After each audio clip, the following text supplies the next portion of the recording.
Welcome back to Shadow at 3 a.m. Seekers, to a journey 50 parts in the making.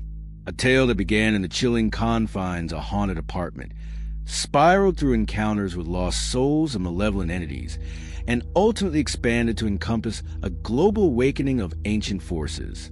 The series tells the chilling journey of Clara Hayes and her husband, Eleanor Vance, as they move into a peaceful suburban home and are quickly drawn into a supernatural nightmare. The story opens with mysterious knocks and strange sounds emanating from within their house walls. Initially, Clara and Ethan try to find rational explanations, but as these sounds escalate into violent pounding and haunting whispers, they realize they are being tormented by an unseen force. The escalating fear strains their relationship as Ethan stubbornly dismisses the supernatural phenomena, isolating Clara. In her desperate search for answers, Clara uncovers the dark history of her house. A previous family, the Blackwood family, also mysteriously vanished after experiencing similar phenomena. When Clara attempts to warn Ethan, he inadvertently locks himself in their bedroom, where Clara hears horrifying sounds and foul odors, suggesting Ethan has become a victim of something monstrous. Forced to flee, Clara seeks out Agnes Albright, an elderly and enigmatic neighbor who witnessed the Blackwood family's disappearance. Agnes reveals that the knocks are not random, but signs of supernatural entities attracted to fear and discord. These entities live hidden within the walls and eventually take their victims. Clara and Agnes team up to perform an ancient ritual to combat these entities, but the entities become aware and retaliate fiercely.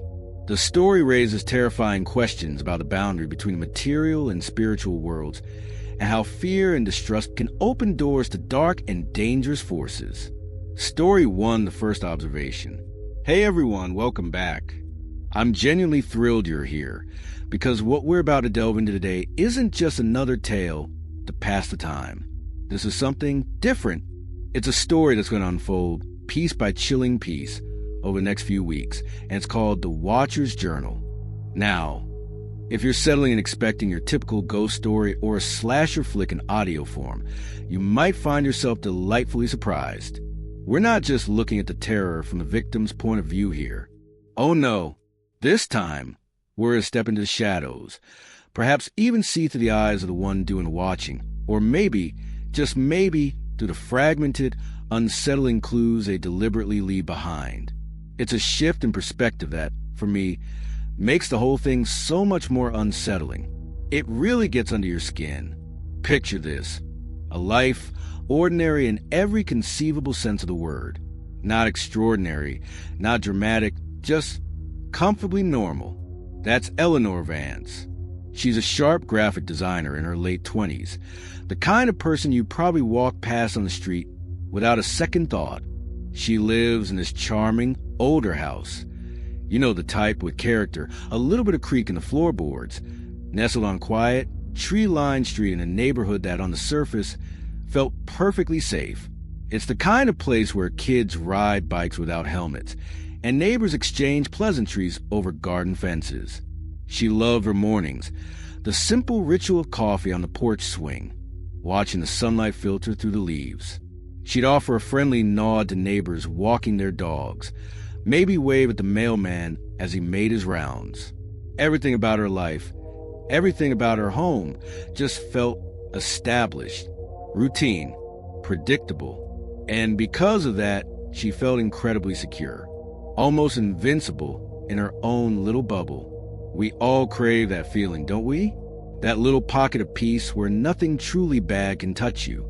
But then, that bubble starts to show cracks. It began subtly, almost imperceptibly, as these insidious things often do. A tiny prickle on the back of her neck, a fleeting sensation of being watched when she was at her drafting table by the large front window, sketching out new designs. She'd glance up, but see nothing, just the usual, mundane street scene unfolding.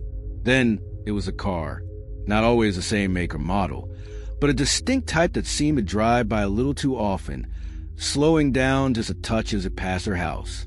Too often for a casual passerby, she thought. She'd noticed it out of the corner of her eye, a flash of dark paint, a lingering shadow, but she dismissed it. She had an active imagination, she told herself. It was just her mind playing tricks, conjuring shadows where there were none. It's so easy to dismiss those first whispers of doubt, isn't it? That little voice inside that tells you, it's nothing, you're just being paranoid. It's so easy to ignore. And then the first tangible thing. The kind of thing that makes that little voice of doubt stop whispering and start screaming. It was a small, intricately folded piece of paper, tucked into her mailbox. It wasn't among the junk mail or the utility bills. It was sitting right on top, perfectly centered. No stamp, no return address, just her name scrawled neatly on the outside. Her heart gave a curious little flutter as she picked it up, a confusing mixture of curiosity and a faint, cold unease. Inside, there was just one sentence, typed out in a crisp, clean font, stark against the white paper. The blue of your curtains is a comforting shade. She froze. The paper felt strangely cold in her hand, even though the afternoon sun was warm on her skin. How? How would anyone know that?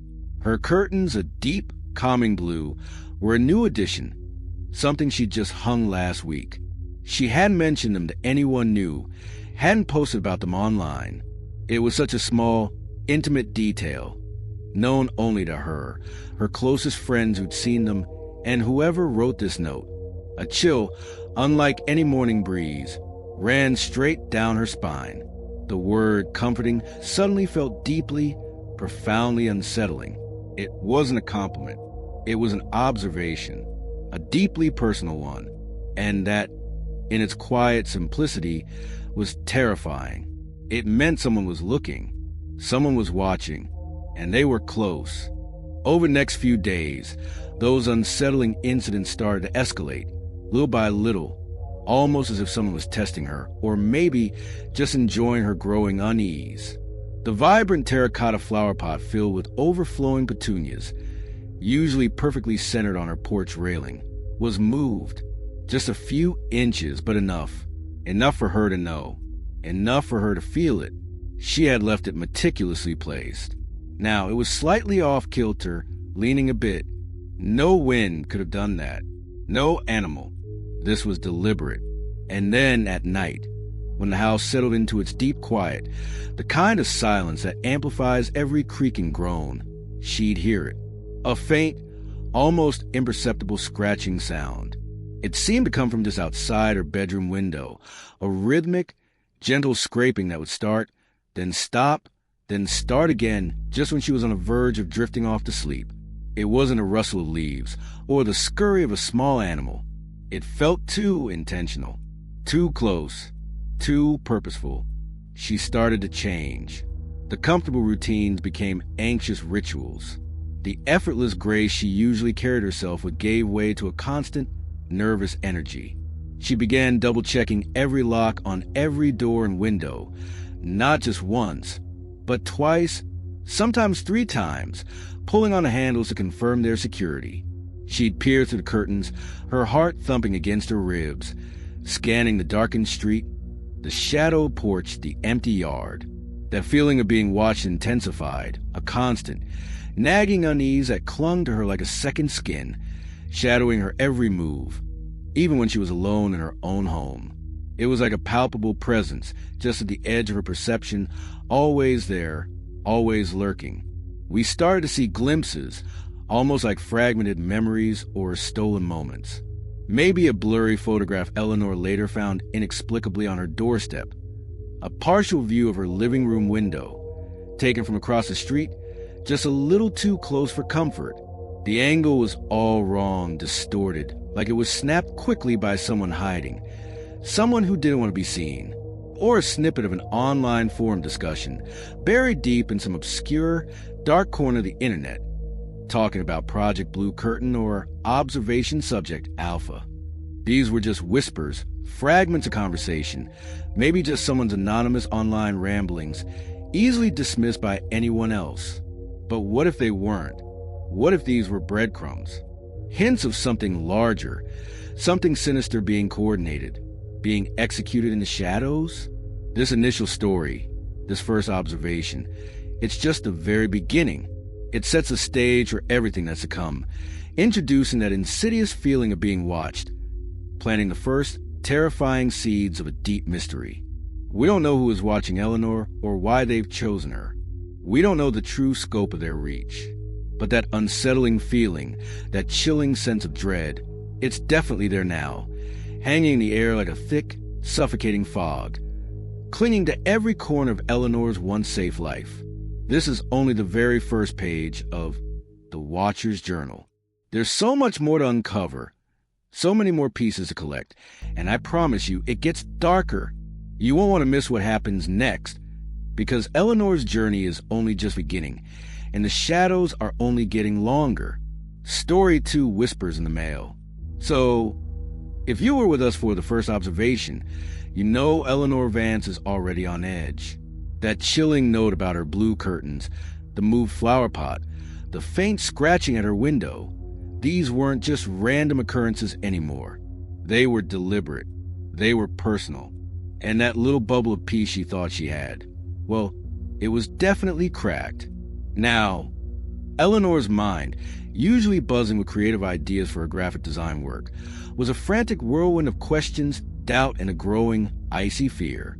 She knew, deep down, this wasn't just her imagination. This was real. The first thing she did after that initial shock wore off was try to make sense of the car. Remember that dark, lingering vehicle she'd noticed a few times? The one that would slow just as it passed her house? Now, she couldn't get it out of her head.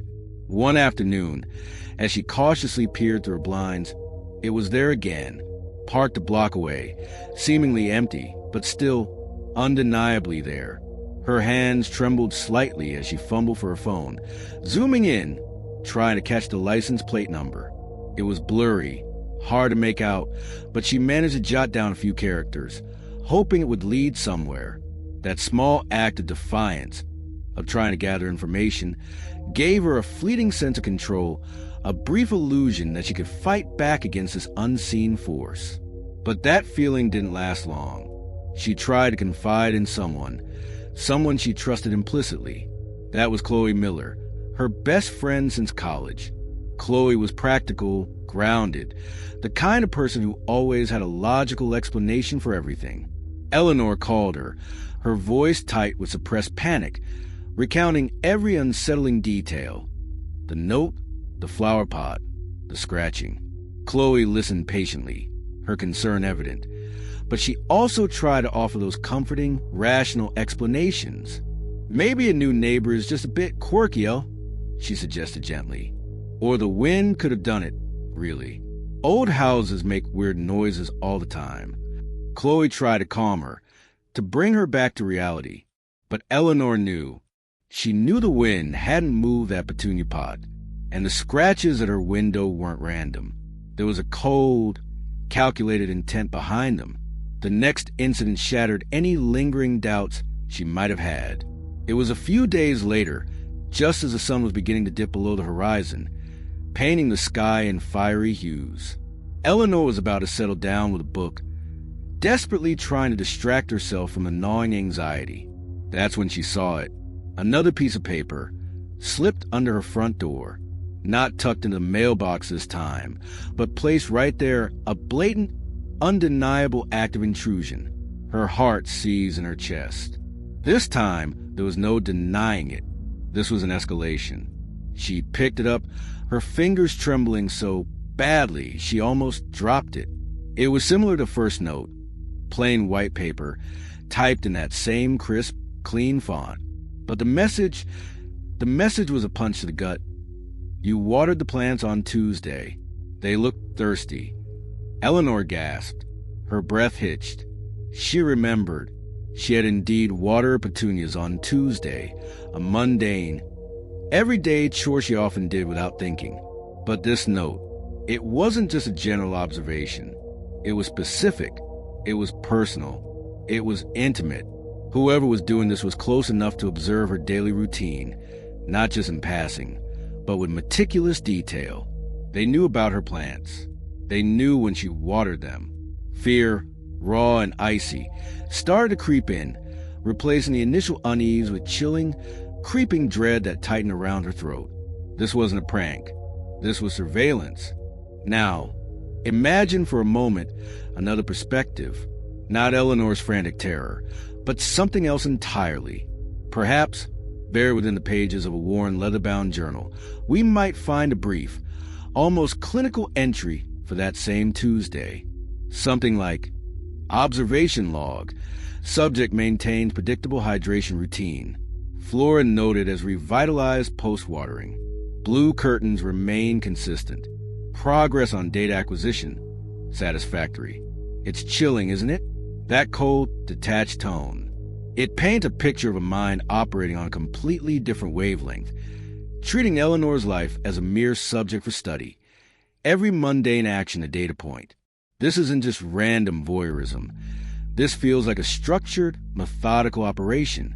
Eleanor, fueled by a desperate need to regain some semblance of control, started documenting everything, every strange occurrence. Every time she felt those unseen eyes on her, every new wave of chilling certainty. She bought a small, inexpensive security camera, the kind you can monitor from your phone, and set it up facing her front door, hoping it would catch something, anything. It was a small comfort, a fragile shield against the growing darkness, but the feeling of violation lingered, a constant, low hum beneath her skin. She started varying her routine, taking different routes to work, leaving at different times, staying some evenings when she usually would have gone out. She was fighting back in the only way she knew how, by trying to become unpredictable. But the question whispered in the back of her mind, does the watcher notice? Or are they always one step ahead, calmly charting her every move, even her attempts to escape their gaze?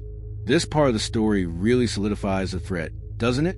It moves beyond vague unease and establishes a clear, unsettling pattern of observation and escalating intrusion.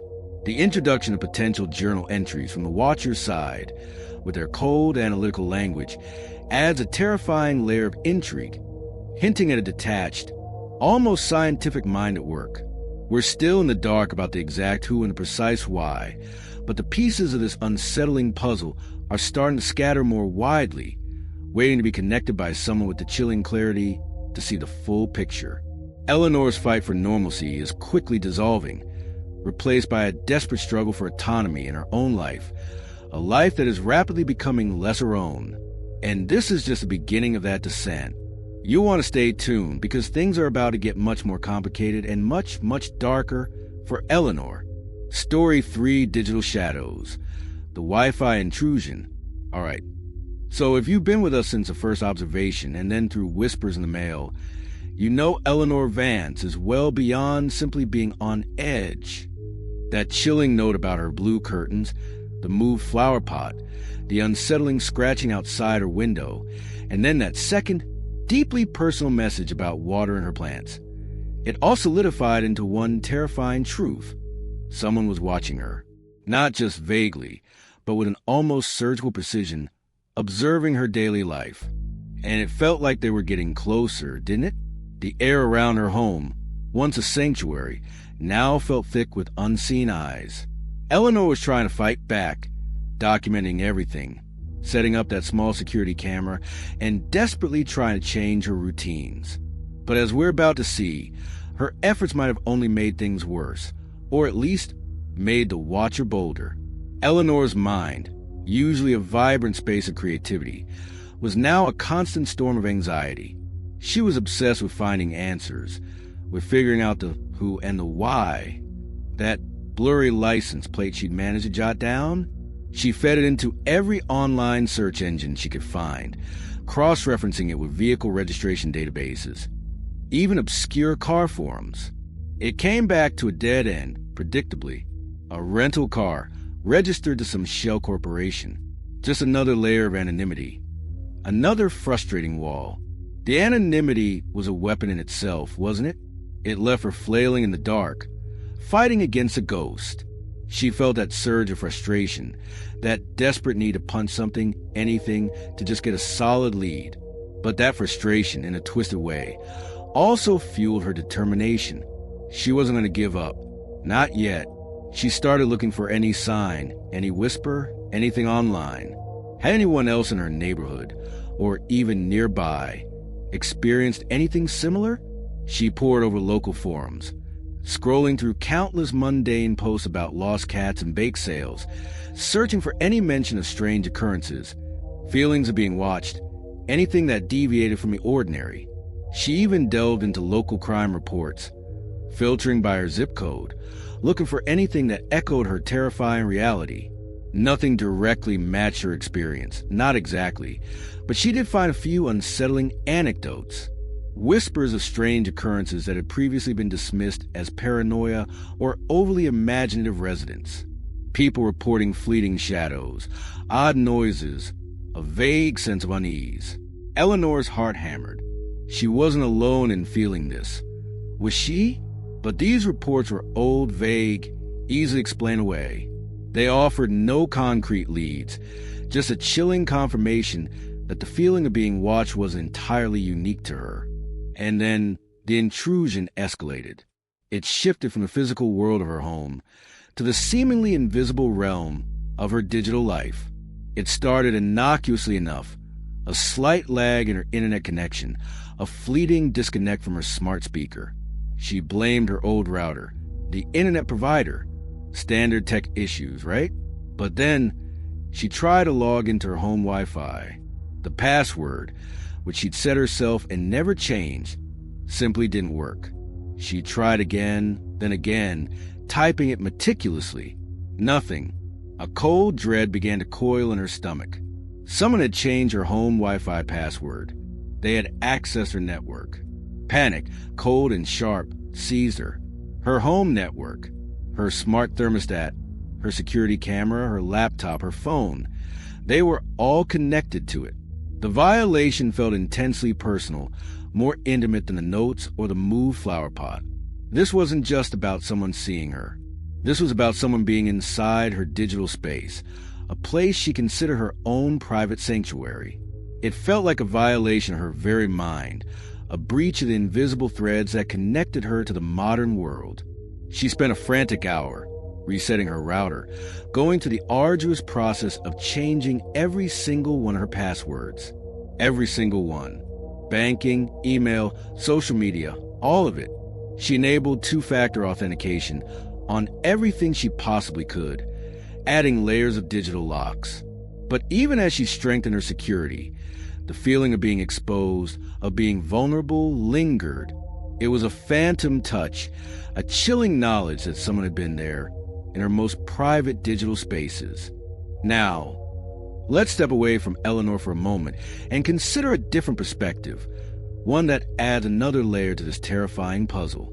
Imagine, somewhere, perhaps within the cold, precise pages of a digital watcher's journal, an entry related to this very incident. It wouldn't be filled with panic or frustration, like Eleanor's thoughts. Instead, it might read something like, Observation log, subject alpha, phase 2 transition. Successfully breached network perimeter.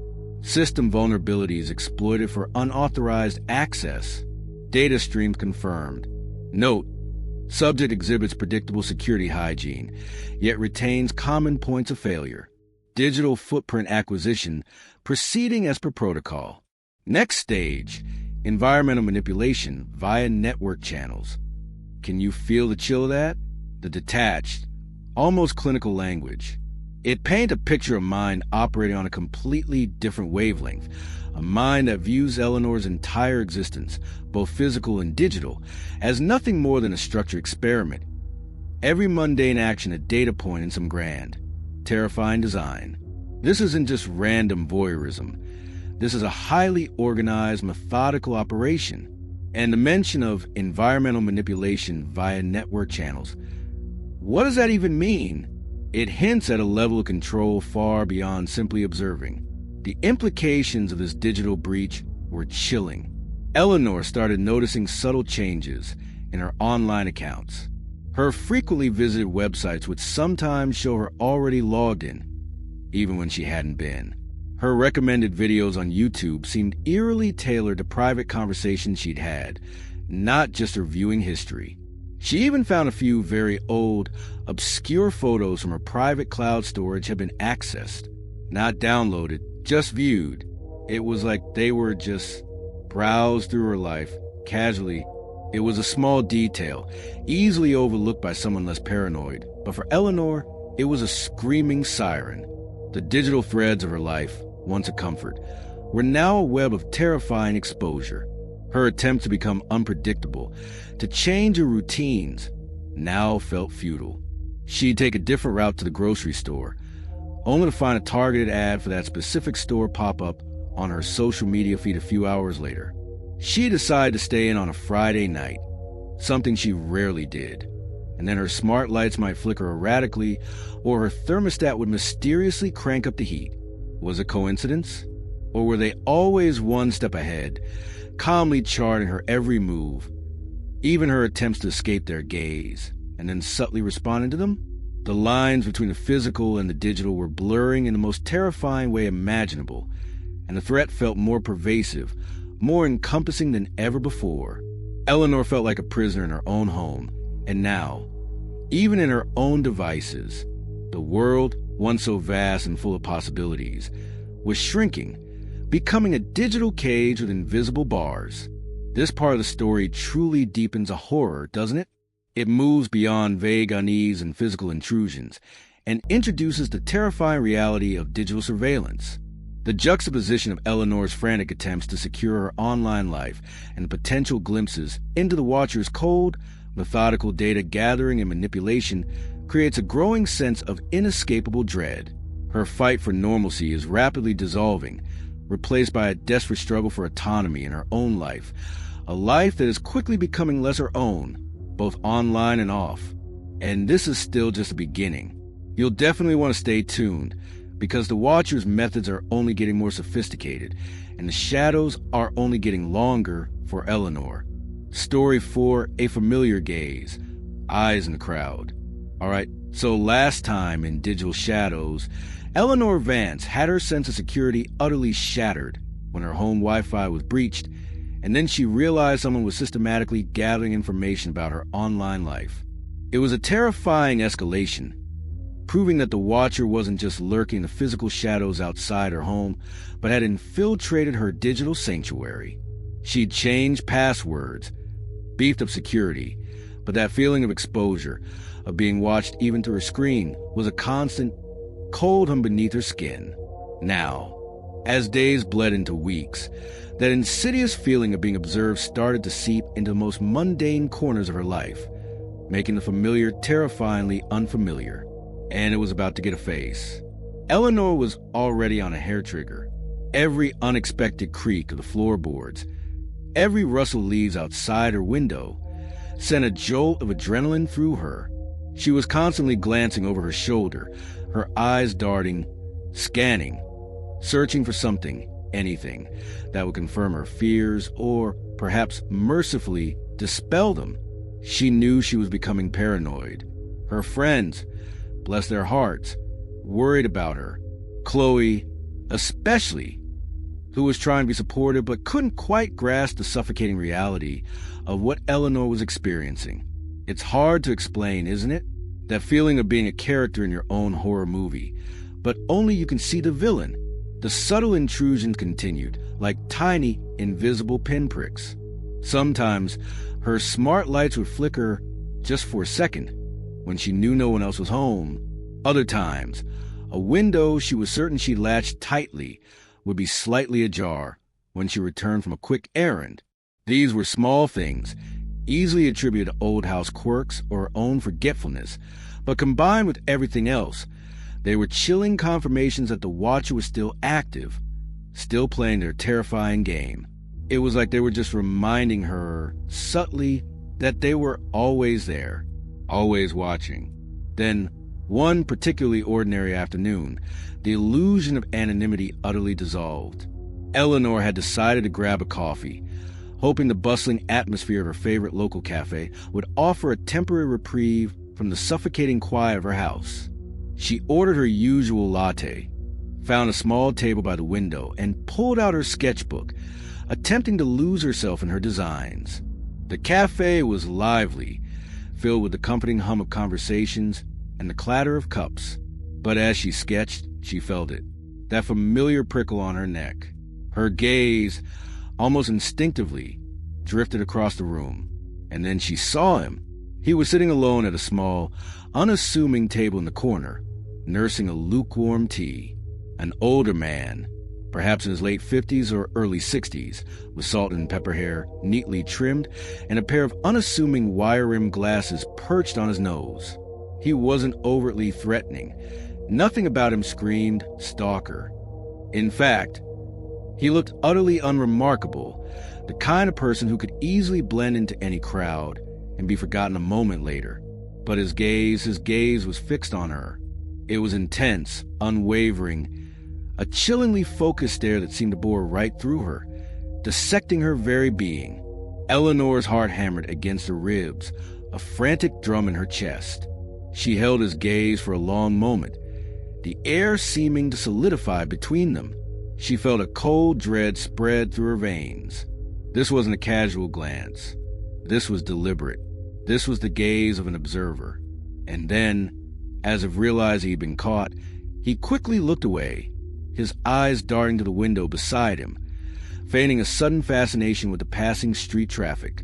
The movement was too swift, too unnatural to be coincidental. Eleanor felt a wave of nausea wash over her. She quickly packed up her sketchbook, her hands clumsy with adrenaline, her latte subtly tasting like ash. She paid and hurried out of the cafe. The man's image burned into her mind. She tried to tell herself it was just a strange person, a random incident, but the knot in her stomach tightened with a terrifying certainty. Later that same day, the certainty became a horrifying reality. As Eleanor was nervously pulling into her driveway, her eyes scanning the street, she saw him again. The same man. He was standing casually across the street, near the old oak tree that shaded the sidewalk. He wasn't overtly doing anything. He was just standing there, seemingly looking at his phone. But as her car pulled into the driveway, she saw his head tilt slightly, just enough for his gaze to flick towards her house. And then he calmly turned and walked away, disappearing around the corner. Coincidence? No. It felt too deliberate, too perfectly timed. It was a chilling confirmation. This was the Watcher, or at least a visible part of the Watcher's terrifying operation. Now, let's consider this from the chilling perspective of the Watcher's journal. Imagine the precise, almost clinical entry for that day. It wouldn't be filled with the panic Eleanor felt, but with cold satisfaction. Observation log, subject alpha, phase 3 activation. Direct visual confirmation achieved. Target exhibits expected heightened vigilance and reactive behavior.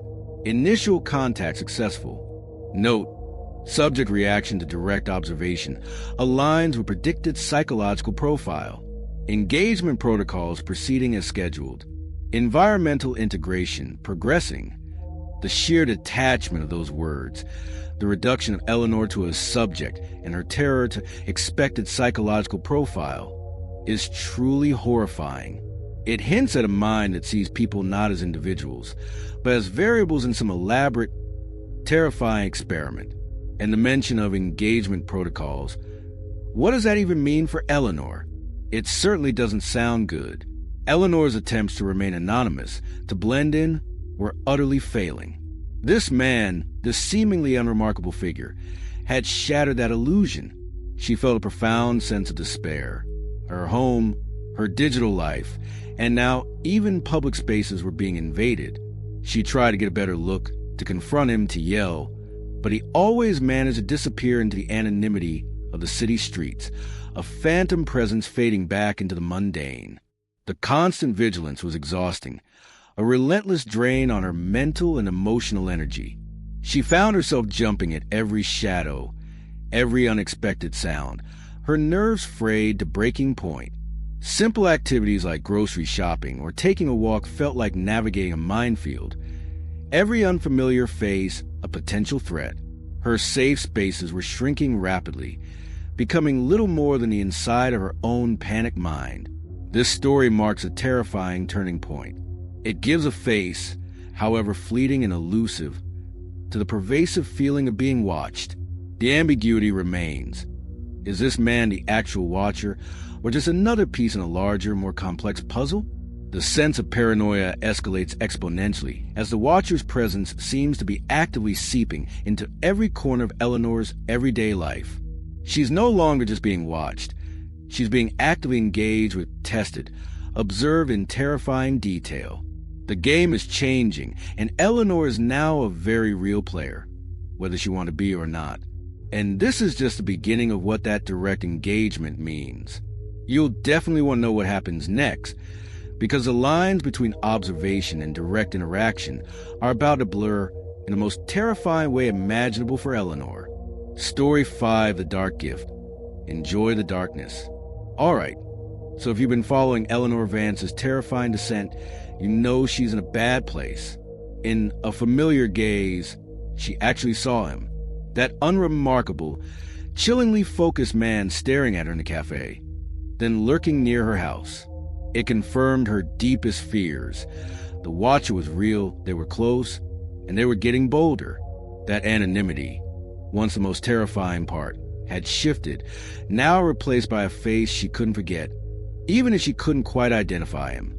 Her world was rapidly shrinking, becoming a stage of this unseen, yet now somewhat seen, observer. And just when she thought things couldn't get any more personal, a new, unsettling package arrived, twisting the knife just a little bit deeper. Eleanor's days were a relentless cycle of anxiety and hypervigilance. Sleep was a luxury she rarely afforded, haunted by the memory of those unnerving eyes, the knowledge that someone was so intimately aware of her life. She'd jump at shadows, her heart a frantic drumbeat in her chest whenever the doorbell rang unexpectedly. Every unfamiliar car, every pedestrian lingering a moment too long, sent icy tendrils of fear snaking through her. Chloe, bless her heart, was trying to be there for her, but Eleanor found it increasingly difficult to articulate the suffocating reality she was living. How do you explain that your own routines, your own privacy, had become weapons used against you? It felt like she was trapped in a play, and the watcher was a director, the only one who knew the script. Then, one crisp autumn afternoon, it arrived, not with the clatter of her mailbox, but placed carefully on her front porch, right beside her doormat. It wasn't a flyer or a regular delivery. It was a package, small, tightly wrapped in plain brown paper, the kind you might use for a school project. There was no return address, just her name, Eleanor Vance, meticulously printed in crisp black ink, the same precise font from that very first note that had started all this. Her breath hitched in her throat. This wasn't a mistake. This was for her. And it felt like a deliberate escalation, a direct communication from the entity that was terrorizing her. Her hands, clammy with sudden, cold sweat, fumbled with the twine binding the package.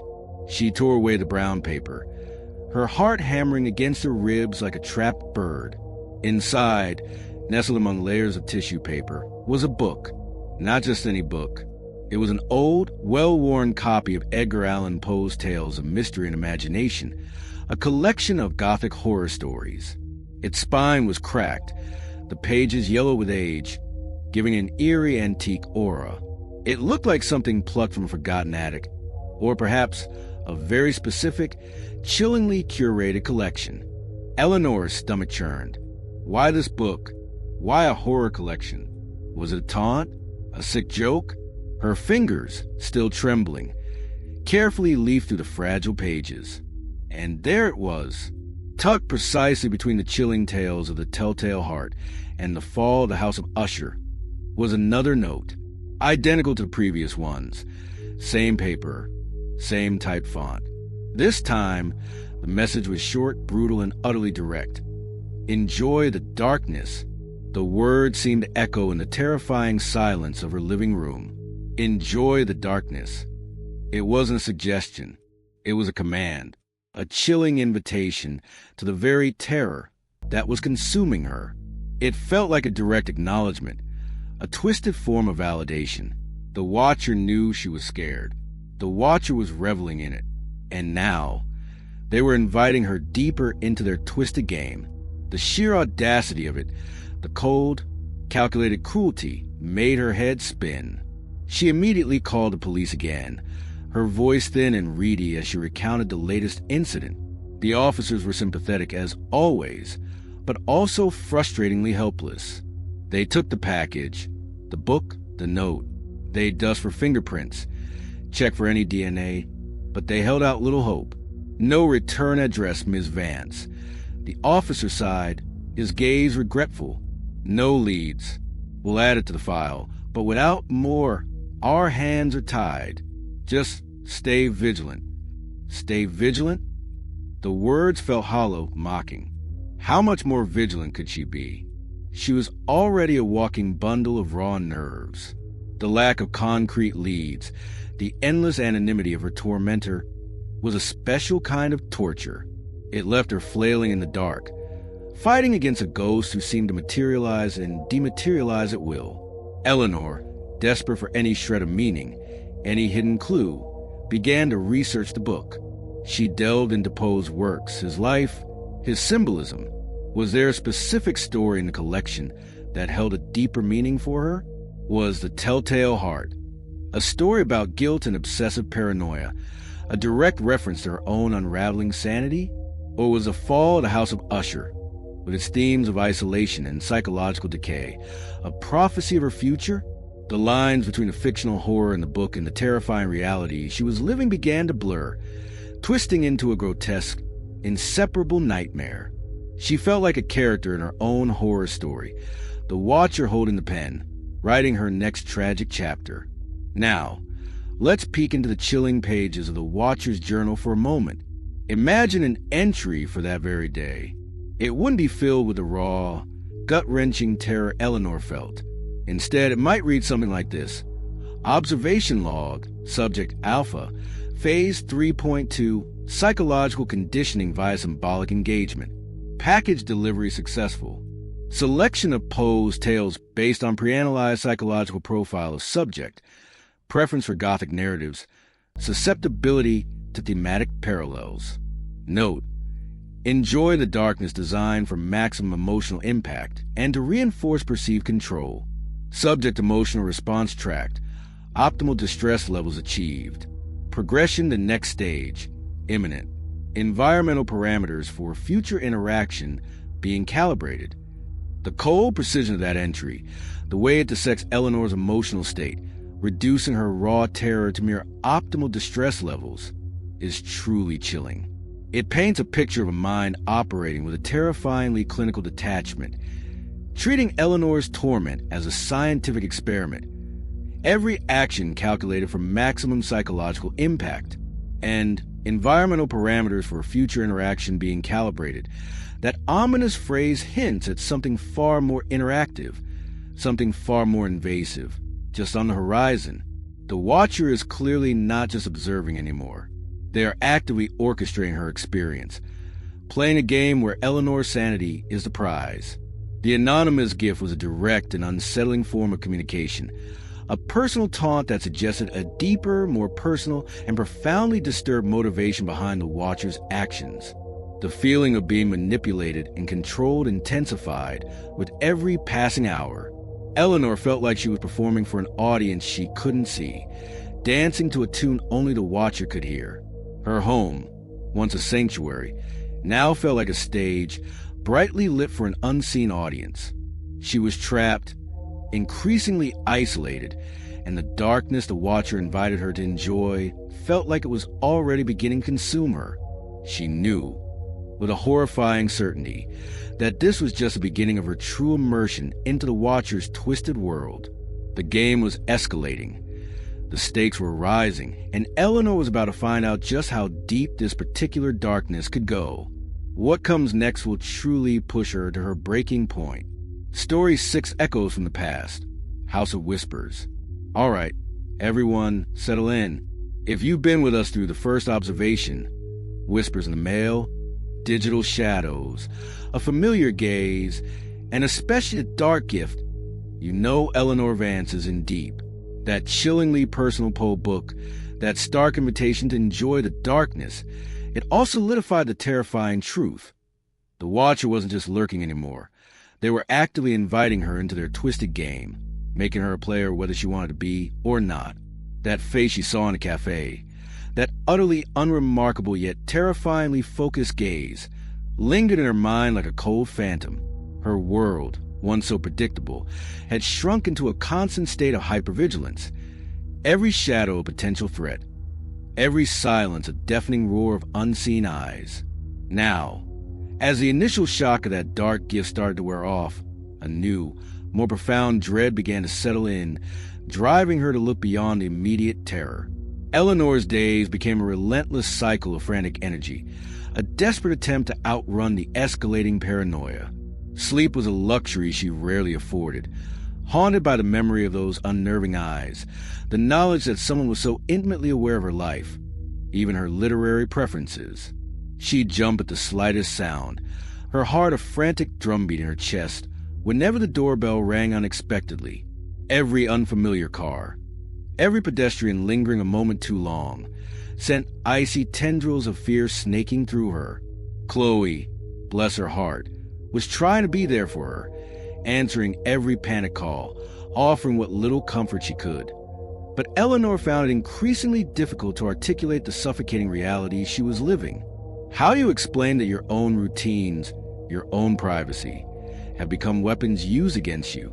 It felt like she was trapped in a play, and the Watcher was a director, the only one who knew the script, meticulously crafting each terrifying scene of her torment. The nagging question, the one that truly burrowed into her psyche, wasn't just who anymore, but why me? Why her? Why this house? It felt too personal, too specific, to be a random act of obsession. The Poe book, with its gothic themes and chilling invitation, the meticulous observations, the subtle yet undeniable intrusions, it all pointed to something deeper, something beyond just a random stalker. It was almost like a twisted inheritance, a burden passed down, a legacy, and that thought, that sickening realization, the one that hinted at a connection stretching back through time, led her down a path she never expected to take, a deep dive into the hidden, forgotten history of her own home. She had to know. She had to understand. Driven by this desperate need for answers, Eleanor plunged herself into the past. She became a relentless amateur historian, haunting the hushed halls of the local historical society, inhaling the scent of aging paper and forgotten stories. She spent hours hunched over dusty microfiche readers at the public library, her eyes straining to decipher old newspaper clippings, feeling the cold on the machine a strange counterpoint to the racing thoughts in her head. She combed through digitized archives, searched obscure local history forums online, looking for any connections, any patterns, any previous unsettling incidents specifically related to her property or its former residents. She looked for anything that might link her terrifying present to a dark, hidden past. The librarians, familiar with her sudden, intense presence, would eye her with a mix of curiosity and concern. She didn't care. She was on a mission, and the past was the only map she had. What she unearthed was chilling, a fragmented tapestry of local folklore and whispered tragedies. She found old newspaper clippings hinting at strange disappearances in the neighborhood, stretching back decades. Unexplained deaths attributed vaguely to natural causes or tragic accidents, but with a faint, unsettling undertone. There were consistent, almost identical reports of a sense of dread, a cold presence, or unseen observers by previous residents of houses on her very street, echoing through time like ghostly whispers. These weren't just vague anxieties. They were specific, recurring patterns of psychological torment, eerily mirroring her own experience down to the smallest detail. One particularly faded clipping, from the Roaring '20s, spoke of a peculiar cult that used to operate in the secluded woods on the outskirts of town, known for reclusive behavior and an unsettling interest in observing the patterns of human destiny. They were called, the article hinted in hushed tones, the Order of Observers. The name hit Eleanor like a physical blow, sending a profound shiver down her spine. The Watcher's Journal, the Order of Observers. It couldn't be a coincidence, could it? The puzzle pieces were starting to fit, but the picture they formed was far more horrifying than she could have ever imagined. And then came the document that truly made her blood run cold, solidify her worst fears into a horrifying certainty. Buried deep within a heavy, moth-eaten box of brittle land deeds for her property, tucked away in the musty archives, Eleanor uncovered a very specific, unnerving piece of paper. It wasn't a deed at all, but an old, anonymous letter, handwritten in a spidery, faded script. It was dated 1958, exactly 65 years ago, and it was addressed to no one, seemingly a confessional from a past resident of her very house. The letter detailed their own torment. The same subtle intrusions, the same feeling of being watched, the same unnerving notes left in impossible places. He knows what I dream. One chilling passage read, the ink bleeding slightly into the paper. His eyes are everywhere. This house, it is a vessel, a stage for his cruel play. The terrifying part was how precisely it mirrored Eleanor's own experiences. It felt like she was reading her own future, or rather, her predetermined past. It was undeniable proof that she wasn't the first. She was just the latest in a long, horrifying lineage of subjects. As she delved deeper into this forgotten history, the unsettling feeling in her home began to intensify. It was as if the house itself was responding to her desperate quest, actively participating in the unfolding drama.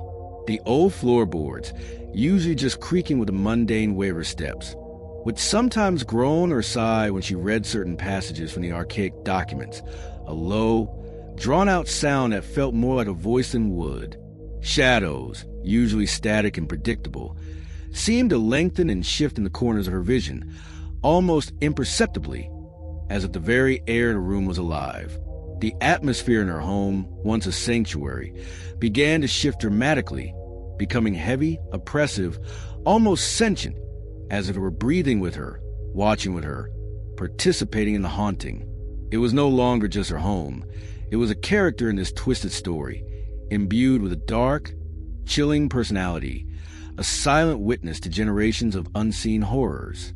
Now, let's step into the cold, analytical pages of the Watcher's Journal for a moment to understand how this historical deep dive fits into their terrifying plan. Imagine an entry for this very period, written with a chillingly detached hand. Observation log, subject alpha, phase 4, historical resonance assessment, subject exhibiting predicted investigative behaviors, acquisition of historical data regarding site, House 22 Elm Street, and past inhabitants noted. Environmental influence on subject psychology confirmed via subtle atmospheric shifts and auditory stimuli. Historical resonance with past subjects, specifically subject Omega 7 1950s, being actively reinforced through artifact introduction and ambient manipulation.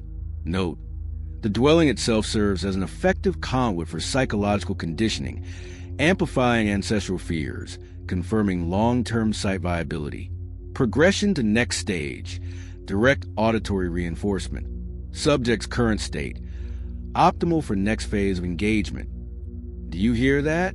The cold precision of that entry, the way it dissects Eleanor's emotional state, reducing her raw terror to mere optimal distress levels, is truly chilling. It paints a picture of mind operating with a terrifyingly clinical detachment, treating Eleanor's torment as a scientific experiment, every action calculated for maximum psychological impact, and environmental parameters for a future interaction being calibrated. That ominous phrase, direct auditory reinforcement, hints at something far more interactive, something far more invasive, just on the horizon. The Watcher is clearly not just observing anymore. They are actively orchestrating her experience, playing a game where Eleanor's sanity is the prize, and the house itself is the ultimate weapon. Eleanor's paranoia deepened to an almost unbearable degree. The comforting walls of her home, once a sanctuary, now felt like the crumbling confines of a haunted prison. She started sleeping with the lights on, the faint glow a desperate, futile attempt to push back against the encroaching darkness. Every shadow, Every sound, every whisper of the wind outside became a tangible threat, a confirmation of the watcher's presence. She felt less like an individual victim and more like the next in a long, horrifying line of subjects, a pawn in a game played out over generations by this hidden order. The lines between what was happening to her, in her present, and what had happened before, in the house's chilling past, became terrifyingly thin, almost indistinguishable. She was no longer just in a haunted house. She was trapped in a haunting history, living out a predetermined nightmare, and the watcher was a merciless, unseen curator. This chilling realization of the house's dark history and its profound connection to an old, shadowy society left Eleanor with a terrifying, undeniable truth. This wasn't just about her. It was about a legacy, a dark, ancient legacy that had now claimed her as its next unwilling participant. The Watcher wasn't just a stalker. They were part of a lineage, observing and manipulating from the shadows for centuries. This horrifying discovery pushed Eleanor to the very brink, but also, in a strange, desperate way, fueled a new kind of resolve. She had to keep digging. She had to understand. She had to fight. And as the dark, unsettling truth of her house's past solidified around her, the stage was set for the Watcher's next terrifying move, a move that would break the ominous silence in the most disturbing way imaginable. You'll definitely want to be here for that, because what comes next will be the direct consequence of Eleanor's historical deep dive, and it's going to hit much closer to home than she could possibly imagine. Story 7, The Midnight Knock. All right, everyone, if you've been with us through Echoes from the Past, House of Whispers, you know Eleanor Vance is teetering on the edge. That deep dive into her house's dark history, uncovering its horrifying connection to the Order of Observers, and the chilling realization that she wasn't just a random target, but the latest in a long line of subjects. It had irrevocably shattered her world. The house, once a comforting sanctuary, now felt like a living, breathing prison, its old walls whispering the secrets of generations of terror. She spent sleepless nights poring over brittle old documents, the faint glow of her reading lamp pushing back against the encroaching dread, but never quite extinguishing it. And as the Watcher's journal entry had chillingly hinted, their next move was going to be an auditory reinforcement. Eleanor was about to learn just how terrifying silence and its sudden violent disruption could be. The air in her home had become heavy, almost oppressive. Every creak of the floorboards, every shift of the old foundation sounded like a warning. Eleanor walked through her days in a heightened state of anxiety, a constant low thrum of fear vibrating beneath her skin. Sleep, already a rare commodity, became an almost impossible feat. She'd lie awake, staring at the ceiling, her mind replaying the unsettling historical fragments she'd discovered. Imagine the unseen eyes that had watched previous residents just as they were watching her. The exhaustion was profound, a lead weight dragging her down, yet her mind refused to rest, caught in a relentless cycle of dread. Then it started.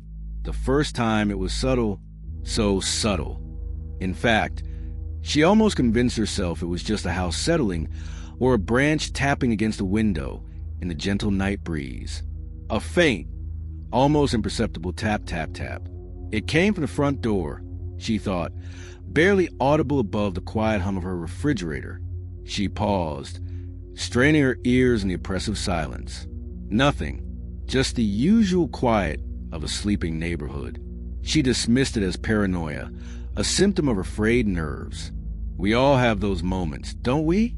When your mind plays tricks on you, conjuring up sounds that aren't there. It's easy to rationalize away the first whisper of true terror. But then it came again, and again, always at the same time. Not just any time, but precisely at 3 a.m., every single night. It was a rhythmic, insistent knocking, not violent, but utterly persistent. Tap, tap, tap, pause, tap, tap, tap. It wasn't the sound of a visitor. It was too regular, too chillingly precise. It was the sound of something deliberate, something that knew exactly what it was doing and exactly when to do it. The sound would pierce the profound stillness of her home, echoing in the suffocating silence, disrupting her already fragile sleep. leaving her breathless and terrified. She'd lie there rigid, her heart pounding a frantic rhythm against her ribs, listening to the relentless disturbance, waiting for it to stop, knowing it wouldn't. Eleanor tried to investigate, of course, desperate for answers. For any physical manifestation of this torment, she'd creep out of bed, her bare feet cold on the floorboards, making her way silently to the front door. She'd peer through the peephole, her breath held tight in her chest. Nothing. Just the empty porch bathed in the dim glow of the street lamp, the quiet street stretching out into the darkness. She'd hesitate, then cautiously open the door, scanning the shadows, looking for any sign of movement, any footprint, any evidence. But there was never anything. The porch light would cast eerie, dancing shadows, and the quiet of the street felt almost oppressive, a silent witness to her unseen torment. The door was undamaged, no signs of tampering. Nothing appeared to be out of place. It was as if the knocks were coming from an invisible source, a malevolent entity that defied physical presence. The psychological impact was devastating. Eleanor's sleep deprivation became severe, blurring the edges of her reality. She grew irritable, her temper short, her patience thin. The constant, relentless disturbance made her feel tormented, a prisoner in her own mind. Her home, once a sanctuary, became a stage for this nightly torment, a place where she felt utterly vulnerable and exposed. She confided in Chloe again, her voice hoarse from lack of sleep, recounting the chilling, precise rhythm of the knocks. Chloe, ever supportive, tried to offer what comfort she could, suggesting white noise machines, sleep aids. But even she couldn't fully grasp the intangible horror of the situation. The police, when Eleanor called them again, could do little. "We can investigate a sound, Ms. Vance," the officer said gently, sympathetically, but ultimately helplessly. The knocks were intangible, leaving authorities powerless and her friend skeptical, reinforcing her agonizing isolation. She was truly alone in this. She even tried to capture the knocks on her security camera, the one she'd set up facing her front door back in digital shadows. Every night, before going to bed, she'd make sure it was armed, pointed directly at the source of the torment. But every morning, when she frantically reviewed the footage, it showed nothing, just the empty porch, the gentle sway of the trees, the slow passage of hours. Sometimes, the footage would be corrupted, a few seconds of static replacing the crucial moments of the knocks. Other times, it would simply be blank. It was chillingly deliberate, a mocking display of the watcher's technological prowess, a confirmation that they were not only aware of her defenses, but capable of bypassing them with terrifying ease. The camera, instead of providing reassurance, became another tool of torment, its failure amplifying her despair. The watcher was playing a game of psychological warfare, making sure she knew they were untouchable.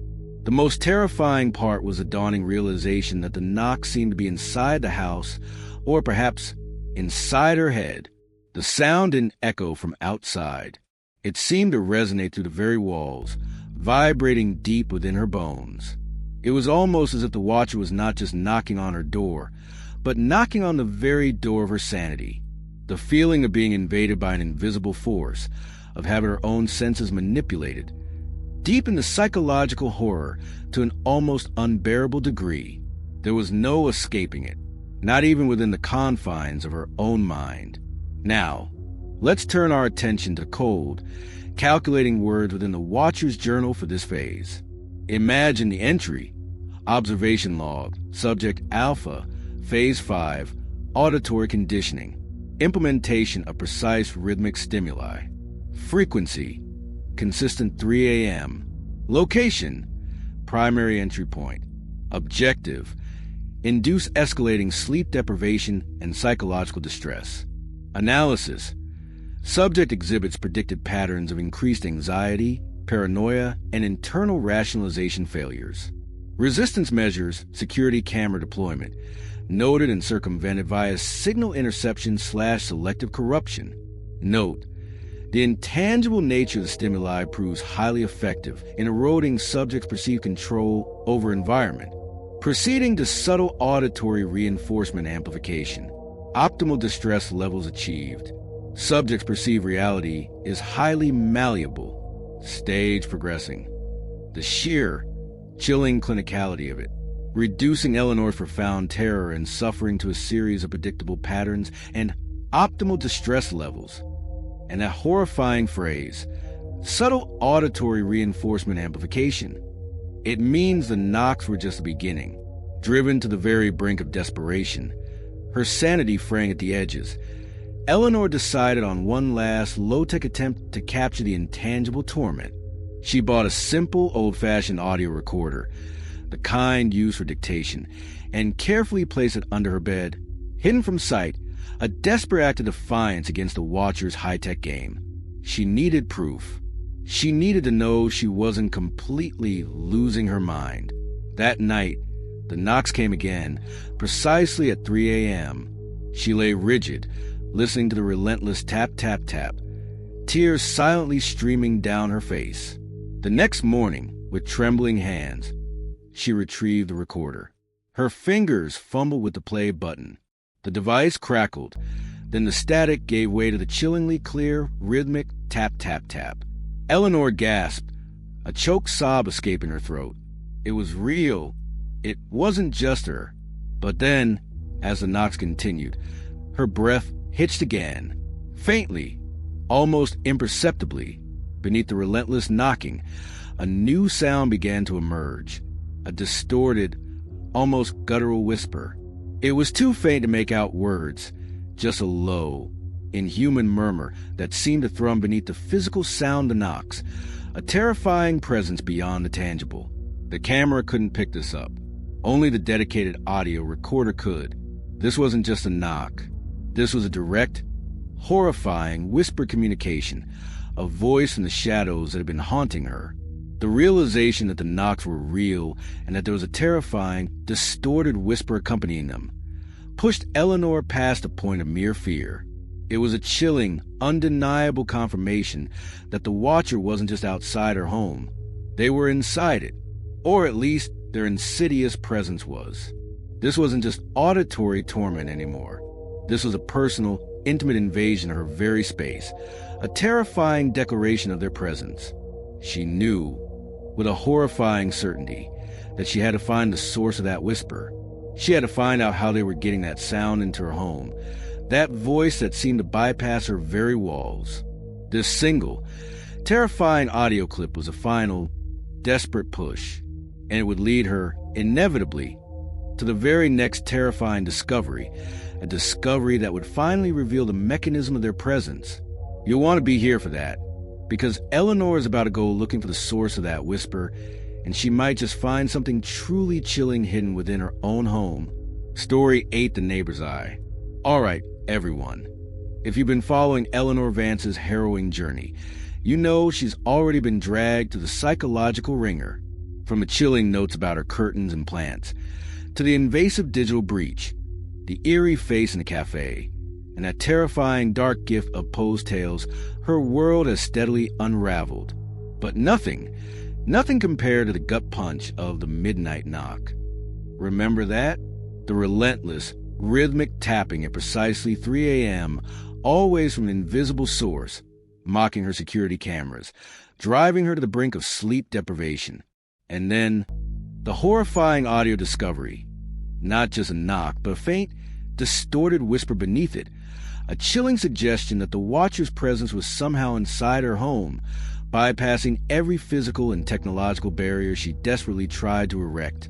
Eleanor knew, with a certainty that curdled her blood, that she had to find the source of that whisper. She was no longer just running. She was actively hunting, desperately searching for the unseen enemy that had invaded her very sense of being. Her days were a blur of frantic energy, her mind a relentless hum of dread. She scoured her house, searching every conceivable nook and cranny for any hidden device, any tiny microphone, any inexplicable wiring that could be feeding that insidious whisper into her bedroom. She pulled out vents, peered behind light fixtures, even ran her hand along the back of her bookshelves, feeling for anything out of place. Every shadow seemed to conceal a secret, every quiet corner a potential hiding spot for the Watcher's insidious tools. The house, once a sanctuary, was now a constant, terrifying question mark, a place where she felt every inch of space was potentially compromised. But her frantic search yielded nothing. Not a single hidden wire, not a single foreign object. The whisper remained intangible, its source maddeningly elusive. As her desperate internal hunt continued, her focus, sharp and narrow with paranoia, began to turn outward towards the very fabric of her seemingly peaceful neighborhood. And that's when her gaze landed on Arthur Caldwell. Arthur, her neighbor. He lived in the quaint, slightly weathered house next to hers, the one with the meticulously manicured rose bushes that spilled over onto the sidewalk. He was an older gentleman, probably in his late 60s or early 70s, with a kind face, always a gentle smile, and a penchant for wearing sensible cardigans. He was the epitome of a harmless, friendly neighbor, a comforting fixture in the otherwise terrifying landscape of her life. He'd wave when she checked her mail, offer a polite nod when she was watering her own petunias. He seemed a symbol of normalcy, a steady anchor in her turbulent world. Initially, Eleanor found his presence a quiet comfort. If someone like Arthur was right next door, how bad could things really be? But then, as her senses heightened, as her paranoia sharpened every edge of her perception, Eleanor started noticing the subtle oddities about Arthur. It began subtly, almost imperceptibly, as these things often do. That seemingly innocent neighborly curiosity in his gaze, it began to linger, just a fraction of a second too long. When he was out tending his roses, his eyes, instead of focusing on the delicate petals, would drift. They would drift towards her house, towards her windows, towards her. He wasn't overtly staring, nothing that would draw suspicion from a casual observer. But Eleanor wasn't a casual observer anymore. She was a hunted animal, and she felt every flicker of his gaze. The observations quickly became undeniable.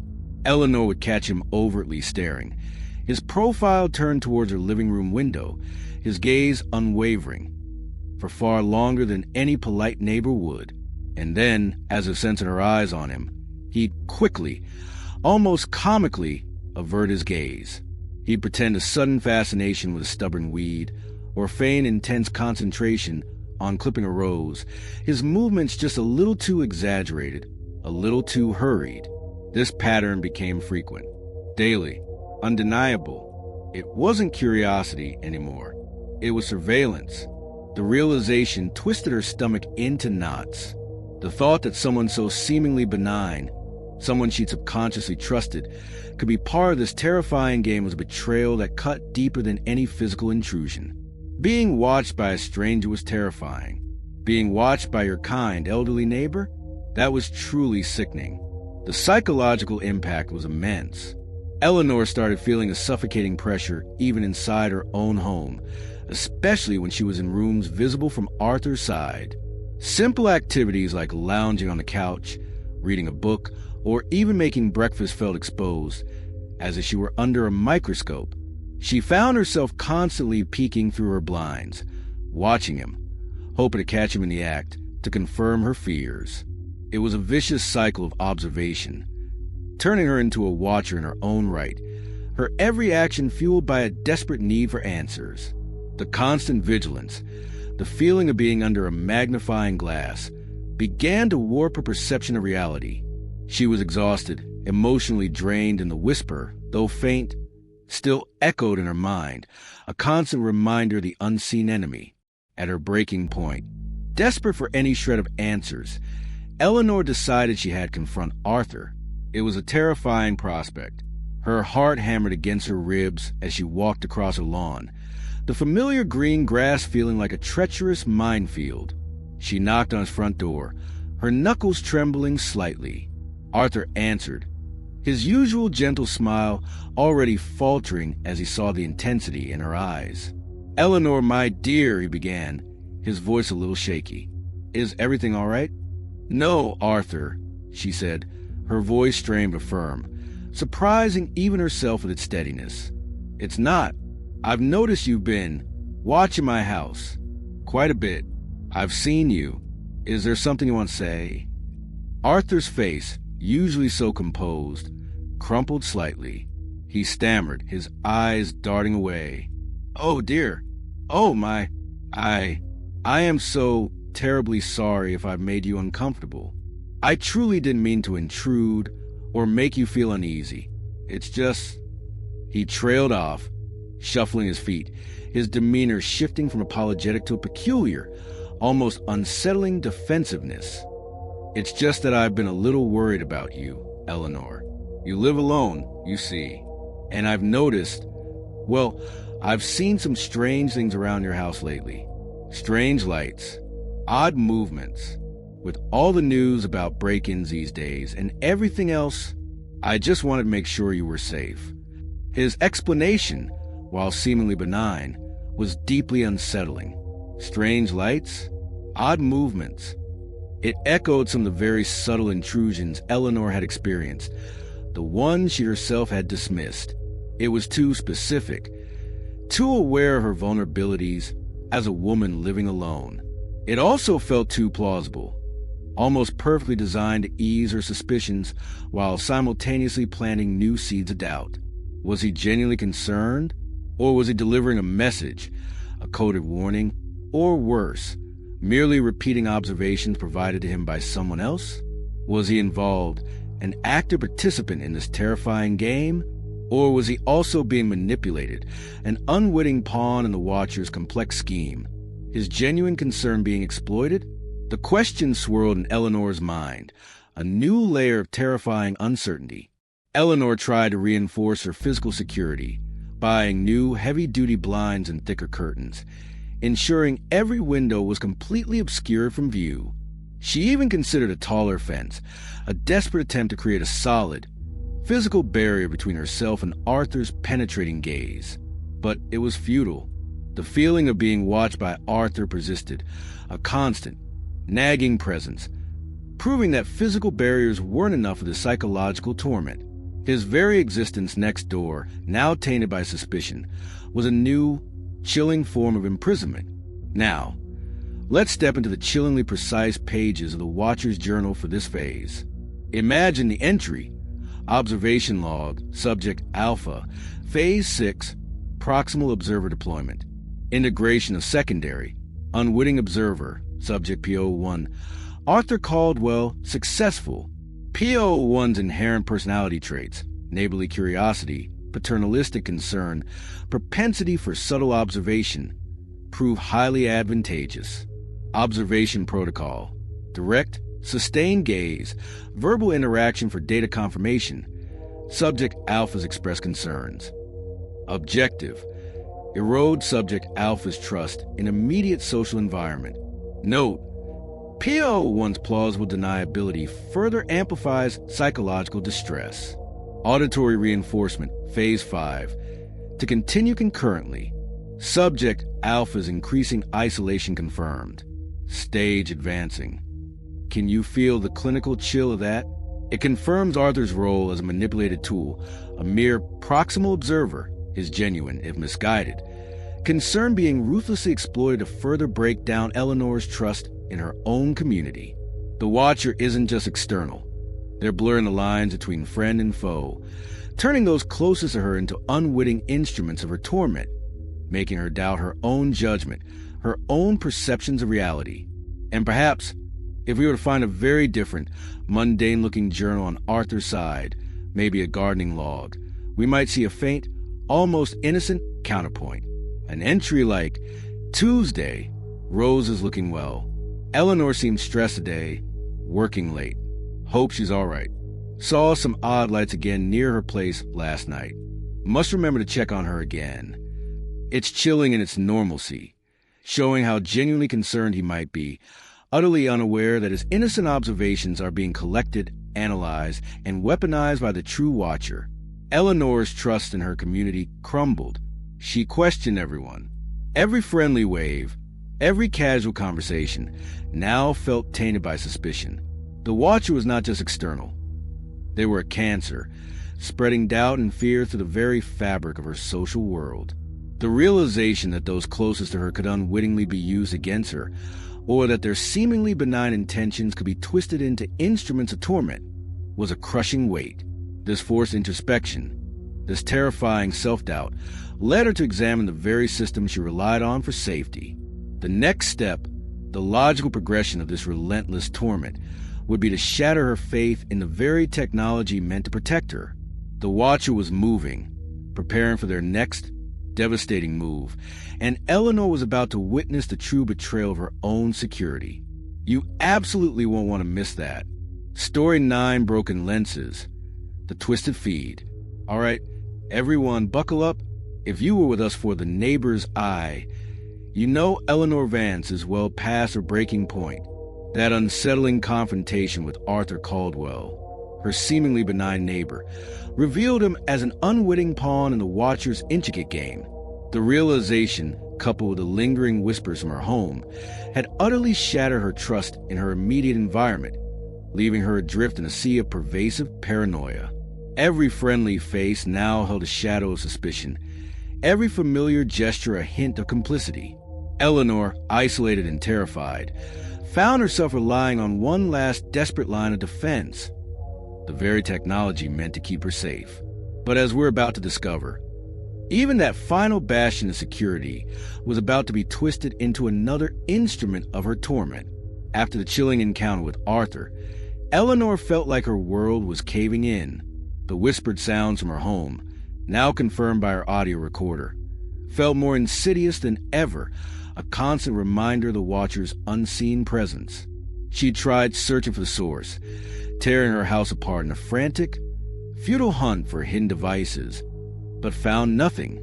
The Watcher was too clever, too precise. Her only remaining comfort, fragile as it was, lay in the idea of a truly robust security system. That small, basic camera she'd set up months ago had failed to capture the knocks, let alone the whisper. It was time for an upgrade, a desperate, last-ditch effort to reclaim some sliver of control. She invested heavily, far more than she could comfortably afford, in a top-of-the-line professional security system.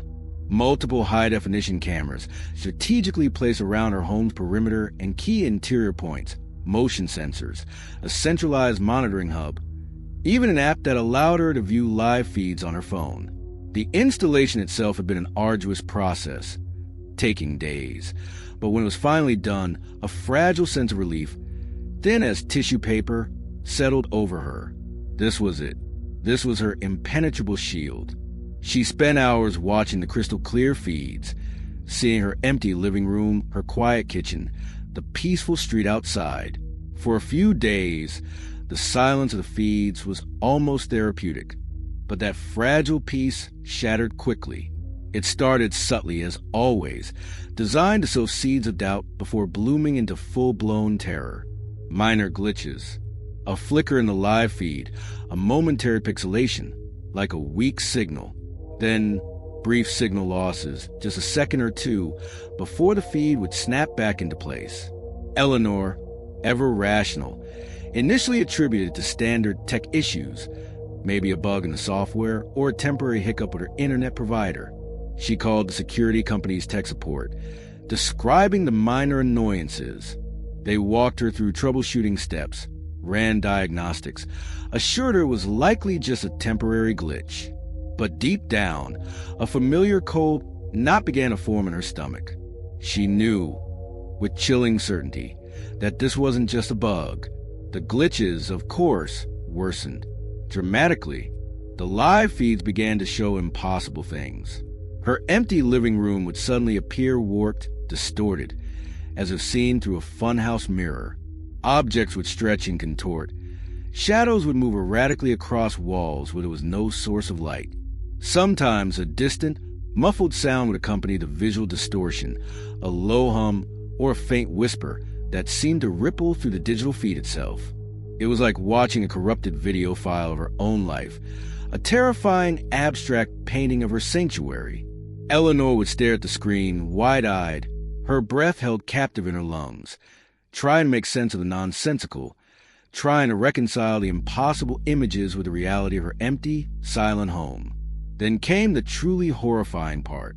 The distortion began to manifest specific, chilling details, glimpses, fleeting, almost subliminal flashes of things that shouldn't be there.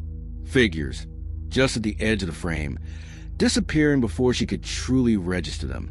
Faces, distorted and grotesque, superimposed onto familiar furniture, gone in a blink. Sometimes, the camera would inexplicably malfunction at crucial times, cutting out just as she approached a window or going dark when she entered a particularly private room. Or, worse, the feeds would inexplicably show her own private moments, but from impossible angles that her installed cameras shouldn't have been able to capture. A fleeting shot her back, brushing her teeth in the bathroom mirror from a perspective that defied logic, a distant view of her reading in bed, seen through what appeared to be the tiny aperture of a smoke detector on her ceiling. It wasn't just distortion anymore. It implied they weren't just manipulating her cameras. They were seeing through them or had other unseen cameras. The security system, her last bastion of defense, had become a window for her tormentor, broadcasting her most private moments, not just to her, but to them. She called the security company repeatedly, her voice growing increasingly frantic, laced with a desperation that bordered on hysteria. Technicians came and went baffled. They'd spend hours, days, running diagnostics, replacing circuit boards, updating firmware. They'd find no physical faults, no signs of tampering with the actual hardware. "It's unheard of, Ms. Vance," they'd say, shaking their heads, their faces a mixture of confusion and pity. "We can't explain it." But the problem persisted, returning hours after they left, proving the Watcher's technological capabilities were far beyond normal hacking. It was psychological warfare, turning her own shield against her. The psychological breakdown was profound. Eleanor, already fragile from the ceaseless knocks and the paranoia of Arthur Caldwell's gaze, was utterly devastated. The security system, meant to be her impenetrable shield, had been twisted into another instrument of torment. It was a constant, visual reminder of the Watcher's omnipresent gaze, a direct feed of her ongoing violation. Sleep deprivation became critical, blurring the lines between reality and nightmare. She began to experience visual disturbances, seeing phantom movements in her peripheral vision, even when her phone was off. She questioned her own sanity, wondering if the endless terror was finally pushing her into a full-blown hallucination. She was trapped, completely isolated, her attempts at security ironically locking her into a nightmare of her own making. The Watcher hadn't just broken her lenses. They'd twisted her vision, making her see terror in her own home through her own eyes. Now, let's turn our attention to the chillingly precise pages of the Watcher's journal for this phase. Imagine the entry written with a cold, almost gleeful detachment. Observation log, subject alpha, phase 7, digital environmental control and psychological amplification. Implementation of security system infiltration successful. Methods, proprietary malware injection via network vulnerability, phase 3. Targeted manipulation of live feeds and recorded data. Visual distortions, chromatic aberration, spatial warping, transient apparitions deployed. Objective: induce severe cognitive dissonance, erode subjects' trust in sensory input and technological safeguards. Secondary objective: utilize subjects' own surveillance for direct observation of private spaces. Efficacy: optimal. Subject exhibits advanced stages of paranoia, self-doubt, and profound sleep deprivation. Note, the irony of subject's secure environment becoming primary surveillance tool is highly satisfying. Preparations for direct communication through manipulated digital interface underway. Stage progressing as per accelerated timeline. The cold precision of that entry, the way it dissects Eleanor's suffering, reducing her profound psychological torment to mere optimal distress levels, is truly chilling. It paints a picture of a mind operating with a terrifyingly clinical detachment, treating Eleanor's torment as a scientific experiment. Every action calculated for maximum psychological and emotional impact. And that chilling note about direct communication through manipulated digital interface. It hints at a new, terrifying level of interaction in her desperation. At the absolute nadir of her sanity, Eleanor knew she couldn't rely on conventional help. The police were baffled, the security technicians useless. She needed someone who understood this level of digital intrusion, someone who operated outside the norm. She needed a specialist, someone who could delve into the dark corners of the internet, into the murky world of advanced cyber warfare, to find out how this was happening, to identify the source of this terrifying digital puppetry. This desperate need for specialized help, a lifeline in the digital abyss, would push her into a realm she never knew existed, setting the stage for her to seek out answers in places most people wouldn't even dare to look. And that search, that desperate plea for expertise, would lead her to an unexpected and terrifying ally, or perhaps another trap. You absolutely won't want to miss that. Story 10, The Ghostly Album. Pictures of My Silence. All right, everyone, if you've been with us through Eleanor Vance's nightmare, you know she's been pushed to the absolute brink. Last time in Broken Lenses, her state-of-the-art security system, her last desperate line of defense, was twisted into an instrument of torment. Those chillingly distorted feeds, showing impossible movements and fleeting, grotesque images in her own home, proved the watcher wasn't just lurking. They were actively manipulating her perception, turning her own shield against her. The psychological toll was immense, leaving her exhausted, questioning her sanity, clinging to a fragile hope that a specialized cybersecurity expert might hold the key to understanding this insidious digital puppetry. She was searching for someone who operated in the shadows, someone who understood the dark web, because she knew, with terrifying certainty, that conventional help wasn't going to cut it anymore. And just when she thought her sense of violation couldn't go any deeper, the Watcher decided to deliver a new, chillingly personal message, a physical album of her most private moments. Eleanor was living in a constant state of advanced exhaustion, her nerves frayed to the absolute limit. Sleep offered no respite, only fragmented nightmares filled with distorted camera feeds and the echoing whispers from her audio recorder.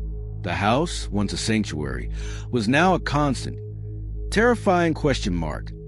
Every shadow a potential hiding place for an unseen device, every quiet corner a silent witness to her unraveling sanity.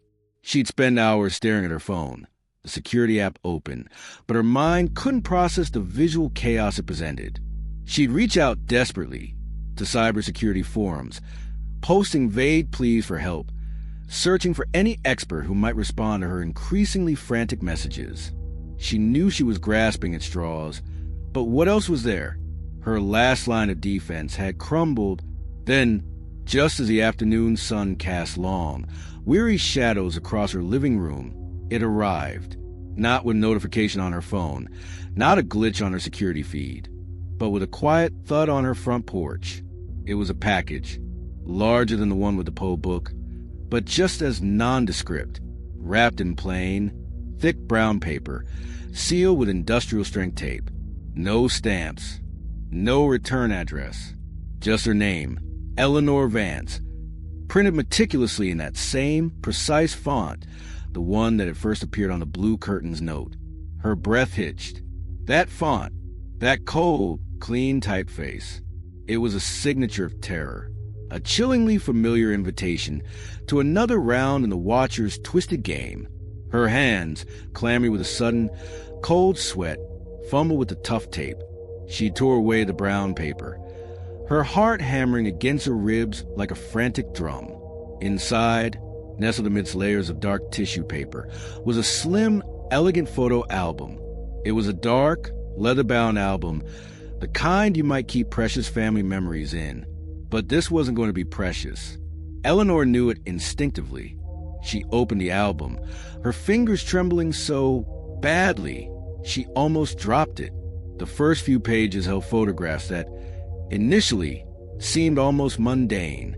Photos of her house, her perfectly manicured front lawn, the familiar oak trees shading her driveway, Her neighbor Arthur Caldwell's house, roses blooming in the foreground, the local cafe where she often got her latte, the small park where she sometimes read. Ordinary scenes. But then, a cold dread began to seep in. These weren't just random snapshots. Each photo was taken from a specific, often unusual, angle. From across the street, capturing her living room window. From behind her mailbox, showing her porch. From a hidden vantage point in the park, barely visible behind a cluster of bushes. These were photos taken of her environment, but they were taken with a chilling sense of purpose, a deliberate documentation of her ordinary world. And then the true horror set in. As she turned the pages, the photos shifted. They were no longer just of her house or her neighborhood. They were photos of herself, raw, unfiltered, taken from impossible angles, in moments she believed were utterly secure and private, moments when she was alone and quiet, reading on her couch, a book open on her lap, a faint smile playing on her lips, working late at her desk, engrossed in design, her brow furrowed in concentration, sleeping in her bed, her hair fanned across the pillow, utterly vulnerable, utterly unaware, sitting in her kitchen, sipping her morning tea, simply staring into space, lost in thought. These were the pictures of her silence. The angles were what truly broke her. One photo, in particular, made her stomach churn. It was a shot of her reading in bed, taken from what appeared to be a tiny, almost invisible hole in her ceiling, just above her head. Another showed her making coffee in her kitchen, seen through what looked like a pinhole lens embedded in her stove hood. A horrifying, grainy image of her stepping out of the shower, taken from the corner of her bathroom ceiling. These weren't just long-range shots from outside.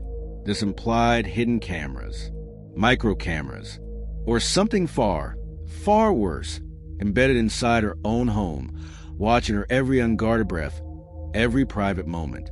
Her sanctuary was utterly compromised. Tucked into the last page of the album, there was another note. Identical paper, identical font. This one was shorter, almost poetic in its chilling simplicity. Even in your silence, you are seen. Your peace, a fleeting illusion. It wasn't just a threat. It was a declaration. A confirmation that the watcher wasn't just seeing her physical self, but was actively experiencing her solitude with her, infiltrating her inner world, mocking her most private moments of peace. The violation was profound, gut-wrenching. It was a terrifying confirmation that they weren't just physically present. They were intimately connected to her very being. Eleanor's initial reaction was a raw, primal scream that caught in her throat. She immediately called the police, her voice thin and reedy, shaking with barely suppressed hysteria. She recounted the latest incident, describing the album, the pictures, the impossible angles. The officers arrived quickly, their faces grim as they looked through the album. They took the album, the notes, and promised to investigate. But they were as baffled as before. They scoured her house again, but found no physical evidence of new hidden cameras, no obvious entry points, no tiny holes. The technology, they admitted, if it existed, was beyond their current capabilities to detect without a full forensic sweep, which would take time. The expert she had reached out to online also expressed initial skepticism. This kind of deep, undetectable infiltration was rare, almost unheard of. It left Eleanor utterly helpless, trapped in a nightmare where her own home had become a fishbowl, and she was a helpless exhibit. The psychological impact was devastating. Eleanor was paralyzed by fear, unable to move, unable to sleep, unable to feel safe anywhere. The pictures of her silence were a profound invasion of her inner world, stripping away every last shred of privacy and personal autonomy. She felt like a puppet, her every move choreographed for an unseen audience. She couldn't eat. She couldn't sleep. Every shadow seemed to conceal a hidden lens. Every quiet moment a confirmation of unseen eyes. She would sit in the center of her living room, curled up on a couch, staring at the walls, knowing they were watching, waiting. The silence in her home once a comfort, was now the most terrifying sound of all, a canvas on which the watcher painted her despair. Now, let's step into the chillingly precise pages of the watcher's journal for this phase. Imagine the entry written with cold, almost scientific glee. Observation log, subject alpha, phase 8, intimate visual confirmation and subject immersion. Deployment of micro-optic units, successful across multiple interior sectors. Methodology, covert installation during pre-identified windows of opportunity. Objective, capture unguarded, private moments, fostering pervasive sense of omnipresence. Analysis, subject silent routines, reading, meditation, sleep, confirm deep emotional vulnerability. Delivery a curated photographic album, Operation Ghostly Album. Highly effective. Psychological impact, profound. Subject exhibits paralysis, acute paranoia, complete erosion of perceived privacy. Note, the irony of delivering images of their own intimate silence proves a powerful conditioning tool. Preparation for next phase, direct auditory interaction via concealed internal units. Subject fully immersed. The game is evolving. The cold precision of that entry, the way it dissects Eleanor's suffering, reducing her profound psychological torment to mere optimal distress levels, is truly chilling. It paints a picture of a mind operating with a terrifyingly clinical detachment, treating Eleanor's torment as a scientific experiment, every action calculated for maximum psychological and emotional impact. And that terrifying note about direct auditory interaction via concealed internal units, it signals a new, horrifying level of invasion. The undeniable proof of deep internal surveillance, the album, the impossible angles, the pictures of her silence, forced Eleanor to confront the fact that she can no longer trust her own home, not even the air she breathed within its walls. This overwhelming violation and the crushing realization that the watcher possessed intimate knowledge of her most private moments, her very thoughts during her solitude, pushed her to a desperate, singular conclusion. She had to get out. She had to escape the physical confines of her compromised home. But even as that desperate thought formed, she knew it wasn't enough. The watcher had proven they could reach her anywhere. She needed help, real help, the kind of help only someone who understood this level of clandestine warfare could provide. This profound, overwhelming violation, this absolute loss of her sanctuary, would force her to make contact with that specialized cybersecurity expert she'd been desperately trying to reach, setting the stage for a new, terrifying alliance or perhaps a new kind of trap. You absolutely won't want to miss that. Story 11 Walls That Whisper. Conversations unheard. All right, everyone, take a deep breath. Last time, in the Ghostly album, Eleanor Vance was utterly shattered. That package, that elegant photo album filled with pictures of her silence, undeniable, sickening proof of hidden micro cameras inside her own home, capturing her most private, unguarded moments. It was a violation so profound, it stole the very air from her lungs.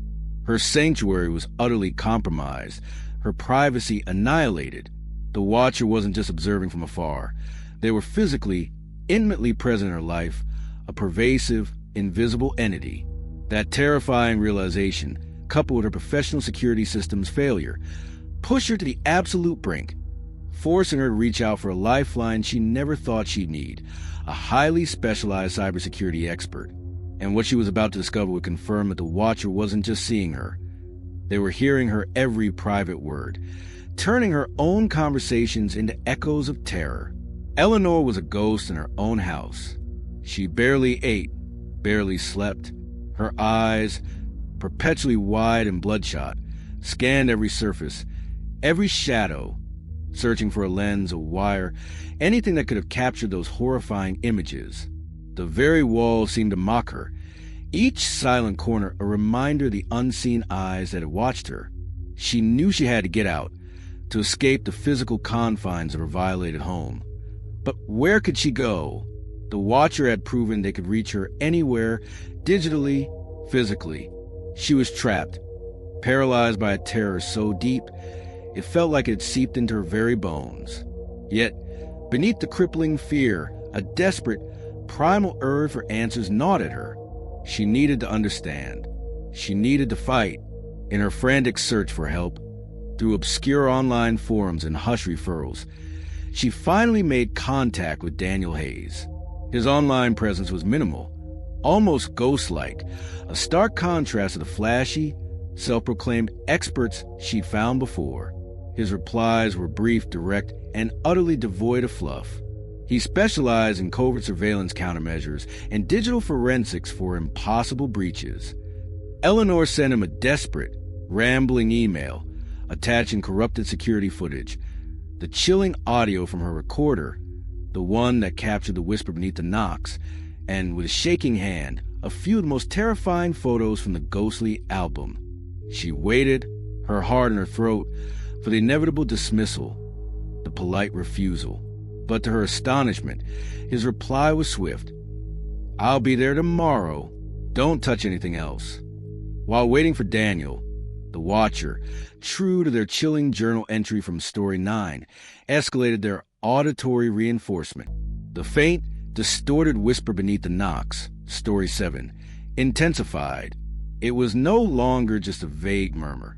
Now it was distinct, almost intelligible, coming from within the walls themselves, from the vents, from the ceiling, from what felt like the very air around her.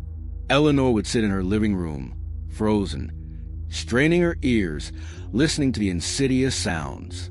She'd hear fragments of her own voice, clear as day, replaying words she'd spoken in hushed tones when she thought she was alone. "I can't take this anymore," her own voice would whisper from the heating vent, followed by a faint, distorted chuckle.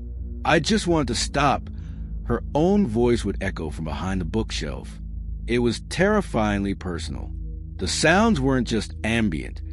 They were direct replays of her own private conversations, mocking her, tormenting her. This wasn't just about her solitude being seen.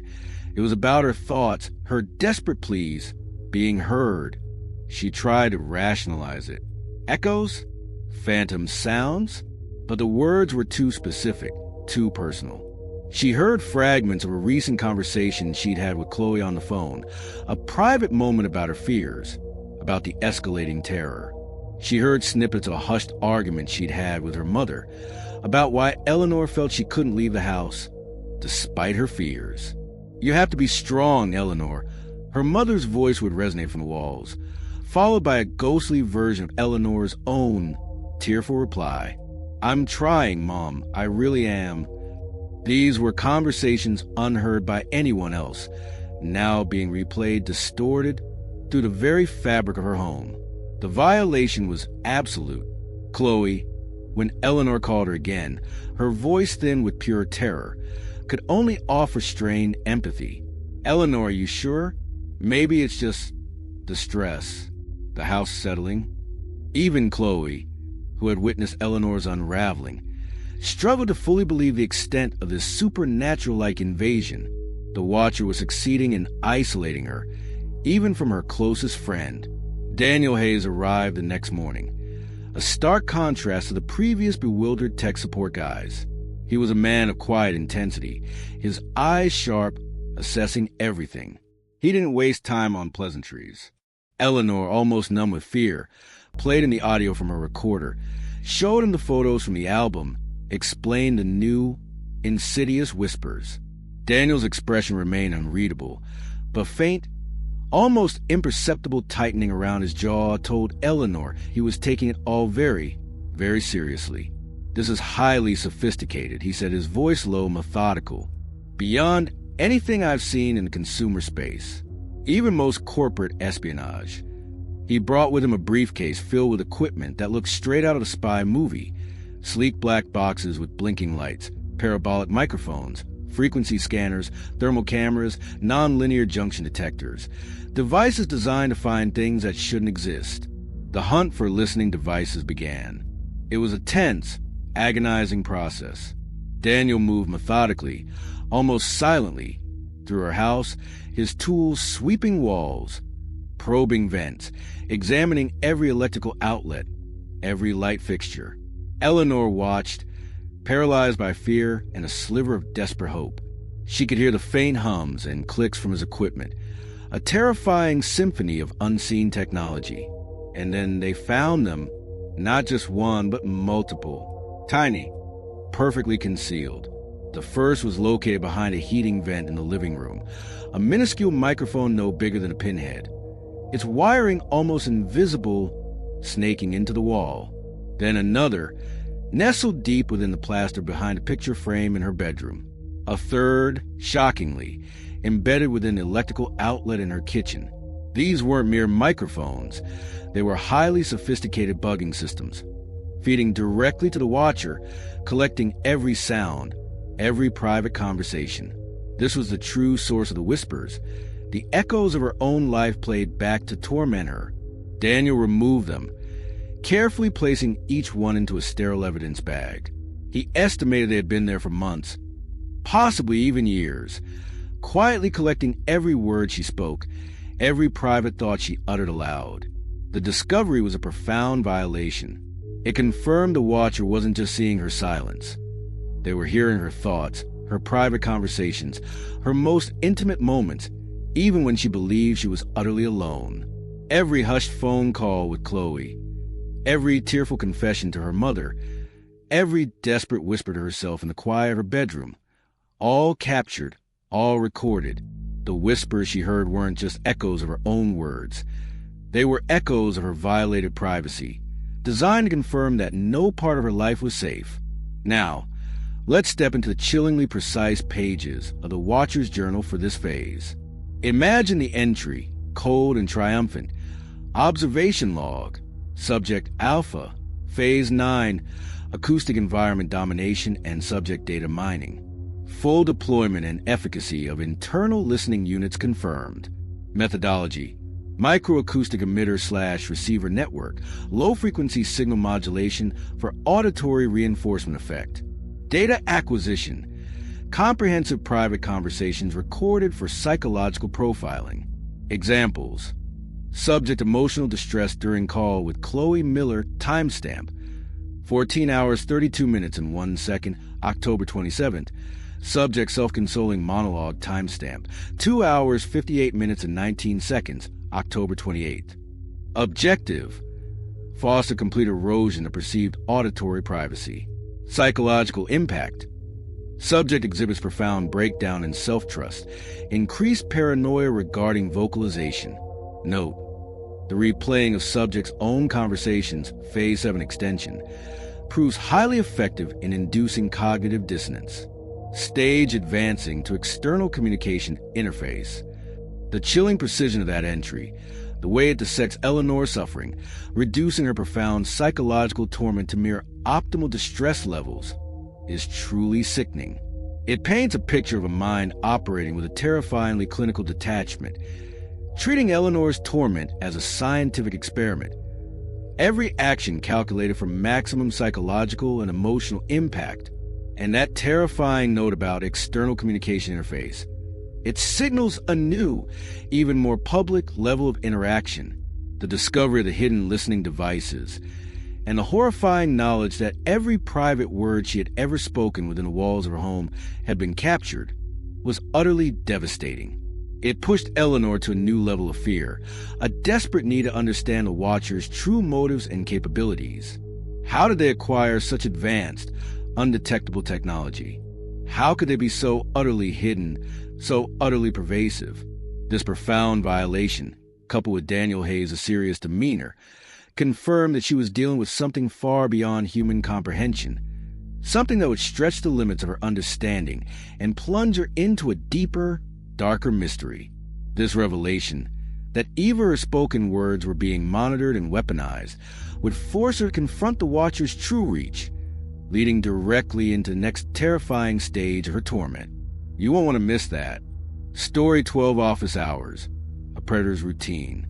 All right, everyone. If you've been on this harrowing journey with Eleanor Vance, you know she's been pushed to the very brink.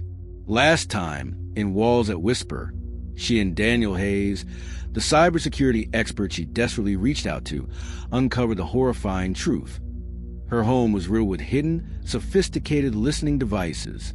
Not only were her pictures of silence being captured, but her most private conversations, her every whispered thought, were being recorded, analyzed, and even replayed to torment her. The profound violation, the absolute annihilation of her privacy, had left her shattered, utterly exposed. Eleanor was a ghost in her own house. Every corner a reminder the unseen ears that had listened to her unravel. But even in the depths of her despair, a primal instinct for self-preservation kicked in. She had to find a sanctuary, somewhere, anywhere away from the compromised walls of her home. And for Eleanor, that meant work. Eleanor desperately clung to the routine of her office as a lifeline, a desperate attempt to grasp at some semblance of normalcy. Her home was utterly compromised, a constant, chilling reminder of the watcher's pervasive presence. But the office, with its bright fluorescent lights, its bustling colleagues, its professional environment, surely that was a safe space? She tried to convince herself of it, repeating it like a mantra. She poured herself into her graphic design work, losing herself in the intricate details of digital canvases, seeking solace in the logic and structure of her craft. She was dedicated, meticulously precise, often staying late, long after most of her colleagues had left. The quiet hum of the servers a strange comfort in the vast, empty building. She told herself that here, in this public yet professional space, she was beyond the watcher's reach. She had to be. The office after hours had its own rhythm. The gentle hum of the HVAC, the distant whir of printers, the occasional clack of a keyboard from a fellow late-nighter. And then there was Marcus Thorne. Marcus was the night janitor. He was unremarkable in every way. A middle-aged man with perpetually tired eyes, a quiet demeanor, and a uniform that always seemed a little too crisp for a cleaning crew. He moved through the office with methodical efficiency, a vacuum cleaner usually slung over his shoulder, a bucket and mop always nearby. He'd offer a polite nod, a tired smile, and a soft "Evening, Miss Vance," before continuing his rounds. He was just part of the background hum, an invisible cog in the corporate machine. Or so Eleanor thought. But Eleanor, now hypervigilant, her senses sharpened by weeks of relentless terror, began to notice subtle oddities about Marcus. Small things at first. His small talk started to become unervingly specific. "Big deadline tomorrow, Miss Vance?" he'd ask, his voice low, almost a whisper, as he cleaned the trash can by her desk. "I saw you working on that presentation earlier. Looks like a tough one." Or, "Planning a weekend getaway soon? Your calendar seemed busy this week." These comments, initially, she'd brush off as casual observation. Maybe he saw her screen or overheard a conversation. But he'd linger, just a moment too long. His eyes, though tired, would hold a peculiar intensity as they flickered towards her desk, her computer screen, her personal planner. He seemed to know too much about her work schedule, her specific projects, even her personal plans discussed discreetly with colleagues during lunch breaks. He'd sometimes subtly mimic her habits or gestures, a sigh, a stretch, as if he were mirroring her own fatigue.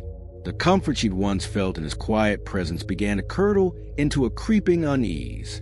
The subtle shifts escalated into undeniable intrusions. One evening, Eleanor was deep in a complex design, her mind wrestling with color palettes and font choices. Marcus was on her floor, his vacuum whirring in the distance. When she finally stretched, trying to loosen the knots in her shoulders, he appeared at her office door, pushing his cleaning cart. "Still at it, Miss Vance?" he asked, his voice a little too warm. "Must be important. Those blue shades you picked for the banner. Quite striking. Are you heading to that client meeting downtown tomorrow?" "Heard the weather's supposed to be bad." Eleanor froze. Blue shades. Client meeting downtown. These were details she'd only discussed in brief, hushed tones with her project manager, and certainly not on a speakerphone. The blood drained from her face. How could he possibly know? Marcus, noticing her sudden stillness, simply offered a small, knowing smile and continued down the hall. The psychological impact was immediate and devastating. The office, her last assumed sanctuary, was compromised. Marcus wasn't just a janitor. He was a conduit, a new set of unseen eyes and ears. The thought that every private conversation she had with colleagues, every confidential project detail, every personal frustration whispered under her breath, was being monitored by this seemingly innocuous man was a sickening blow. She felt utterly exposed to professional life, once a source of pride and control, now another stage for the Watcher's cruel play. The terror of the hidden cameras and listening devices in her home was now mirrored in her workplace, leaving her nowhere left to hide. Then came the moment that ripped away any pretense of normalcy. One particularly late evening, well past midnight, Eleanor was the last one left on her floor. She decided to step out for a quick break, to grab a coffee from the kitchen, desperately needing to clear her head. As she walked down the dimly lit hallway, the quiet hum of the fluorescent lights amplifying her pounding heart, she saw him, Marcus. He was standing directly in front of her office door, his back to her, seemingly fiddling with the lock. His hand held something small and dark, almost imperceptible in the low light. It wasn't his usual cleaning tools. Her breath hitched. He wasn't cleaning. He was either tampering with her lock, or worse, subtly placing or retrieving a device. Her blood ran cold. The image of the hidden listening devices in her home flashed through her mind. He was trying to gain access. Or he already had it. Eleanor didn't hesitate. Despite her fear, a surge of pure, raw fury propelled her forward. She didn't confront him directly. Instead, she spun on her heel, retreated to the stairwell, and pulled out her phone, her fingers fumbling with adrenaline. She dialed office security, her voice a reedy whisper, recounting what she'd seen. By the time security arrived, Marcus was gone. Her office door appeared untouched. She felt a mix of fleeting relief and profound anxiety. Security reviewed the building's cameras, tracing Marcus's movements. He was seen near her office, yes, but nothing overtly incriminating. Marcus, when questioned, offered a flimsy excuse. He was just checking the lock. A routine security check, he claimed. He was professional, polite, utterly convincing to the security team. But Eleanor knew. She saw the flicker in his eyes. She felt the cold knot of certainty in her stomach. The next morning, Eleanor immediately reported the incident to HR, detailing her escalating fears, Marcus's unsettling comments, and the late-night encounter. HR took the matter seriously. A full investigation was launched. Marcus Thorne was subsequently fired, the company citing a breach of protocol and suspicious behavior. They implemented stricter access controls to prevent unauthorized entry into offices after hours, a small comfort. However, the internal security footage, reviewed again by Daniel Hayes remotely after Eleanor, with a desperate plea, gained temporary access to some IT logs, revealed a chilling truth. Marcus wasn't just a curious janitor. He was a methodical, cunning operative. He had indeed been tampering, placing tiny, sophisticated recording devices, and even chillingly, accessing her office network using a small, undetectable keylogger device hidden within a USB charger he occasionally left near her desk.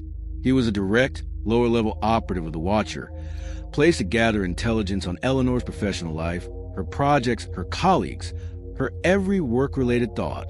He was the perfect low-profile, trusted access point for their insidious network. Now, let's look into the cold, precise entries of the Watcher's journal for this phase. Imagine it.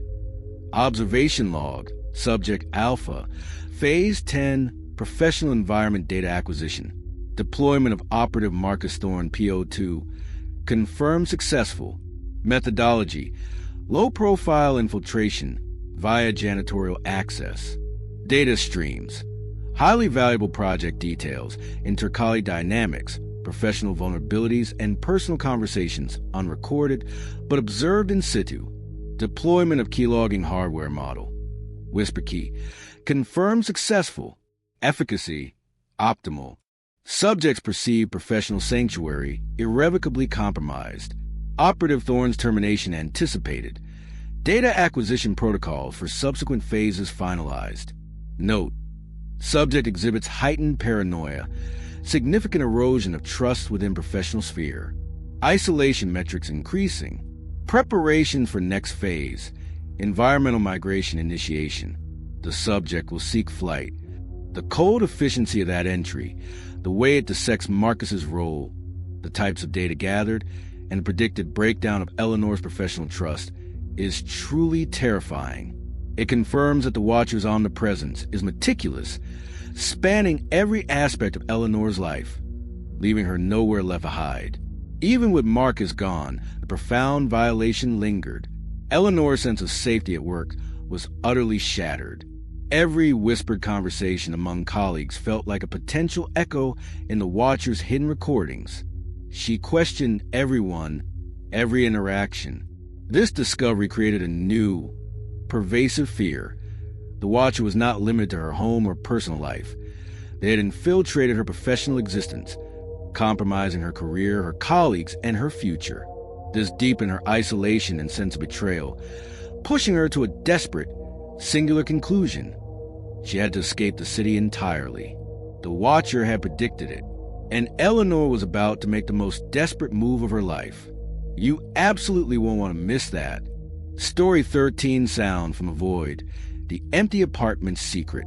All right, everyone, if you've been with us on Eleanor Vance's terrifying journey, you know she's been through hell.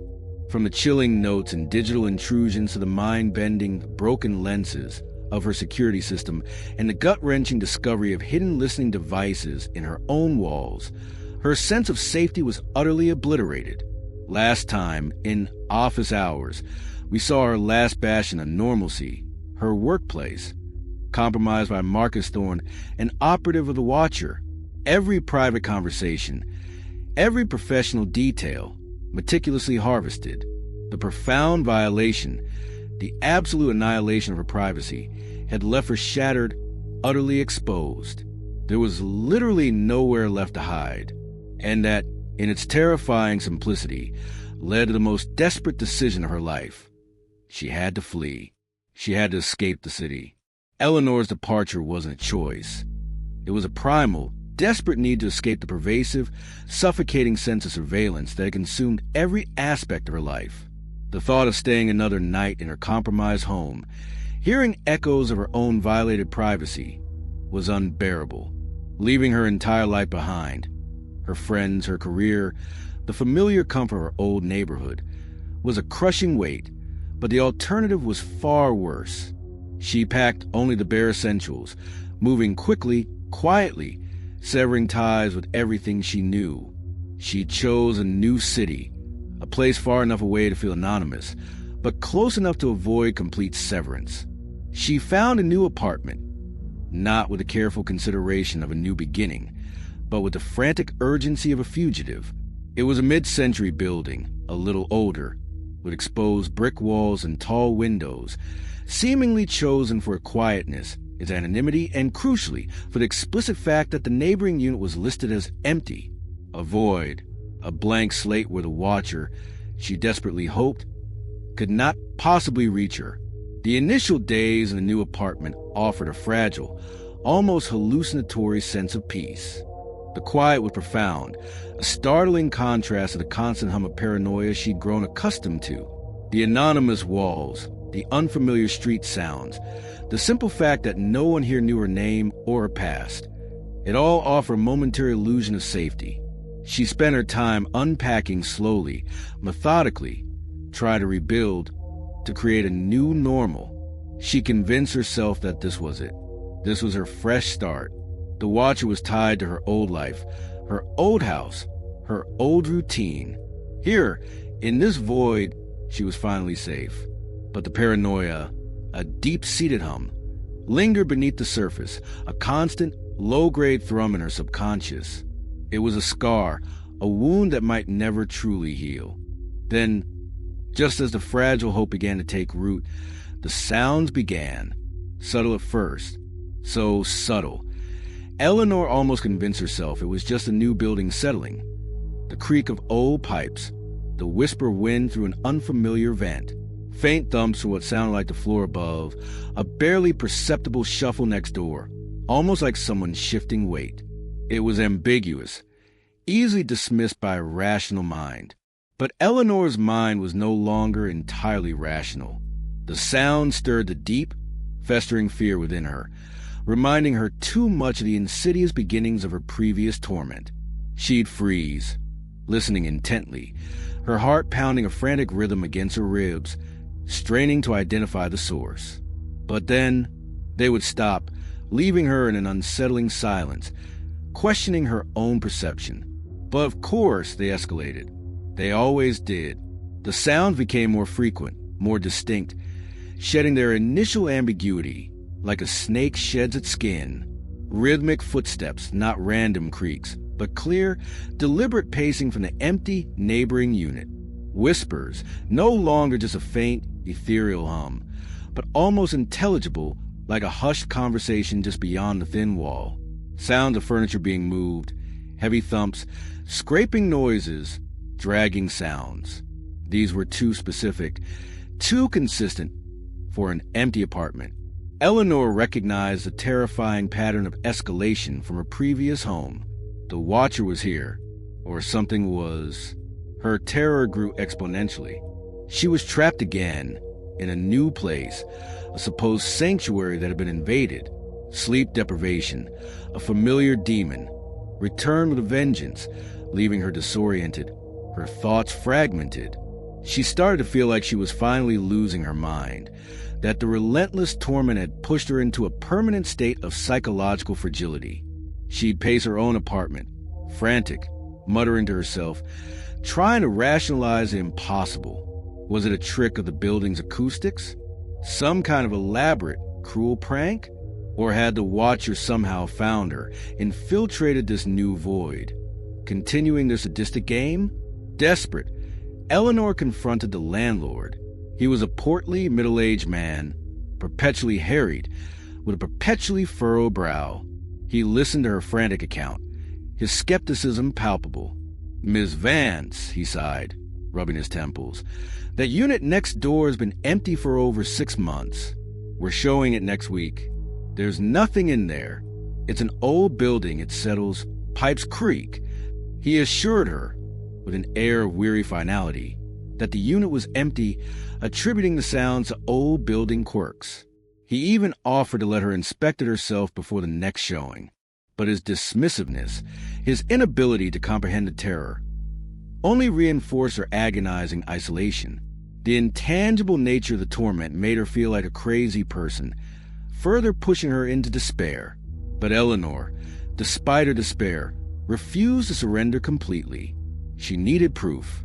Just like with the knocks in her old house, she grabbed a simple audio recorder, a low-tech relic in her high-tech nightmare, and placed it strategically near the shared wall. She let it run overnight. The next morning, her hands trembling, she played back the recording. And there they were, undeniable, crystal clear, rhythmic footsteps, distinct whispers, muffled arguments. Even a faint, almost chillingly clear sound of what seemed like a child crying, quickly muffled.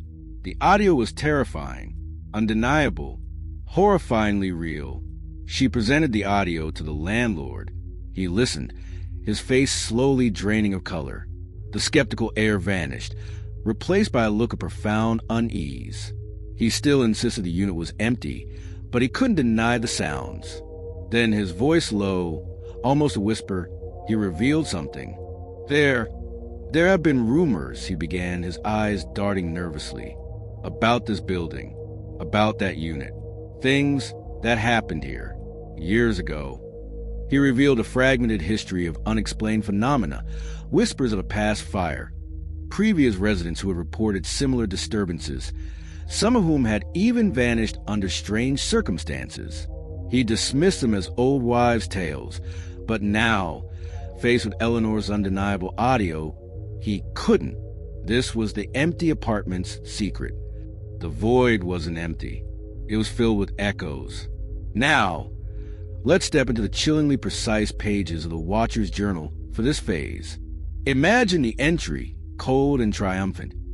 Observation log, subject Alpha, phase 11, Relocation protocol and environmental psychological warfare. Subject has initiated flight protocol, relocated to designated secondary site. Apartment 2B, new city address. Target acquisition successful. Deployment of advanced acoustic projection units in adjacent void space. Apartment 2A, confirmed. Objective. Maintain pervasive sense of omnipresence. Erode subject's perceived sanctuary regardless of physical relocation. Analysis. Subject exhibits escalating paranoia, severe sleep deprivation, and increased susceptibility to environmental suggestion. Historical resonance of site, prior incidents, structural anomalies, proves highly effective in amplifying distress. Note, the psychological impact of sound from a void is highly efficient in maintaining control. Preparations for physical interaction with a new environment underway. Subject's flight is a controlled variable. The game continues. The cold precision of that entry, the way it details Eleanor's suffering, confirms that her escape was merely another step in the Watcher's meticulously planned game. Her sanctuary was never safe. It was a pre-selected trap. The discovery of the building's dark, tragic past and its direct, horrifying link to the sounds emanating from the supposedly empty apartment next door confirmed Eleanor's deepest fears. The Watcher was not just stalking her. They were playing with her, using her environment's history, its very echoes, against her. She was trapped. She realized escape was not enough. The sounds, now imbued with a terrifying historical weight, became a constant, inescapable torment. The knowledge that the Watcher had anticipated her flight, had perhaps even orchestrated her choice of this particular building, was a chilling testament to their power. This deep, profound sense of being utterly outmaneuvered, of being caught in a web so vast and complex, shattered any remaining illusion of control. It pushed her to a new, desperate level of seeking a lifeline, perhaps from an unexpected source, or a method she hadn't considered before, leading directly into the next terrifying stage of her torment. You absolutely won't want to miss what happens next, because Eleanor's fight for survival just got a whole lot more desperate. Story 14, The Keepsake Crate. Return to my past. All right, everyone, if you've been on this agonizing journey with Eleanor Vance, you know she's already been dragged through depths of despair. Last time, in Sound from a Void, her desperate flight from her old city, her attempt to find a blank slate in a new, supposedly empty apartment, proved utterly futile. The haunting whispers, the rhythmic thumps, the chilling sounds from a void next door confirmed what the Watcher's journal had hinted at. Her flight was anticipated, orchestrated, her new sanctuary, just another pre-selected stage. The revelation of her new building's tragic history, linked directly to those phantom sounds, solidified the Watcher's pervasive control and terrifying manipulation of her environment. Eleanor was trapped, utterly outmaneuvered, spiraling into a profound despair where hope itself felt like a cruel illusion.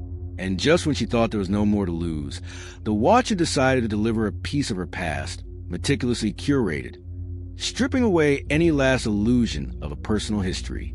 Eleanor's new apartment, once a beacon of desperate hope, had become just another extension of her torment. The silence was a lie, filled with the phantom echoes of unseen occupants, a chilling backdrop to her escalating paranoia. She barely left her bed, wrapped in blankets, trying to muffle the sounds that seemed to vibrate through the very floorboards. Sleep was a constant, terrifying battle, haunted by the cacophony next door and the knowledge that the Watcher was always there, anticipating her every move, even her desperate attempt to escape. Her despair was absolute, a crushing weight that left her feeling numb, utterly helpless, and trapped in a nightmare she couldn't wake from. She was an actor in a play she didn't understand, her life's narrative meticulously crafted by an unseen director. Then, one quiet afternoon, the doorbell rang. Eleanor froze, her breath caught in her throat. She hadn't ordered anything. No one knew she was here. The sound was an intrusion, a violation of the fragile, isolated quiet she had desperately tried to maintain. She crept to the peephole, her heart hammering against her ribs. Standing there was no delivery person, no curious neighbor, just a large, nondescript crate, sitting on her porch, as if it had materialized out of thin air. It was old, stained with what looked like dried mud, its wooden planks rough, its metal reinforcements rusted. No labels, no shipping information, just the crate, and on its side, scrawled in that familiar, unsettlingly precise hand, was her name, Eleanor Vance. A mix of dread and morbid curiosity, a desperate need to understand this latest torment, compelled her. She dragged the heavy crate inside, though it scraping against her new apartment's polished floors, a grating sound that amplified her unease. It smelled of damp earth and forgotten things. She fumbled with the rusted metal latches, her fingers trembling so badly she almost dropped the crowbar she found. With a groan of tortured wood, the lid creaked open. Inside, nestled amidst layers of coarse, yellowed burlap, was a jumble of old personal belongings. Eleanor stared, confused. Why were these here? Her mind raced, trying to make sense of the seemingly random collection. A faded teddy bear she hadn't seen since she was 6. A worn copy of her high school yearbook, tucked behind a bundle of brittle, tied-up letters. A chipped porcelain figurine that used to sit on her grandmother's mantel. Initially, it was just confusion. These were her things, yes, but why were they here, delivered in such an ominous way? Then, the horror truly set in as she sifted through the items, her fingers brushing against decades of her own forgotten life. She pulled out a small, tarnished locket, the one her mother had given her for her 10th birthday, a piece she was certain she'd lost years ago in a move. Next, a stack of letters, tied with faded blue ribbon, handwritten notes from friends she hadn't spoken since college, detailing inside jokes and private confessions she thought only they remembered. There were photographs from distant family gatherings, birthday parties from her teenage years, even a few blurry snapshots from a summer camp she attended as a child. Crucially, these weren't just random relics. These were items she had lost, forgotten, or believed were discarded, or even destroyed years ago. Precious keepsakes she'd mourned the loss of, memories that had faded into the distant past, now meticulously retrieved and returned to her, curated by her tormentor. And then she found it, the centerpiece of this horrifying collection. Tucked beneath a stack of old school assignments, she unearthed a small, leather-bound journal.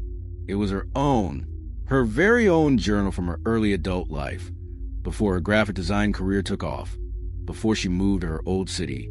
A journal she was absolutely certain she had lost or destroyed after a particularly messy breakup years ago.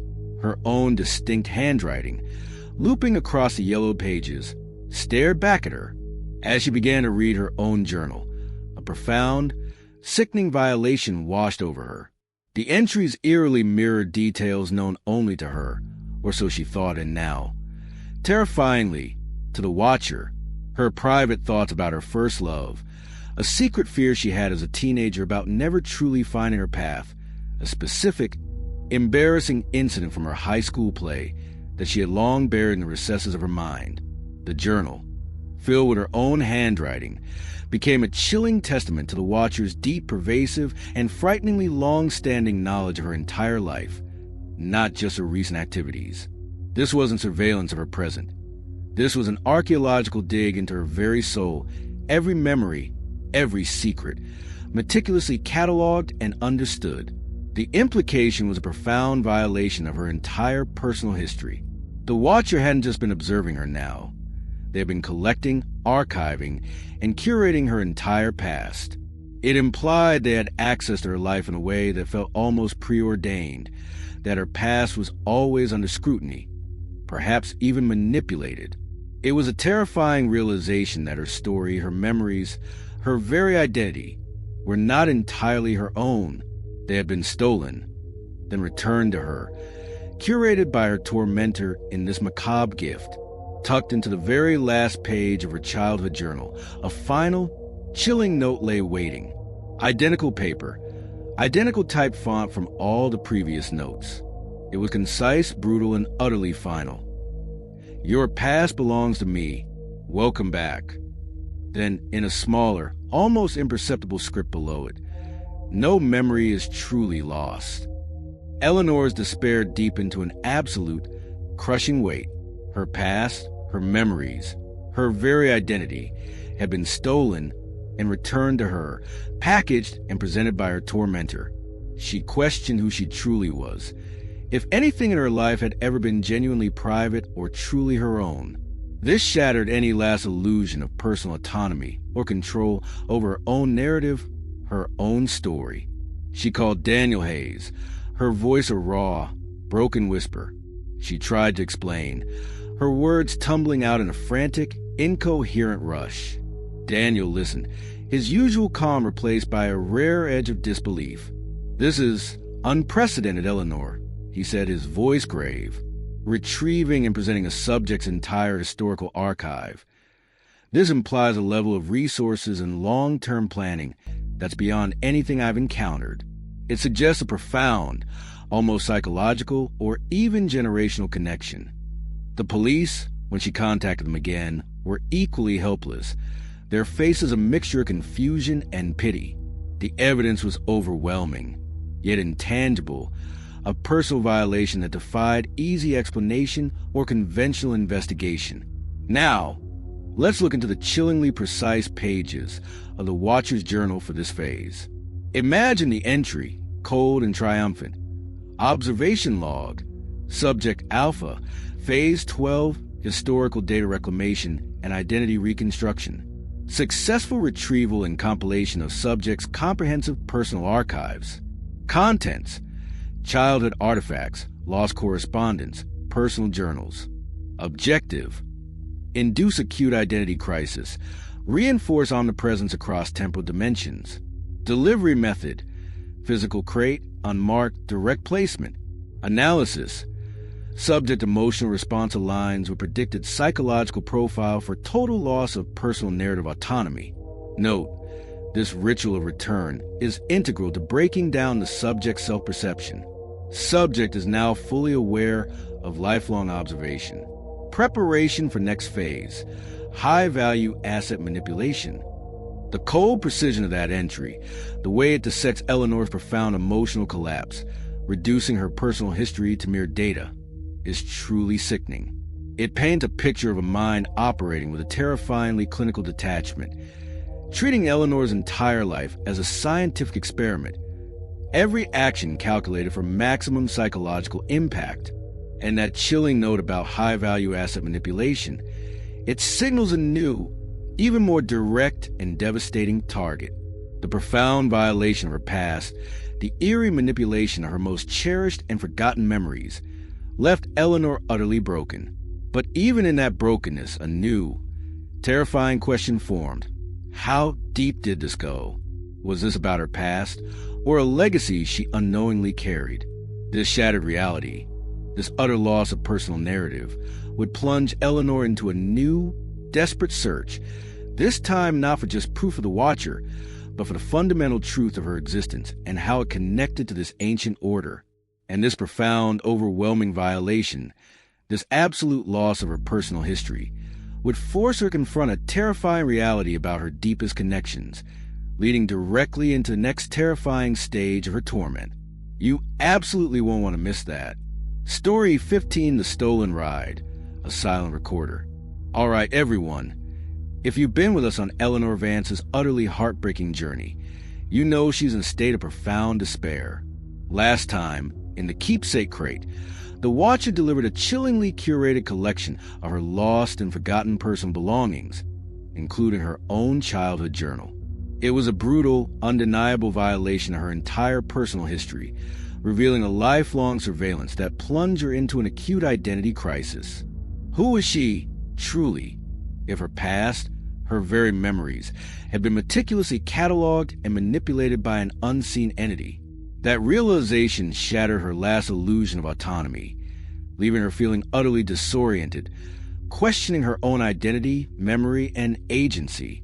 The Watcher's control was absolute, turning her very existence into a horrifying, prescriptive play. And as their journal had chillingly hinted, their next target would be a high-value asset manipulation.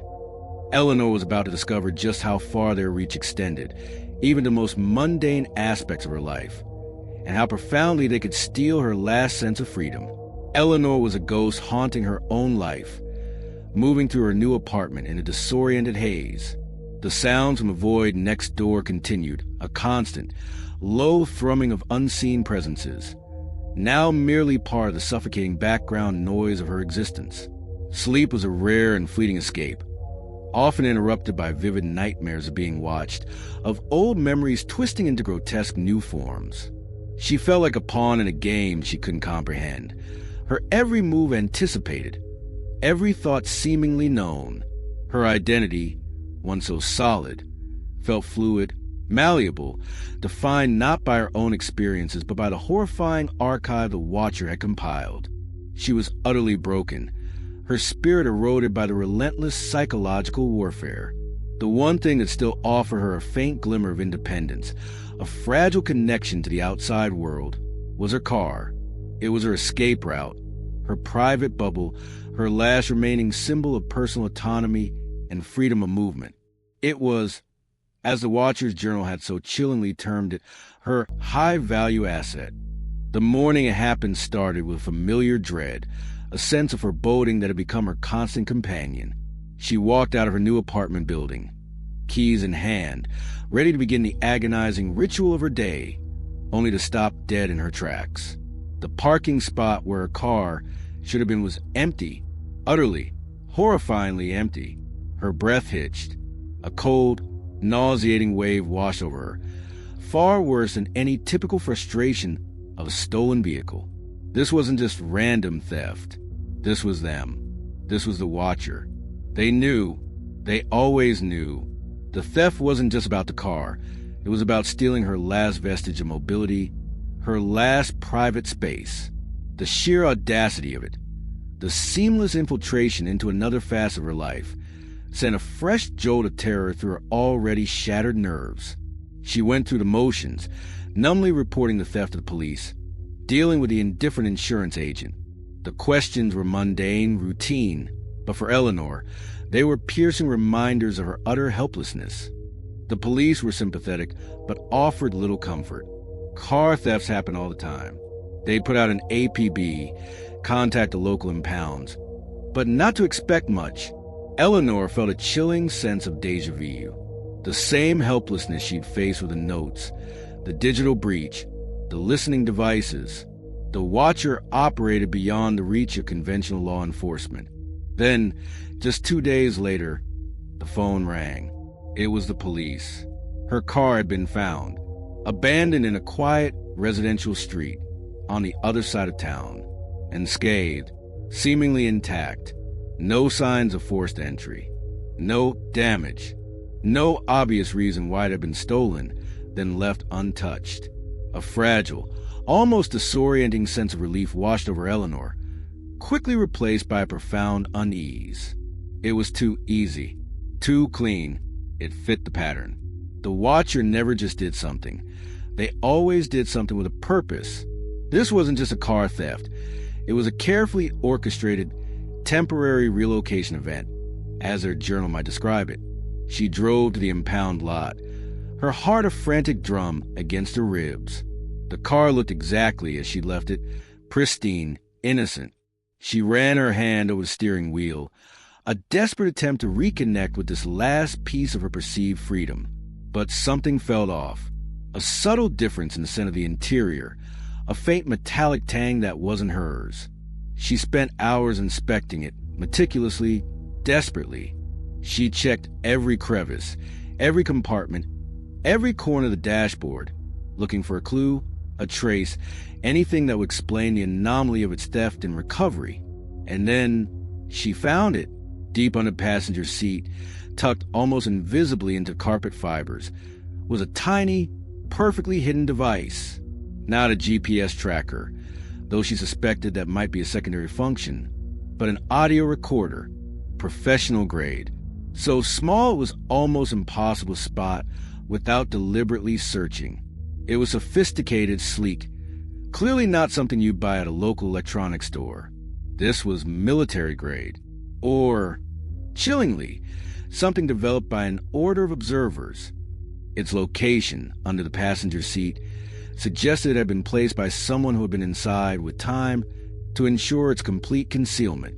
With trembling hands, Eleanor retrieved the device. She drove home in a daze, the recorder clutched in her palm, her car, her last private bubble, now a chillingly transparent box. Once inside her apartment, she immediately connected the device to her laptop. Using a secure, isolated connection Daniel Hayes had shown her how to set up. Her heart hammered against her ribs. The screen flickered, then a list of audio files appeared, labeled by date and time. She clicked on the most recent one, recorded just hours ago. During her drive home from the impound lot, the recordings began to play, and what she heard sent a cold, sickening wave through her. They were recordings of her own life, mundane conversations she'd had on her phone, while driving, brief, anxious calls to Chloe, try and make sense of the new apartment's noises, private thoughts she'd vocalized to herself during her commutes, snippets of frustrated muttering, anxious sighs, her singing along to the radio, off-key and vulnerable, the agonizing silence of her solo drives, filled only with her own breathing. This wasn't just about her movements. It was about stealing her internal world. But then, the new, chilling twist, interspersed with her own recordings, a faint, almost subliminal sound began to emerge.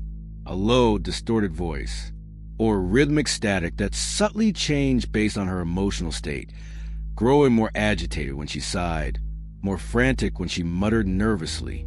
Sometimes, there was a faint clicking sound, a sound she terrifyingly recognized from her previous torments, the very sound that had accompanied the whispers in her old house, Story 7. This wasn't just a watcher recording her. They were interacting with her, even through this silent recorder. They were feeding sounds back into her environment, subtly responding to her emotional state, confirming that they were not just listening, but actively engaging with her internal world. This was the stolen ride, a silent recorder, the profound violation of her car. Her last bastion of perceived freedom and solitude was absolute. The watcher had not only stolen her ride, but had stolen her driving experience, turning her commutes into another meticulously documented surveillance operation. The emotional impact of having her vulnerable, private moments, her alone time, her internal monologues in the safety of her car, captured and potentially reacted to, was immense. The final illusion of personal space had been utterly shattered.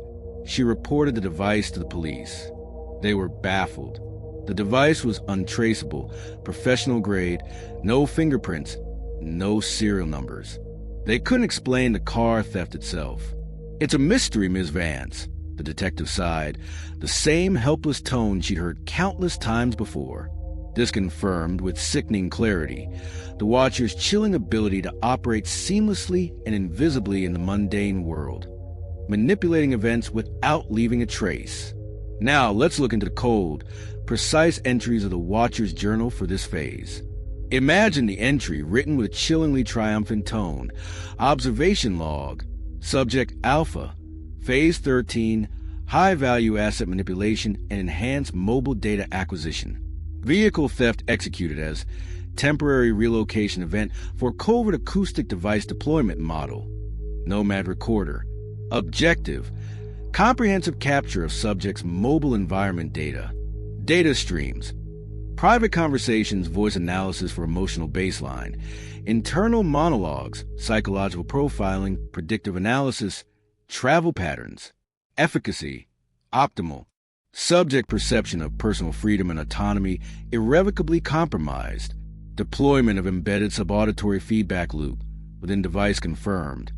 Enhancing psychological distress during subject's perceived solitude. Note, vehicle remains a primary conduit. Anticipate subject's profound psychological erosion, leading to desperate measures. Next phase, environmental control via external means. The cold precision of that entry, the way it details the sophisticated method, the specific data points, and the calculated psychological impact, is truly chilling. It confirms the Watcher's advanced capabilities and a profound understanding of Eleanor's vulnerabilities. The complete violation of her car, her last space of perceived freedom, along with the chilling recordings of her most vulnerable moments and the insidious, responsive whispers, left Eleanor utterly desperate. She felt like she could not escape physically, no matter how far she fled. The Watcher was everywhere, always one step ahead, always finding a new way to infiltrate her life. This profound sense of inescapable surveillance, of being utterly trapped in a world where every single facet of her existence was monitored and manipulated, would push her to consider drastic measures, to seek refuge or answers in a place that defied physical reality, or to attempt to outwit the Watcher in a less conventional way. This terrifying realization that her physical flight was merely a controlled variable in their game would lead her to an entirely new, potentially perilous approach. You absolutely won't want to miss that.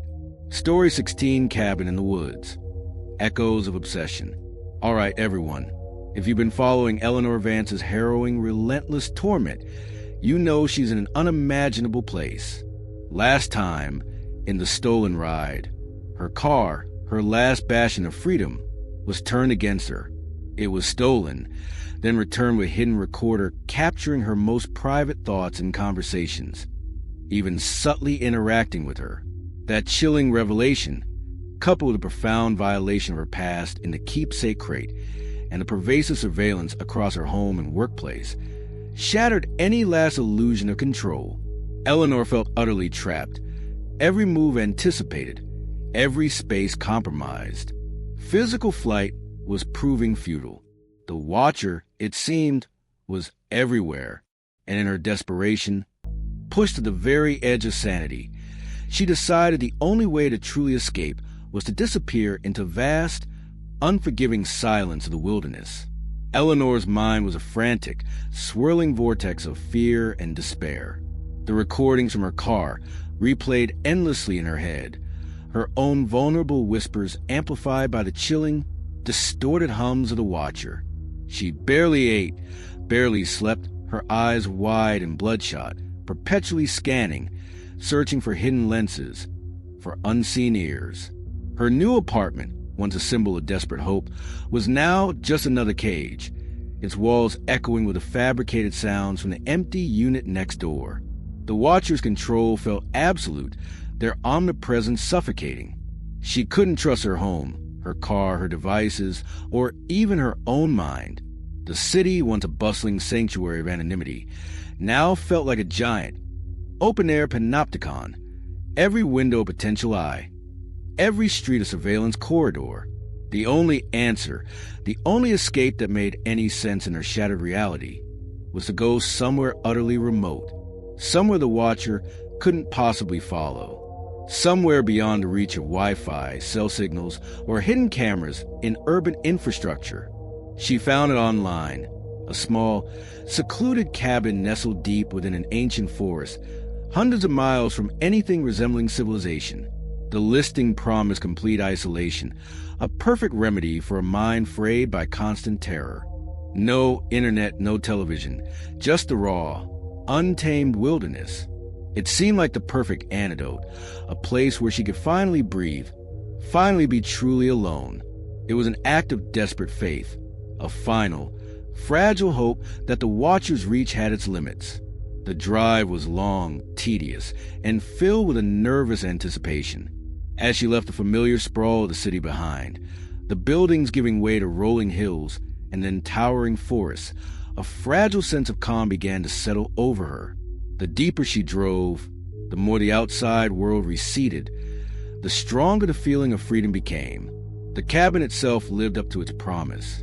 It was quaint, rustic, built from dark timber, nestled so deeply within the ancient trees that it seemed swallowed by the wilderness. A faint scent of pine and damp earth hung in the air. The only sounds were the whisper of the wind through the leaves and the distant murmur of a hidden stream. It was exactly what she desperately needed. A void, truly empty of human presence, a place where she could shed the suffocating weight of being watched. The first few days were a blissful, almost disorienting reprieve. Eleanor spent her time hiking the narrow, winding trails, her bare feet, or rather, hiking boots, grounding her to the earth.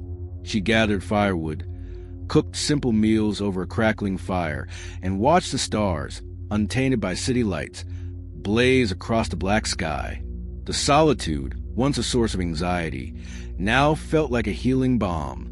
She started to breathe normally again, the knot in her stomach slowly loosening its grip. She even found herself humming, a faint melody of peace returning to her shattered mind. This was it. She was finally safe.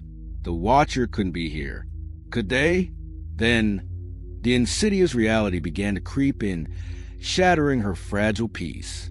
It started small, ambiguous, a cruel echo of her previous torments. A twig snapping behind her as she hiked, too loud, too close to be an animal. A faint, almost human-like whisper carried on the wind through the dense trees, quickly lost before she could decipher it.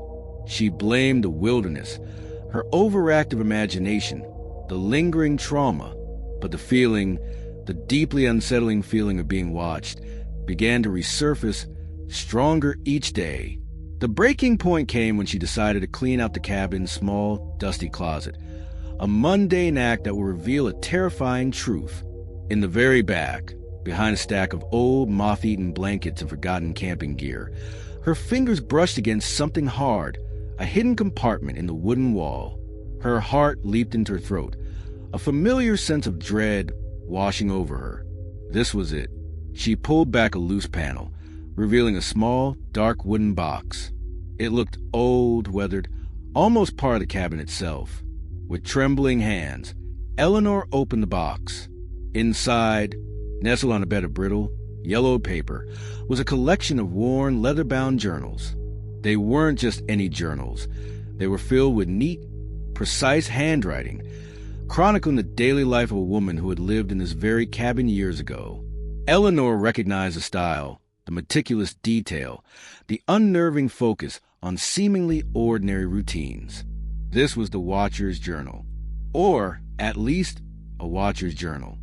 As she began to read, her breath hitched, a cold, sickening wave washing over her. The entries were terrifyingly familiar. They spoke of the woman's desperate attempts to find peace in the wilderness, her fear of unseen eyes, her constant feeling of being watched even in this remote cabin. "They are here," one entry read in a frantic scrawl. "The shadows in the trees, the whispers on the wind. I can't escape them. They want something from me, but I don't know what." Another chilling entry described her constant attempts to set traps, to find hidden cameras, to escape the pervasive feeling of being observed, all echoing Eleanor's own desperate actions. The profound despair, the creeping paranoia, the escalating sense of being hunted. It was all there, written in the faded ink of a previous victim, a mirror of Eleanor's own torment. The horror deepened when she found a small, meticulously organized collection of photographs tucked beneath the journals. They depicted various angles of the cabin, but with disturbing details. Some showed faint, shadowy figures almost imperceptibly hidden amongst the dense trees surrounding the cabin, watching. Others captured scenes of the woods around the cabin with strange, archaic markings and symbols etched onto the bark of trees. Symbols that eerily resembled the one she'd seen etched on her glasses, Story 29, and the symbol of the Order of Observers from the ancient tome, Story 30. This wasn't just a Watcher. This was a Watcher's journal, and it chronicled the systematic torment of a previous subject, a chilling premonition of her own fate. Now, let's step into chillingly precise pages of this Watcher's journal to understand the true horror behind its discovery. Imagine the entry, written with a triumphant yet clinical tone. Observation log, subject Omega-3, previous occupant cabin site. Phase 14, wilderness confinement and recursive psychological conditioning. Subject's flight to remote site anticipated and integrated into long-term observation strategy. Deployment of historical archive, journals of Omega-3. Successful in designated hidden compartment. Objective: induce profound existential despair, reinforce pre-existing paranoia, establish a psychological lineage of torment. Analysis: The recursive nature of subjects Eleanor's own current experience mirroring historical data, omega-3's torment, proves highly effective in eroding subjects' perceived agency. Note, the cabin itself functions as a primary psychological instrument, its isolation amplifying pre-recorded auditory and visual stimuli linked to historical events. Preparations for next phase, external physical disruption, triggering subjects' forced exit from sight. The cycle continues. The cold precision of that entry, the way it dissects Eleanor's profound psychological torment, reducing her despair to mere optimal distress levels, and her desperate flight to a controlled variable, is truly sickening. It confirms the Watchers' terrifying understanding of human psychology and their ability to weaponize history, even an isolated cabin, to break down their subjects. The cabin, her last desperate hope for refuge, had become just another extension of her nightmare, another meticulously crafted stage in the Watchers' terrifying game. Eleanor was not the first, and this journal was undeniable proof. The profound despair of this realization, the sickening sense of having inherited a legacy of torment, left her utterly broken. This wasn't just a physical escape. It was a psychological trap she had walked straight into. The whispers in the trees, the shadows and periphery, the pervasive sense of being watched.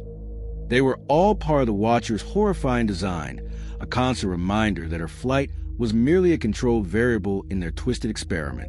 This deep, profound violation, this absolute loss of her freedom and peace, would force her to realize that simply running was futile. It would push her to consider a new, even more desperate approach, something that went beyond merely escaping, leading directly into the next terrifying stage of her torment. You absolutely won't want to miss that. Story 17, The Social Trap, My Digital Nightmare. All right, everyone, if you've been with us through Eleanor Vance's desperate journey, you know she's been dragged through hell. Last time in Cabin in the Woods, her desperate flight to the wilderness, her attempt to find a true void, proved to be nothing but another meticulously crafted stage in the Watcher's game. The discovery of that chilling Watcher's journal from a previous subject, detailing a torment that eerily mirrored her own, confirmed the true horror. Running was futile. She was trapped in a predetermined cycle, a legacy of observation and manipulation. The Watcher's insidious control knew no physical bounds. The weight of that realization was unbearable, a suffocating blanket of despair. And in that despair, pushed to the very edge of sanity, a new, desperate idea began to form. If she couldn't escape the Watcher physically, perhaps she could engage them, or at least understand them, in the digital realm. It was a perilous thought, given her past digital traumas, but it was the only perceived connection she had left. Eleanor returned from the cabin a changed woman, haunted by the ghost of Omega-3, the previous subject whose torments echoed her own. Her spirit was utterly broken, her sense of agency annihilated. The Watcher's omnipresence felt absolute, their reach extending beyond physical space into the very fabric of her existence. Her home felt like a living tomb, her car a rolling surveillance unit. Even the wilderness, once a symbol of freedom, had become another trap. Days blurred into weeks of relentless anxiety. Every shadow a potential eye, every silence a deafening roar of unseen observers. She barely ate, barely slept, her eyes wide and bloodshot, perpetually scanning, searching, even when there was nothing to see. In this profound despair, a desperate, almost reckless, idea took root. If running was futile, perhaps engagement was the only way.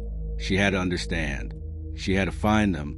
Despite her past digital traumas, the Wi-Fi breach in digital shadows, the security system manipulation in broken lenses, she felt compelled to re-engage with the online world, not as a naive user, but as a cautious investigator. She created a new, anonymous social media profile, stripped bare of any personal information, using a burner email. She also reactivated some old, forgotten accounts, hoping they were dormant enough to fly under the Watcher's radar. Her goal was simple: to find any information, any other victims, or even a direct message from the Watcher themselves, hoping to force a communication on her terms.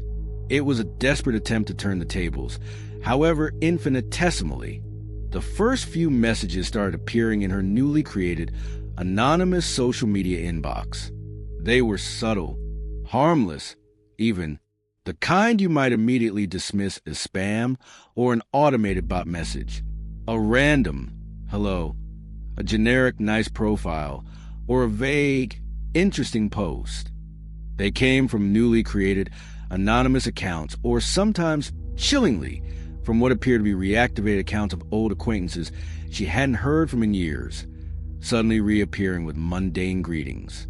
Eleanor, ever cautious, dismissed them initially, deleting them without a second thought. Just spam, just a coincidence, just what she needed to believe. But then, as always, they escalated. They were not random. They quickly shed their innocent guise, becoming increasingly specific and utterly intrusive. Saw you at the coffee shop yesterday. One message from an anonymous account read, the words appearing on her screen as she sat sipping her latte, a cold dread washing over her. You were reading the latest thriller.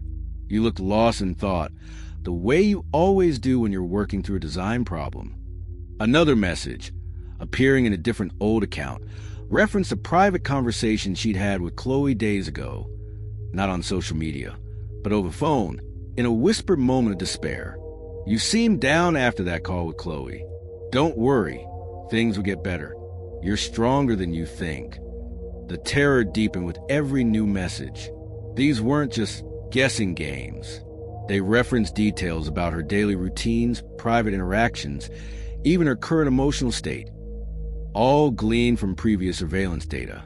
This was the most terrifying part, the violation of unshared knowledge. The messages mentioned information Eleanor had never posted online, never discussed publicly, never shared in any way that could be digitally harvested. This confirmed, with sickening clarity, the Watcher's continued physical surveillance, linking directly to Arthur Caldwell's observations, the cafe's sighting, the hidden cameras, etc. The digital messages weren't just coming from the online world. They were being fed by physical observation, by unseen eyes and ears that followed her everywhere. It was a horrifying, seamless integration of physical and digital stalking. Eleanor, desperate to regain some semblance of control, tried to block the anonymous accounts, only for new ones to immediately pop up, seemingly from nowhere. She changed passwords, beefed up her security settings across every platform, but the messages kept coming from different variations of accounts, different platforms, or even, chillingly, from seemingly hacked account of her actual friends. A message from Chloe's account might pop up, a subtle reference to something Eleanor had just done, confirming that the Watcher wasn't just creating fake profiles. They were infiltrating her existing network, turning her own friends into unwitting conduits for their terror. This reinforced the Watcher's pervasive digital reach and their terrifying ability to bypass her every defense. The messages began to include direct threats, often subtly woven into personal observations, making them all the more insidious. They were designed to isolate her further by hinting at knowledge of her friends' or family's vulnerabilities, making her afraid to confide in anyone. Don't involve Chloe, one message read, from an account that looked like an old classmate. She wouldn't want to know your secrets. Some truths are better left unspoken. Or, your mother seems worried about your recent career changes. It would be a shame if she worried more. This was blackmail, plain and simple, turning her loved ones into hostages of her silence. Eleanor's paranoia spiraled. She questioned everyone. Every casual online interaction, every like or comment from an acquaintance, felt tainted by suspicion. She became terrified of her own digital footprint, retreating almost entirely from online interaction, abandoning her carefully constructed anonymous profiles, realizing they were just another trap. She felt like she was trapped in a real-life horror game where her every digital action, her every attempt to connect, was a monitored move, another piece of data for the Watcher to exploit. Now, let's step into the chillingly precise pages of the Watcher's journal for this phase. Imagine the entry, cold and triumphant. Observation log, Subject Alpha, Phase 15, digital engagement and social manipulation. Deployment of anonymous social media profiles, Tier 1 and 2, and compromised associate accounts, Tier 3. Confirmed successful. Methodology. Personalized data, from phases 1 to 14, utilized to create tailored, intrusive messages. Efficacy. Optimal. Subjects escalating paranoia and complete social isolation achieved.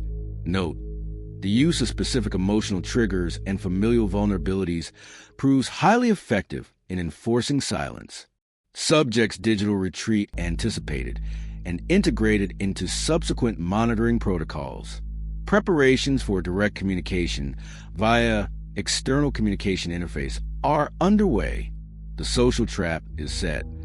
The cold precision of that entry, the way it dissects Eleanor's psychological unraveling and her forced isolation, reducing her profound emotional torment to mere optimal distress levels, and her desperate attempt at connection to data, is truly sickening. It confirms the Watcher's terrifying understanding of human psychology and their ability to weaponize information gleaned from every facet of her life, including her social connections. The relentless, personalized digital harassment, coupled with the soul-crushing futility of escaping physical surveillance, pushed Eleanor to her absolute breaking point. She was no longer just being watched. She was being actively broken down, manipulated, and isolated using every available avenue. This psychological warfare, the systematic dismantling of her sanity, made her desperate for any kind of information about the Watcher themselves, any weakness, any crack in their impenetrable facade. It pushed her to seek answers from even more obscure sources or methods, to find a way to strike back, no matter how desperate. This overwhelming desire for information, this burning need to understand her tormentor, would drive her to the absolute edge of acceptable investigation, leading directly into the next terrifying stage of her torment. You absolutely won't want to miss that. Story 18, The Unstamped Letter. A Cry from the Dark. All right, everyone. If you've been following Eleanor Vance's agonizing descent, you know she's at her absolute breaking point. Last time, in the social trap, her desperate attempt to find control in the digital realm backfired horribly. The Watcher infiltrated her social media, sending personalized, intrusive messages from anonymous and even compromised friend accounts, effectively isolating her by turning her loved ones into unwitting pawns. Every whisper of fear, every private conversation, had become a weapon. She was utterly cut off, trusting no one, paralyzed by fear for those she held dear. The Watcher control felt total, their omnipresence suffocating. Eleanor was desperate for any crack in their impenetrable facade, any weakness, any sign that she wasn't entirely alone in this terrifying, unseen war. And then a physical piece of paper, seemingly benign, slipped into her world, carrying with a chilling, desperate cry that would shatter her profound isolation. Eleanor existed in a state of perpetual exhaustion and profound despair. The relentless digital harassment, the subtle threats against her loved ones, had forced her to completely retreat from the online world. Her phone, once a lifeline, was now a source of dread. She deleted her social media accounts, changed every password, disconnected every smart device. But the paranoia lingered, a phantom limb aching with unseen connections. She spent her days cloistered in her new, supposedly empty apartment, the sound from a void next door, Story 13, now a constant, low thrum beneath her consciousness. Her nights were sleepless battles against the echoes of her violated privacy, her mind a frantic loop of questions without answers. She felt like a prisoner in her own mind, utterly alone in a nightmare she couldn't share. Then one quiet Tuesday morning, a peculiar anomaly appeared in her mailbox. It wasn't among the usual junk mail or bills. It was sitting atop everything, a stark contrast to the mass-produced envelopes. A plain, standard white business envelope. No return address. No distinguishing marks. And most chillingly, no stamp. It had been placed there by hand. Her name, Eleanor Vance, was scrawled on the front in hurried, almost panicked handwriting. the ink slightly smudged. It was different from the Watcher's precise, typed font, different from the elegant script on the Poe book. This felt human and desperate, a flicker of something, curiosity perhaps, or a terrifying hope, ignited in her. With trembling fingers, Eleanor tore open the envelope. Inside was a single sheet of paper, slightly crinkled, as if crumpled in a panicked hand before being smoothed out. The handwriting was indeed erratic, almost illegible in places, a chaotic jumble of loops and angles. It wasn't a direct threat to her. Instead, it was a desperate, rambling, incoherent plea for help. It spoke of being watched, of being trapped, of them. It talked about knowing too much, about the whispers. Eleanor read, her breath catching in her throat as she deciphered the frantic words. They're everywhere, in the walls. They know what I think. They play my words back to me. My car was gone then back, and I heard everything. A cold dread washed over her. This wasn't a random madman. This wasn't a trick. The details. In the walls. Play my words back to me. That was her home. Story 11. My car. Gone then back. Heard everything. That was her car. Story 15. This was another victim. A genuine cry from the dark. This person had experienced almost exactly what she had. Eleanor was caught between profound confusion, a sudden, blinding flicker of hope, another victim, and a paralyzing, familiar fear. Is it another trap by the Watcher designed to lure her out, to exploit her empathy? She reread the frantic, almost illegible handwriting, searching for a name, an address, anything. But there was nothing, just the raw, undiluted terror of someone else's unraveling. The letter was a mirror, reflecting her own nightmares back at her, but from a different soul. She immediately contacted Daniel Hayes, her voice barely a whisper, recounting the letter, the terrifying parallels. Daniel listened, his usual calm replaced by a rare flicker of intense focus. This is significant, Eleanor, he said, his voice grave. It's highly unusual. If it's genuine, it's a massive breach for them. If it's a trap, it's a new level of sophistication. He agreed to analyze the letter, cautioning her to remain utterly secure and interact with no one new. Daniel performed a meticulous forensic analysis on the letter. He used specialized equipment, scrutinizing the paper under UV light, analyzing the ink composition, searching for microscopic fibers. But he found nothing. No fingerprints. No trace evidence. The paper was common, store-bought. The ink, ordinary. The handwriting, while erratic, was consistent, suggesting genuine distress, but also perhaps an attempt to disguise it. It was a cry from the dark, untraceable, desperate, sent by someone who likely knew they were being watched too closely to leave a clear trail. It was a phantom letter from a ghost. Despite the ambiguity, despite Daniel's cautions, Eleanor felt a compelling, almost visceral need to find the author of the letter.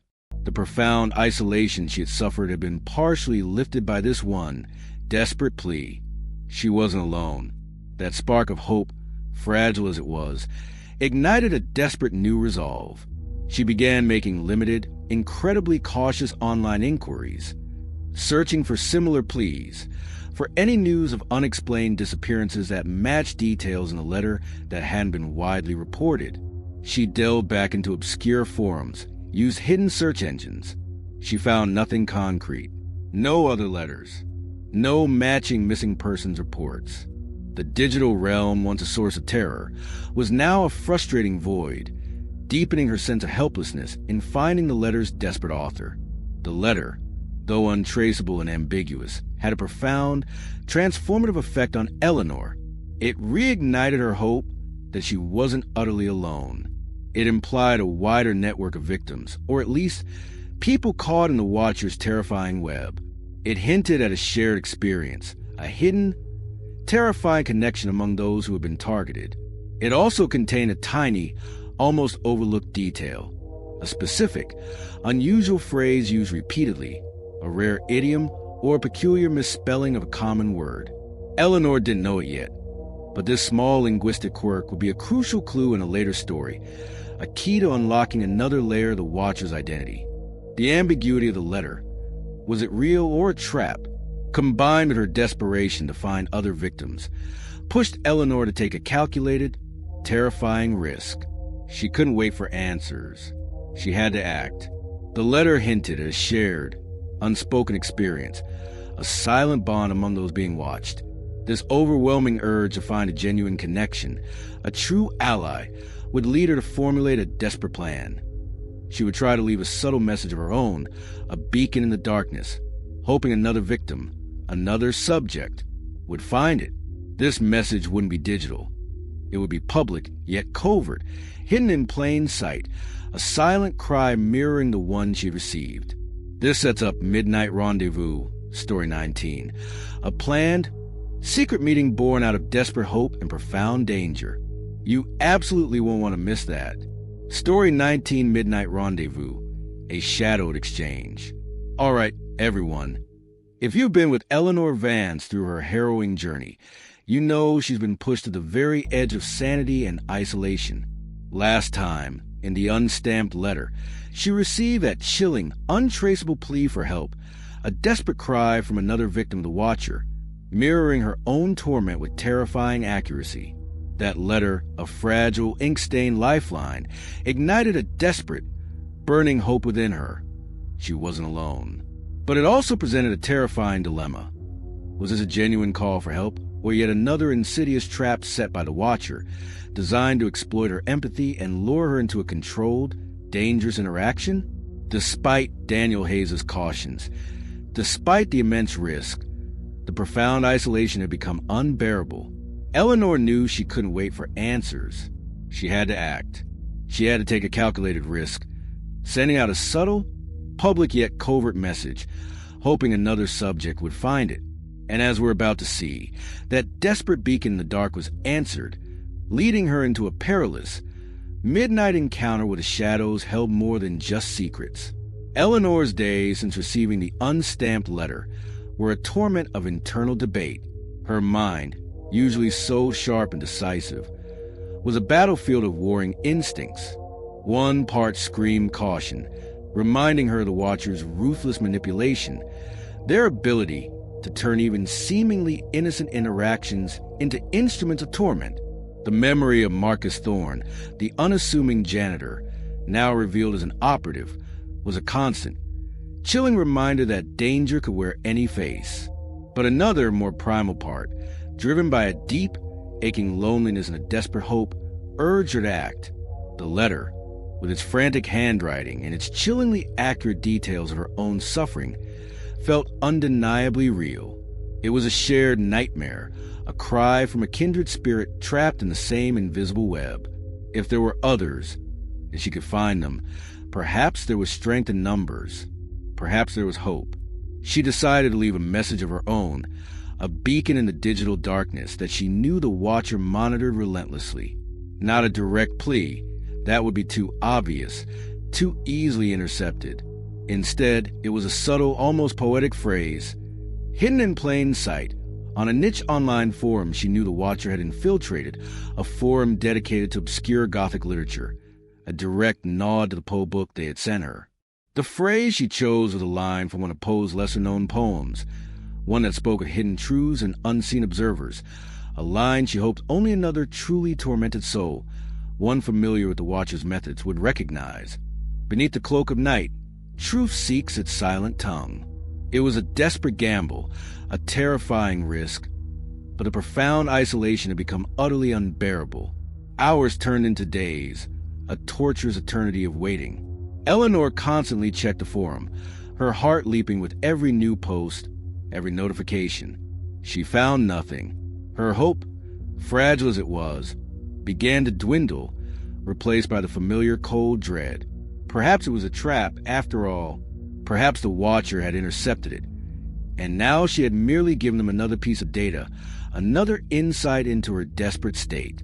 Then, late one night, a new reply appeared on the forum, posted by an anonymous user with a string of numbers for a username she didn't recognize, but whose phrasing sent a jolt of recognition through her.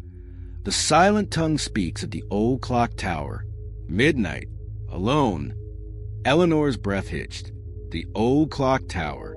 It was a landmark in her new city, a crumbling, historic structure in a relatively isolated part of downtown, known for its eerily accurate chimes that echoed through the empty streets after dark.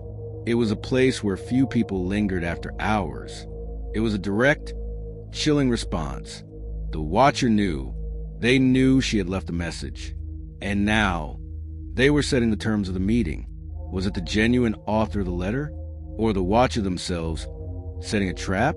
The ambiguity was a cruel form of torture, yet the desperate hope, the burning need for answers, overpowered her fear. She had to go. She armed herself meticulously, not with a gun.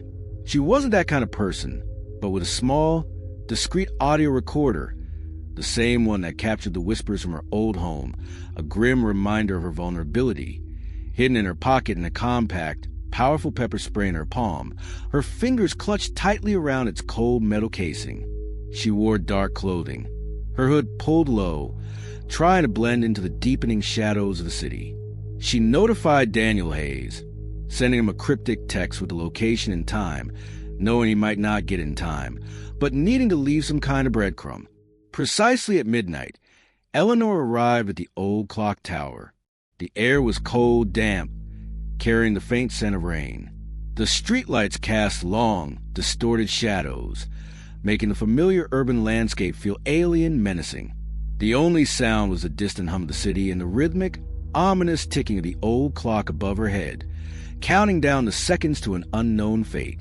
She stood alone, her heart pounding a frantic drumbeat against her ribs, her eyes darting through the surrounding darkness, searching for any sign of movement, any flicker of presence.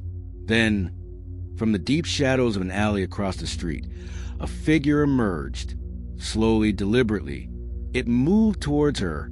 It was a person of ambiguous build, tall and gaunt, their form completely obscured by a thick, dark hooded cloak that seemed to swallow the light around them. Their face was hidden in the profound darkness of the hood, a featureless void that offered no clue, no recognition. They didn't speak. They didn't make a sound, their footsteps eerily silent on the damp pavement. A wave of pure terror, cold and absolute, washed over Eleanor. This wasn't the kind man she'd hoped for from the letter. This was the watcher, or one of them. The figure stopped a few feet from her, an oppressive silence hanging between them, broken only by the frantic beat of Eleanor's own heart. The air itself seemed to crackle with an unspoken tension. Then, the figure slowly, deliberately extended a hand. In their palm, they held a small, leather-bound journal. It looked old, worn, its cover devoid of any distinguishing marks.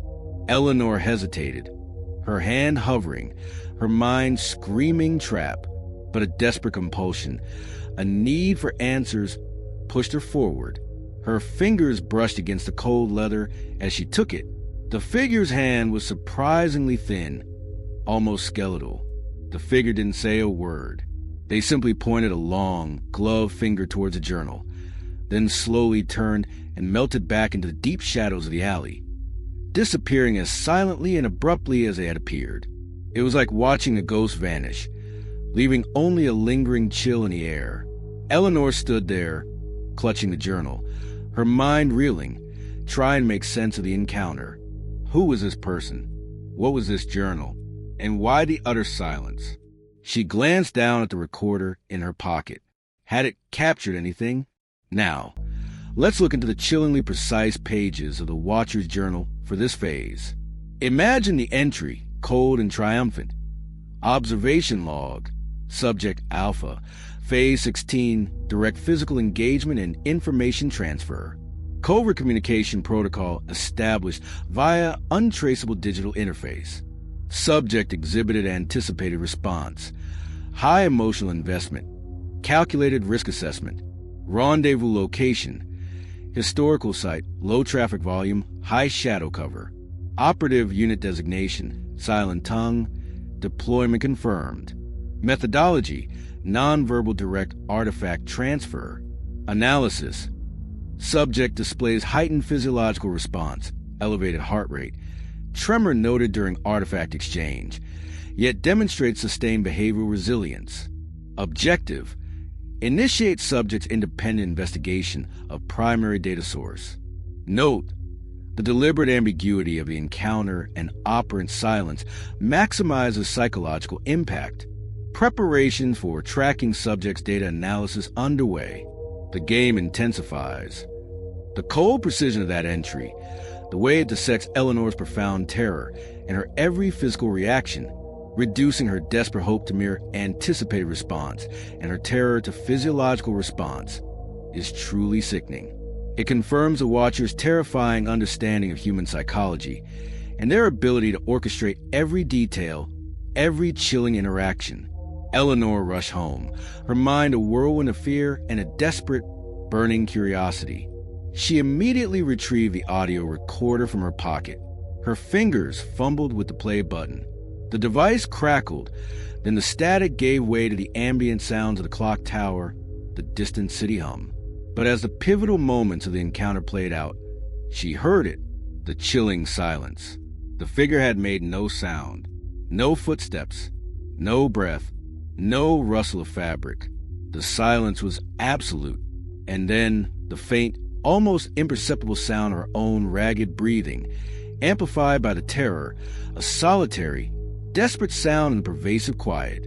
The recorder had captured everything and nothing. It confirmed the figure's almost supernatural silence, a horrifying testament to their elusive nature. The profound ambiguity of the encounter.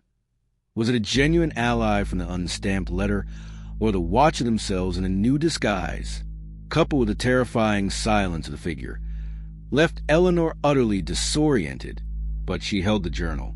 A physical object, a potential key, this seemingly empty journal, presented by a silent, cloaked figure at midnight, was the next terrifying piece of her puzzle.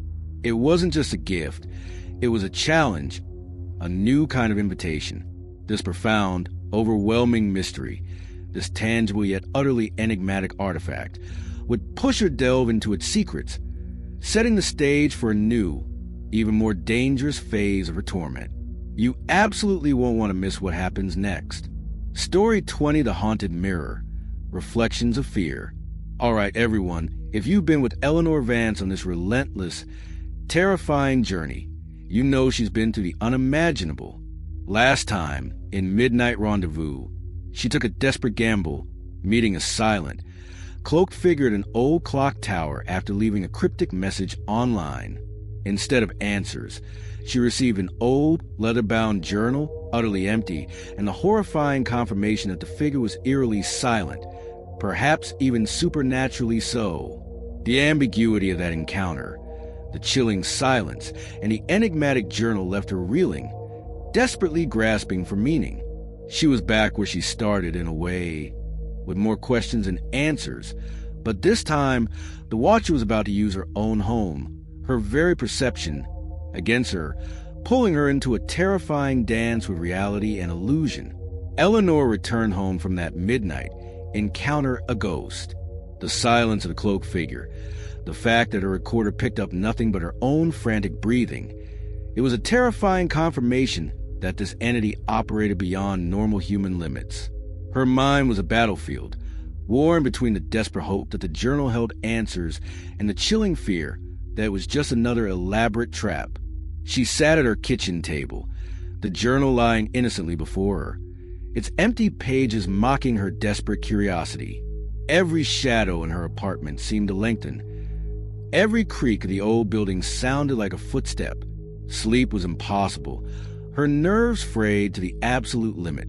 She knew she had to find a way to understand this journal, to break its silence.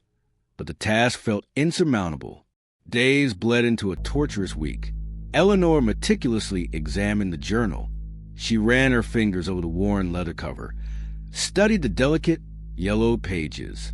She held up to the light, searching for watermarks, hidden engravings, anything that might reveal its origin or purpose. She even tried warming it, chilling it, exposing it to different light spectrums, desperate for invisible ink, for a hidden compartment. but it remained stubbornly, terrifyingly empty, a blank slate, yet it pulsed with an unspoken menace. It was a physical object, a tangible piece of her torment, but offered no concrete answers, only deepening the oppressive mystery. Daniel Hayes, when she called him again, listened to her frantic account of the silent figure and the empty journal. He acknowledged the unsettling nature of the encounter, but without any physical leads from the journal itself, he too was at a loss. "It's a psychological gambit, Eleanor," he'd said, his voice grave. "They're trying to break you down, to make you question everything." Then, amidst this relentless psychological torture, a new, unsettling package arrived. Like the Poe book, it was left on her front porch, wrapped in plain brown paper. No return address, just her name in that precise, chilling font. This time it was large and heavy. Eleanor's heart hammered against her ribs. She didn't want to open it. Her instincts screamed danger, but a morbid curiosity, a desperate need to know what fresh hell awaited her, compelled her. She dragged the package inside, her hands trembling, and tore away the paper. Inside, nestled in thick layers of protective foam, was an old, ornate mirror. It was beautiful in a gothic, almost haunting way. Its frame was carved from dark, intricately detailed wood, depicting twisting vines and strange, ambiguous figures that seemed to writhe in agony. The glass itself was perfectly clear, reflecting her own terrified face back at her. It looked like something from an antique shop, or perhaps a forgotten wing of an old, haunted mansion. It was a stunning piece, yet it pulsed with an undeniable sense of foreboding, its beauty tainted by the unsettling context of its arrival. Why a mirror? What new torment was this? Eleanor, against her better judgment, decided to hang it, perhaps out of defiance or a desperate hope that displaying it would somehow make it less threatening. She found a prominent spot in her living room, opposite her favorite reading chair, where she often sat in silence. The mirror, large and imposing, dominated the wall, reflecting the entire room back at her, a silent, watchful eye. For the first few days, nothing happened. The mirror hung there, an elegant, eerie addition to her living space, reflecting her mundane routine. Eleanor tried to ignore it, but her gaze was constantly drawn to its reflective surface.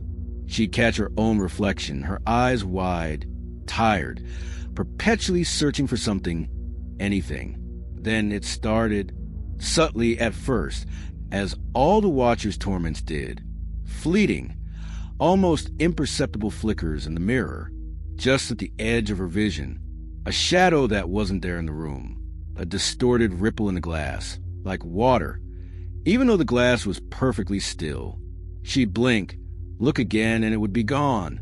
She blamed her exhaustion, her frayed nerves, the tricks of the light. But the phenomena escalated. The flickers became more distinct. She started catching glimpses of things in the mirror that definitely weren't in the room. Distorted figures, vaguely human, moving in the background of her reflection, disappearing before she could turn to confirm. Faces contorted and grotesque, superimposed onto familiar furniture reflected in the glass, vanishing in a blink. Sometimes, a part of her own reflection would distort, her features twisting into something monstrous, only to snap back to normal a second later. It was like looking through a funhouse mirror, but only for terrifying, fleeting moments. The mirror was no longer just reflecting reality. It was projecting illusions, or revealing a hidden reality. Eleanor's heart hammered against her ribs. She'd stand transfixed before the mirror, trying to catch the elusive images, to confirm what her eyes were telling her. She even tried setting up her phone to record the mirror's surface, just in case. But when she reviewed the footage, it showed nothing but her own reflection, her own frantic face staring back, a terrifying testament to her deteriorating grip on reality. The mirror, instead of providing answers, became another instrument of psychological torment, making her question her own sanity, her own perceptions. She felt like she was trapped in a real-life hallucination, where her own senses were being turned against her. Now, Let's step into the chillingly precise pages of the Watcher's journal for this phase. Imagine the entry, cold and triumphant. Observation log, subject alpha, phase 17. Perceptual manipulation via reflective interface. Deployment of optical device mirror unit. Reflector prime, confirmed successful. Methodology, integration of subauditory and visual frequency modulators within subject's living environment. Objective, induce acute cognitive dissonance, severe perceptual distortion and profound self-doubt. Analysis, subject exhibits predicted patterns of reality testing failures, increased paranoia regarding sensory input. The use of subject's own reflection as a medium for projected anomalies proves highly effective in eroding self-trust. Note, the mirror serves as continuous, pervasive psychological instrument, reinforcing omnipresence without overt physical interaction. Preparations for direct communication via auditory manifestation within reflective interface are underway. The game is evolving. Eleanor's immerse. The cold precision of that entry, the way it dissects Eleanor's psychological unraveling and her profound self-doubt, reducing her raw terror to mere optimal distress levels, and her very perception to a malleable variable, is truly sickening. It confirms the Watcher's terrifying understanding of human psychology and their ability to weaponize even an antique mirror to break down their subjects. Eleanor was utterly devastated. The mirror, her last remaining physical link to a perceived reality, was now a gateway to madness. Her home, once a sanctuary, now felt like a psychological torture chamber, every reflection of potential torment. She barely ate, barely slept, haunted by the images in the mirror, by the terrifying knowledge that the Watcher wasn't just observing her. They were actively creating her reality, making her see things that weren't there, making her doubt her own mind. She'd spend hours curled up on her couch, staring at the mirror, terrified of what it might show next, yet unable to look away. The silence of her apartment, once a quiet comfort, was now amplified by the terrifying, invisible projections in the mirror, a constant, visual hum of unseen eyes. The empty journal from a midnight encounter, story 19, lay forgotten, overshadowed by the immediate, terrifying reality of the haunted mirror. Eleanor's desperate hope for answers, for allies, was consumed by the psychological assault on her sanity. She was trapped, completely isolated, her own mind becoming a new, terrifying battleground. The Watcher had predicted it, and Eleanor was about to witness the true betrayal of her own senses. What comes next will be the direct consequence of the Watcher's manipulation of her perception, a new phase of terror, where the Watcher moves from visual torment to an even more direct, audible communication, making her question the very fabric of her sanity. You absolutely won't want to miss that. Story 21, The Dead Phone Rings, a chilling command. All right, everyone, if you've been following Eleanor Vance's harrowing, relentless torment, you know she's spiraling. Last time, in The Haunted Mirror, the Watcher delivered a cruel, new form of torment, an antique mirror that projected unsettling illusions and distortions, twisting her very perception of reality. Her own reflection twisted into monstrous forms. Phantom figures appeared in the background, making her question her own senses, her own sanity. The Watcher's journal had chillingly hinted at direct communication via auditory manifestation within reflective interface. This implied the mirror itself might start speaking, directly addressing her.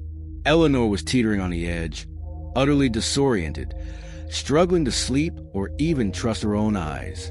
And just when she thought she couldn't be pushed any further, the Watcher decided to issue a direct, impossible command, twisting reality into a terrifying, obedient nightmare.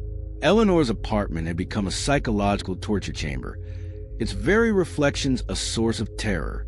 She barely slept, haunted by the distorted images in the mirror, by the terrifying knowledge that the Watcher wasn't just observing her. They were actively creating her reality, making her see things that weren't there, making her doubt her own mind. She'd sit in the center of her living room, curled up on the couch, staring at the mirror, terrified of what it might show next, yet unable to look away. As if hypnotized by the horror, the silence of her apartment, once a quiet comfort, was now amplified by the terrifying, invisible projections in the mirror, a constant, visual hum of unseen eyes. She was exhausted, a ghost in her own apartment, her very perception under siege. And then the mirror began to speak, not in full sentences at first, not in a clear, distinct voice, but in faint, distorted whispers, echoing eerily from its glass surface. These whispers would initially be fragments of her own anxious thoughts, perhaps amplified by the watcher using the recorded audio from her previous torment. Story 11. Can't escape. Her own voice would seem to murmur from the glass. Or, chillingly, personal phrases, known only to her, would distort and twist. The blue, comforting, lost. It was a terrifying confirmation that the watcher was not only present, but was using her own inner turmoil, her own memories, against her. Eleanor would try to record this, clutching her phone to the mirror, but the audio would be too distorted, too ephemeral, just barely there, like the ghost of a sound. It was designed to make her question if she truly heard it, or if her mind was finally breaking. While Eleanor was grappling with the insidious whispers from the mirror, desperately trying to cling to any shred of sanity, the truly impossible happened. Her old, disconnected landline phone, a relic from a bygone era, sitting dusty on a shelf in her hallway, its cord long since severed, its very existence supposedly defunct, suddenly, jarringly rang. The sound, a sharp, anachronistic brawling, ripped through the silence of her apartment like a knife. It was impossible. Utterly, undeniably impossible. The phone was dead. It couldn't ring. Eleanor froze, her heart seizing in her chest. She stared at the phone, its ancient bell vibrating, its light blinking with an impossible energy. This wasn't a trick of the light. This wasn't a hallucination. This was a direct, impossible physical manifestation of the Watcher's power, a chilling declaration that they could manipulate reality itself. Her mind screamed run, but her feet were rooted to the spot. The phone continued its insistent, terrifying ring. Slowly, almost hypnotized by the impossible sound, Eleanor reached out a trembling hand and picked up the receiver. The plastic felt cold, lifeless, yet the buzzing vibrated through her fingers. There was no dial tone, just profound, dead silence, punctuated by a faint, chilling static that seemed to hum with an unnatural energy. She waited, her breath caught in her throat, and then a voice, not a whisper from the walls, not a distorted echo from a mirror. This was a clear, deep, male voice, distorted slightly, artificially perhaps, but undeniably commanding. It was terrifyingly direct, cutting through her disorientation like a laser. The voice didn't ask questions. It didn't merely observe. It didn't offer cryptic warnings. It gave Eleanor a direct command. Go to the old oak tree in the park. The voice rumbled, its tone authoritative, leaving no room for doubt or defiance. Now, do not deviate. Do not hesitate. It was a command seemingly mundane, yet utterly specific, forcing her to perform an action, pushing her out of her compromised home, out into the night, at the behest of an unseen tormentor. The voice continued, its tone chillingly calm, explicitly demonstrating knowledge of her recent torments, twisting them into its narrative of control. The mirror has shown you. The whispers have guided you. Your journey has begun. Your obedience will determine what comes next. It was a test, a horrifying, impossible test of her submission. It wasn't just a threat. It was a clear implication of severe, immediate consequences if she didn't comply. The Watcher wasn't just playing games anymore. They were pulling the strings, making her dance to their tune. Eleanor's mind was utterly fractured. The impossible call, the chilling command, the physical manifestation of an untraceable power, combined to shatter any remaining illusion of sanity. She felt compelled to obey, a horrifying, almost involuntary reflex. Every rational fiber of her being screamed no, screamed trap, screamed hallucination. but the authority in the voice, the sheer, undeniable impossibility of the dead phone ringing, paralyzed her. The urgency of the command was absolute, pushing her out of her apartment, out into the cold night, into the unknown. She didn't bother grabbing a jacket. She didn't dare question. She simply moved, a puppet on invisible strings. She arrived at the old oak tree in the park, a familiar location from Story 4 and Story 10, now imbued with a new layer of menace. The night air was cold, sharp against her exposed skin.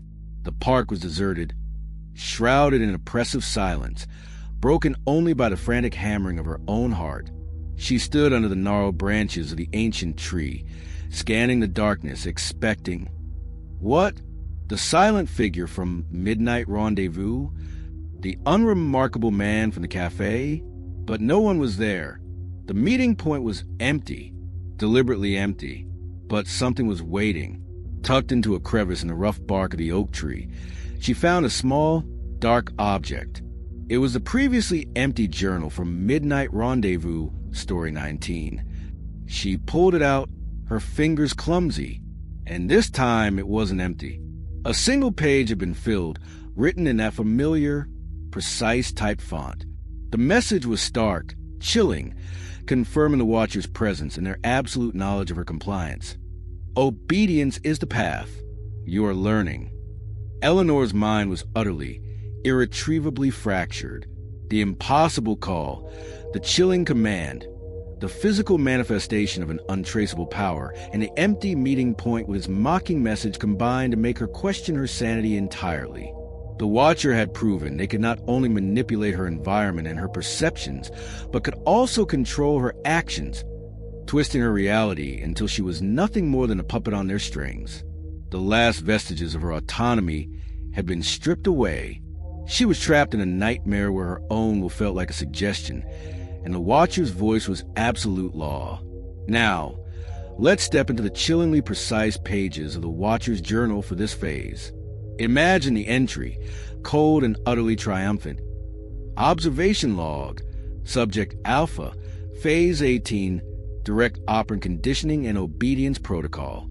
Activation of temporal spatial resonant frequency emitter unit. Bellwether.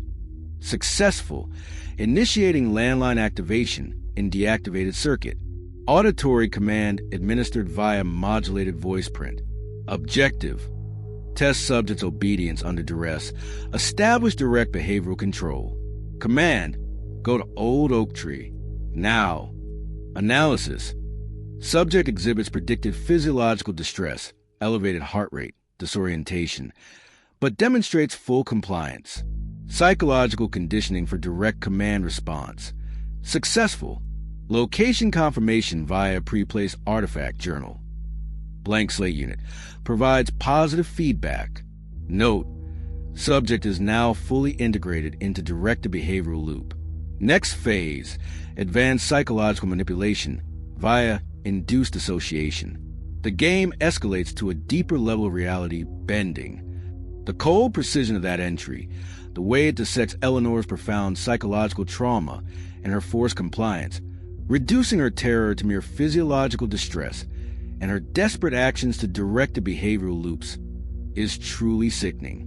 It confirms the Watcher's terrifying understanding of human psychology, their advanced, almost supernatural technological capabilities, and their absolute control over Eleanor's reality.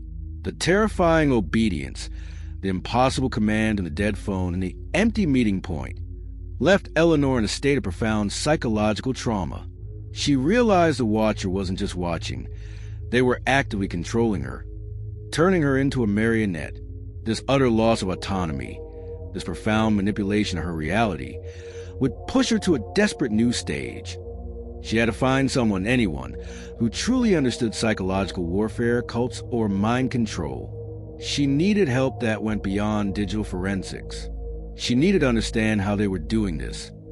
To break the strings, this overwhelming need for a new kind of expertise, a lifeline in her fractured reality, would lead her to an entirely new, potentially dangerous, expert, one who might delve into the depths of the human mind, setting up the next chilling chapter of her torment.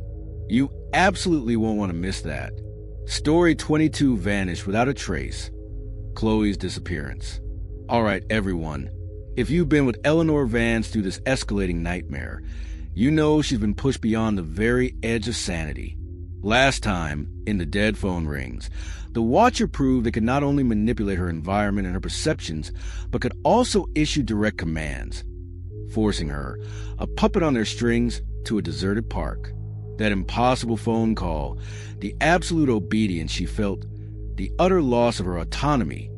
It was a terrifying confirmation that the Watcher's control was absolute. Eleanor was nothing more than a marionette, her every action dictated by an unseen hand.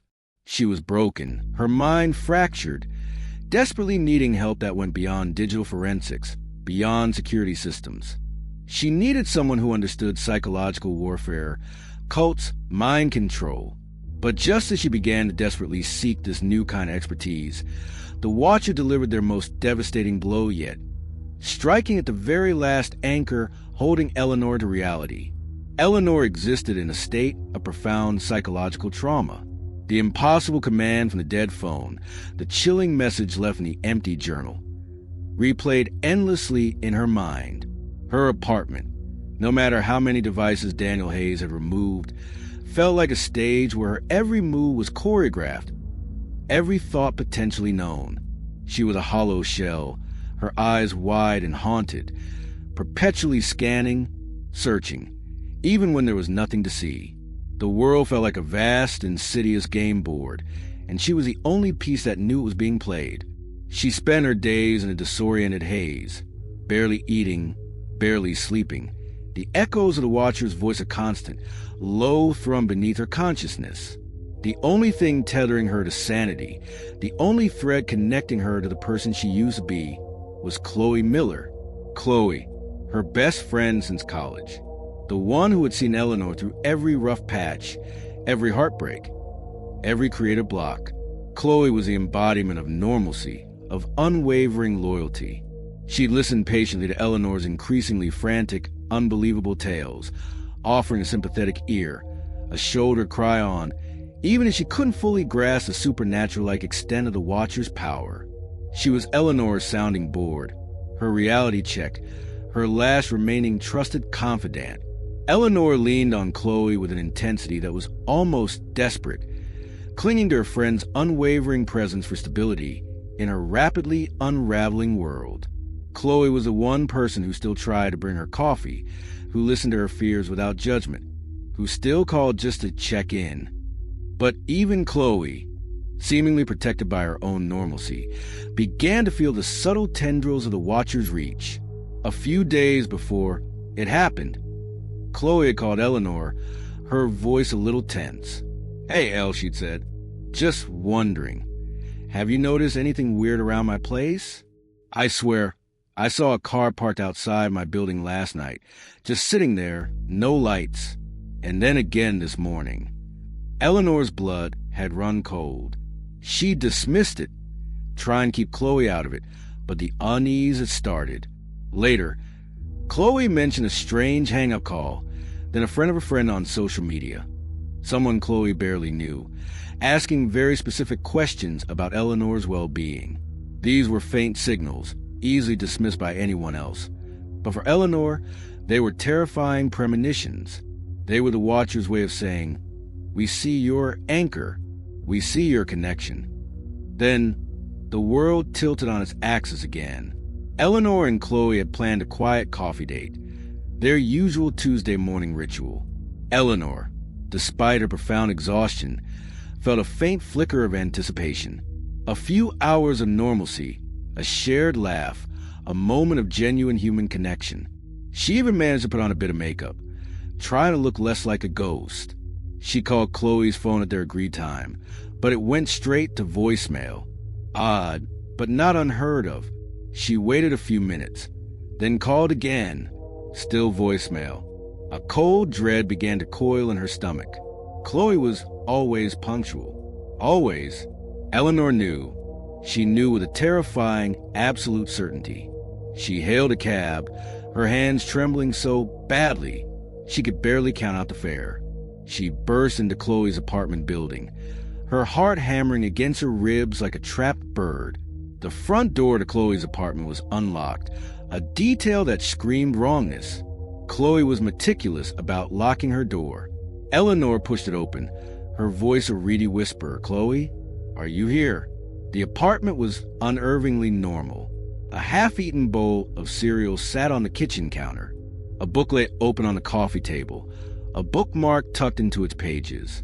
Chloe's keys were on the hook by the door, her phone charging on the kitchen island. No signs of struggle, no forced entry, no shattered glass. Everything was utterly, perfectly, horrifyingly in place, as if Chloe had just stepped out for a moment and would return any second. But Chloe was gone, utterly, completely gone, vanished without a trace. Eleanor's panic was absolute, a primal scream of terror that echoed in the silent apartment. She frantically searched every room, every closet, yelling Chloe's name until her throat was raw. She called the police, her voice shaking so badly she could barely articulate the words. They arrived quickly, treating it as a standard missing persons case. They scoured the apartment, interviewed neighbors, but found absolutely no leads. No one saw anything. No one heard anything. It was as if Chloe Miller had simply ceased to exist. In the midst of her frantic, desperate search, Eleanor found a small, white envelope tucked under Chloe's pillow. It wasn't an official-looking envelope, just a plain one, and inside a single, folded piece of paper. Not typed this time, but handwritten in a neat, elegant script Eleanor had never seen before. The message was short, brutal, and a direct, chilling message from the watcher. Some anchors must be cut for your journey to proceed. There was no signature, no symbol, just those words. It wasn't a question. It was a declaration. The watcher took Chloe, not as punishment, but as a deliberate, calculated step in Eleanor's psychological torment, to isolate her, to break her utterly. It reinforced Eleanor's complete and terrifying isolation. Eleanor was utterly devastated, consumed by a profound, suffocating guilt. Chloe's disappearance was the ultimate act of psychological warfare, proving the watcher would stop at nothing, even targeting her loved ones, her last anchor to sanity. Eleanor felt completely alone, utterly responsible for Chloe's fate, and completely at the mercy of the watcher. Her social support system, that fragile network she had clung to, had been systematically dismantled. She was truly, finally, a puppet with no strings left but the one connecting her to her tormentor. The world, once populated by friends and family, was now a desolate, empty stage where only she and the watcher remained. Now, let's step into the chillingly precise pages of the watcher's journal for this phase. Imagine the entry, cold, clinical, and utterly devoid of remorse. Observation log, subject alpha, phase 19, collateral acquisition, and isolation protocol. Primary objective, complete erosion of subject's social support system. Target, subject SS1 Chloe Miller, identified as primary emotional anchor. Extraction protocol, initiated and executed with zero physical signature. Note, subject SS1's environment secured. No evidence of struggle. Subject alpha's emotional response tracked. Acute guilt, profound despair, complete social dissociation confirmed. Communication protocol, direct message to subject alpha via subtle physical interface. Pillow placement. Objective, reinforce subject's responsibility for SS1's removal. Anticipated result, heightened compliance, extreme vulnerability. Next phase, identity manipulation via social vectors. Subject is now fully primed for new operational parameters. The cold precision of that entry, the chilling reduction of Chloe to subject as one an emotional anchor, and Eleanor's profound guilt to mere physiological response, is truly sickening. It confirms the watcher's terrifying understanding of human psychology, their utter ruthlessness, and her ultimate goal of total control through absolute isolation. In her deepest, most profound despair, a faint, almost imperceptible flicker of hope ignited, born from a fragment of memory. Chloe had been worried. She had noticed things. And Eleanor remembered a very specific object in Chloe's apartment, a unique hand-painted ceramic owl that Chloe kept on her bookshelf. Chloe had mentioned a few days before that the owl had felt cold in her hand, unusually so, and that she'd been meaning to look into it. It was a tiny, seemingly insignificant detail, but in Eleanor's fractured mind, it now held a profound weight. Could Chloe have been investigating something on her own? Something connected to the Watcher, without fully revealing to Eleanor? This fragmented memory, this last desperate thread of connection, would push Eleanor to delve into Chloe's life, not just for answers about her disappearance, but for any clues Chloe might have inadvertently left behind, a final, desperate gambit to find her friend and understand the true scope of the Watcher's terrifying game. You absolutely won't want to miss that. Story 23, Stolen Identity, A Life Possessed. All right, everyone, if you've been with Eleanor Vance on this relentless, heartbreaking journey, you know she's in the depths of unimaginable despair.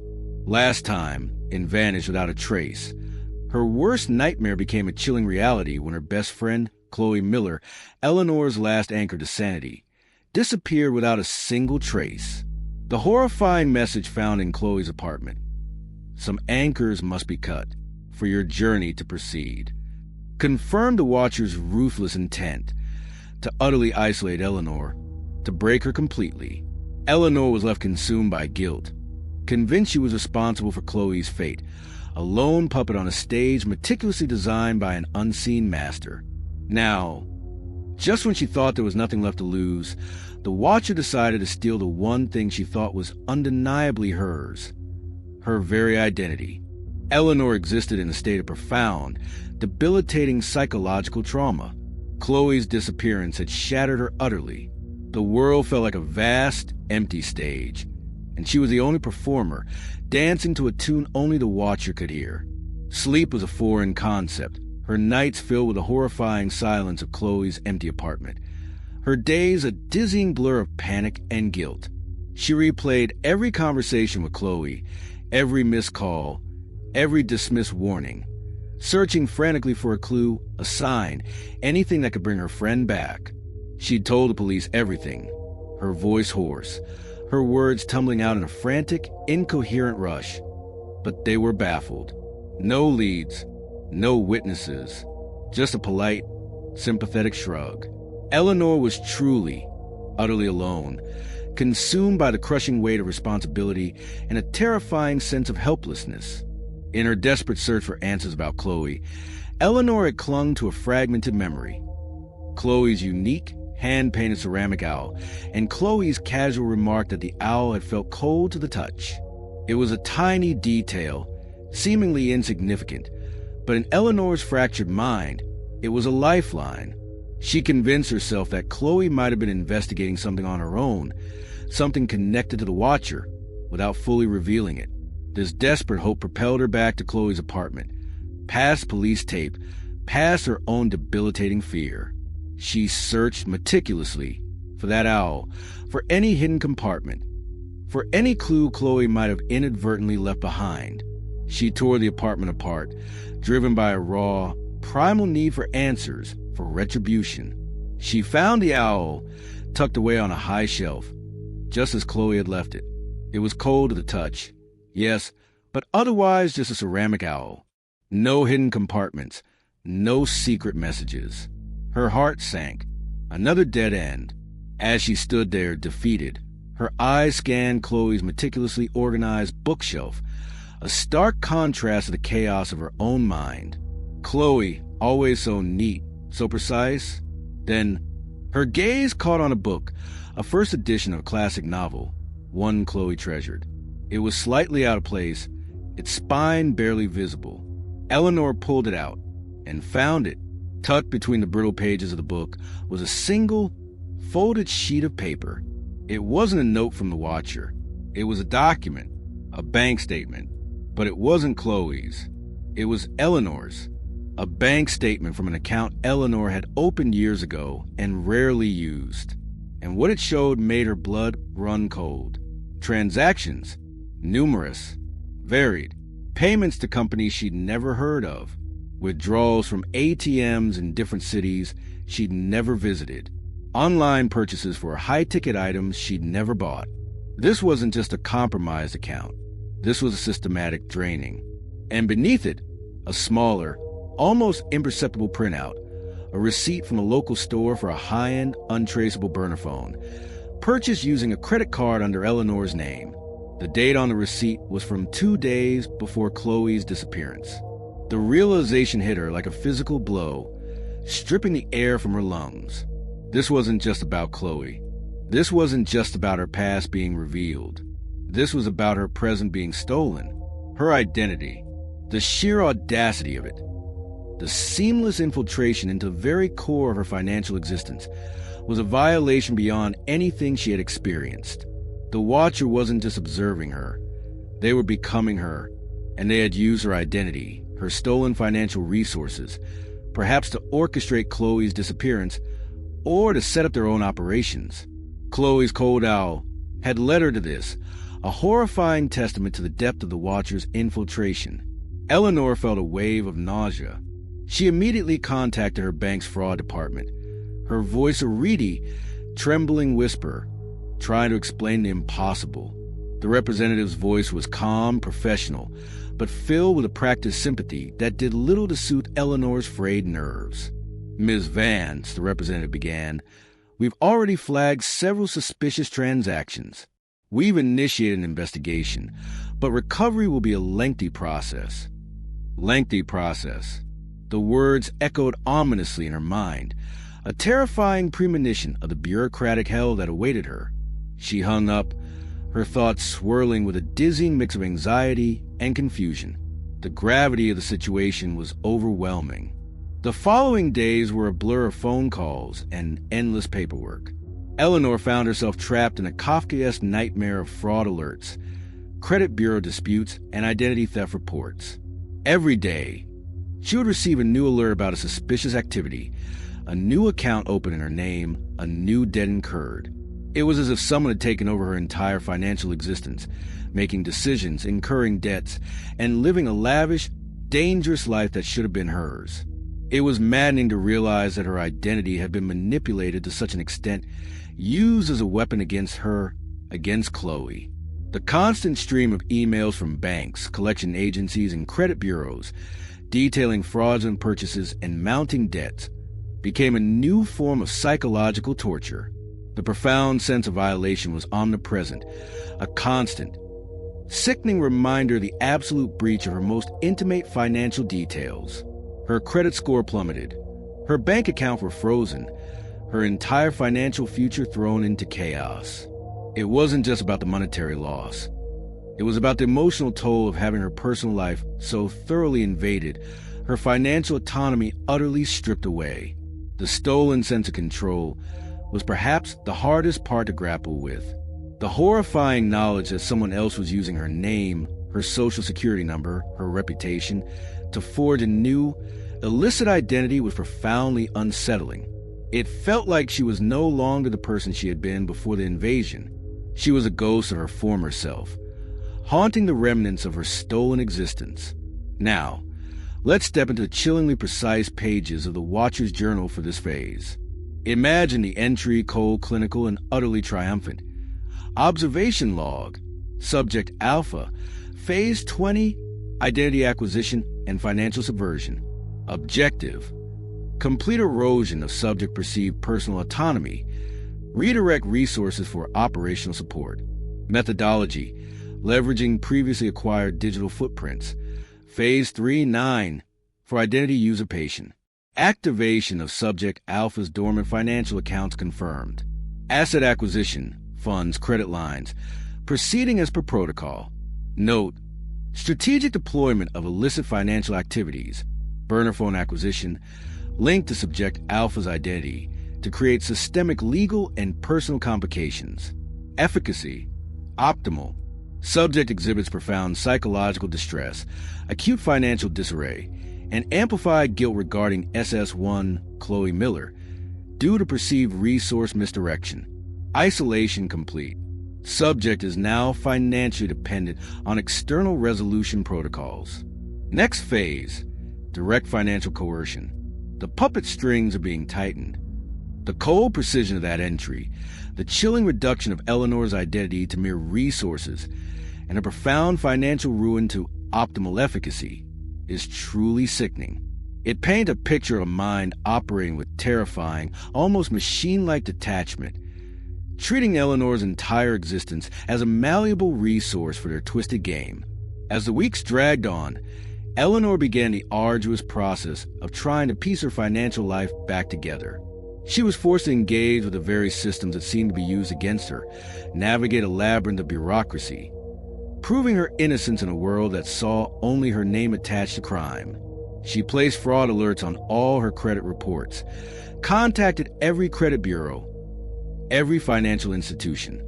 Each interaction was a battle, a desperate plea to remove the fraudulent entries from her credit report, to prove she wasn't a criminal, but the victim. Yet, despite her efforts, the specter of her stolen identity lingered, a constant reminder of the unseen hand that still controlled her fate. She felt like she was living a fractured existence, a ghost in her own life, constantly battling the shadow of another, darker self that operated under her stolen name. The discovery of her stolen identity and its chilling connection to Chloe's disappearance was a devastating blow. It proved the Watchers' reach extended far beyond simple surveillance. They were actively dismantling her life, piece by terrifying piece.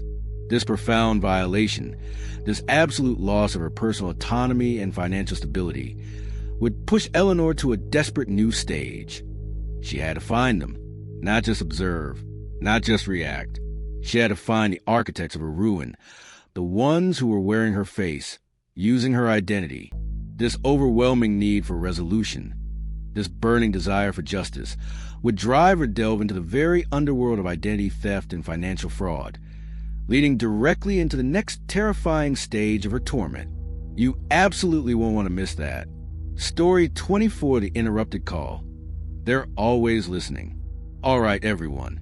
If you've been following Eleanor Vance's relentless, heartbreaking journey, you know she's already spiraling into a nightmare of unimaginable proportions.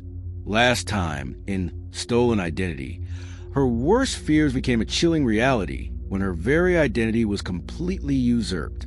Her bank accounts were drained, fraudulent debts mounted under her name, and she discovered a burner phone, bought with her stolen credit card, suggesting the Watcher was not just observing, but actively engaging in criminal activities under her stolen persona.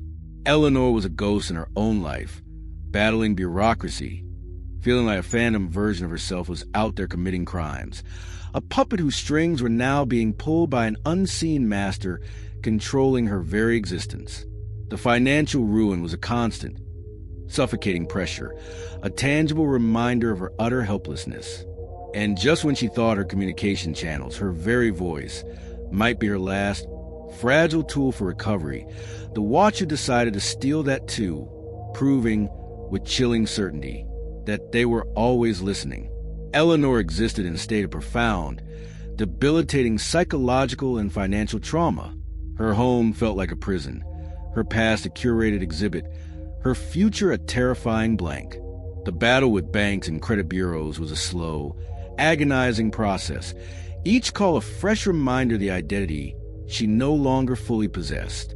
She was a phantom version of herself, trying to explain an impossible reality to disbelieving call center agents. Her phone, once a lifeline, now felt like a constant reminder of her stolen identity, its screen often flashing with alerts about new fraudulent charges.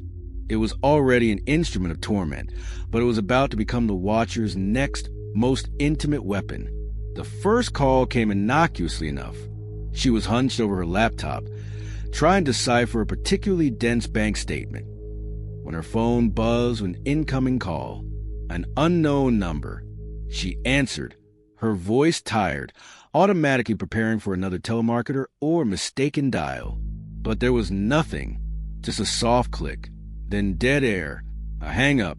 She sighed, a weary exhalation, and dismissed it as a wrong number, a minor annoyance in a life overwhelmed by major horrors. But of course, It wasn't just a wrong number. The calls became a relentless, chilling pattern, always from unknown numbers, always at the most inconvenient times.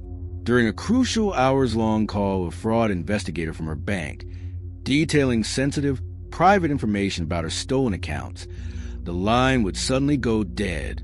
Just a sharp click, then silence.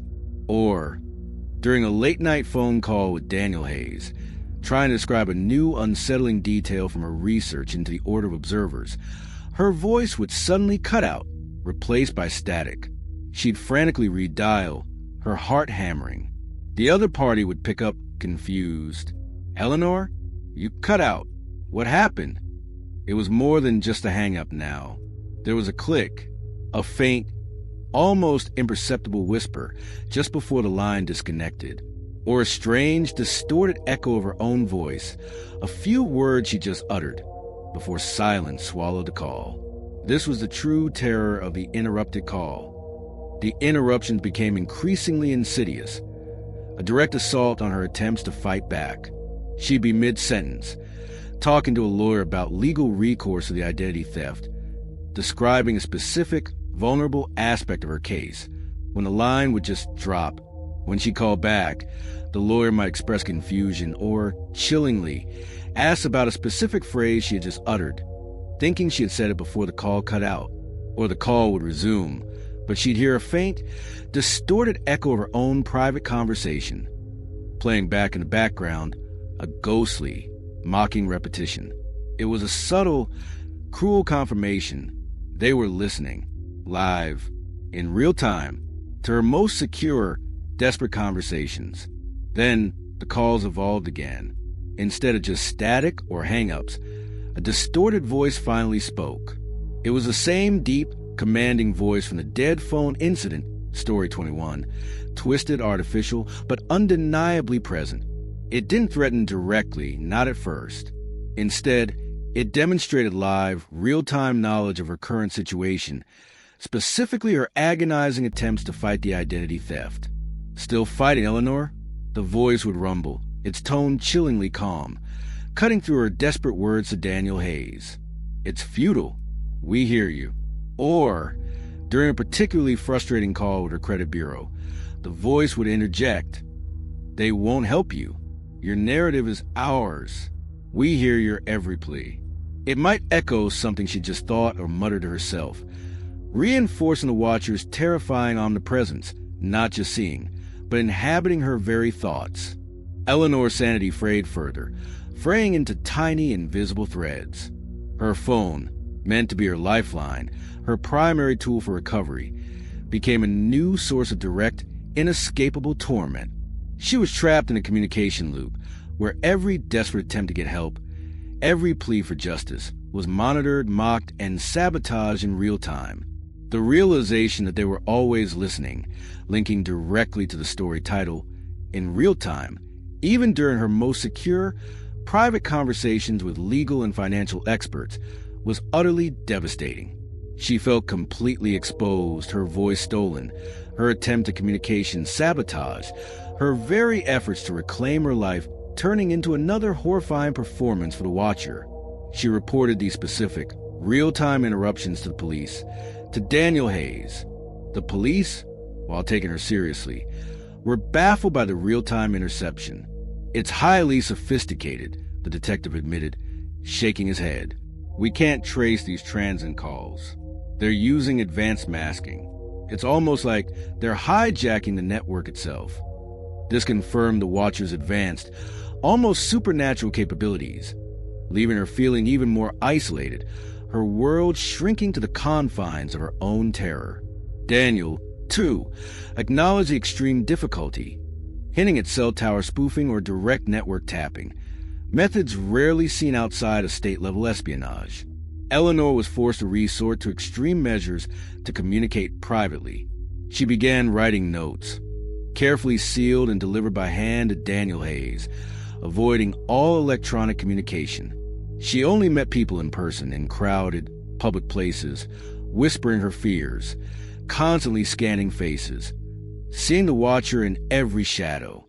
Even then, paranoia lingered. She abandoned her phone as a reliable tool, letting it sit silent, dead, a monument to her lost autonomy. It became a symbol of her violated communication, a tangible reminder of the watcher's omnipresent ear. Now, let's step into the chillingly precise pages of the watcher's journal for this phase. Imagine the entry, cold, clinical, and utterly triumphant. Observation log, subject alpha, phase 21, real-time communication interception, and psychological sabotage. Objective, dismantle subject external support network, induce complete communicative paralysis. Methodology, deployment of advanced cell tower spoofing/network tapping unit. Eavesdropper prime, real-time audio stream intercepted. Subliminal vocal insertions, subject's own voice modulated, utilized to amplify distress and erode perceived reality. Analysis, subject exhibits profound psychological regression. Acute paranoia regarding verbal expression. Attempt at external communication, legal, financial, effectively sabotaged. Note, efficacy of real-time mocking via subject's own voice is highly satisfactory. Subject is now fully isolated. Communication vectors neutralized. Preparations for direct manipulation via social vectors initiated. The subject will seek a public platform for desperate outreach. The cold precision of that entry, the chilling reduction of Eleanor's desperate pleas to mere data streams, and her profound psychological trauma to optimal efficacy, is truly sickening. It paints a picture of a mind operating with terrifying, almost machine-like detachment, confirming the watcher's terrifying understanding of human psychology, their advanced, almost supernatural technological capabilities, and their absolute control over Eleanor's reality. The relentless real-time auditory intrusion, coupled with profound violation of her stolen identity, had pushed Eleanor to a new, desperate stage. She realized the watcher wasn't just listening. They were responding live, making her every attempt at communication a direct, terrifying engagement. This forced her to consider a truly public, desperate act, a desperate cry for help that would be heard by many, in hopes that someone, anyone, might be able to help her. This overwhelming need for a public platform, a desperate plea for recognition and assistance in her unseen war, would drive her to break her silence in the most public way imaginable, leading directly into the next terrifying stage of her torment. You absolutely won't want to miss that. Story 25, the spam email, a desperate plea. All right, everyone, if you've been with Eleanor Vance on her relentless, shattering journey, you know she's been pushed to the absolute breaking point. Last time, in the interrupted call, the watcher proved her terrifying omniscience, not just observing, but actively hijacking her phone calls, live in real time, mocking her desperate attempts to find help. Her identity stolen, her best friend Chloe Miller vanished, her home and workplace riddled with unseen eyes and ears. Eleanor was a mere puppet, her every word, every thought, every action controlled by an unseen master. The profound violation, the absolute loss of her autonomy and her voice, had plunged her into an abyss of despair. She was utterly isolated, communication channels severed, her sanity fraying. And then, amidst the endless spam and digital junk that constantly cluttered her inbox, a flicker of something impossible appeared. A desperate plea, hidden in plain sight, that would ignite a terrifying, yet undeniable spark of hope. Eleanor existed in a state of profound, debilitating psychological and financial ruin.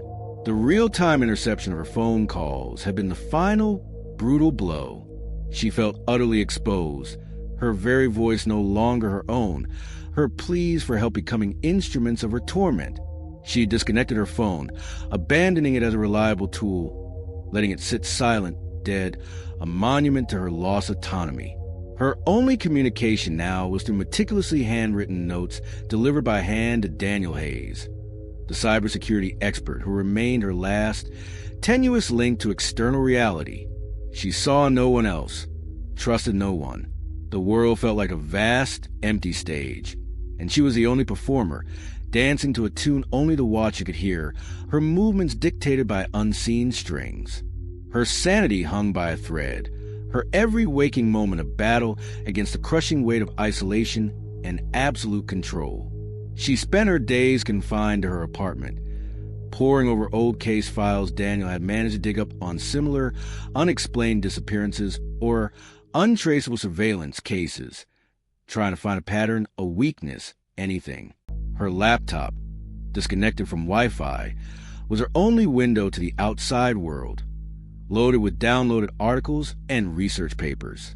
She avoided her main email account, fearing further interception, but maintained an old, rarely used burner account, mostly for forgotten subscriptions and spam. Endless, relentless spam. She would occasionally skim it, deleting hundreds of junk mails without a thought, a mundane act in her otherwise horrifying existence. Then, one particularly bleak morning, as she mindlessly scrolled through the deluge of unsolicited offers for weight loss pills and Nigerian princes, a subject line caught her eye. It was utterly generic, almost aggressively so. Urgent. Your account has been compromised. Eleanor almost hit delete. Standard phishing scam. But something in the sender's address, a strange, seemingly random string of characters, gave her pause. It looked almost deliberately obscured. Her finger hovered over the delete button, a wave of familiar paranoia washing over her. Was this another trap? Was the watcher trying a new digital trick? But the profound isolation, the desperate need for any deviation from the watcher's script, compelled her. She clicked. The email itself was a chaotic mess, seemingly a classic spam template. Garbled text, mismatched fonts, broken images. It was an advertisement for some dubious online casino, a limited-time offer to claim your prize. Eleanor's heart sank. Just spam. Another dead end. She scrolled down, about to hit the close button, when she saw it. Buried deep within the seemingly random lines of text, almost hidden by an overly large, pixelated banner ad, was a single, stark sentence, not typed in the watcher's familiar font, not handwritten. It was a fragment of code or a line of corrupted text that, when highlighted, revealed a coherent, desperate message. It was formatted like an error message or a bug in the code, designed to be missed by casual deletion. The message read, System error, anchor_lost, seek_hour, they underscore everywhere, you underscore alone. Eleanor gasped, her breath catching in her throat. The words hit her like a physical blow. Anchor_lost. Chloe, her vanished friend, Eleanor's last anchor. The watcher's cruel message. Some anchors must be cut. The spam email was a response. It was from someone else. Another victim. The phrase system error was a chilling nod to the digital nature of her torment, a signal that this message was bypassing conventional communication. Seek_tower. The old clock tower, story 19. The place of her midnight rendezvous. It was a location connected to a previous, ambiguous encounter. They underscore everywhere. A confirmation of her deepest fears. And then the lifeline, you underscore alone. A flicker of something impossible ignited in Eleanor. Hope. Raw, desperate, terrifying hope. This wasn't a trap. This wasn't the watcher playing games. This was a genuine, desperate cry for help. Hidden within the noise, a message from someone else caught in the same invisible web. This person, whoever they were, understood the watcher's methods. They knew about Chloe. They knew about the ubiquitous surveillance. And they knew how to send a message that could bypass the watcher's interceptors.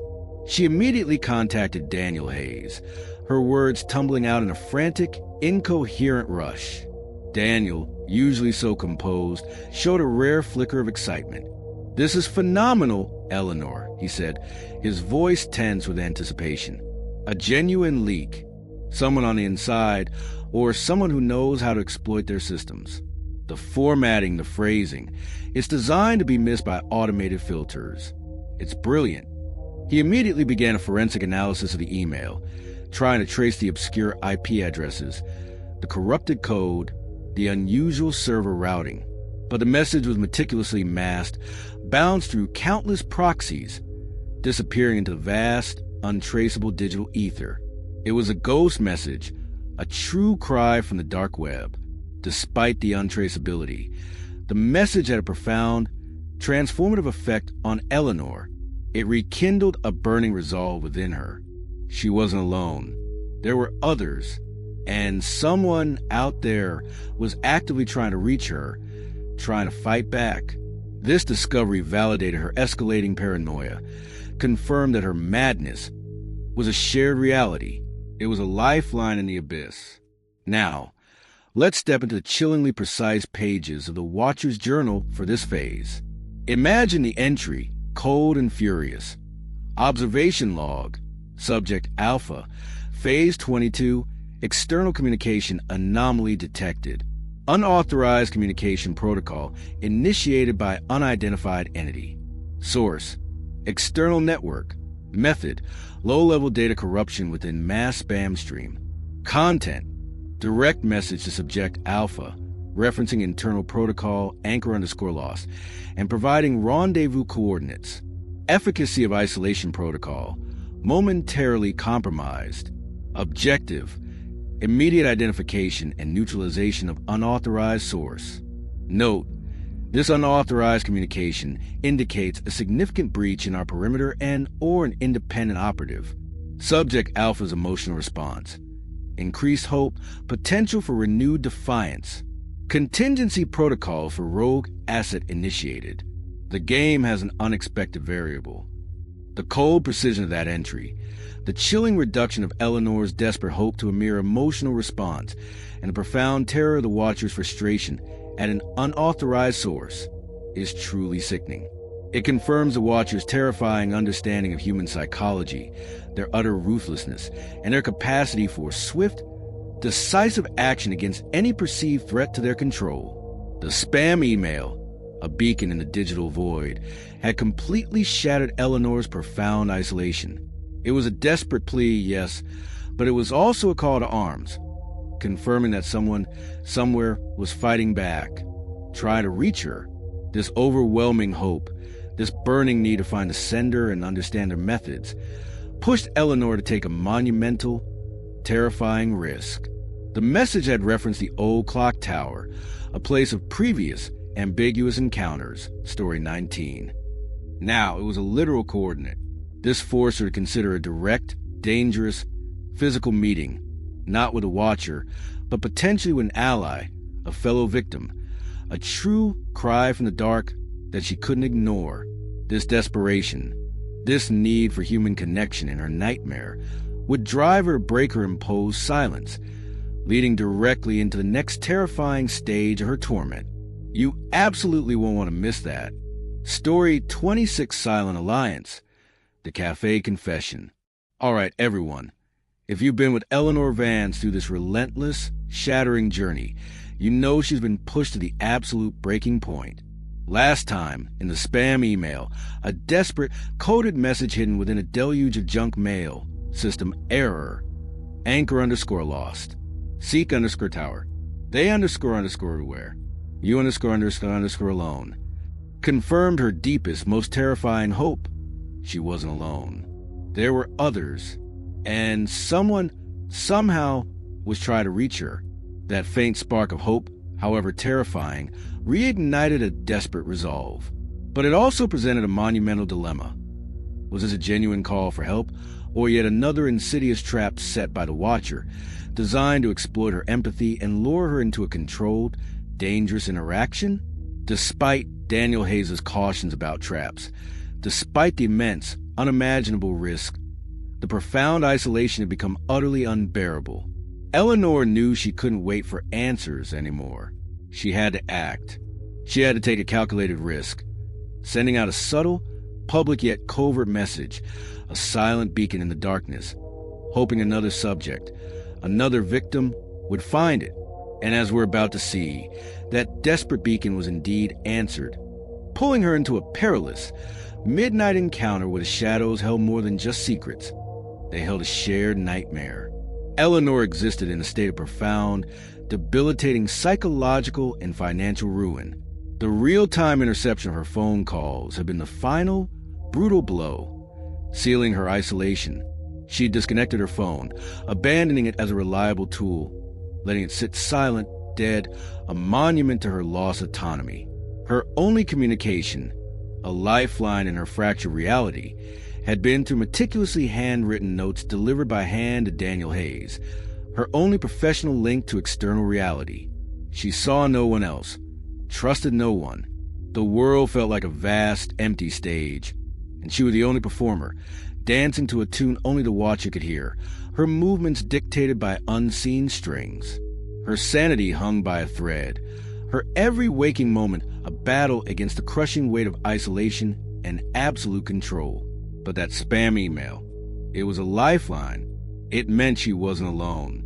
The moment she decided to respond to that spam email, Eleanor felt a shift, a terrifying, exhilarating surge of defiance. She knew the old clock tower from Story 19 was mentioned in the email, a coordinate, but she also knew the watcher was monitoring that. She couldn't meet there directly. She needed a new, safer meeting point. So, with Daniel Hayes' hesitant, cautious blessing, she decided to send a new, subtle, coded message. She returned to the obscure Gothic literature forum, the one where she previously left the poll quote, Story 19, knowing the watcher monitored it.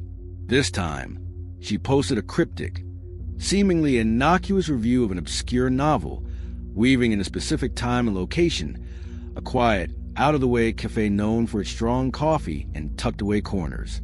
The message was subtle enough to be missed by casual readers, but hopefully clear enough for someone deeply immersed in the watcher's world, someone who understood the context of her torment, to recognize.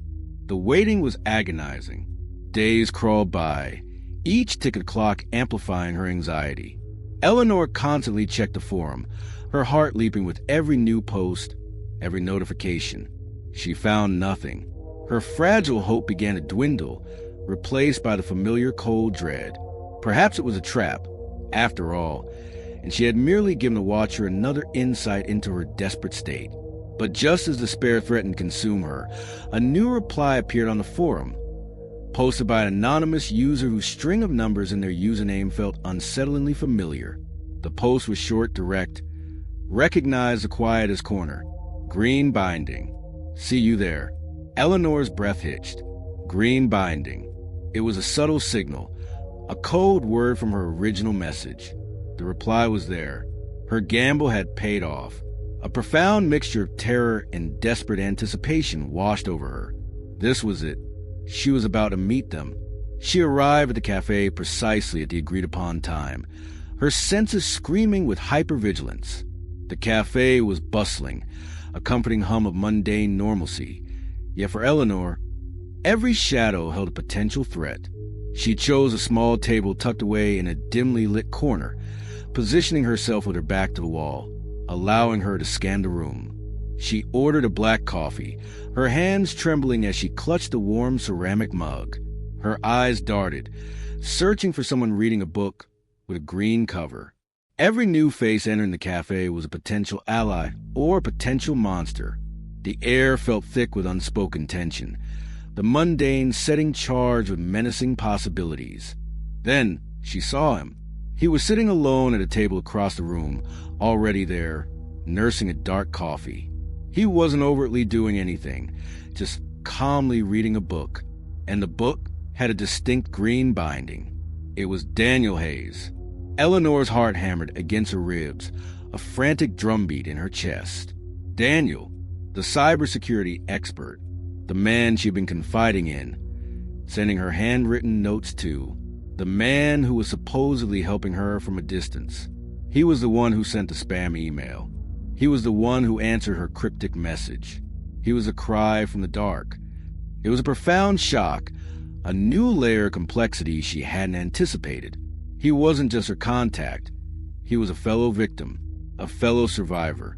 Daniel looked up, his sharp eyes meeting hers. He gave a single, almost imperceptible nod, a silent invitation.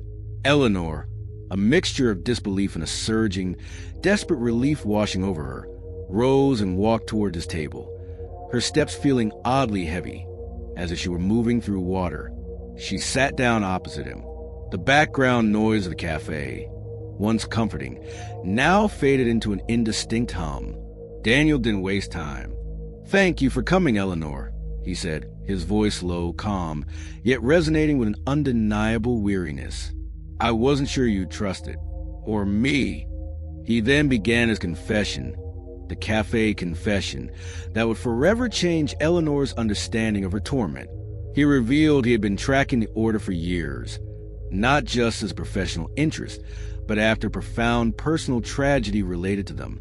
His sister, she had been a subject too, years ago, exhibiting similar patterns of surveillance and psychological breakdown, before she vanished without a trace, leaving only a cryptic journal behind.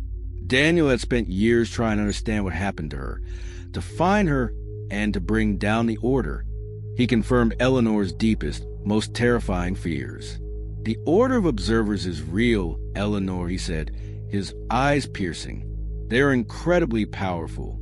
They've been operating for centuries, a hidden society dedicated to what they call guiding human destiny, selecting subjects and chosen ones to observe and manipulate.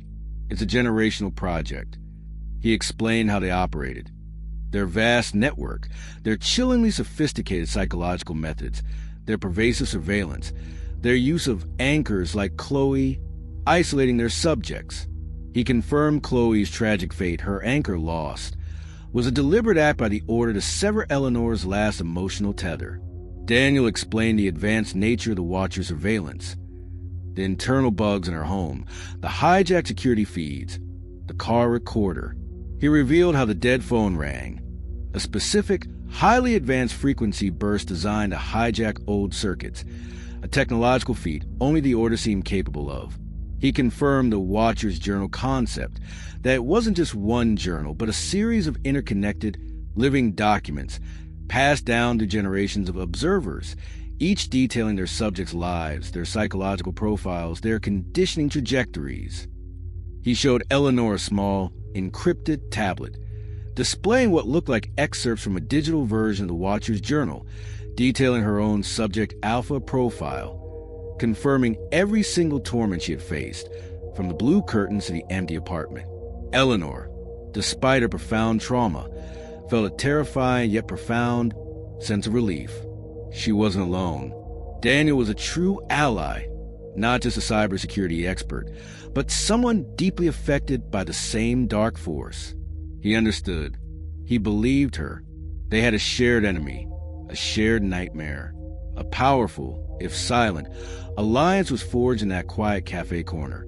They agreed to work together covertly, to understand and fight the Watcher, to bring down the Order, and perhaps to find Chloe. Now, let's look into the chillingly precise pages of the Watcher's journal for this phase. Imagine the entry, cold, clinical, and seething with a rare, calculated fury. Observation log, subject Alpha, phase 23, alliance formation detected. Subject Alpha, Eleanor Vance, has established direct physical contact with rogue asset DH Daniel Hayes. Method: covert digital message exchange, followed by physical rendezvous. Analysis: rogue asset DH exhibits high-level counter-surveillance capabilities. Prior attempt identification. Phase 22, unsuccessful. Alliance dynamics: high emotional investment, shared trauma, strong motivational drivers. Objective: monitor alliance dynamics, identify vulnerabilities, prepare for neutralization protocols for DH. Note: this unauthorized alliance represents a significant deviation in Subject Alpha's conditioning trajectory. Strategic countermeasures initiated. Priority: immediate disruption of rogue asset DHS operational capacity. The game has new players. The stakes are raised. Prepare for advanced engagement. The cold precision of that entry, the chilling reduction of Eleanor's hope to a mere deviation, and Daniel's very existence to a rogue asset, is truly sickening. It confirms the Watcher's terrifying understanding of human psychology, their utter ruthlessness, and their capacity for swift, decisive action against any perceived threat to their absolute control. The formation of this crucial alliance and the Watcher's immediate Furious awareness of it immediately escalated the stakes to an unimaginable level. Eleanor and Daniel now face immense, shared danger. As they left the cafe, slipping out into the darkening evening, Daniel's eyes scanned the street with new intensity. He noticed a black sedan, parked a block away, its windows tinted, its engine running. It was the same car he'd been trying to trace for years. The Watcher knew their next move would be a direct strike against Daniel, a brutal, undeniable response to their defiance. This chilling realization that their alliance had been immediately detected would plunge them into an even greater, shared peril, leading directly into the next terrifying stage of their torment. You absolutely won't want to miss that. Story 27, The Sealed Vault, whispers from below. All right, everyone. If you've been with Eleanor Vance on this relentless, shattering journey, you know the stakes have just gone through the roof. Last time in Silent Alliance, her desperate gamble paid off. She finally found an ally in Daniel Hayes, the cybersecurity expert who wasn't just a professional, but fellow victim, whose own sister vanished due to the Watcher. Their alliance, forged in a quiet cafe, was immediately detected by the Watcher, and that chilling black sedan outside confirmed it. Daniel was now in immediate, profound danger. Eleanor had found hope, but also amplified the peril. Now, with Daniel's life on the line and the Watcher closing in, their only option was to follow the faintest, most unsettling clue from Daniel's past research, a clue that would lead them directly into a sealed, forgotten vault, where the secrets of the Order of Observers lay buried, literally, beneath the city.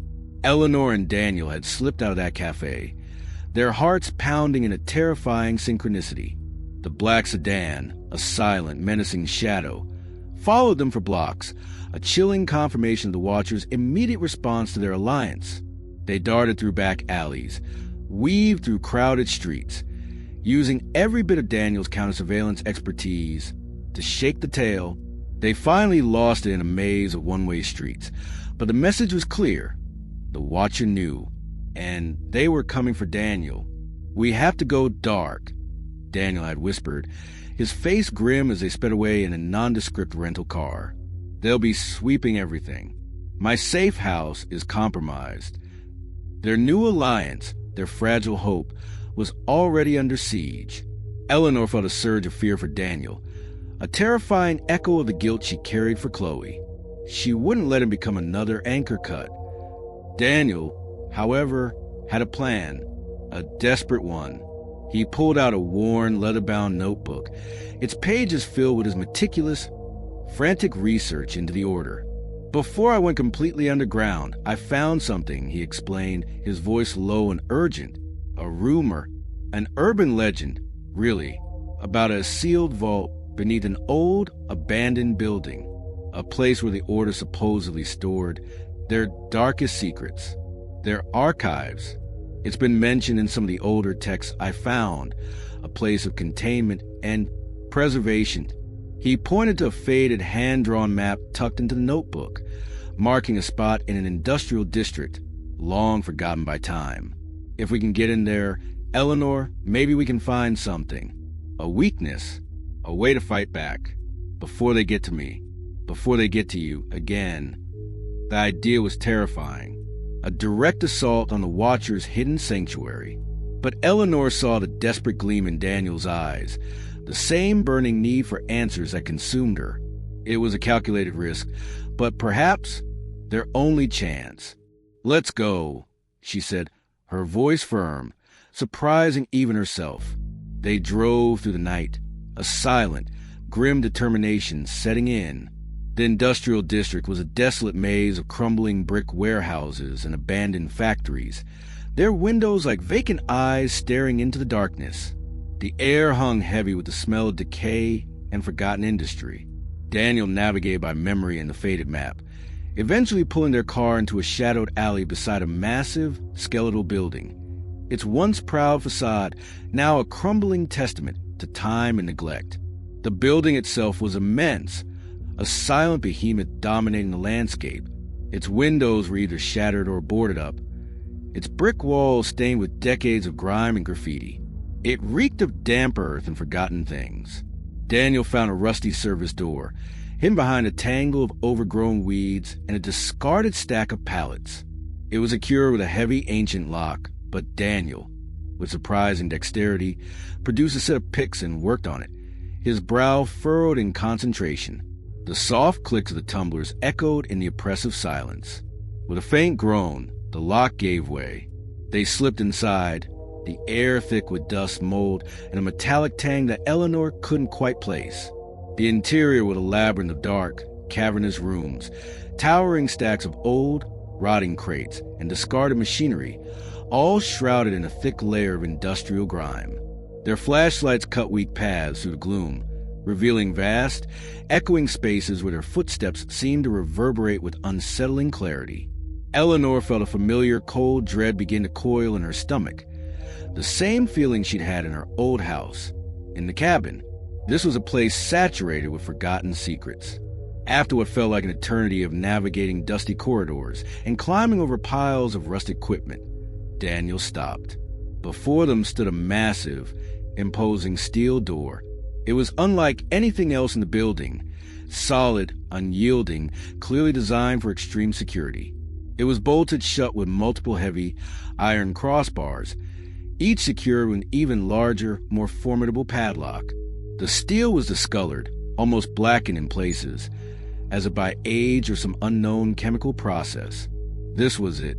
This was the sealed vault. As they stood before it, a profound silence settled over the warehouse, broken only by the frantic hammering of Eleanor's own heart. And then, from the very depths of the steel door, almost imperceptible at first, a sound began to emerge. A low hum, a faint, almost melodic, rhythmic thrumming, as if something or someone was vibrated within the steel. It was not a physical sound emanating from the door, but a sensation, a vibration that seemed to resonate through the metal, into the very bones of the building and into Eleanor's own body. It was utterly unsettling. And then, woven into that hum, faint and distorted, were voices, whispers, a chorus of them, seeming to emanate from within the sealed vault itself. Daniel's eyes widened. The whispers, he breathed, his voice barely audible. My sister, she always spoke of them, from her dreams. She said they came from below. The whispers, unlike the ones Eleanor had heard in her apartment, felt older, deeper, carrying an ancient, chilling resonance. They weren't just random sounds. They seemed to carry a history, a torment far grander and more profound than anything Eleanor had experienced directly. Eleanor pressed her ear against the cold steel. The whispers grew clearer, a chaotic cacophony of overlapping voices, indistinguishable yet terrifying.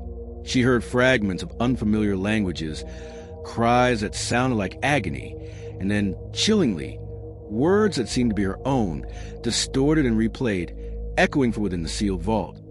Enjoy the darkness. Story 5. You are not alone. Story 25. It was as if the vault was a massive, living archive, replaying the torments of countless subjects, collecting the echoes of their suffering. She looked at Daniel, her eyes wide with a terrifying realization. Emily, she whispered. Her voice choked. Is she in there? The possibility that Chloe, her best friend, the anchor cut, might be trapped behind that terrifying door consumed her. The thought sent a fresh wave of primal fear, mixed with a surge of desperate resolve, through her. Now, let's look into the chillingly precise pages of the Watcher's Journal for this phase. Imagine the entry, cold, clinical, and seething with a calculated awareness. Observation log, subject Alpha and Rogue Asset DH. Phase 24, primary archive penetration attempt. Alliance detected. Immediate countermeasures initiated. Location, designated Vault 7B, the Vault of Whispers. Objective, monitor rogue asset strategic response. Assess subject psychological resilience in face of overwhelming historical data. Analysis, subject Alpha exhibits heightened emotional response, guilt for SS1, driving investigative behavior. Rogue asset DH demonstrates predictive analysis capability. Auditory manifestation, historical resonance frequencies, subjects' own vocalizations, effective in inducing psychological pressure. Note, vault remains secure. The whispers serve as deterrent and psychological conditioning. Prepare for direct contact protocols. The threshold has been breached. The game moves to the heart. The cold precision of that entry, the chilling reduction of Eleanor's desperation, and Daniel's hope to mere predictive analysis and emotional response is truly sickening. It confirms the Watcher's terrifying understanding of human psychology, their absolute control of a situation, and their capacity for vast long-term planning, turning even their hidden archives into another instrument of psychological warfare. Daniel tried to force the heavy steel door. He produced tools, crowbars, a portable hydraulic spreader from his pack, working frantically on the massive padlocks, his face grimy with sweat and dust. Eleanor helped him, her own strength fueled by a desperate, terrifying hope that Chloe might be inside, alive. But the door was unyielding, designed to withstand far greater forces than they could muster. The whispers from within grew louder, more frantic, a chaotic symphony of suffering that threatened to shatter their resolve. It was clear this vault wasn't just a storage facility. It was a place of deep, profound, and terrifying power, and they were standing at its unyielding threshold, unable to break through, yet unwilling to leave. The chilling, vibrating hum from within the sealed vault, coupled with the overwhelming chorus of whispers and the horrifying thought that Chloe might be trapped inside, utterly overwhelmed Eleanor. The Watcher had anticipated their move, had prepared for it, turning their desperate quest for answers into another psychological torment. They were trapped, once again, facing an insurmountable barrier, yet unable to abandon the agonizing possibility of rescue.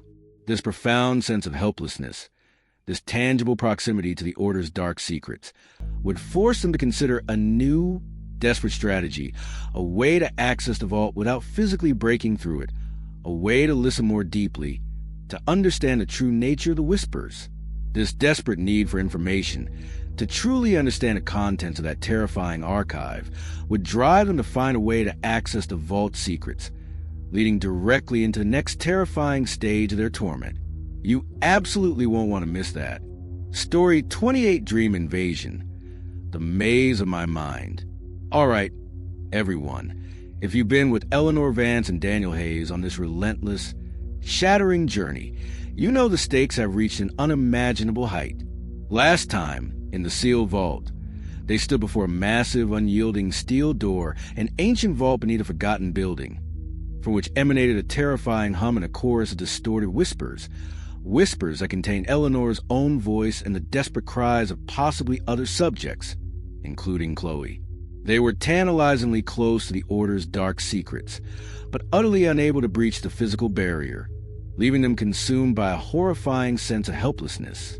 The Watcher's journal confirmed this was a primary archive, and that the whispers were both a deterrent and a psychological tool. Now, with the physical path blocked, the Watcher would exploit the most intimate, vulnerable space of all, Eleanor's own mind, pulling her into a terrifying maze of dreams where reality and illusion blurred. Eleanor and Daniel had retreated from the unyielding steel door, their minds reeling from the overwhelming chorus of whispers and the agonizing possibility that Chloe was trapped behind it. The vault was a physical manifestation of the Order's impenetrable control, a solid, unyielding barrier. Daniel, usually so resourceful, was visibly shaken, his face grim. "It's designed to be impregnable, Eleanor," he'd whispered, his voice hoarse. They wouldn't put their core secrets in a place that could be easily breached. They spent hours huddled in Daniel's makeshift, temporary safe house, reviewing his notes, searching for any alternative methods, any hidden weaknesses in the Order's vast network. The only thing they confirmed was the existence of a deep, ancient archive of suffering, a horrifying legacy contained within those unyielding walls. The Watcher had turned their desperate quest for answers into another psychological torment, making them agonizingly close, yet impossibly far. That night, exhaustion finally claimed Eleanor, but sleep offered no true escape. Instead, She was plunged into a nightmare so vivid, so terrifyingly real, it transcended anything she had experienced before. It began subtly, a familiar setting twisting into something sinister. She found herself in a maze. Not just any maze, but the very maze from Arthur Caldwell's garden, story 38. Though now it was overgrown, dark, its hedges towering, casting oppressive shadows. The air was thick with the scent of damp earth and decaying leaves, and a chilling, rhythmic tapping echoed in the distance, a terrifying reminder of the midnight knock, story 7. As she stumbled through the twisting paths, desperately trying to find a way out, the sound from her past torment intensified. The faint, distorted whispers from her apartment walls, story 11, now hissed from within the very hedges, fragmented her own private conversations, twisting into mocking echoes. Enjoy the darkness. Story 5. Your peace, a fleeting illusion. Story 10. Then, the impossibly clear, commanding voice from the dead phone, story 21, boomed, reverberating through the maze. Obedience is the path. You are learning. Suddenly, the maze twisted, transforming into the interior of the sealed vault from story 27. The steel door loomed before her, pulsating with that unsettling hum, and from within a chorus of desperate cries, intermingled with Chloe's own voice, screaming, "Eleanor, help me! They're here!" The terror was absolute. Eleanor lunged at the door, pounding on the cold steel, her hands raw, screaming Chloe's name. But the door remained unyielding. Then a new, more profound layer of horror unfolded. The walls of the vault began to dissolve, replaced by screens, thousands of them, and on each screen, a live feed, images of her own life. Eleanor sketching at her old desk, sipping coffee, sleeping, her reflection twisting in the haunted mirror, story 20. But these weren't just past recordings. There were new ones. Live. She saw herself now, in her sleep, tossing and turning in her bed, her face contorted in fear, her mouth open in a silent scream. The watcher was not just projecting into her dreams. They were watching her dreams unfold in real time within the very nightmare they created. And then, a figure appeared, stepping out from one of the screens. It was a cloaked, silent figure from Midnight Rendezvous, story 19, his face still hidden in shadow. He pointed a long, gloved finger not at her, but toward the endless screens. And then he spoke, not with a distorted voice, but with a clear, calm, chillingly familiar voice. The voice of Arthur Caldwell. "The maze of your mind, Eleanor." Arthur's voice rumbled, devoid of his usual neighborly warmth. "A fascinating landscape. Every memory, every fear, a valuable thread. We are here. Always, below, above, and within." The figure then began to dissolve into the screens, leaving Eleanor alone in the terrifying vortex of her own watched mind. Eleanor woke up in a cold sweat, screaming, her heart hammered against her ribs, her body shaking uncontrollably. The dream was too vivid, too coherent, too horrifyingly real to be just a nightmare. It was a direct, terrifying message. The watcher was not just affecting her sleep. They were actively invading her dreams, manipulating her subconscious, twisting her memories and fears into a personalized torment. And the revelation that Arthur Caldwell, her seemingly benign neighbor, was not merely an unwitting pawn, but a direct, conscious participant, speaking to the cloaked figure, shattered her last illusion of external innocence. He was deeper in this than she ever imagined. Now, let's look into the chillingly precise pages of the Watcher's Journal for this phase. Imagine the entry, cold, clinical, and seething with triumphant glee. Observation log, subject alpha, phase 25, dream invasion and subconscious manipulation. Objective, induce acute psychological dissociation, achieve complete erosion of subject's perceived mental autonomy. Methodology, targeted sonic frequencies, phase 7 extension, and visual stimuli, phase 20 extension, introduced during REM sleep cycles. Subconscious data streams accessed and integrated into dream narrative. Analysis. Subject exhibits profound psychological distress, high malleability of perceived reality within dream state. Direct vocal communication via operative PO1. Arthur Caldwell's voice print within dream landscape confirms effective integration. Note: the dream environment provides optimal conditions for reinforcing omnipresence and controlling subject's internal narrative. Preparations for physical manifestation based on dream analysis underway. The subject's mind is now a battleground. The game enters the realm of the subconscious. The cold precision of that entry, the horrified reduction of Eleanor's deepest fears and her very dreams to data streams in optimal conditions, is truly sickening. It confirms the Watcher's terrifying understanding of human psychology, their advanced, almost supernatural technological capabilities, and their absolute control over Eleanor's reality, both waking and sleeping. Eleanor's mind was utterly fractured. The dream wasn't just a dream. It was a terrifyingly real intrusion, a direct communication from the Watcher. The revelation about Arthur Caldwell was a new, crushing blow. He was the one, the seemingly harmless neighbor, the one who had watched her, perhaps for years, now confirmed as a direct operative, his voice twisting her reality. She was trapped in a psychological maze, where her own mind had become the next battleground.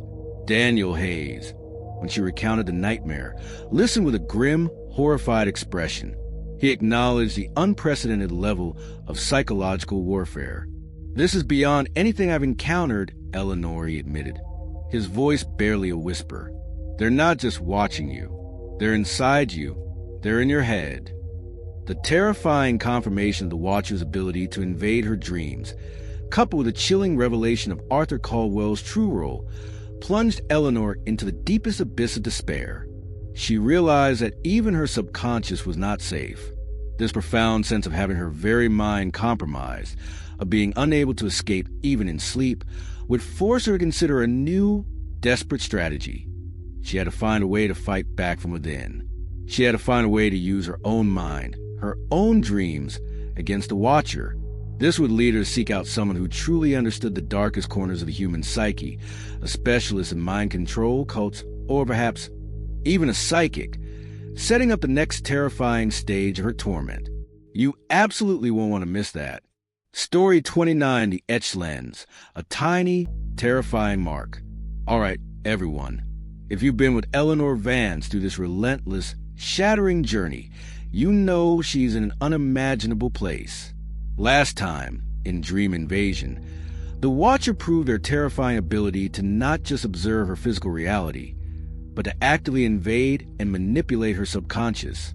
That horrifying nightmare, orchestrated by the Watcher and featuring Arthur Caldwell as a direct operative, shattered the last sanctuary of her mind. Eleanor woke up screaming, utterly disoriented, questioning her very sanity. The boundaries of her mind had been breached, her fears twisted into a personalized torment. The Watcher's journal had chillingly hinted at physical manifestation based on dream analysis. Now, Eleanor, desperate for a way to fight back from within her own mind, reached out for a new kind of help, only to discover that the Watcher had already left their mark, literally, on her very perception.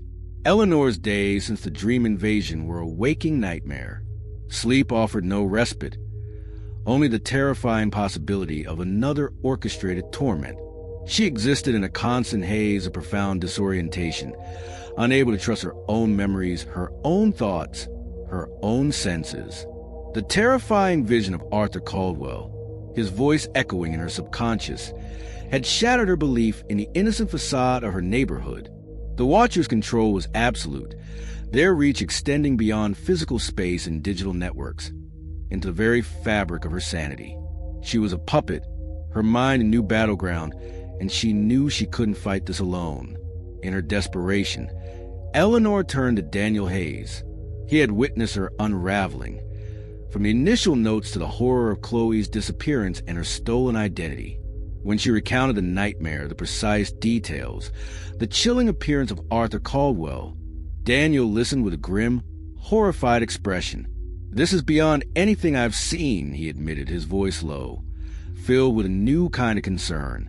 They're targeting your psyche directly. We need specialized help. Through his network, Daniel found her, Dr. Evelyn Reed, a renowned psychiatrist, specializing in complex trauma, dissociation, and with a quiet, almost legendary reputation for understanding the psychological aftermath of organized, systemic manipulation. Whispers suggested she'd even consulted on cult deprogramming. Dr. Reed was her last, desperate lifeline, a hope that Eleanor could reclaim her mind. Dr. Reed was everything Eleanor wasn't right now. Calm, composed, intensely empathetic. She listened without judgment, her gaze steady, as Eleanor recounted the impossible. The notes, the cameras, the whispers from the walls, the stolen identity, Chloe's disappearance, the dead phone, and finally, the invasion of her dreams. Dr. Reed didn't flinch. She simply nodded, taking meticulous notes. "This is a profound level of psychological conditioning, Eleanor," she said, her voice soft but firm. "They're attempting to induce a dissociative state, to break your will and reconstruct your reality. We need to fight back from within." Eleanor began her sessions with Dr. Reed, a grueling process of reliving her traumas, exploring the dark corners of her mind, trying to untangle the threads of reality from the watcher's illusions. It was exhausting, but offered fragile hope that she could rebuild her fractured psyche. One afternoon, during a particularly intense session where Dr. Reed was guiding her through a visualization exercise, Eleanor felt a slight smudge on her glasses. She instinctively reached up, trying to clear it. It seemed like nothing, just a minor distraction. But the paranoia, now deeply ingrained, made her look closer. She pulled off her glasses, peering at the lens. It wasn't a smudge. It was a tiny, almost imperceptible mark. A minuscule imperfection, no bigger than a pinprick on the very center of her left lens. She breathed out slowly, trying to maintain her composure. It was probably just a scratch, a speck of dust, something she'd overlooked. She tried to rub it off, but it wouldn't budge. She ran her finger over it. It felt textured, like a tiny, almost invisible etching. Her heart began to hammer against her ribs, a frantic drumbeat of dread. She grabbed her phone, turning on a flashlight, zooming in on the tiny mark. And then, the blood drained from her face. It wasn't just a mark.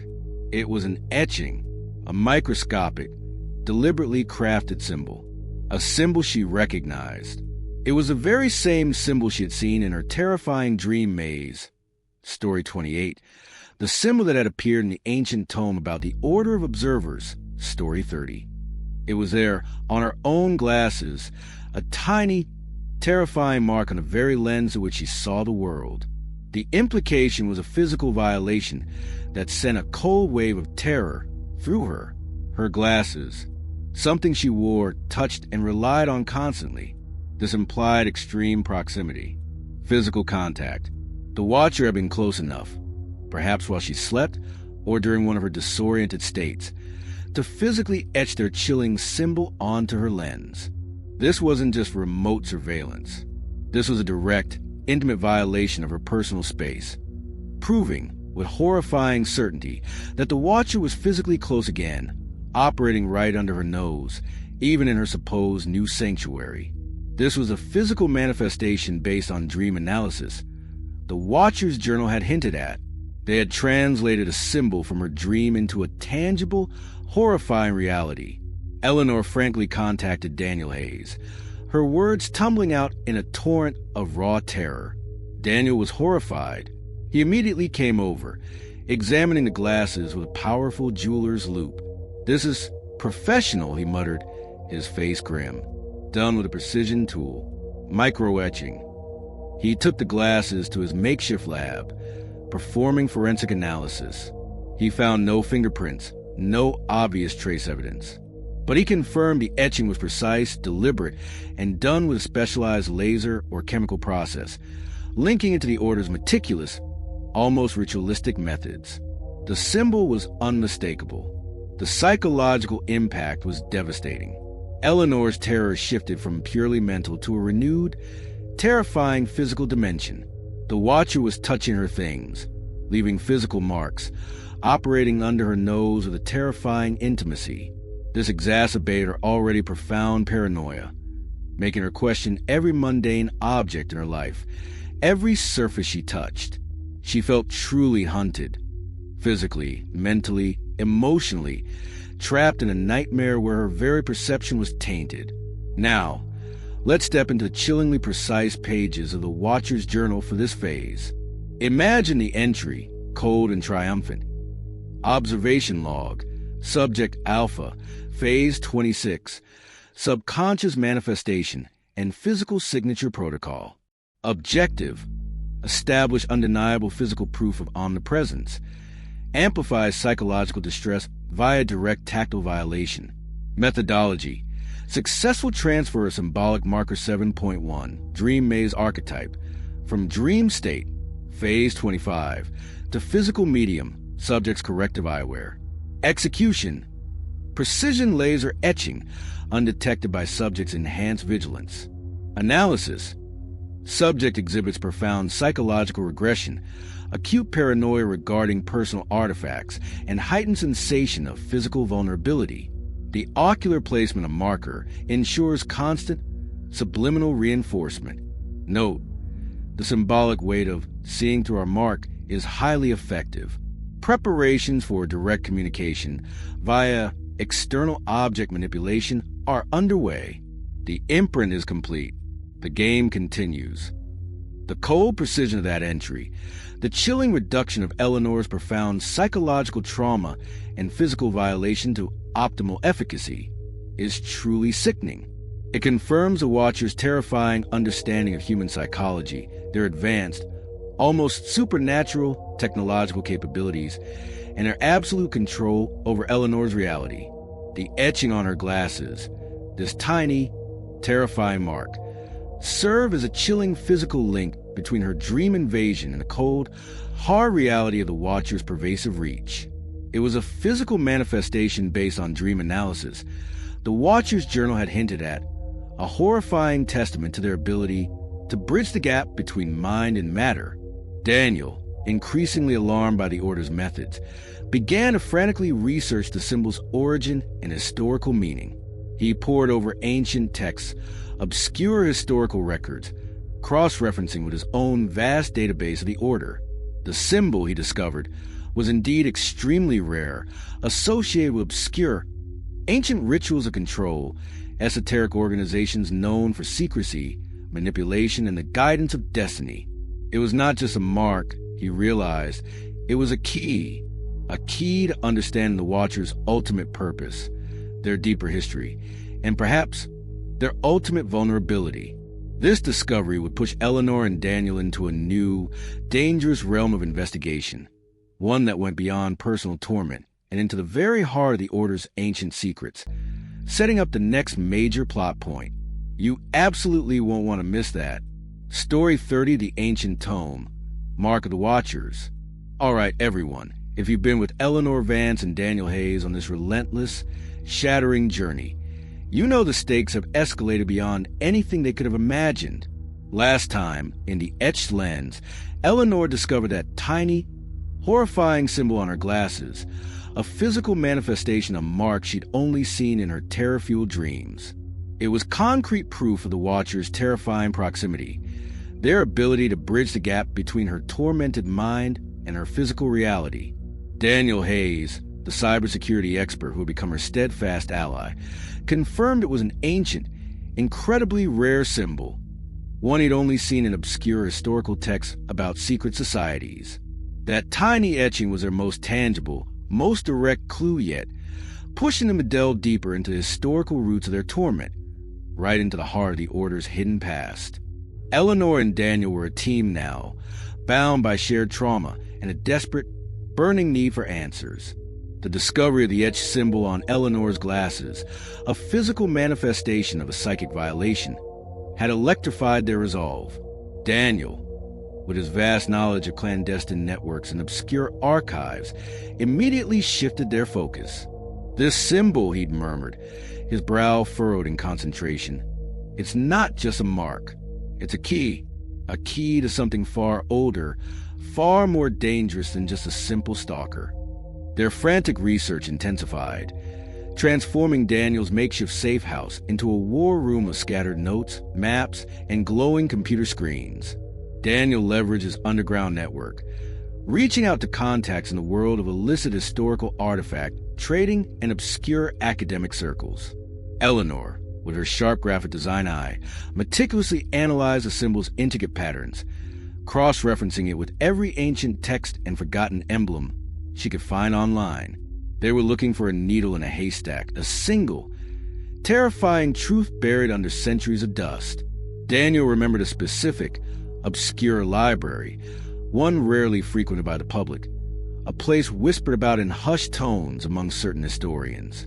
It was a repository of ancient texts, forgotten manuscripts, and rare documents, a labyrinth of knowledge that might hold the answers they so desperately sought. He knew it was a long shot, but the symbol, so uniquely rare, felt like a beacon drawing them there. They arrived at the library on a cold, overcast afternoon, the building itself a towering monument to forgotten knowledge, its stone facade worn with time. The air inside was thick with the scent of old paper, dust, and something else, a musty, almost metallic tang that spoke of stagnant air and unread secrets. It was eerily quiet, the only sounds a rustle of their clothes and the distant, muffled cough of a librarian. Their search was tedious, frustrating, hours bleeding into one another as they meticulously combed through catalog after catalog, shelf after shelf, looking for any mention of the symbol, any hint of the order of observers. Eleanor felt a growing sense of despair, the weight of centuries of forgotten knowledge pressing down on her. Just as frustration threatened to consume them, a faint glimmer of hope appeared.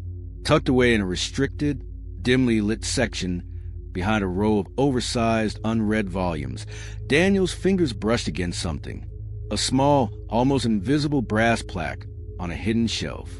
It bore the symbol, the exact, intricate etching from Eleanor's glasses. Behind the plaque, not on the main shelves, but in a deeper, shadowed recess, sat a single, ancient, leather-bound tome. It was unlike any other book in the library. Its cover was incredibly worn, almost smooth from countless touches, its pages yellowed and brittle, with a faint, unsettling scent that seemed to carry the weight of forgotten time. Its title, if it had one, was entirely faded, erased by the relentless march of centuries. This was it. This was the ancient tome. With a shared, breathless glance, Eleanor and Daniel carefully retrieved the book. The leather felt strangely warm, almost alive, beneath their fingertips. They carried it to a secluded reading table, its very presence seeming to cast long, uneasy shadows across the room. As they opened its heavy, creaking cover, the air around them seemed to thicken, charged with an unspoken energy. And there it was, not just a drawing of the etched symbol, but its origin. The symbol was meticulously detailed on the very first page, drawn with an astonishing precision that Eleanor, as a graphic designer, recognized as mastery. And beside it, in an ancient, almost forgotten script, was a full name of the Order, the Order of Observers. The text within the tome was dense, written in an archaic, almost philosophical language, filled with obscure diagrams and chillingly abstract passages. It described the Order's ancient purpose, to guide the tapestry of human destiny, to observe the current of fate, and ensure the unfolding of the ordained path. They saw themselves not as manipulators, but as cosmic architects, silent shepherds of humanity's evolution, preventing chaos and perfecting society by subtly observing and influencing key individuals, the chosen, the variables, the instruments. It was a philosophy of absolute control, veiled in a veneer of benevolent destiny. They were not evil in the traditional sense, but chillingly pragmatic, utterly detached from the human cost of their grand designs. Then, the most terrifying discovery. Deep within the tome, nestled amongst genealogical charts of forgotten lineages and complex astrological alignments, they found it, a meticulously kept list of names. Not just a few, but hundreds, spanning centuries. Each name was accompanied by cryptic symbols, dates, and short, chilling descriptions of their lives, their trajectories, their deviations. And there, among the ancient script, etched in what felt like literal stone, were the names of previous residents of Eleanor's house from her historical research in Story 6. Other subjects Daniel had vaguely known about from his own frantic research, individuals who had vanished without a trace, their lives seemingly erased. And then Eleanor's own name, and subtly, frighteningly, the name of her vanished best friend, Chloe Miller, listed as anchor terminated. The sheer scale of it, the systematic nature of their targets, the horrifying realization that Eleanor and Chloe were merely the latest additions to a centuries-old list. This was a mark of the Watchers, a mark on destiny, a grim legacy passed down through time. The tome also contained a passing reference, a subtle genealogical chart that connected back to the Caldwell family. It hinted at a long-standing involvement, a particular lineage within the order known for its precision of observation. This was a chilling link to Arthur Caldwell, Eleanor's seemingly benign neighbor, Story 8, and further solidified the connection to his son, the true stalker, Julian Caldwell, whom Eleanor would later identify. The Caldwells weren't just random operatives. They were a family steeped in the Order's dark traditions, passing down their gifts of observation. Eleanor and Daniel were utterly overwhelmed. The discovery was a massive, terrifying breakthrough, confirming their deepest fears and revealing the true, ancient, and terrifying scope of the Order. The scale of the conspiracy, stretching back hundreds of years, far beyond a simple stalker or a single generation, was almost incomprehensible. This knowledge, while horrifying, also solidified their resolve. They weren't fighting a lone madman. They were fighting a centuries-old, incredibly powerful, utterly ruthless entity. The fight was no longer just about Eleanor's sanity or Chloe's disappearance. It was about exposing the Order, about breaking a cycle of ancient control. Now, let's step into the cold, precise pages of the Watcher's journal for this phase. Imagine the entry, cold, clinical, and seething with a rare, calculated concern. Observation log, subject Alpha and Rogue Asset DH, Phase 27, Archival Compromise.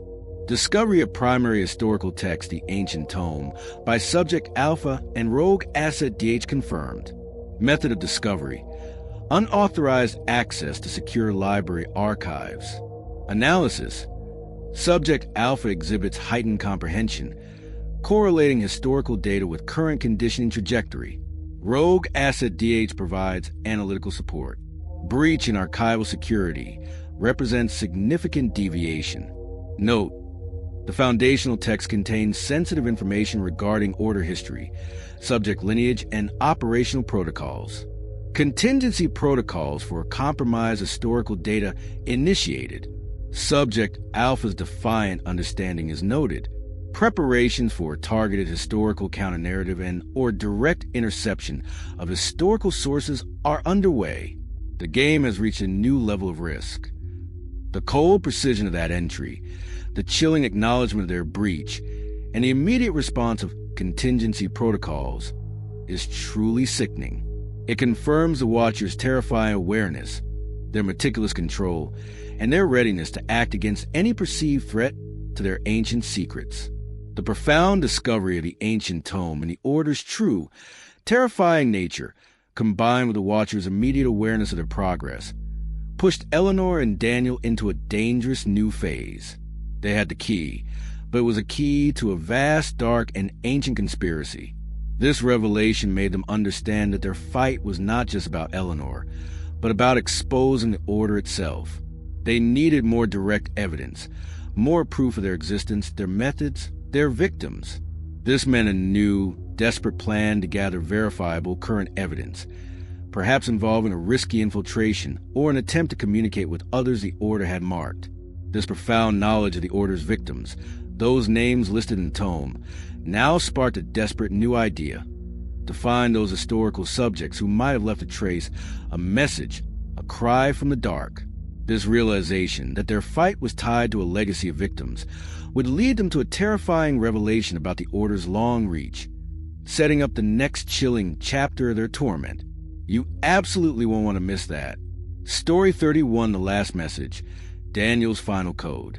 All right, everyone, if you've been with Eleanor Vance through this relentless, shattering journey, you know the stakes have reached an unimaginable height. Last time, in the ancient tome, Eleanor and Daniel Hayes made a monumental, terrifying discovery. The ancient tome itself, that centuries-old book, hidden in a forgotten library, laid bare the terrifying truth of the Order of Observers, a vast, ancient secret society that marked individuals as subjects, subtly manipulating their lives across generations. Eleanor's name, Chloe's, and the names of countless others were etched in its historical pages, confirming a long, dark legacy. This profound, horrifying knowledge, while a breakthrough, also shifted their fight from personal survival to facing an almost global conspiracy. And with that knowledge came an even greater, more immediate danger for Daniel Hayes, the rogue asset who dared to defy them. The weight of their discovery was crushing. Eleanor and Daniel sat in a safe house, surrounded by the ancient, brittle pages, their minds reeling. The Order wasn't just a group of stalkers. It was an ancient, sprawling entity, weaving itself into the fabric of history, controlling destinies. The sheer scale of it was almost too much to comprehend.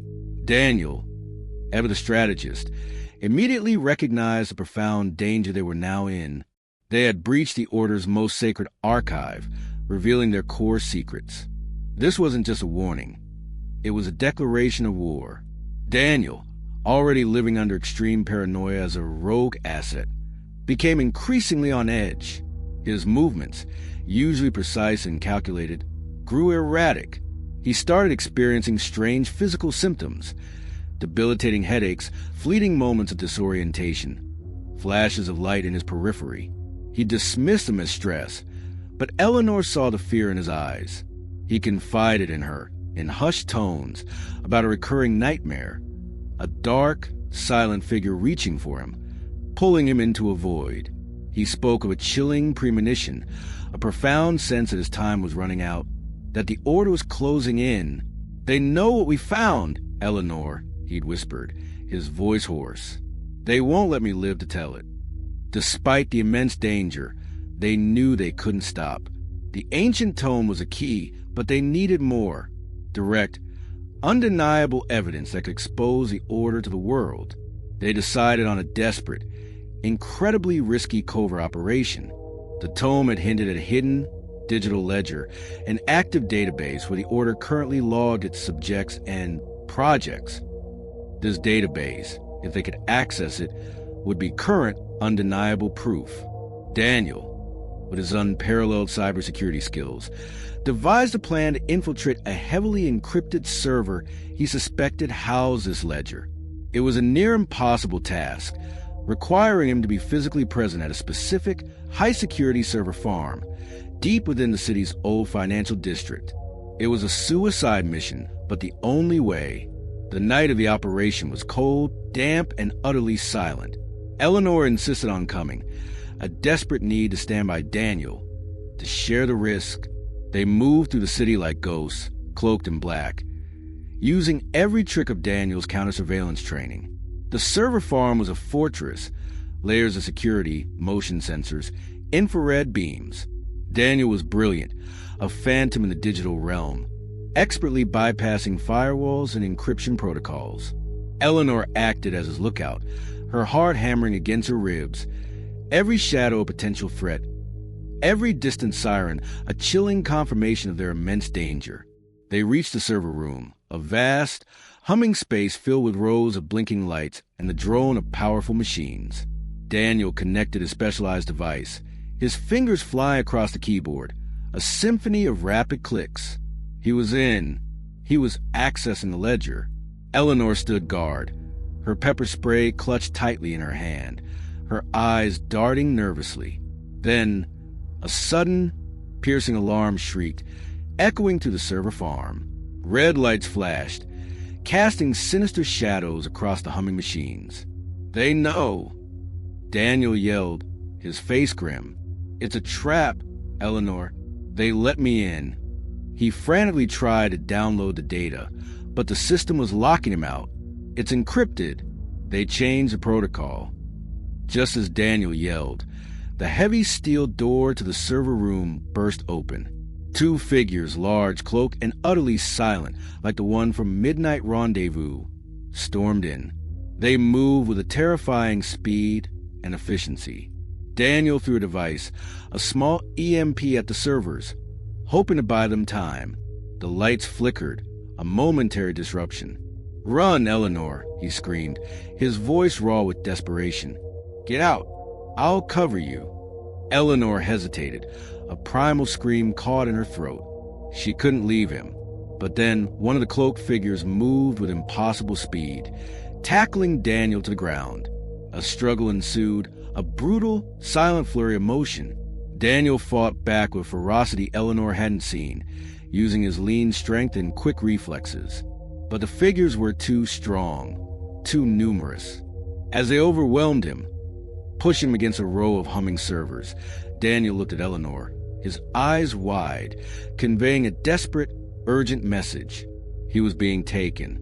As the figures subdued him, one of them pinning him to the ground, Daniel, with a last, agonizing surge of strength, lifted his hand.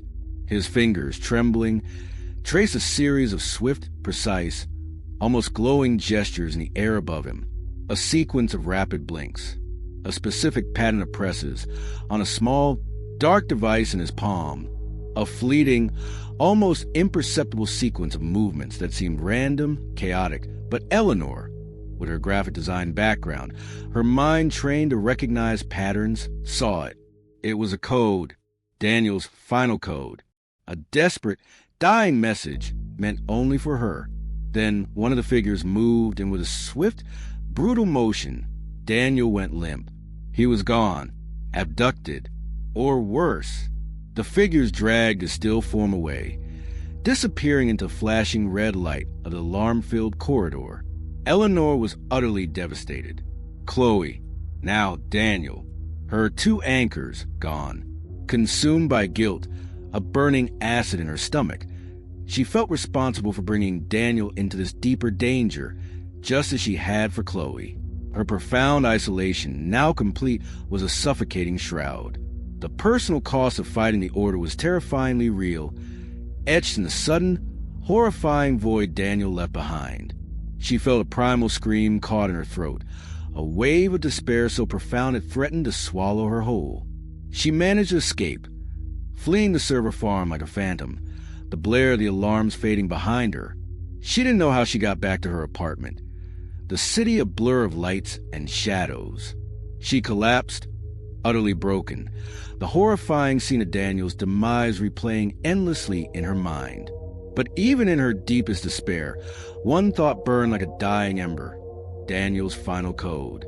That sequence of gestures, the blinks, the button presses. She knew it was vital. It was his last act, a desperate gift. It was a riddle, his final message, a final key to fighting the Order. Now, let's look into the cold, precise pages of the Watcher's journal for this phase. Imagine the entry, cold, triumphant, and utterly devoid of remorse. Observation log, subject Alpha and Rogue Asset DH. Phase 28, Rogue Asset Neutralization Protocol DH. Objective: eliminate primary threat to Order's operational security. Methodology: successful deployment of server hive trap. Rogue Asset DH identified and engaged. Subprotocol: Subject Alpha Witnessing Protocol, initiated for maximum psychological impact. Analysis: Rogue Asset DHS attempted unauthorized data transfer, Omega Ledger, was successfully thwarted. Data secured. Note: Rogue Asset DHS futile attempt at final data transfer, encrypted physical gesture sequence, was observed. Data integrity flag for decryption. Subject Alpha's emotional response: profound devastation, acute guilt, complete social incapacitation, isolation complete. Preparations for a final phase of subject conditioning via psychological manipulation are underway. The game enters its penultimate stage. The cold precision of that entry, the chilling reduction of Daniel's sacrifice to a mere futile attempt, and Eleanor's profound grief to optimal incapacitation. is truly sickening. It confirms the Order's terrifying power, their utter ruthlessness, and their capacity for vast, long-term planning, turning even their hidden archives into another instrument of psychological warfare. The police investigated Daniel's disappearance, just as they had Chloe's. They found nothing. No body, no trace. The server farm showed no signs of intrusion, no damaged servers, only a brief power fluctuation. The Order was a ghost in the system, leaving no leads, operating above the law, beyond human comprehension. This further solidified the terrifying reality of their power, leaving Eleanor utterly alone, with only Daniel's cryptic last message to cling to. Eleanor was utterly alone, haunted by Daniel's death and his dying message. The final code was her last, desperate hope, a desperate key to understanding the Order's true vulnerability, or perhaps the location of Chloe. Her singular focus shifted entirely to deciphering this code, believing it would reveal the Order's true vulnerability or, impossibly, lead her to Chloe. This profound, agonizing need for answers, for retribution, would drive her to the absolute edge of her sanity, forcing her to confront a terrifying new method of communication, setting up the next chilling chapter of her torment. You absolutely won't want to miss that. Story 32, The Blood Map, a gory compass. All right, everyone, if you've been with Eleanor Vance through this relentless, shattering journey, you know she's been pushed to the very edge of human endurance. Last time, in the last message, her worst nightmare became a terrifying reality when Daniel Hayes, her only ally, the rogue asset who dared defy the Order, was captured and seemingly eliminated in a brutal, meticulously orchestrated trap. Eleanor was left utterly alone, consumed by a profound, suffocating guilt, the horrifying scene of his demise replaying endlessly in her mind. But even in his final moments, Daniel had performed a desperate act. He transmitted a cryptic final code, a sequence of rapid blinks, specific gestures, precise presses on a hidden device. Eleanor was left with this agonizing riddle, her last thread of hope, convinced it held the key to the Order's vulnerability, or, impossibly, Chloe's location. Her sanity hung by this singular, burning question. And as we're about to see, Daniel's final message was about to become horrifyingly, undeniably physical, guiding her with a map drawn in blood. Eleanor existed in a state of profound psychological and emotional collapse. Daniel's death or capture had shattered her utterly. The world felt like a desolate, empty stage, and she was the last performer, dancing to a tune only the watcher could hear, her movements dictated by unseen strings. Sleep was a foreign concept, her nights filled with the horrifying silence of Server Farm, her days a dizzying blur of panic and guilt. She replayed the scene of his demise constantly, every second, every flicker of light, every desperate gasp, searching for a pattern, a meaning in Daniel's final, frantic gestures. His final code. She knew it was vital, but it was an abstract puzzle, a sequence of nonverbal cues that seemed to defy logical deciphering. Eleanor, with her sharp graphic design mind, trained to recognize visual patterns and hidden meanings, pored over the memory, sketching symbols, trying combinations. But it was just abstract motion, a desperate series of blinks and finger presses. She felt herself slipping, her mind spiraling into a deep, dark abyss of frustration and despair. In her deepest despair, exhaustion finally claimed her. She drifted into a terrifying sleep, not a restful one, but a plunge back into the Watcher's terrifying domain. She found herself in a maze, twisting and turning, the walls bleeding ink that formed cryptic symbols. Daniel was there, his form indistinct, fading in and out of the bleeding ink. He was reaching for her, his eyes wide, his hand outstretched, and he was bleeding, not from a wound, but his blood was forming something. It was tracing lines patterns on the bleeding walls, corresponding to his dying gestures. It wasn't just abstract motion, it was a terrifyingly specific, deliberate process. The blood was acting as a medium, a compass, a final, gory instruction. She saw a familiar symbol form in the blood, then dissolve into a series of numbers, then a vague, distorted location. Eleanor woke with a gasp, her body drenched in a cold sweat, screaming. The dream was too vivid, too terrifyingly real to be just a nightmare. It wasn't just Daniel's memory. It was a horrifying, undeniable revelation. Daniel's final code was incomplete without a physical, grotesque component. She remembered, as the cloaked figures had subdued him, pinning him to the ground. His blood had seeped onto the cold, concrete floor of the server farm. And in his dying moments, as his fingers had traced those final gestures in the air, his hand had brushed against the concrete, leaving a faint, almost perfectly formed smear. A pattern, a specific, chilling mark, a symbol. This was a blood map, a literal map drawn in his own sacrifice. Despite the danger, despite the profound trauma of the location, Eleanor felt an overwhelming, desperate compulsion to return to the server farm. She knew it was highly risky, perhaps a trap, but the blood map demanded physical verification. It was Daniel's final act, a last desperate beacon in the darkness. She dressed in dark clothing, her movements furtive, haunted by the specter of the cloaked figures. The city was a blur of lights and shadows as she navigated back to the industrial district. Every distant siren, a chilling reminder of the danger that still lurked. She slipped into the desolate server farm, the air still heavy with the phantom scent of burnt electronics and the chilling echo of alarms. The server room, where Daniel had been captured, was eerily silent, the blinking lights of machines replaced by a cold, oppressive darkness. Her flashlight cut a shaky path through the gloom, illuminating the vast, empty space. She found the exact spot where Daniel had fallen, guided by the horrifying clarity of her dream. And there, almost perfectly preserved, a faint metallic sheen reflecting in her flashlight beam, was a blood map. A specific, chilling pattern. A symbol, half-formed, dried to the concrete floor. It was a crude but unmistakable map, a terrifyingly precise key to Daniel's final code. It corresponded exactly to his dying gestures, to the vision in her nightmare. It was gruesome. It was undeniable proof. And it pulsed with a horrifying, undeniable energy.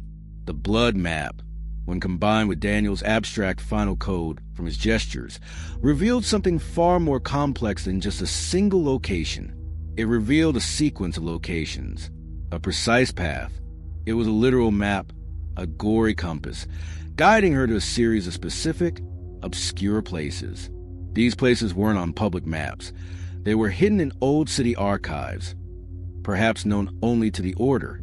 Some of them were marked with cryptic symbols that resonated with the ones she'd seen in the ancient tome Story 30. The locations on the blood map were deeply significant. They weren't random spots.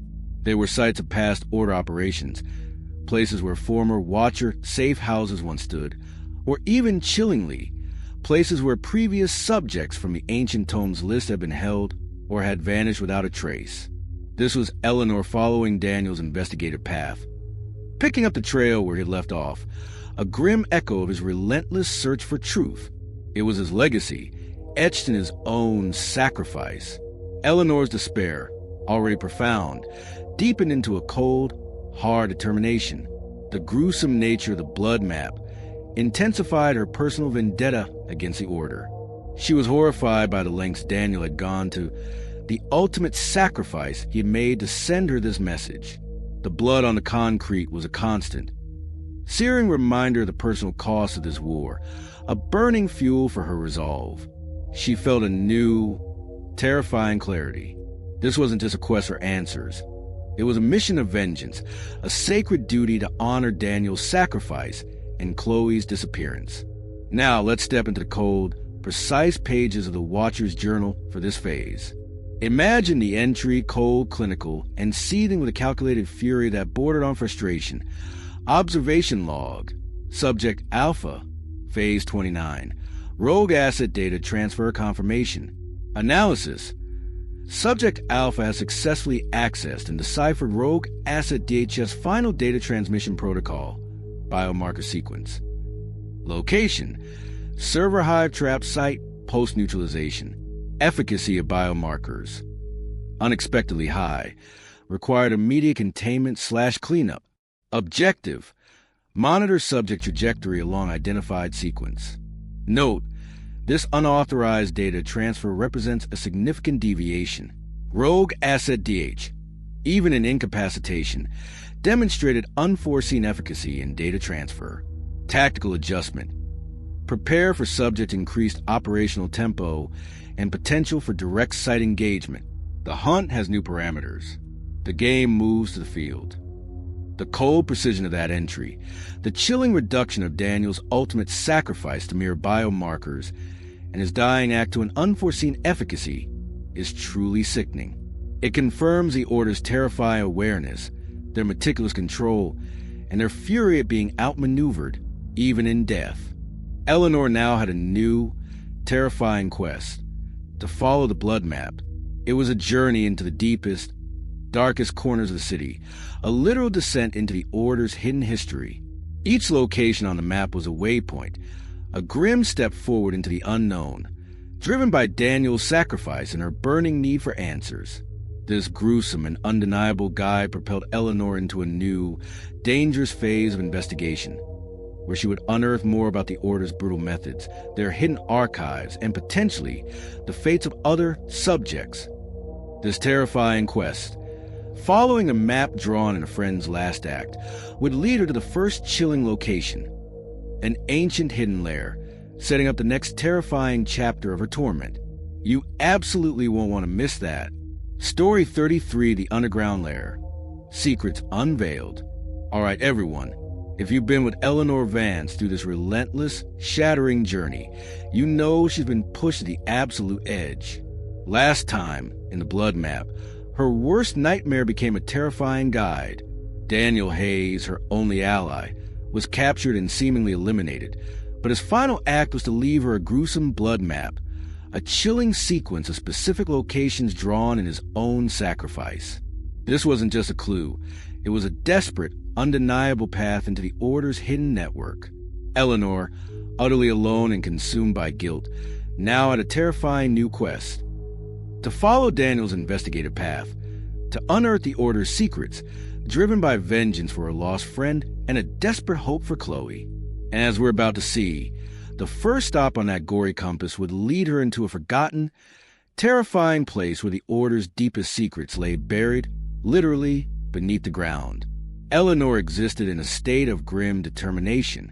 The image of Daniel's blood map, etched in his own sacrifice, was burned into her mind, a constant, searing reminder of the personal cost of this war. Guilt gnawed at her, a bitter acid in her stomach, but fueled a cold, hard resolve. She wasn't just fighting for herself anymore. She was fighting for Daniel, for Chloe, for all the nameless subjects whose lives had been twisted by the Order. The first location on the blood map was obscure, buried deep in Daniel's meticulously cross-referenced notes from the ancient tome, an abandoned industrial complex on the city's forgotten outskirts, a place erased from most modern maps, whispered about only in hushed tones by urban explorers. It seemed unremarkable, a shell of its former self, but the blood map pointed to it with an undeniable precision. She arrived in a cloak of night, the silence of the industrial wasteland broken only by the distant hum of the city and the frantic hammering of her own heart.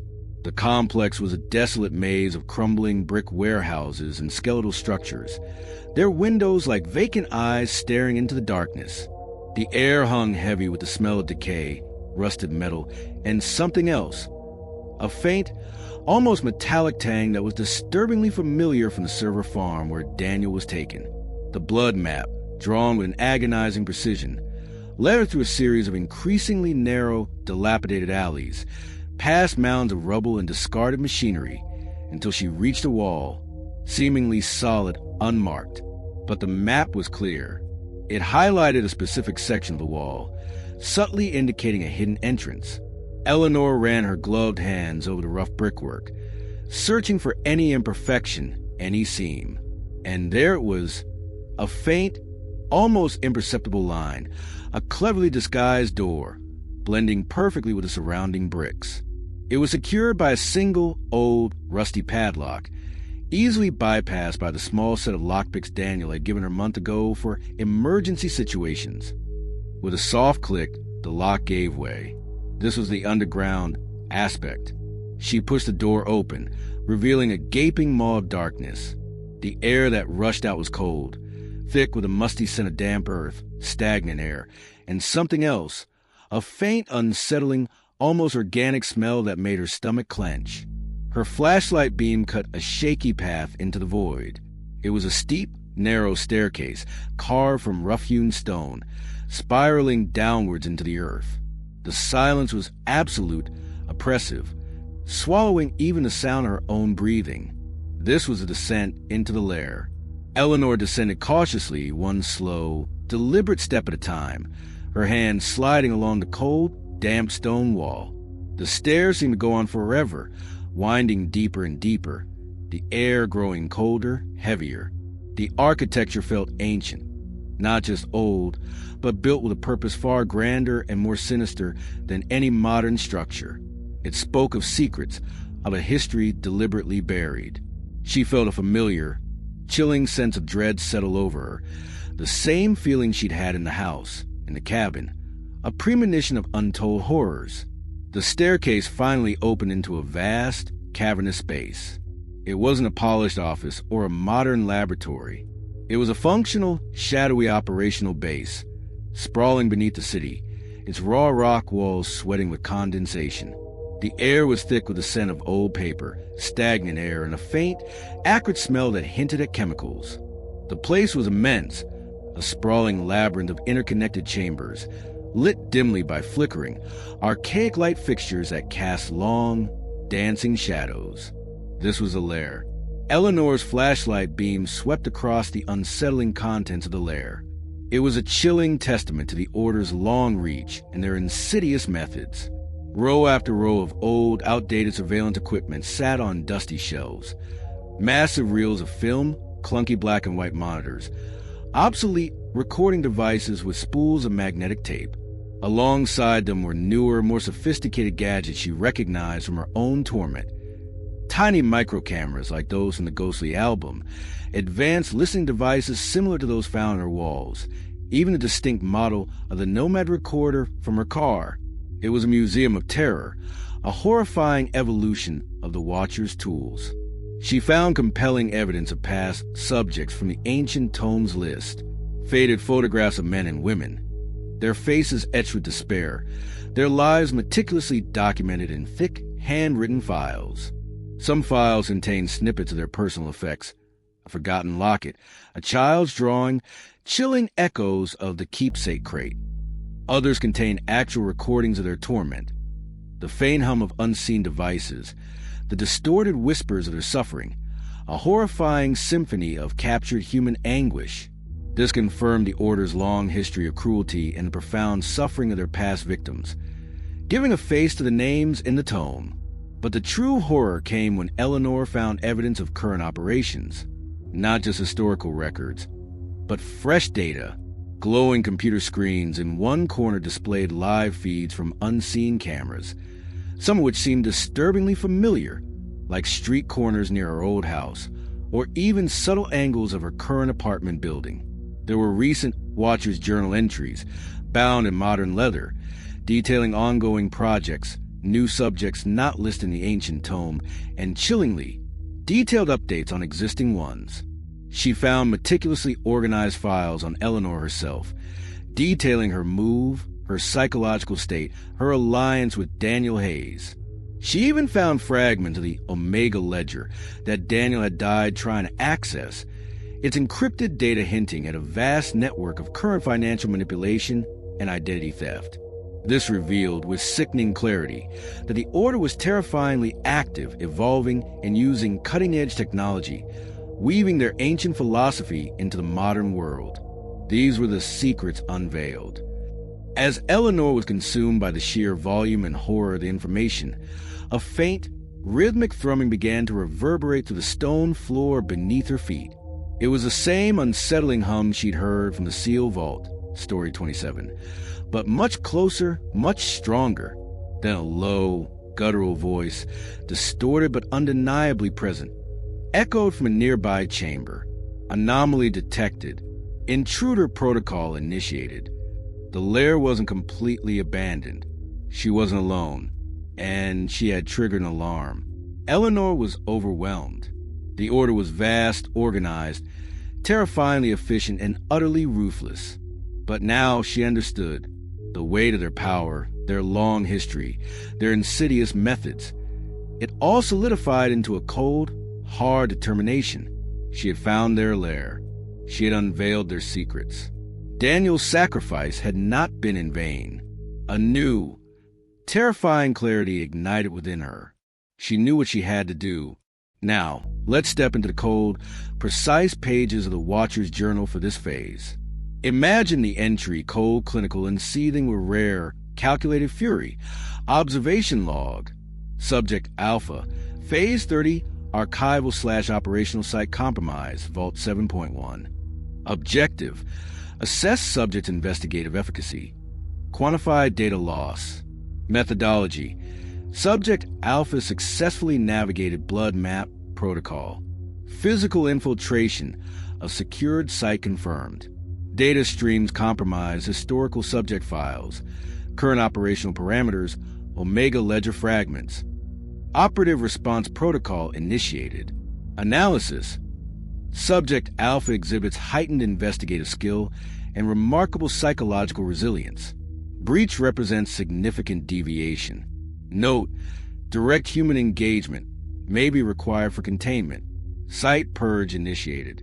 Preparations for tracking subjects' data dissemination underway. The game has escalated beyond passive observation. The cold precision of that entry, the chilling reduction of Eleanor's profound courage to mere investigative efficacy, and the profound terror of the Watcher's fury at their compromise, is truly sickening. It confirms the Watcher's terrifying awareness, their meticulous control, and their readiness for a direct, brutal counterattack. Eleanor had to escape the lair, and quickly. Sirens wailed faintly in the distance, growing louder. The air grew heavy with a faint chemical scent. She grabbed as much evidence as she could, stuffing digital files, copies of recent journals, and a few key schematics into her backpack. She scrambled back towards the hidden entrance, the sound of approaching figures echoing behind her. She barely made it out, slipping back into the dark alley just as a small explosion rocked the abandoned complex, the faint smell of burnt ozone filling the air. The lair was being deliberately destroyed, purged of its secrets, to eliminate any trace. She had unveiled their secrets, but at immense personal risk. Eleanor emerged from the lair, panting, with a trove of horrifying new information, but also with the knowledge that the Order knew she was there. They knew she had accessed their secrets. This vast amount of data, detailing the Order's structure, their methods, and perhaps even its high-ranking members, would be her next desperate focus. She now had the tools to expose them, but the cost was immense, and the danger absolute. This profound knowledge of the Order's inner workings, their terrifying reach, would push her to understand how to use this information to fight back, to find a way to disseminate the truth, even if it meant risking her own life. This terrifying quest, armed with the Order's own secrets, would lead her to formulate a desperate plan for exposure, setting up the next chilling chapter of her torment. You absolutely won't want to miss that. Story 34, The Uninvited Gifts, A Familiar Hand. All right, everyone, if you've been with Eleanor Vance on this relentless, shattering journey, you know she's staring into the abyss. Last time, in the underground lair, she achieved the impossible, infiltrating a hidden operational base of the Order, unearthing horrifying evidence of their past and current subjects, and even fragments of the Omega ledger. She narrowly escaped before the lair was deliberately destroyed in a blinding flash, emerging with a trove of vital, incriminating information about the Order's structure and methods. But that victory came with a terrifying price. The Order knew she had it. The Watcher's journal had confirmed their fury at this compromise and initiated immediate site purge and data dissemination tracking. Eleanor was now holding a ticking time bomb of truth, directly targeted, knowing the Watcher would stop at nothing to reclaim their secrets. And just as she began to grapple with the overwhelming weight of that knowledge, the Watcher delivered a new kind of torment, one that twisted her deepest hopes into a cruel, sickening lie, revealing a familiar hand pulling the strings. Eleanor existed in a state of hypervigilance, her every nerve screaming with the knowledge that the Order knew she had their secrets. Her apartment, despite being a new sanctuary, felt like a temporary hiding spot. She moved with furtive glances, constantly checking over her shoulder, her hand still trembling from a narrow escape. The data she had recovered, downloaded onto encrypted drives Daniel Hayes had given her long ago, was a terrifying trove of information. It detailed the Order's complex internal structure, their advanced surveillance technologies, the names of high-ranking operatives, and horrifyingly, the full list of current subjects, their lives meticulously documented, their vulnerabilities exploited. She spent every waking hour consumed by the arduous task of deciphering it all, a dizzying maze of codes, obscure symbols, and the Order's chillingly detached jargon. She felt the profound absence of Daniel, his expertise, his calm presence. She was truly alone in this, navigating a world of darkness. As she immersed herself in this complex, terrifying research, the Watcher initiated a new phase of torment. It wasn't a direct physical assault. Not yet. It was a subtle, insidious psychological intrusion designed to break her spirit, to shatter her last remaining vestiges of trust. It began with the appearance of the uninvited gifts. The first one, a small, unassuming package, appeared on her kitchen counter one morning. Eleanor had meticulously locked her doors, checked her windows, armed the rudimentary security system Daniel had helped her install remotely before his capture. There was no way it could have gotten there. Inside the package, nestled on a bed of dark velvet, was her favorite vintage silver locket, the one she'd lost years ago, the one that had been in the keepsake crate, Story 14, returned to her in that horrifying collection. Eleanor had thought that was the end of it, a past violation.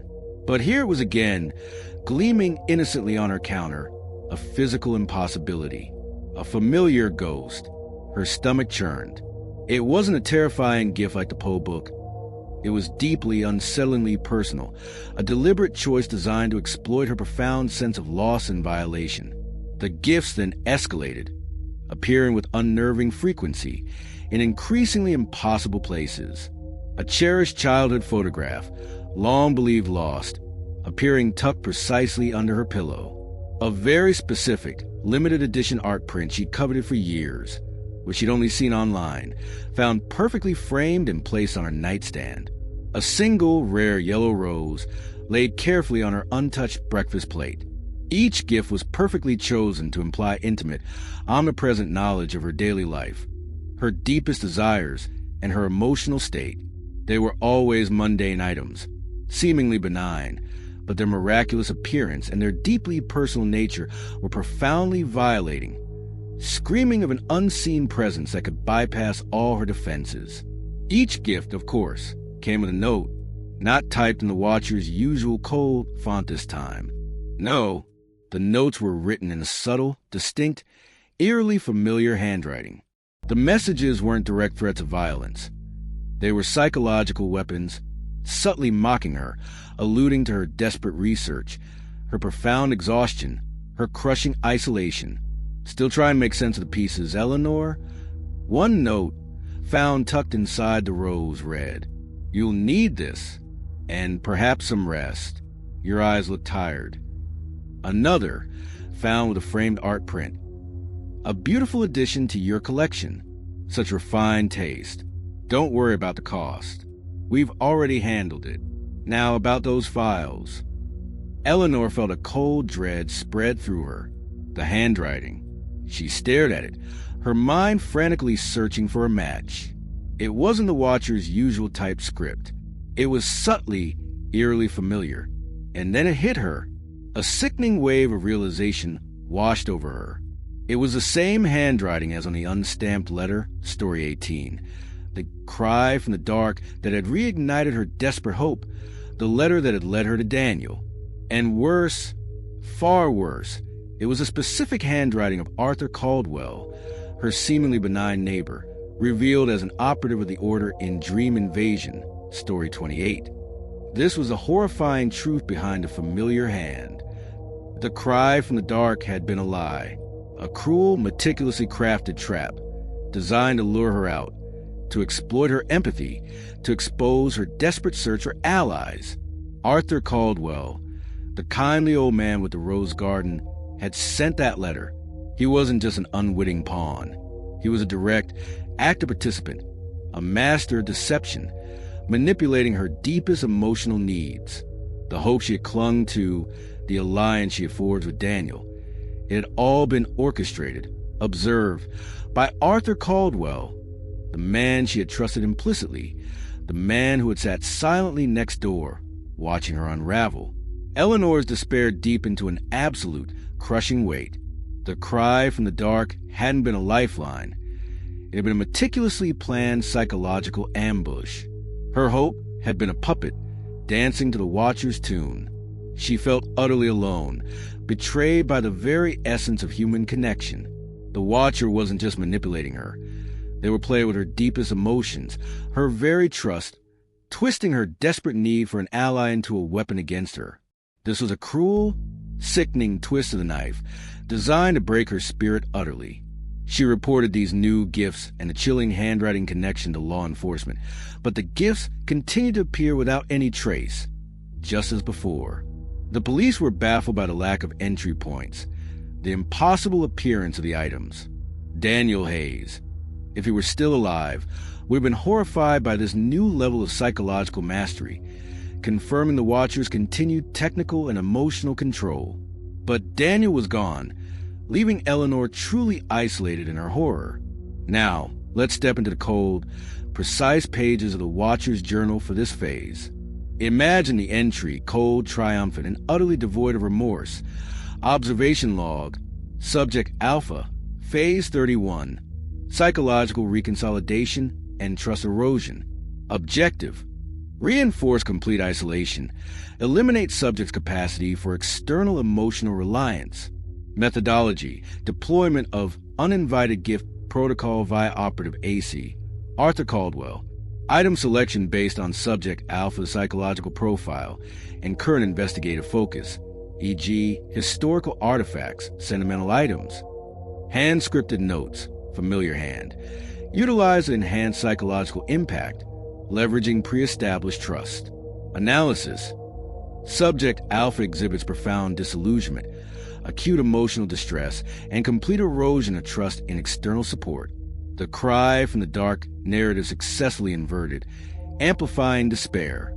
Note, this phase solidifies subject perception of universal surveillance and complete isolation. Preparations for direct, telepathic communication initiated. The subject is ready for the truth. The cold precision of that entry, the chilling reduction of Eleanor's profound emotional collapse to mere optimal distress levels, and the devastating betrayal to a successful trust erosion protocol is truly sickening. It confirms the Watcher's terrifying understanding of human psychology, their utter ruthlessness, and their capacity for vast, long-term planning, turning even human connection into a weapon. The gifts culminated in a chilling, final message, not in a note, but subtly etched onto the largest, most personal gift, perhaps a vintage music box that played a haunting, familiar melody. As Eleanor listened, she realized the melody held a specific, repeating sequence of notes, a secret code, and within the music box, hidden beneath the velvet lining, she found a tiny, almost invisible message not written, but etched into the wood itself. The conductor calls. Listen closely. The truth is within the music. This was a direct, chilling invitation. This final gift wasn't just about torment. It was about beckoning her to the next terrifying stage, a direct, undeniable, and potentially musical confrontation with the Watcher themselves. This sets up the Watcher confession, Story 35, where the Watcher tries to directly confess or explain their twisted motives, perhaps through a medium she'd least expect, like music or sound itself. You absolutely won't want to miss that. Story 35, The Watcher's Confession, a symphony of control. All right, everyone, If you've been with Eleanor Vance through this agonizing, relentless journey, you know she's staring into the abyss. Last time, in The Uninvited Gifts, the Watcher revealed a new level of psychological torture. Mundane items impossibly appeared in her home, accompanied by notes in Arthur Caldwell's handwriting, exposing the cry from the dark as a cruel deception orchestrated by her seemingly benign neighbor. Her last threads of trust were shattered, her profound isolation complete. But amidst that despair, a final gift. A vintage music box held a hidden, coded melody, bearing a chilling etched message. The conductor calls. Listen closely. The truth is within the music. Eleanor, utterly broken, now faced a direct musical invitation to a confession that would redefine her very reality. Eleanor existed in a state of profound despair and absolute isolation. The revelation about Arthur Caldwell's complicity, his betrayal of her fragile hope, had been a crushing blow. Every friendly face now held a shadow of suspicion. Every memory of his kindness twisted into a grotesque deception. The music box sat on her nightstand, a beautiful, innocent object, yet it pulsed with menacing energy, its delicate melody a siren song, leading her deeper into the Watcher's web. She knew, with chilling certainty, that this wasn't just another taunt. This was an invitation, a command. The conductor calls. It implied they were controlling her very destiny, her very fate. She was compelled to obey. Eleanor, despite her emotional and physical exhaustion, focused all her remaining energy on the music box. The melody, haunting and simple, repeated endlessly. She remembered Daniel Hayes' notes on pattern recognition, on code breaking, her graphic design background, her innate ability to see patterns where others saw chaos, became her only tool. She recorded the melody, slowed it down, transcribed the notes onto a musical staff she hastily drew on a piece of paper. She looked for repeating sequences, for shifts in pitch, for subtle pauses. It wasn't just a tune. It was a numerical sequence, a series of coordinates, a specific time. The truth within the music wasn't a philosophical revelation. It was a cold, hard address. The deciphered message was a direct, chilling invitation, not a threat of violence, but a demand for a presence at a specific location and time, an old, abandoned concert hall on the edge of the city, known for its decaying grandeur and echoes of forgotten performances. The message explicitly stated, "Come alone. The conductor awaits. For the final symphony. Your destiny calls."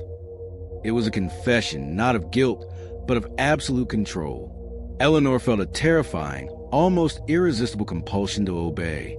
The Watcher had proven they could control her actions, her very movements, from the dead phone command, Story 21, to the orchestrated gifts. The conductor calls implied they were orchestrating not just this encounter, but her entire life, a grand, horrifying performance. She prepared mentally for a direct, inevitable confrontation, knowing this was likely a trap, but unable to resist the pull of understanding, of finally facing her tormentor. She wore dark, practical clothing, her heart a frantic drum against her ribs. She didn't bring any weapons. She knew they would anticipate it. This was a battle of wills, of minds. She arrived at the abandoned concert hall precisely at the appointed time, just as dusk bled into night. The venue was immense, a crumbling monument to a bygone era. Its once grand facade was now scarred with graffiti and decay, its towering windows shattered, reflecting the dying light in fractured pieces. The air was cold, damp, filled with the scent of dust, mold, and forgotten glory. The silence within was profound, a vast, echoing space that seemed to swallow her footsteps whole. It felt like stepping onto a stage, an empty stage waiting for its star. As Eleanor stepped into the main auditorium, the atmosphere shifted. The Watcher was there, not as a visible figure, not yet, but as a pervasive presence, manifested through sound and light. The building's old, decrepit sound system crackled to life, filling the vast space with a haunting, melancholic melody, the same one from the music box, but amplified, distorted, resonating through the empty seats. Dust motes danced in the single, ethereal beam of light that cut through the gloom, emanating from projector high above, highlighting the center of the empty stage. Then, old stage lights, powered by unseen means, began to flicker, spotlights moving on their own, highlighting empty rows, creating an unsettling atmosphere being watched by an invisible audience. It was a terrifying, immersive theater of the mind. And then the confession began. A voice, not a physical presence, but a voice projected through the building's ancient sound system, distorted yet commanding, echoing off the high ceilings. It was a voice of Elias Thorne, the true watcher, whom Eleanor would later identify, but still modulated artificial, like a voice from a dream. The confession was not an apology or an admission of guilt. It was a chilling explanation of the Order's philosophy. "Welcome, Eleanor." The voice resonated, seemingly from every direction. "The conductor waits. You have deciphered the melody. You have proven yourself worthy." The watcher began to speak, his voice weaving a narrative of absolute control, detached, chillingly logical. He explained their ancient motives. They were not cruel for cruelty's sake. They were guides, architects of fate, shaping human evolution, preventing chaos, perfecting society by subtly observing and manipulating key individuals, the chosen, the variables, the instruments. They saw themselves as benevolent, cosmic artists orchestrating lives, conducting the symphony of human destiny. As Elias spoke, the music in the background shifted, becoming more complex, more dissonant, reflecting the chilling scale of the horrors he described. The confession deepened, weaving a horrifying narrative that directly implicated Eleanor. He detailed her own life, her conditioning trajectory, from the initial notes, the hidden cameras, the digital intrusions, the mental games, the removal of Chloe, the identity theft, the car, the dreams, the very etchings on her glasses. Every single torment, every violation was meticulously recounted, confirmed, and justified as a necessary step in her training.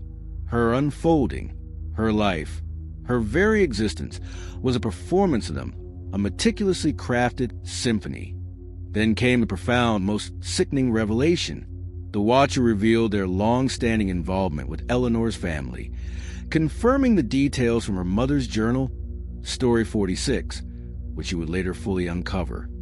He spoke of her mother's legacy, her unique potential, her specific lineage. He revealed why Eleanor was chosen not by chance, but by birthright, her destiny predestined, selected by the Order from generations past. This confirmed with terrifying certainty that her life was not her own. It was a script written by an unseen hand. Her very existence was a continuation of a chilling ancestral legacy. A subtle hint of the Watcher's true identity, Elias Thorne, began to emerge. While his voice remained distorted, there was a familiar cadence, a specific, almost musical phrasing that Eleanor had subtly recognized from Arthur Caldwell, whose handwriting was on the gifts and who was revealed as an operative. This suggested a deeper, familial connection within the Order, hinting at a lineage of conductors. Eleanor was utterly overwhelmed. The confession was not just information. It was a profound psychological assault designed to shatter her remaining defenses. She was horrified by their absolute detachment, their twisted morality, their horrifying redefinition of her entire life as a performance. Her existence, her very identity, was redefined as a mere variable in their grand, horrifying symphony of control. She felt utterly violated, a mere instrument in their unseen orchestra. The confession culminated in an invitation, an offer to join them, to inherit their legacy, to become a conductor herself. The Watcher believed Eleanor, having endured their meticulous conditioning, having been broken down and rebuilt by their methods, was now ready to take her place among them. "Your potential is immense, Eleanor." Elias's distorted voice resonated, seeming to fill every corner of the vast hall. "You have survived. You understand. The conductor awaits. Take your place in the symphony." Now, let's step into the cold, precise pages of the Watcher's journal for this phase. Imagine the entry, cold, triumphant, and utterly confident. Observation log. Subject Alpha. Phase 32. Direct ideological transfer and recruitment protocol. Objective. Secure subject's full integration into order philosophy. Confirm suitability for conductor role. Methodology. Activation of auditory/environmental theater site. Grand Symphony Hall. Pre-programmed visual and audio stimuli. Deployed for optimal psychological immersion. Direct vocalization via modulated voice print. Primary operative. Analysis. Subject Alpha exhibits profound emotional shock. Clear recognition of predestined lineage. Key arguments for recruitment, control, destiny, belonging, delivered. Note. Subject's prior conditioning, isolation, psychological manipulation creates high susceptibility. Confidence level in compliance, high. Contingency protocols for non-compliance are in place, but anticipated as unnecessary. Subject is ready for the truth. The legacy awaits. The cold precision of that entry, the chilling reduction of Eleanor's profound trauma, and the terrifying invitation to mere optimal immersion and high susceptibility is truly sickening. It confirms the watcher's terrifying understanding of human psychology, their absolute confidence in their twisted methods, and their belief that Eleanor was now theirs. The confession was meant to trap her, psychologically, to make her accept her predetermined fate. But Eleanor, even in her profound despair, felt a flicker of defiance, a primal rejection of their control. She wouldn't be a puppet. She wouldn't be a conductor in their symphony of torment. As the watcher's voice offered its final, chilling invitation, Eleanor's hand, almost instinctively, found a loose cable trailing from an old sound console. With a surge of raw, desperate strength, she ripped it out. The sound system shrieked, a deafening feedback loop. The lights flickered wildly, then died, plunging the hall into absolute darkness. Eleanor, using the sudden chaos, ran, not for escape, but for defiance. She wouldn't join them. She would fight. Eleanor escaped, but her mind was reeling from the confession. The Order's chilling philosophy, her role in their symphony, and the terrifying, seductive invitation to join them. It all threatened to consume her.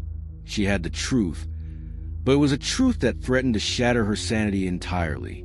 She was no longer just a victim. She was a target for recruitment. This overwhelming, horrifying knowledge pushed her to find a way to expose them, to share this horrifying confession, their chilling philosophy with the world, even if it meant risking her own life, knowing it would stop at nothing to silence her. This desperate need to break their cycle of control, to expose the conductors of fate, would lead her to the ultimate, dangerous act of defiance, setting up the next chilling chapter of her torment. You absolutely won't want to miss that. Story 36, The Unmasking, A Public Reckoning. All right, everyone, if you've been with Eleanor Vance through this relentless, shattering journey, you know she's staring into the abyss, but with new, terrifying clarity. Last time, in the Watcher Confession, she faced Elias Thorne, the true Watcher, in that desolate concert hall. He laid bare the Order's chilling philosophy, their centuries-old symphony of control, their insidious goal to guide destiny by manipulating individuals like her. He even invited her to join them, to become a conductor in their horrifying orchestra. But Eleanor, despite being pushed to the very edge, refused. She ripped out the wires, plunged the hall into darkness, and made a desperate escape, fueled by a searing, undeniable truth. She couldn't let them win. She had to expose them. And as we're about to see, her act of defiance would trigger a brutal, swift, and undeniable reckoning. Eleanor's mind was a maelstrom of horror and newfound purpose. The confession had been a profound psychological assault, dissecting her entire life as a mere performance in their twisted symphony. But it had also given her something priceless: knowledge. The Order's chilling philosophy, her own role in their preordained narrative, her family's hidden history. It all clicked into a terrifying, cohesive picture. She held their secrets, the data she had recovered from the underground lair, Story 33, the fragment of the Omega Ledger, the chilling journal entries. They were all pieces of a truth too horrifying to remain hidden.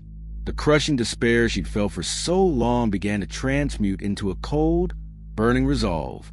She wasn't just a victim anymore. She was a witness, and she was going to expose them. She knew the Order was vast, powerful, and utterly ubiquitous. They controlled information. They infiltrated systems. They operated in the shadows. A traditional media expose would be impossible, too easily suppressed, too easily discredited. She needed something unconventional, something that could bypass their gatekeepers, something that could scream the truth directly into the world without being traced back to her. Her graphic design skills, honed by years of manipulating visuals and narratives, became her unlikely weapon. Her plan was desperate, born from a mind pushed to its limits, but brilliant in its audacious simplicity. She decided to use a unique, public, and virally potent medium for her reckoning, a series of meticulously crafted, anonymous, deepfake videos. Not just any deepfakes. These would be chillingly realistic renditions of her own voice, synthesized from a vast archive of her recorded conversations, captured by the hidden listening devices and car recorder from stories 11 and 15, narrating the horrifying truth. The visuals would be a montage of the Order's own recovered files, subtle glimpses of their schematics, blurred faces of their operatives, snippets of the ancient tome, and even terrifying simulations of their surveillance methods. The message would be released simultaneously across multiple dark web forums, encrypted message boards she knew Daniel Hayes had frequented, and even through subtle, untraceable drops onto mainstream video platforms, designed to go viral before they could be fully taken down. The goal was maximum impact, maximum disruption, and untraceable origin. The content of her reckoning was raw, terrifying truth. She would narrate the Order's chilling philosophy, their self-proclaimed role as conductors of fate, their symphony of control. She would expose their insidious methods of surveillance and psychological manipulation, detailing the concept of subjects, the meticulous conditioning trajectory. She would subtly hint at her own agonizing experience, the betrayal of Arthur Caldwell, the disappearance of Chloe Miller, the sacrifice of Daniel Hayes. She would let the world know that this wasn't a conspiracy theory. It was a horrifying reality, a truth hidden in plain sight. It was a confession from the victim's perspective, turning the tables on the watcher, twisting their own narrative against them. The release was meticulously timed, a ghost in the machine. For a few agonizing hours, nothing happened. Then the first ripple. Obscure online communities started buzzing. The videos, small, insidious fragments, began to circulate. The initial public reaction was predictably mixed. Skepticism, dismissal as an elaborate hoax, a brilliant piece of performance art, or just another wild conspiracy theory. Online commentators scoffed. Mainstream media outlets ignored it or labeled it fringe. But the sheer artistry of the deepfake visuals, the chilling accuracy of the details, and the viral nature of the dissemination began to gain an undeniable traction. People were intrigued, then disturbed. The raw emotion in the synthesized voice, the undeniable ring of truth in the impossible story, resonated with deep, primal fear. Whispers began to spread, not just online, but in hushed tones in cafes, in quiet offices. The Order's reaction was immediate and brutal. This was a direct challenge, an unmasking that threatened their very existence, their centuries of hidden control. The Watcher's journal had hinted at contingency protocols for noncompliance, and they were activated with terrifying efficiency. Almost instantly, the videos began to disappear from platforms. Online links were broken, accounts banned, forum threads deleted. Digital attacks, far more sophisticated than anything Eleanor had witnessed, flooded the internet, designed to discredit, to suppress, to erase. Anonymous counter-narratives appeared, labeling Eleanor's message as the work of a deranged individual, a paranoid delusion. This was the unmasking of public reckoning. But the Order's retribution wasn't limited to the digital realm. It escalated swiftly and brutally into Eleanor's physical world. The Watcher, now seething with a calculated fury, unleashed a direct act of retribution for her defiance. Her apartment, despite her desperate attempts at security, was ransacked, not violently, but surgically. Items were not stolen, but rearranged, twisted into grotesque, symbolic messages. Her family photos from a keepsake crate were turned to face the wall, her art supplies meticulously destroyed, her bed covers pulled back and folded into a chilling, coffin-like shape. There were no signs of forced entry. It was clear infiltration. Then the phone, the one she had abandoned, suddenly rang, its ringer a jarring cacophony. When she dared to answer, the line was silent. Then a single, distorted note, a chilling echo of the music box melody, played before it cut out. Eleanor was exhausted, her body trembling with fear that was both primal and utterly sophisticated. The public's initial skepticism, their slow, uncertain response, was disheartening, but the order's furious, immediate reaction confirmed it. She had hit a nerve. She had exposed them. She was now actively fighting, no longer just reacting. The danger was immense, overwhelming. But for the first time in months, she had a purpose that transcended her own survival. She had struck a blow, and the order's furious response was her grim badge of honor. Now, let's step into the cold, precise pages of the Watcher's Journal for this phase. Imagine the entry, cold, clinical, and seething with rare, terrifying rage. Observation log. Subject Alpha, Phase 33.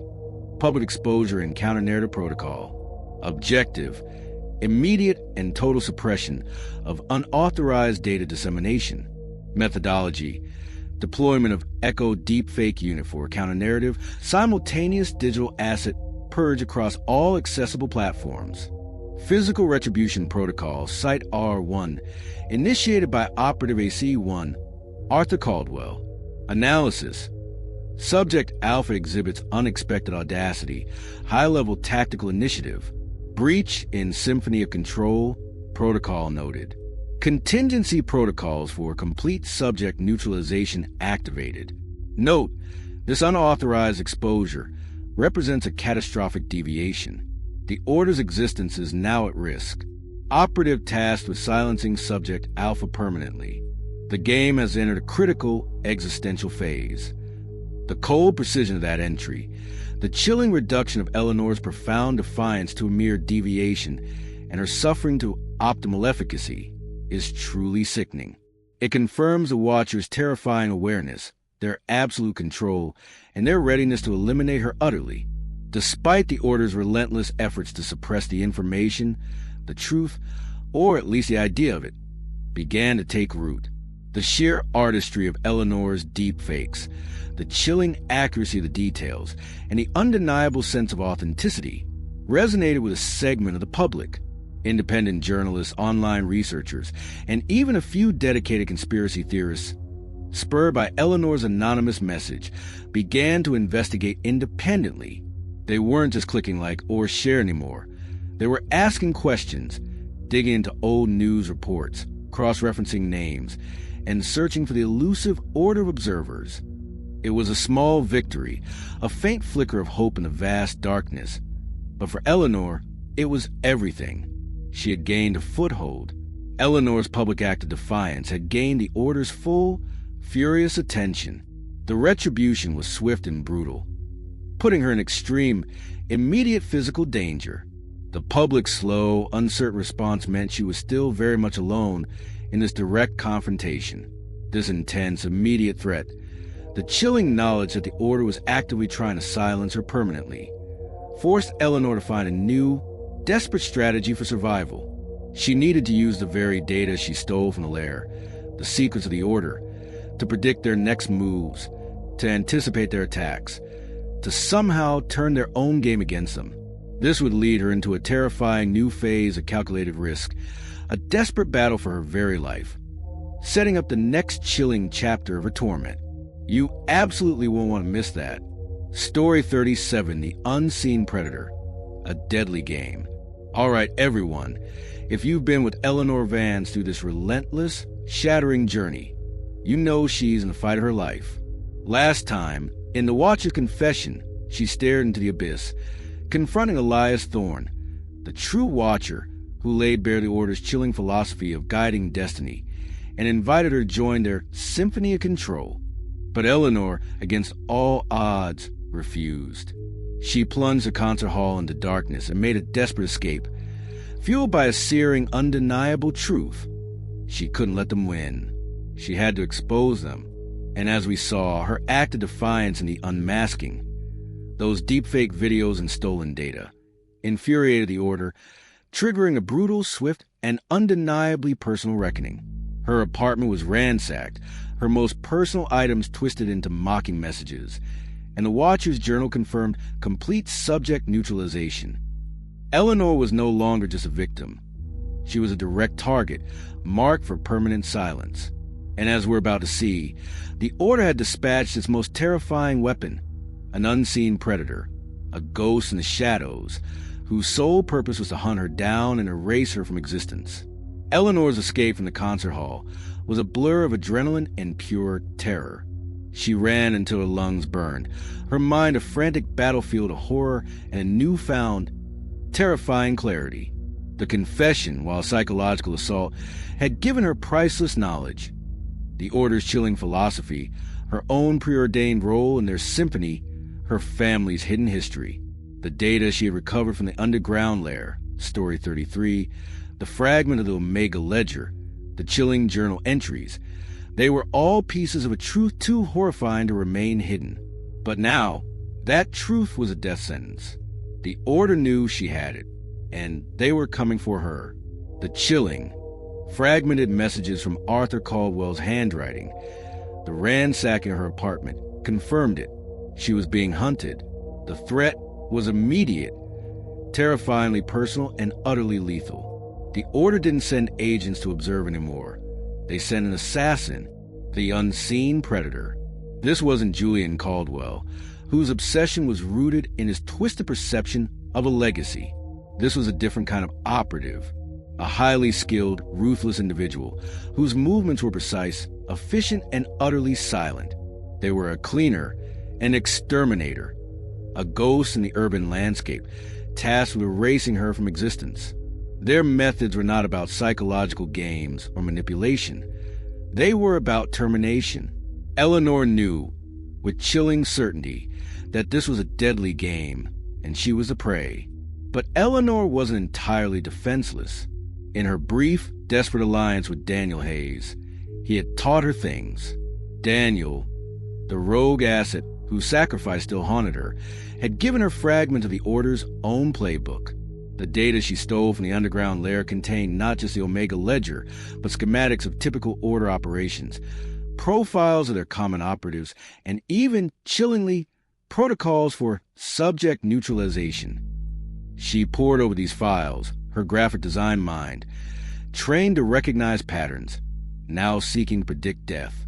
She became a hunter herself, using their own playbook, trying to anticipate their moves.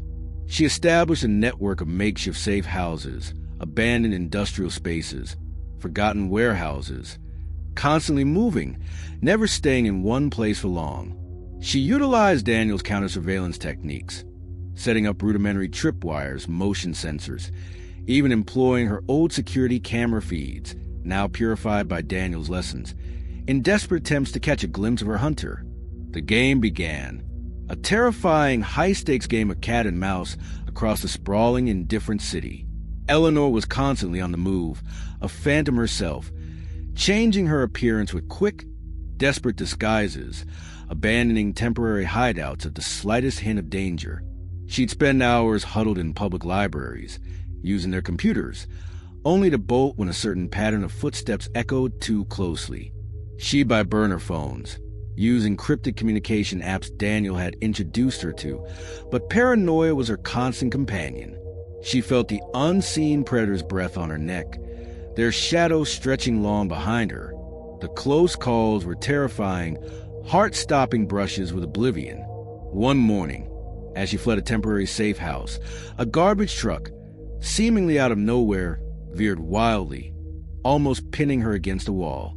A random accident, easily dismissed by the police, but Eleanor felt the chilling precision of its trajectory. Another time, the power in a derelict building she was hiding in suddenly cut out, plunging her into absolute darkness. She heard it. The faint, almost imperceptible thump-thump of heavy boots on the floor above her, moving with purpose.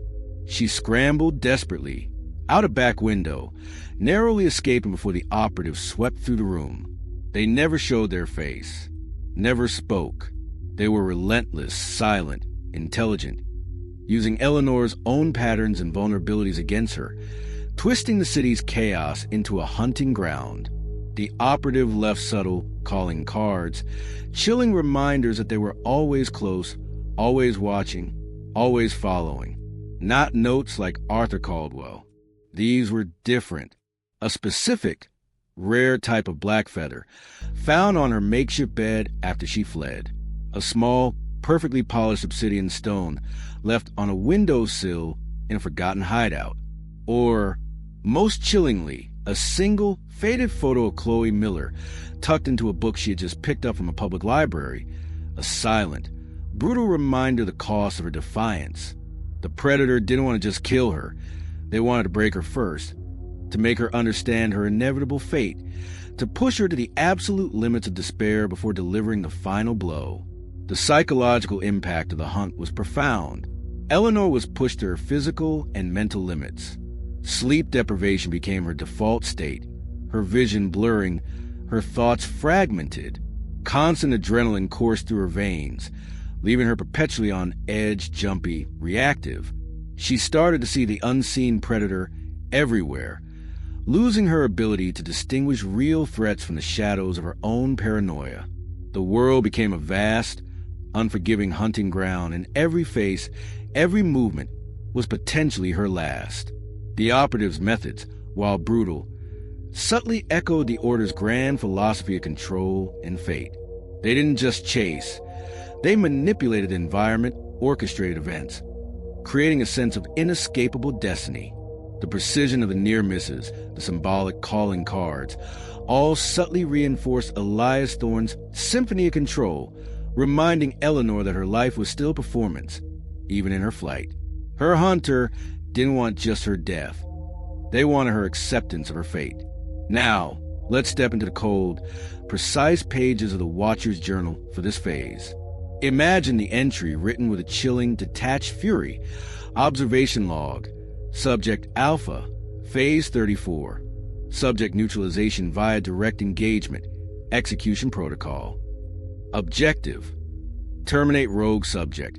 Eliminate primary threat to Order's operational security. Operative. Unit exterminator, 7 assigned. Methodology. Continuous physical tracking, environmental manipulation, near-miss inducement for psychological conditioning. Analysis.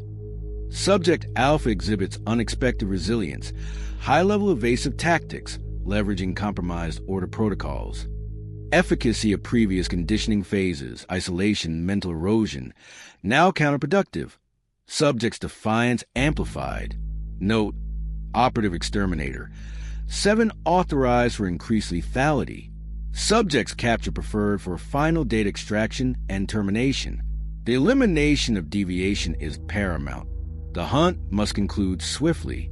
Failure is not an option. The cold precision of that entry, the chilling reduction of Eleanor's desperate fight for survival to mere evasive tactics, and her very will to defiance, is truly sickening. It confirms the Watcher's terrifying awareness, their meticulous control, and their absolute, unyielding determination to eliminate her permanently. Despite the Order's brutal pursuit, a faint glimmer of outside awareness began to emerge. The public, spurred by Eleanor's initial deepfake expose, had not entirely forgotten. Some independent journalists, online researchers, and dedicated conspiracy theorists who had been intrigued by Eleanor's initial message started to notice the strange, inexplicable incidents linked to her disappearance. The random car accidents, the localized power outages, the sudden, unexplained fires in abandoned buildings. They started to piece together a wider, disturbing pattern, making the Order's attempt at suppression harder, raising questions that couldn't be easily silenced. A few daring journalists even began to ask questions about the disappearance of Chloe Miller and Daniel Hayes. It was a small, almost imperceptible crack in the Order's iron grip, a flicker of hope for Eleanor, but it was just a flicker. The relentless hunt, the terrifying game of cat and mouse, was pushing Eleanor to her absolute limits. Exhausted, isolated, and constantly on the run, she knew she couldn't outrun the unseen predator forever. The chilling thought of the Order's unwavering determination, their complete willingness to deploy such ruthless efficiency, left her with a horrifying clarity. The confrontation was inevitable. The game had to end. This intense, immediate physical threat, forcing her into a desperate battle for her very life, would culminate in a direct, brutal confrontation. Eleanor, cornered and exhausted, would have to face the unseen predator in a life-or-death struggle, a desperate gambit to survive. This terrifying culmination of the hunt would lead to a surprising, perhaps incomplete victory or a narrow escape, where she would learn something critical about the operative or the Order itself, setting up the next chilling chapter of her torment. You absolutely won't want to miss that. Story 38, The Maze of Memory, Julian's True Face. All right, everyone, if you've been with Eleanor Vance through this relentless, shattering journey, you know she's been fighting for her very life. Last time, in The Unseen Predator, she was relentlessly hunted by a ruthless operative dispatched by the Order after a public expose. That terrifying game of cat and mouse, played out across the city, pushed her to her physical and mental limits, confirming the Order's deadly intent. The Watcher's Journal had chillingly confirmed execution protocol and complete subject neutralization. Eleanor had evaded capture, using the Order's own data against them, but she knew the hunt was far from over. It all culminated in a desperate, brutal physical confrontation where she finally faced her hunter. And as we're about to see, the face behind the mask, the identity of the unseen predator, would bring a horrifying, soul-crushing revelation that would shatter her last illusion of normalcy, linking back to her deepest fears in a familiar, treacherous maze. Eleanor lay wounded, gasping for breath in the aftermath of the brutal confrontation. Her body screamed in protest, every muscle aching, every bone protesting. But she was alive. The operative was incapacitated, lying motionless in the shadows, their dark cloaks splayed out like a broken wing. Eleanor, summoning every last ounce of her depleted strength, crawled towards the fallen figure, her heart hammering against her ribs, a mixture of terror and grim determination warring within her. She had to know. She had to see the face of the one who had hunted her so relentlessly. With trembling hands, she reached out and pulled back the hood, the dark fabric falling away to reveal Julian Caldwell. Eleanor gasped, a choked sob escaping her throat. Disbelief, cold and sharp, ripped through her. It couldn't be. The unseen predator wasn't a stranger. It wasn't some faceless assassin. It was Julian Caldwell, the obsessive stalker from the maze in Arthur Caldwell's garden, the one whose chilling voice had haunted her dreams in Dream Invasion, the one she thought was merely a psychological tormentor, an unstable, manipulated figure.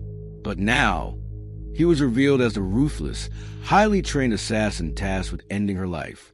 His face, usually contorted with obsession or a strange, broken intensity, was now pale, serene in unconsciousness, yet etched with grim, chilling resolve. This was the true face of the Watcher. The realization was a punch to the gut, far worse than any physical blow. This wasn't just a physical threat. It was profound, deeply personal betrayal. Julian, the one she had inadvertently sought to understand, the son of Arthur Caldwell, her seemingly benign neighbor who had orchestrated the uninvited gifts and the cry from the dark, Story 34, was a direct, physical threat. This confirmed Arthur's betrayal was even deeper, more insidious than she had imagined. He wasn't just a pawn. He was a gatekeeper, shielding his own son, a direct operative of the Order. The thought sent a cold wave of nausea through her. Julian was severely wounded, his breathing shallow. He was not the cold, detached killer she had imagined. His body was tense, rigid, even in unconsciousness, as if still fighting. He muttered fragmented words, incoherent phrases about destiny and the symphony, echoing Elias Thorne's twisted philosophy. He seemed broken, driven by an obsession so deep that it consumed his very being. This hinted at profound, lifelong manipulation by the Order, confirming what Arthur Caldwell had vaguely hinted at. Julian wasn't just a killer. He was a victim himself, groomed for this role, born into this terrifying legacy. Eleanor's mind reeled. The predator wasn't some faceless entity. It was Julian, the one whose haunting presence had been woven into the fabric of her earliest torments. This brought the focus back to Arthur Caldwell, her neighbor, the man who lived next door, tending his roses, while his son, a trained killer, stalked her in the shadows. She had to understand. She had to understand why Julian became this, what his true role in the Order was, and Arthur's part in it all. The answers, she knew, lay with Arthur. Driven by a desperate need for understanding, Eleanor, despite her injuries and exhaustion, made her way back to Arthur Caldwell's house. The familiar, quaint facade of his home now seemed grotesque, a mask concealing unspeakable horrors. She moved furtively, cautiously, the image of Julian's wounded face burning in her mind. She noticed new security measures around Arthur's property. Subtle cameras, motion sensors, almost imperceptible tripwires. The Order was protecting him. She found Arthur in his meticulously kept garden, tending his roses as usual, a picture of serene normalcy. But Eleanor knew the truth. She confronted him, her voice raw, trembling with barely suppressed rage and profound sadness. "Julian," she whispered, her voice a breaking accusation. "He's the one. He's the predator." Arthur Caldwell froze. His hands, usually so steady tending his plants, began to tremble. His face, normally composed, crumpled into a mask of pure terror and profound grief. He looked up at Eleanor, his eyes wide, filled with despair that mirrored her own. He didn't deny it. "My son," he choked out, his voice hoarse. "My poor boy." He was at a breaking point. Faced with the undeniable truth of Julian's capture or near death, which the Order had likely already informed him of, or Eleanor herself had revealed, Arthur finally confessed. He confessed not willingly, but under immense, unbearable duress, his words tumbling out in a torrent of agony and fear. He confirmed Julian's long, terrifying manipulation by Elias Thorne and the Order. Julian, he revealed, was a legacy subject, groomed for his role as an observer and executor from childhood. He had been born into the Order, his mind molded, his destiny preordained. Arthur himself was a lesser operative, a caretaker, tasked with overseeing certain sites and subtly influencing subjects, including Eleanor, while serving as Julian's primary contact within the Order. He had sent the cry from the dark, Story 18, not as a trap, but as a desperate, agonizing plea for a father who knew his son was too far gone, a futile attempt to warn Eleanor away, to save her from Julian's orbit. It was a cry for help, yes, but one that was twisted into a cruel deception by the Order's monitoring.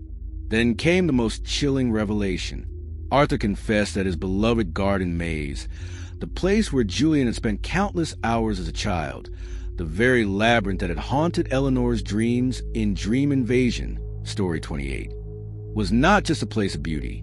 It was a physical and psychological training ground for Julian.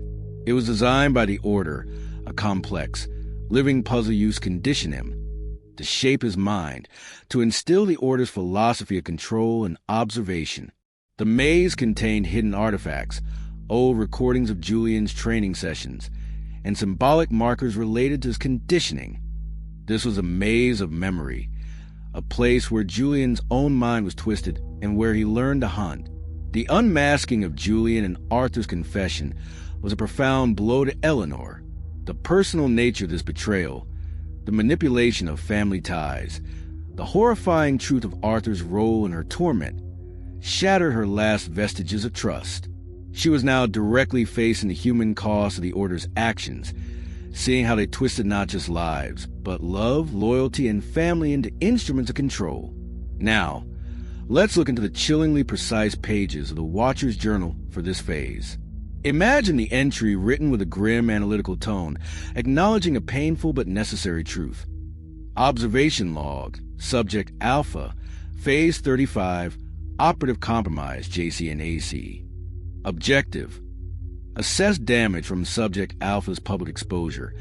Address breach in operational secrecy. Operative JC Julian Caldwell. Confirm compromise/neutralize during execution protocol. Operative AC Arthur Caldwell. Initiated unauthorized data leak confession. Under duress. Analysis. Subject Alpha's tactical efficacy, using order data, proved higher than anticipated. Breakdown of operative ACS control facade expected, but timing suboptimal. Note: operative ACS data leak confirms subject awareness of lineage. Contingency protocols for immediate internal purges and narrative control initiated. Prepare for targeted physical elimination of operative AC. Subject Alpha's trajectory indicates continued defiance. The hunt continues. The stakes are profoundly personal. The cold precision of that entry, the chilling reduction of Arthur's agony to a mere data leak, and Julian's fate to a compromise is truly sickening. It confirms the Watcher's terrifying awareness, their absolute control, and their swift ruthlessness against their own operatives when compromised. The order moved swiftly. Arthur Caldwell, after a confession, suffered a convenient accident later that night, a tragic fall from his porch, leaving no witnesses. The order had silenced him permanently, a chilling testament to their ruthless control over their own. This final, brutal act solidified Eleanor's resolve. The horrifying truth about Julian and Arthur, coupled with the revelation of the maze's true, sinister purpose, left Eleanor with a deeper, more personal understanding of the Order's cruelty and the true extent of their control. She now had a clear, personal target: Elias Thorne, the true Watcher, the one who had manipulated Julie and Arthur, twisted their lives, and orchestrated her entire nightmare. She had to find him. The secrets of the maze, the hidden artifacts Julian had collected, became a new set of clues, leading her to investigate more about Julian's past, his specific conditioning, and ultimately, a path to confront Elias Thorne through his hidden family connections. This horrifying, personal revelation, this new laser-focused purpose, would drive her into the belly of the beast, setting up the next chilling chapter of her torment. You absolutely won't want to miss that. Story 39, The Ancestral Shadow, Elias Thorne's Lineage. All right, everyone, if you've been with Eleanor Vance through this relentless, shattering journey, you know she's been to hell and back. Last time, in the maze of memory, she faced the unseen predator and unmasked him. It was Julian Caldwell, the obsessive stalker from her dreams, and Arthur Caldwell's son. Arthur, her seemingly benign neighbor, confessed under duress, revealing Julian's lifelong conditioning in the garden maze and his own unwilling complicity in the Order's plans. But before Eleanor could fully process that crushing betrayal, Arthur was silenced by the Order, a swift, brutal accident. Eleanor was left with profound grief, a deeper understanding of the Order's ruthlessness, and a singular, burning resolve to find and confront Elias Thorne, the true Watcher, the puppet master who manipulated them all. And as we're about to see, her quest for justice would lead her into the chilling depths of Elias Thorne's own dark family history, revealing a terrifying lineage of control. Eleanor existed in a state of grim determination. Arthur's accident, orchestrated by the Order, was a brutal, undeniable reminder of the cost of defiance. The images of Julian's tormented face, the echo of Arthur's pain confession, fueled a cold, burning rage within her. Elias Thorne, that was the name. The conductor of this horrifying symphony. The one who had manipulated Julian, twisted Arthur, and orchestrated her entire nightmare. The maze, once a symbol of psychological torment, now held the key, the final pieces of information Julian had left behind before his capture, hints about the Order's methods, and, crucially, a path to Elias Thorne himself. She returned to Arthur's garden maze, now a place of grim pilgrimage. The lush hedges, once so beautiful, felt sinister, holding dark secrets within their intricate paths. She moved methodically, every nerve screaming with hypervigilance, scanning for any sign of order presence.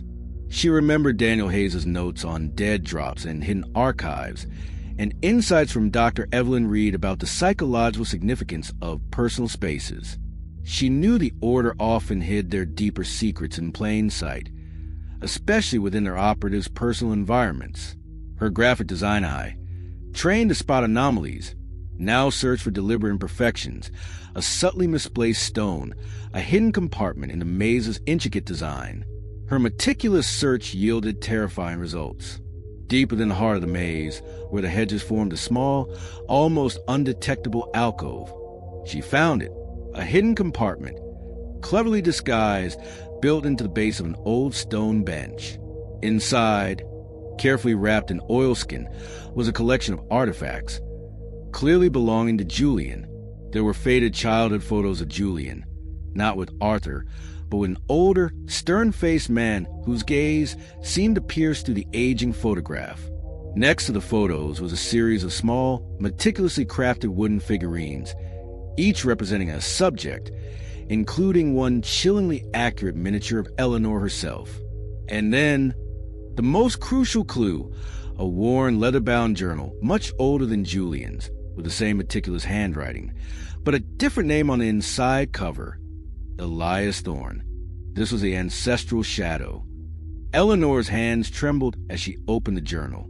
It was Elias Thorne's personal watcher's journal, spanning decades, predating even Julian's earliest entries. And what it revealed was horrifying.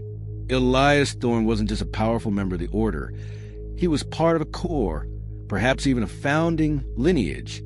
His journal contained detailed genealogical charts, interweaving his family tree with the Order's history, showing generations of Watchers descending directly from the Order's origins. The Thorne family, it seemed, had been producing conductors for centuries. This explained Elias's profound power, his terrifying philosophical detachment, his unwavering belief in guiding destiny through absolute control. It also chillingly explained his connection to Marcus Thorne, the janitor operative from Office Hours, Story 12, suggesting Marcus was a lower-tier operative, a distant relative, a family member also groomed for service within this chilling legacy. Elias's journal provided terrifying insights into his past operations and his personal victims, individuals whose lives he had meticulously orchestrated, even destroyed. He proudly detailed his involvement in previous subject conditionings and removals listed in the ancient tome Story 30. He was directly responsible for countless tragedies, for the unraveling of lives, for the systematic torment that spanned decades. He documented the conditioning trajectory of countless subjects, their vulnerabilities, their breaking points, and chillingly, he detailed Julian Caldwell's own conditioning, describing him as a promising instrument, a legacy project, whose obsession with Eleanor was meticulously cultivated by Elias himself. The psychological impact on Eleanor was immense. The revelation of Elias Thorne's deep ancestral connection to the Order, his personal responsibility for so much suffering, including Julian's manipulation and Arthur's despair, was overwhelming. It solidified the horrifying idea that the Order was truly a family business, a legacy of control and manipulation passed down through bloodlines. The sheer, calculated evil of it, the chilling detachment with which Elias chronicled the destruction of lives, transformed him from a shadowy figure into a tangible, deeply evil enemy. Her personal vendetta against him solidified into a burning, unyielding purpose. Now, let's step into cold, precise pages of Elias Thorne's personal watcher's journal, an entry from before Eleanor's discovery, reflecting his thoughts on Julian's failure and Arthur's demise. Operational log. Unit Executor J.C. Julian Caldwell, compromised. Removal protocol, Arthur Caldwell, completed. A regrettable, yet necessary operational adjustment. Subject Alpha's defiance, Phase 33. Noted as extreme. Requires direct, immediate intervention. My lineage demands perfection. The symphony of control must be reasserted. Security parameters for primary residence, the Labyrinth estate, and personal archives elevated. Note, the purity of the line must be maintained. The next phase will be decisive. The subject will learn her true place. Her destiny awaits its true conductor. The cold fury in this entry, the chilling contempt for Julian's compromise and Arthur's removal, contrasts sharply with Eleanor's imminent discovery, highlighting Elias's supreme arrogance and his belief in his own invincibility. Eleanor now had a clear target, Elias Thorne, and a deeper, horrifying understanding of his methods, his lineage, and the true ancestral nature of the order. She began to meticulously plan her confrontation with Elias Thorne. She needed undeniable proof of his identity and his crimes, beyond the journals, beyond the fragmented data. She knew he operated from a hidden base, likely his ancestral home, a place as steeped in secrets as the maze itself. She considered reaching out to Daniel Hayes' old contacts or the few independent journalists who had begun investigating from Story 37. But Elias Thorne was powerful, protected by layers of influence and loyal operatives. A direct, public accusation without irrefutable, live evidence would be suppressed instantly, and Eleanor would be silenced permanently. She needed to lure him out or find his core operating center. The horrifying discovery of Elias Thorne's ancestral shadow, his deep, familial involvement with the Order, provided Eleanor with a chillingly clear path to confronting him. This monumental knowledge, however, also alerted Elias to her growing understanding. He knew she had breached his family's inner sanctum, discovered his lineage. The focus shifted from investigation to direct confrontation, a game of hunter and hunted where the stakes were now truly absolute. Eleanor, armed with this terrifying truth, now had a name, a lineage, and a profound personal history to pursue. This sets up the final game. Showdown in the Labyrinth, Story 40, the ultimate confrontation, tying back to the literal and metaphorical maze, where Eleanor would face the architect of her torment in his own domain. You absolutely won't want to miss that. Story 40, the final game, Showdown in the Labyrinth. All right, everyone, if you've been with Eleanor Vance through this relentless, shattering journey, you know we've reached the precipice. Last time, in the ancestral shadow, Eleanor made a horrifying discovery, Elias Thorne's personal watcher's journal, revealing him not just as the ultimate puppet master, but as the patriarch of a core ancestral lineage of watchers, the Thorne family orchestrating human destiny for centuries. She learned of his direct involvement in Julian Caldwell's manipulation, Arthur Caldwell's despair, and countless past tragedies. Eleanor now had a clear target, a name, a lineage, and a burning, singular purpose: to confront Elias Thorne and shatter his symphony of control. The maze in Arthur's garden, Julian's brutal training ground, now held a deeper, chilling significance. And as we're about to see, Eleanor was about to step into another, far grander labyrinth for the final, terrifying game. Eleanor existed in a state of grim, focused determination. The revelation of Elias Thorne's true identity, his centuries-old lineage of control, and his personal responsibility for so much suffering, including Julian's twisted life and Arthur's tragic end, had hardened her into something unbreakable. Grief for Daniel, for Chloe, for Arthur fueled a cold, burning resolve. She wasn't just fighting for survival anymore. She was fighting for justice, for freedom, for every subject whose life had been mere note in Elias's horrifying symphony. The maze in Arthur's garden, where she found Elias's journal, now pulsed with new energy, a source of crucial clues about the Thorne family's true headquarters, their ultimate stronghold. Using the clues from Elias's personal journal, cryptic references to the Labyrinth estate, subtle geographical markers and old maps, and even unique botanical engravings hinting at a specific architectural style, Eleanor meticulously pieced together the location of Elias Thorne's primary residence and headquarters. It wasn't a public place, of course. It was a sprawling, secluded estate, hidden deep within a remote, forested region, miles from any main roads.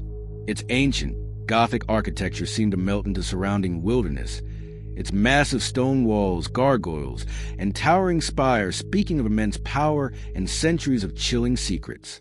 And at its heart, as Elias's journal subtly hinted, was a vast, intricate, living labyrinth, a sprawling hedge maze even grander and more terrifying than Arthur's, a literal physical manifestation of the Order's philosophy of control. This was Elias Thorne's personal domain, his ultimate stronghold, where the final showdown would occur. Eleanor meticulously planned her infiltration. She was no longer just reacting. She was strategizing, anticipating. She used her graphic design skills to create elaborate, flawless disguises, blending into the background. She recalled Daniel Hayes's old notes on infiltration techniques, the subtle ways to bypass sensors, to move unseen. Her newfound understanding of the Order's psychological tactics, gleaned from Elias's own journals, became her shield. She knew Elias's arrogance, his need for control, his desire to play with his subjects. She decided to use it against him.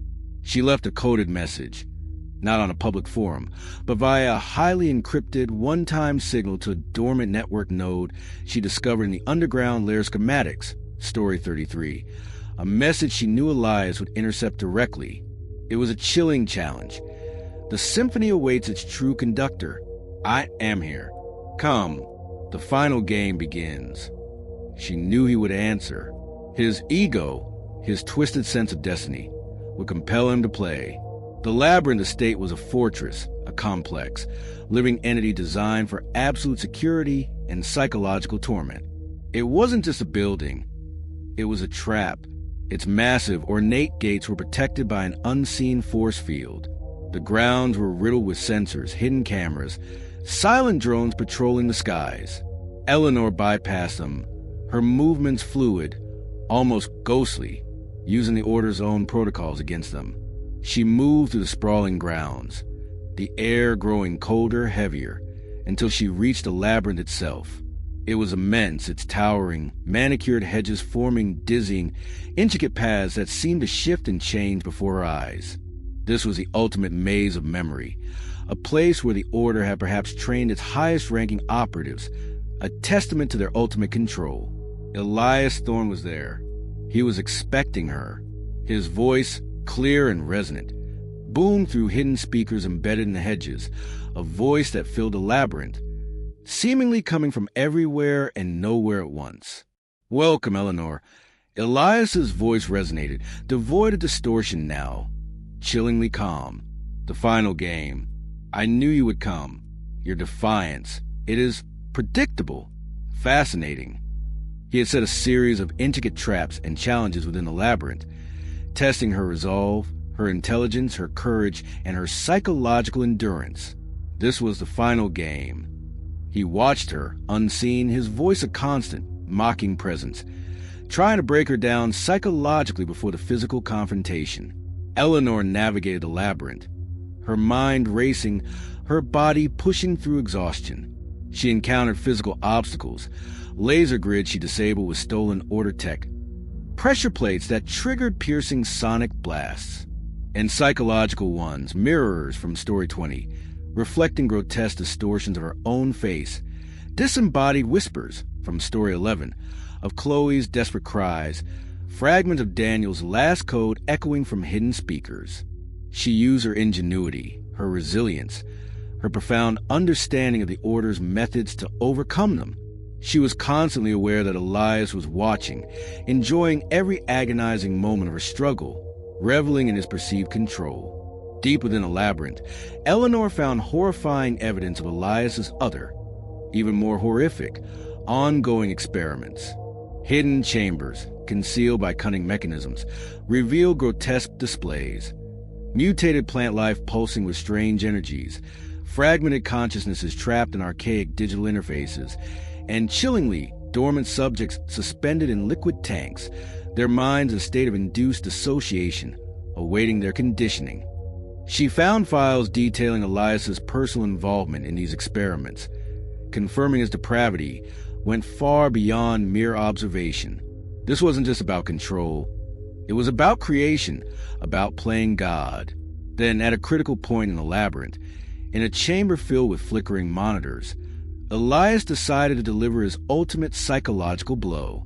On a large central screen, a horrifying, crystal-clear video began to play. It was Chloe, not a past recording. It was Chloe, alive, trapped in a glass chamber, seemingly in a catatonic state, her eyes wide and vacant. Elias's voice boomed. "Your anchor, Eleanor, Chloe Miller, not removed, contained, preserved, a subject of exquisite potential. Her mind, a symphony yet to be conducted. She awaits your arrival, her awakening." The revelation was a gut punch. Chloe was alive, but transformed. Elias had been holding her. This was the ultimate taunt, making Eleanor confront her guilt and despair head-on, twisting her hope into a new form of torture. Eleanor screamed, a raw, primal sound of agony and rage. The shock, the horror, the burning fury at Elias's depravity shattered her remaining composure. She didn't just want to fight him anymore. She wanted to destroy him. That was the last trigger. Eleanor finally reached Elias Thorne's inner sanctum. It was a vast, circular chamber at the heart of the labyrinth, filled with towering servers, blinking lights, and intricate, ancient machinery, a terrifying blend of archaic power and futuristic control. Elias Thorne stood in the center, impeccably dressed, his face calm, arrogant, his eyes gleaming with detached amusement. He was the ultimate conductor, bathed in the soft glow of his screens. "Welcome, Eleanor," he said, his voice now entirely unmodulated, chillingly human. "The final movement, your destiny, fulfilled. Join me." He tried to break her, to make her accept her predetermined destiny. He spoke of the purity of the Order's vision, of her inherited potential, of the freedom that came with absolute control. He used her deepest fears, her guilt over Chloe and Daniel, her isolation, as leverage. "You are just like us, Eleanor," he whispered, his voice seductive. "You seek control. You seek understanding. Join me. Continue the legacy." But Eleanor refused a break. She stood tall, defiance burning in her eyes. She confronted him with his own monstrous evil, her voice raw with conviction. She detailed his crimes, Julian's broken mind, Arthur's silenced life, the countless victims in the Omega Ledger. She used the truths she found in the journals, turning his own words against him, shattering his self-righteous narrative. Her defiance sparked a rare, explosive fury in Elias, shattering his detached facade. His face contorted, a mask of cold rage. "You will obey," he roared, his voice losing its modulated calm. "Your destiny is mine." The psychological confrontation devolved into a desperate, brutal physical battle. Elias Thorne, despite his age, was terrifyingly fast, incredibly strong, moving with an almost unnatural grace. He fought with the cold, precise efficiency of a machine, striking with blinding speed, using hidden gadgets embedded in his suit, perhaps even displaying enhanced physical capabilities, hinting at the Order's self-experimentation with their own subjects. Eleanor fought back with every ounce of strength, every survival instinct she had. She used her intelligence, her agility, Daniel Hayes' combat techniques she'd learned in passing, even her graphic design skills to create momentary visual distractions on his monitors. It was a savage dance of desperation against absolute control. Now, let's look into the cold, precise pages of Elias Thorne's personal Watcher's Journal for this phase. Imagine his final, desperate entry, written in a frantic hand, blood perhaps staining the last page. Operational log, Unit Conductor E.T. Elias Thorne. Subject Alpha, Eleanor Vance, has reached Core Archive. Protocol Final Game initiated. Assessment. Subject Alpha's resilience and tactical improvisation far exceed all predictive models. Unforeseen variable. Emotional defiance transcending conditioning. Physical engagement initiated. Subject Alpha's countermeasures indicate rogue training. My legacy, the symphony, is disrupted. Note, Subject Alpha's termination critical. Capture for final data extraction now secondary. The pattern breaking. my control, my entry ends abruptly. The sheer, desperate fury, the shattering of his ultimate confidence, is truly horrifying. It confirms a profound underestimation of Eleanor and the absolute chaos or defiance has brought to his meticulously planned symphony. The battle was fierce, brutal, a clash of wills and bodies. Eleanor, wounded, exhausted, pushed past her limits. She managed to incapacitate Elias, not necessarily killing him, but perhaps trapping him within his own complex system, or destroying his core server, his main conduit to the Order. She left him wounded, defeated, trapped in the ruins of his own grand design. The victory was hard-won, costly, and profoundly incomplete. Chloe was alive, but still contained. Elias was defeated, but the Order lingered. Eleanor had shattered the conductor's baton, but the symphony wasn't over. Eleanor emerged from Elias Thorne's labyrinth, wounded, bruised, but triumphant. She had faced the architect of her torment, seen his true face, and defeated him on his own ground. The confrontation had left deep scars, both physical and psychological, but she had acquired something invaluable: concrete evidence, files, recordings from Elias's core system, perhaps even his personal final journal entry that could finally expose the Order beyond a shadow of a doubt. This wasn't just a personal victory. It was a devastating blow to the Order itself. This monumental, personal victory, this profound act of defiance, would set the stage for the true public reckoning and the pursuit of a new legacy, not control, but of freedom. You absolutely won't want to miss that. Story 40 won the Unfinished Symphony, a legacy of truth. All right, everyone, if you've been with Eleanor Vance through this relentless, shattering journey, you know we witnessed the impossible. Last time, in the final game, Showdown in the Labyrinth, Eleanor faced Elias Thorne, the true watcher, the architect of her torment, in his own sprawling, sinister headquarters. It was a brutal, terrifying confrontation, a psychological battle woven into desperate physical combat, where Elias, the conductor, tried to break her, to make her accept her preordained destiny. But Eleanor, against all odds, defied him. She incapacitated him, crippling his central operating system, shattering his control over his vast network. And in that harrowing climax, she also saw the chilling truth. Chloe Miller, her best friend, wasn't dead, but alive, trapped in a catatonic state, a victim of Elias's horrific experiments.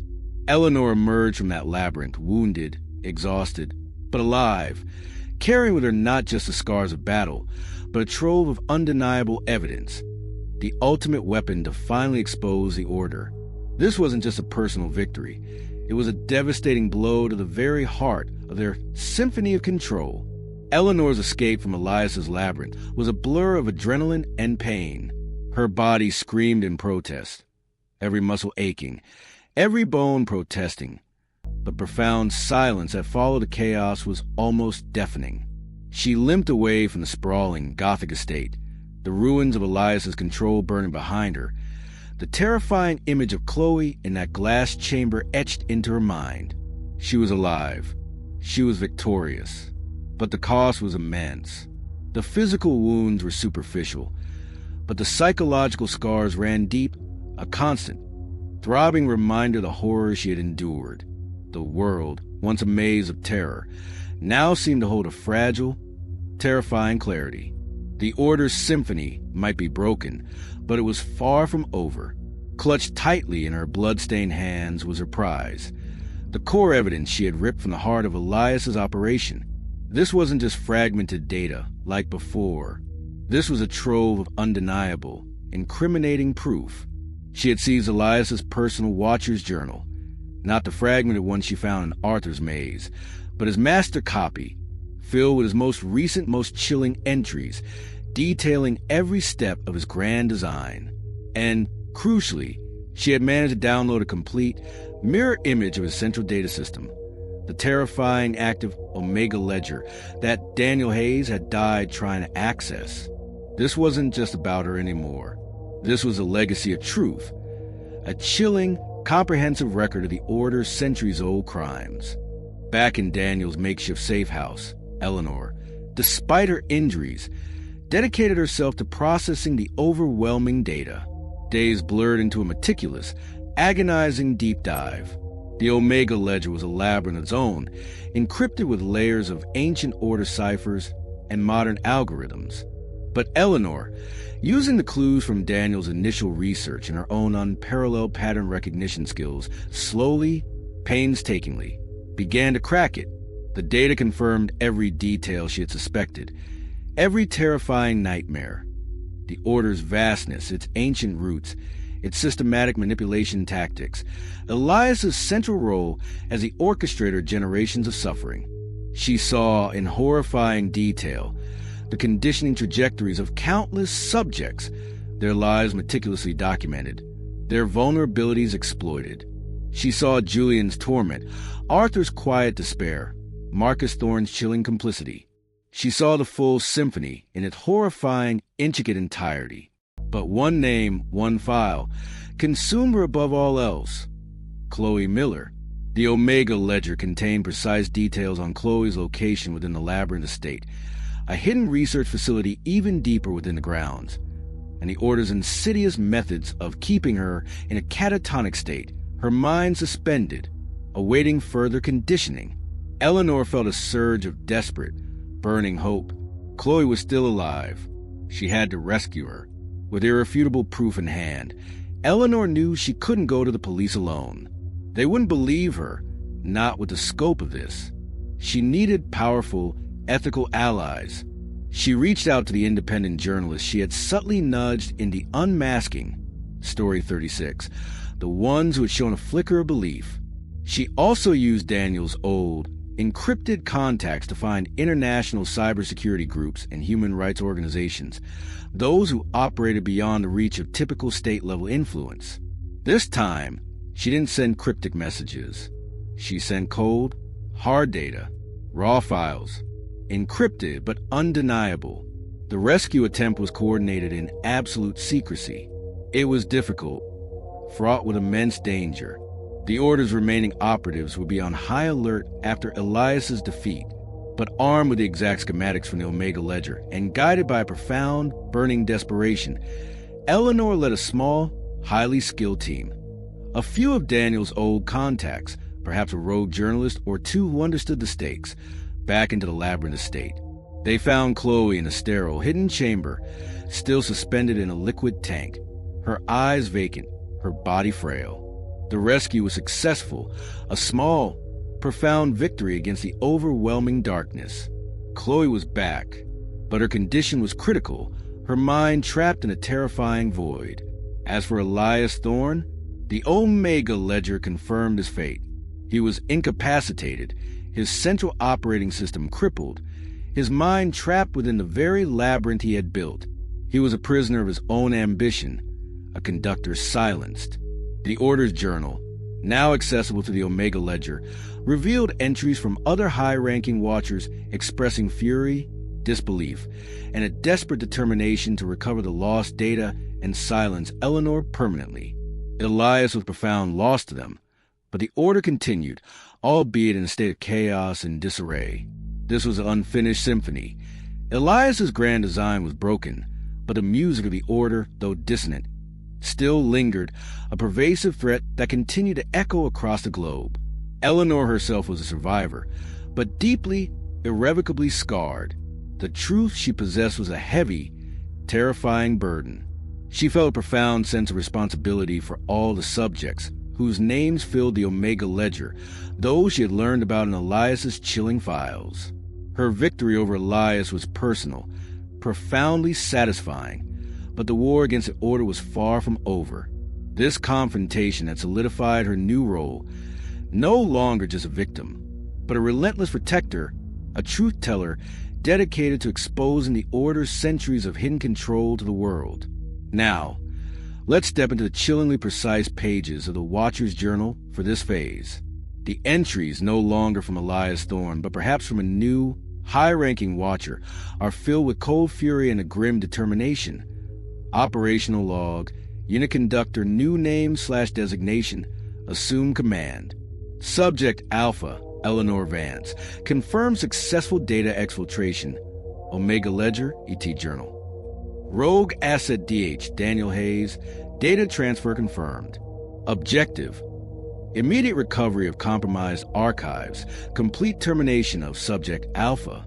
Analysis: Subject Alpha exhibits unparalleled tactical proficiency and profound capacity for defiance. Breach in symphony of control. Protocol constitutes existential threat. Status of Subject SS1, Chloe Miller, compromised. Reconsolidation protocol initiated. Note: Subject Alpha's resilience indicates potential for wider destabilization. All resources allocated to neutralization. The pattern must be restored. The symphony will be completed. The hunt begins anew.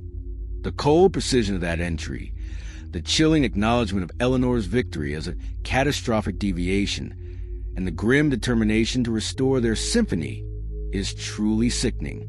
It confirms the Order's terrifying awareness, their meticulous control, and their absolute, unyielding determination to eliminate Eleanor and reclaim their secrets. Eleanor had successfully rescued Chloe, who was now under the care of specialized medical and psychological professionals, starting a long, arduous journey of recovery. And she had the ultimate weapon, verifiable, irrefutable proof of the Order's existence and their crimes. Her previous unmasking was a test. Now, she planned a global exposure, a strategic, coordinated release designed to cripple the Order's operations worldwide. This massive act of defiance made her the Order's ultimate, most dangerous target. The public's reaction to the full truth would be overwhelming, a chaotic storm of disbelief, terror, and eventual reckoning. And the Order's counterattack would be unprecedented, a desperate, worldwide attempt to silence her permanently.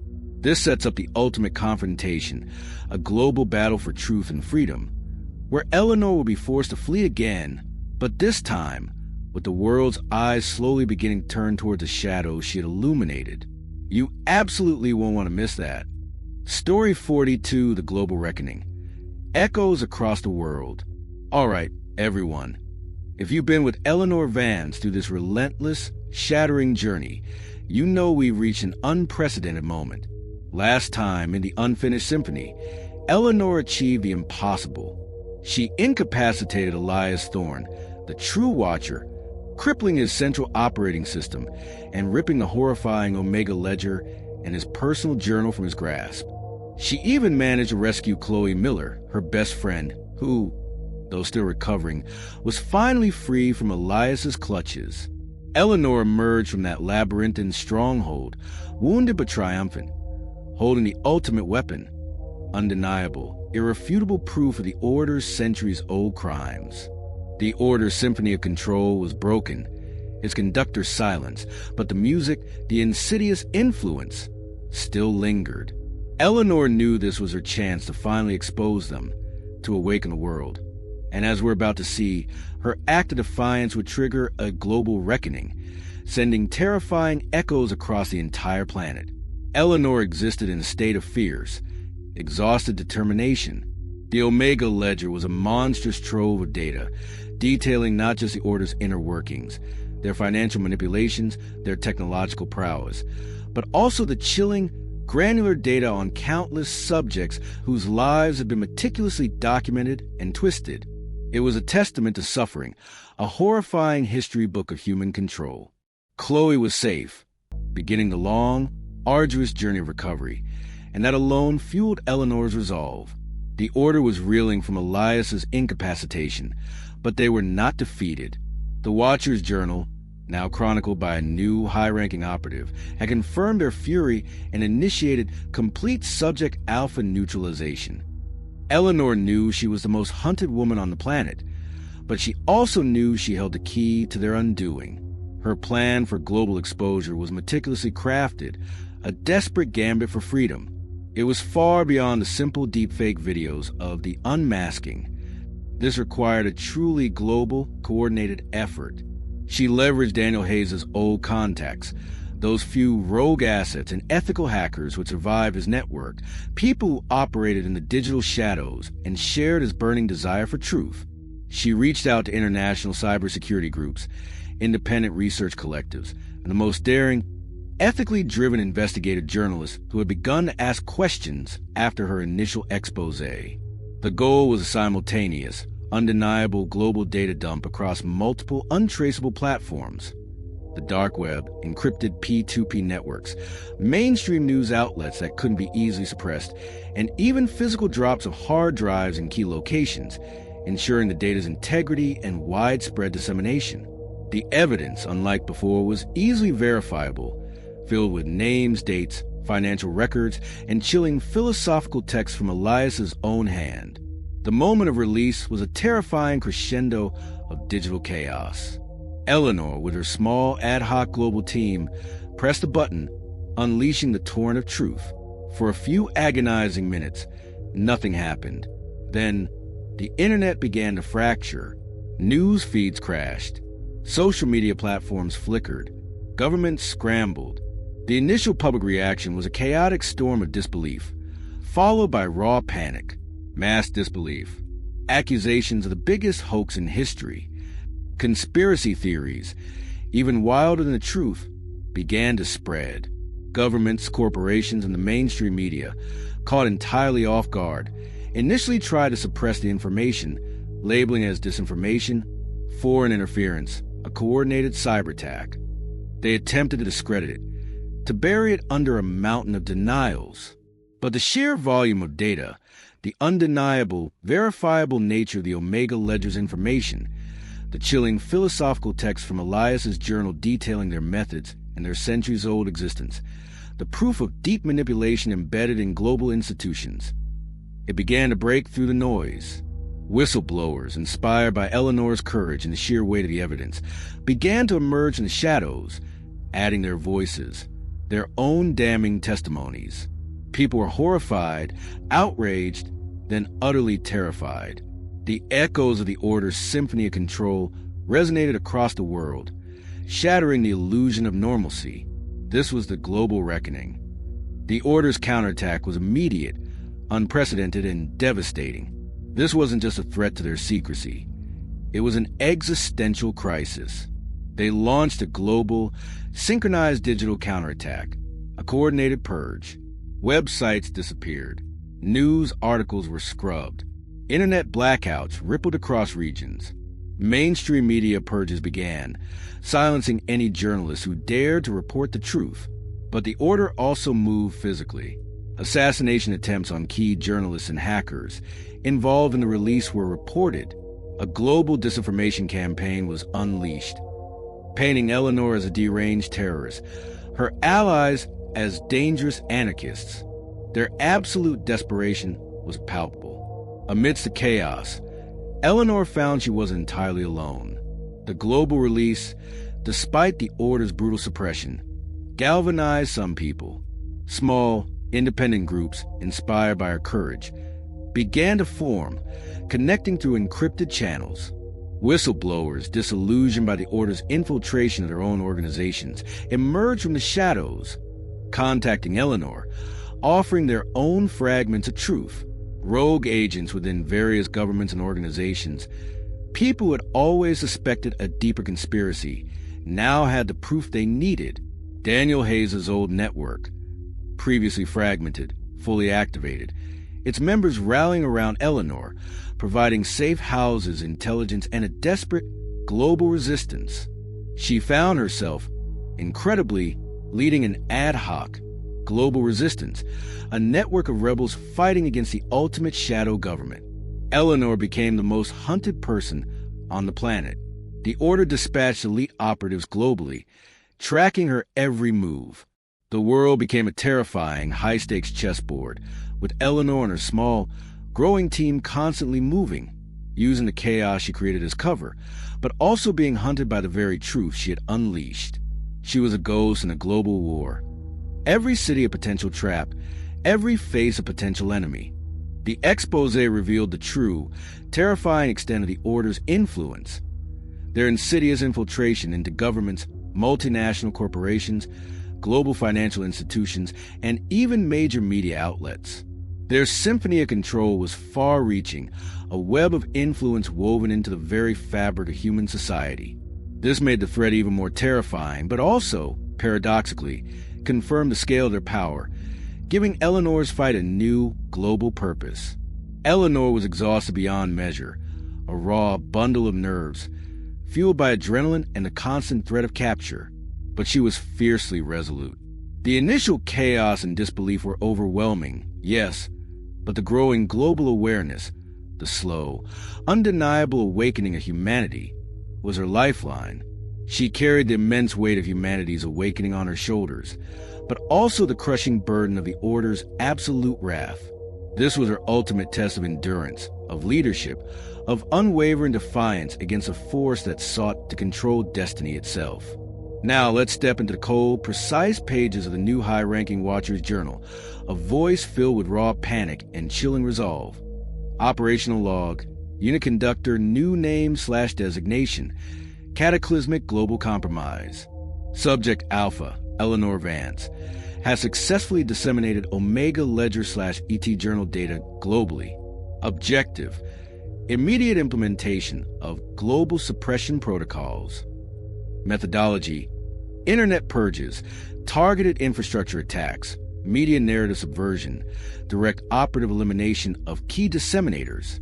Analysis: Subject Alpha's unprecedented tactical efficacy and psychological resilience confirm extreme threat level. Damage to Order's concealed presence protocol: irreparable. Global awakening metrics: unacceptable. Note: all resources diverted to Subject Alpha neutralization and data containment. The symphony is disrupted, but it will not cease. The pattern must be restored. Failure is not an option. The hunt for Subject Alpha begins on a global scale. This is war. The cold precision of that entry, the chilling acknowledgement of Eleanor's victory as a catastrophic deviation, and the grim determination to restore their symphony is truly sickening. It confirms the Order's terrifying awareness, their meticulous control, and their absolute, unyielding determination to eliminate Eleanor and reclaim their secrets, even at a global cost. Despite the Order's desperate, brutal counterattacks, the truth, once unleashed, could not be fully contained. Small pockets of resistance, sparked by Eleanor's courage and the sheer weight of the evidence, began to emerge globally. People were waking up. The Order's control, though still vast, was now fundamentally challenged. The old world was crumbling and a new, terrifying, but potentially free, world was struggling to be born. The global reckoning plunged the world into chaos, and Eleanor into a desperate, worldwide hunt. She was now responsible not just for her own survival, but for protecting the truth she had unleashed and for leading a nascent global resistance. The next stage involved trying to pinpoint the Order's remaining global strongholds, its highest-ranking members, using the very data she had released. This monumental task, this desperate need to dismantle the Order piece by piece, would force her to go on the offensive again, but on a truly global scale, risking everything to break the cycle of control once and for all. This sets up the ultimate global confrontation, the final battle for freedom and Eleanor's ultimate test.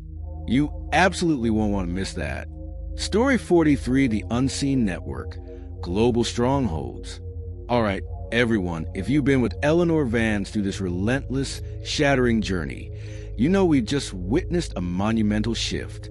Last time, in the global reckoning, Eleanor unleashed the Omega Ledger and Elias Thorne's chilling journal upon the world, triggering a chaotic but undeniable exposure of the Order.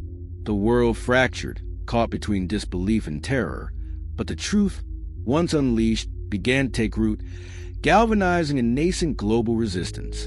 Eleanor became the most hunted woman on the planet, facing the Order's full-scale global counterattack. The Watcher's journal, now chronicled by a new, furious conductor, screamed of catastrophic global compromise and initiated global suppression protocols. Eleanor was at the eye of the storm, leading a rebellion against an ancient, omnipresent enemy. And as we're about to see, her next move will be to chart the very core of their power, to map their unseen network, and strike directly at their global strongholds. Eleanor existed in a state of hyper-alert exhaustion, her mind a whirling vortex of data, strategies, and constant threat assessments. The initial chaos of the global expose was immense. The Order's countermeasures brutal. Internet blackouts, media purges, even assassination attempts on the very journalists and hackers who had aided her. But amidst that chaos, a fragile, determined hope began to bloom. The truth was out there. People were waking up. Whistleblowers emerged from the shadows, inspired by her courage. Daniel Hayes' old contacts, the fragmented network of rebels and truth seekers, now fully activated, rallying around her. She was no longer just a victim. She was a leader, a general in this unseen war, her every move a desperate gamble for humanity's freedom. Her immediate focus, after securing the recovered data, was to unravel the true global reach of the Order.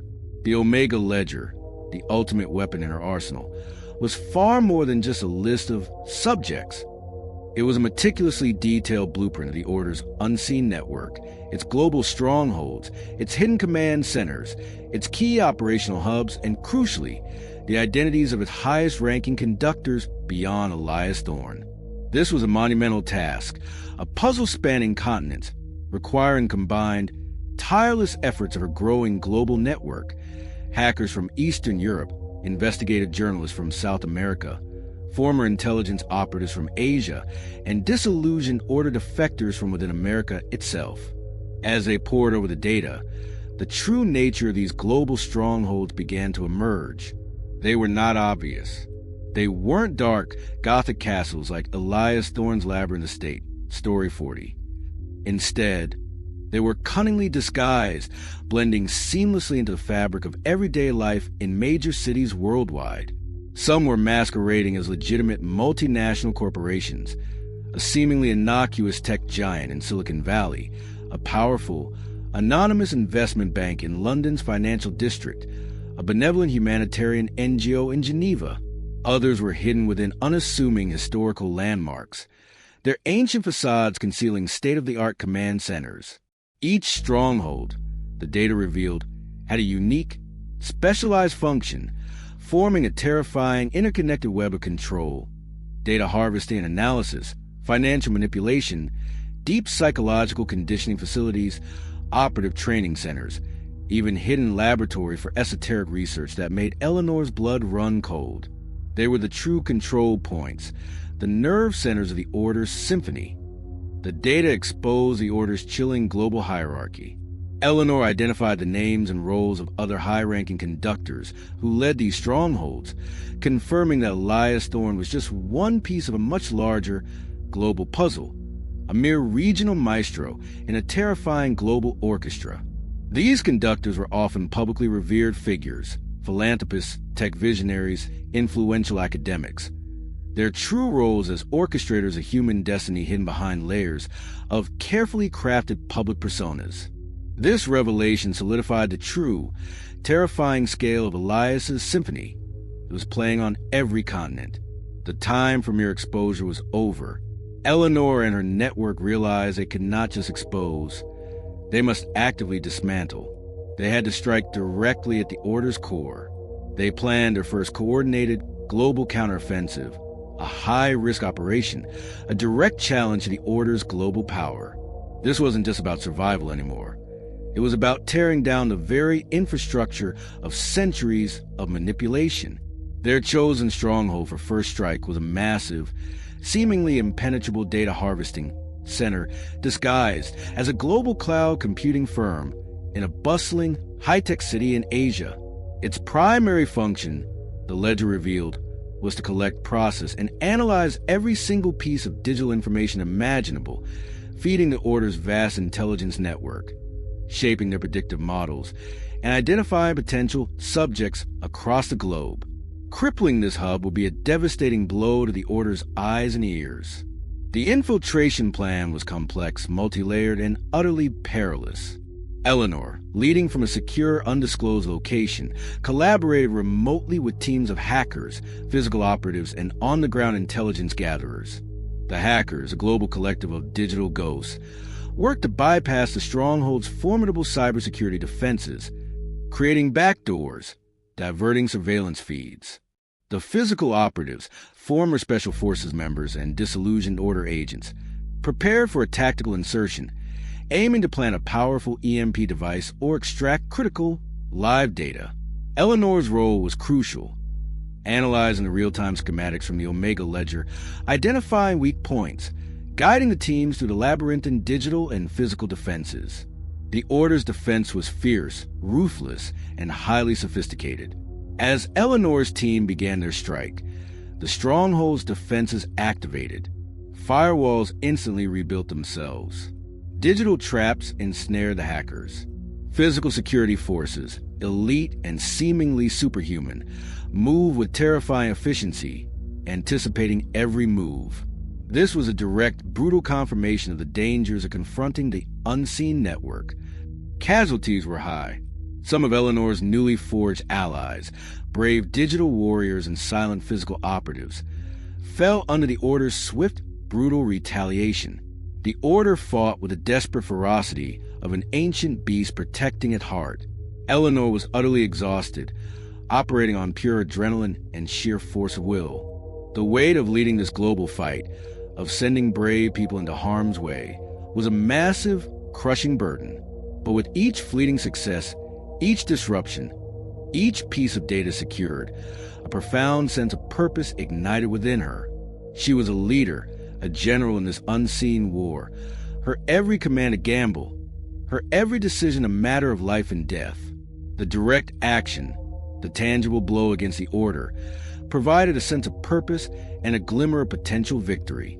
Now let's step into the cold, precise pages of the new lead Watcher's journal, a voice filled with rage, but also chilling strategic calculation.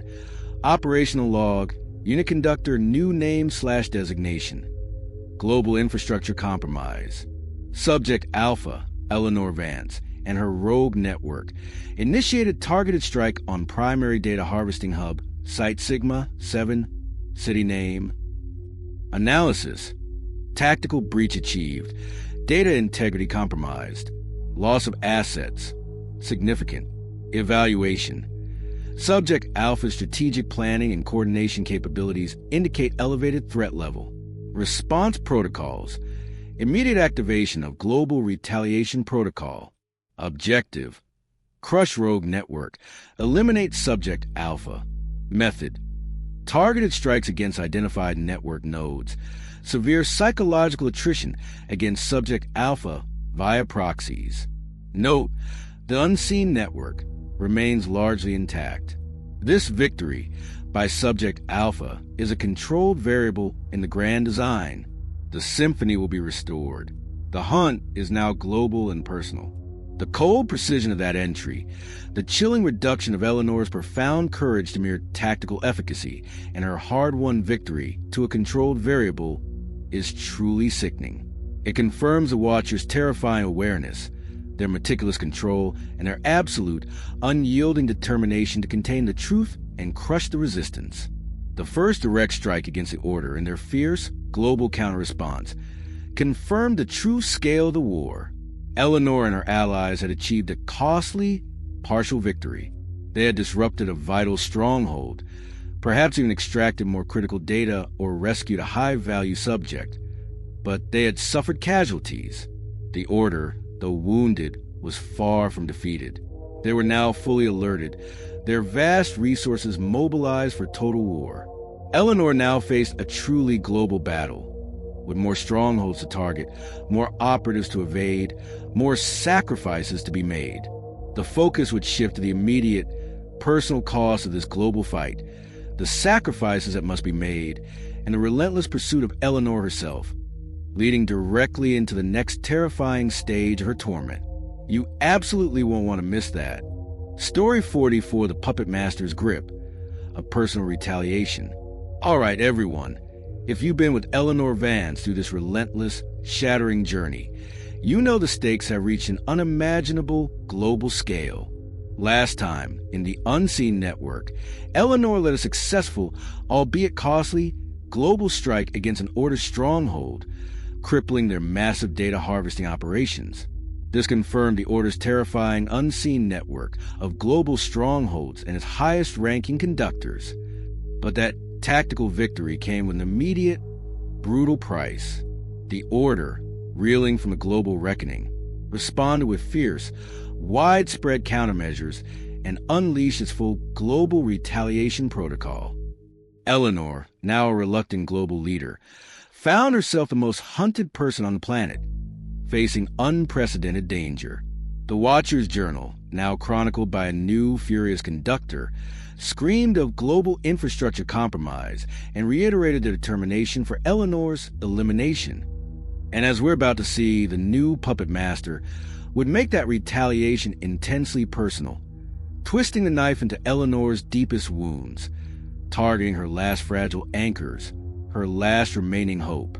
Eleanor existed in a state of profound, bone-deep exhaustion, operating on pure adrenaline and sheer force of will. The global chaos she had unleashed was immense, the Order suppression efforts brutal, yet the scattered victories of her ad hoc global network provided a flicker of hope.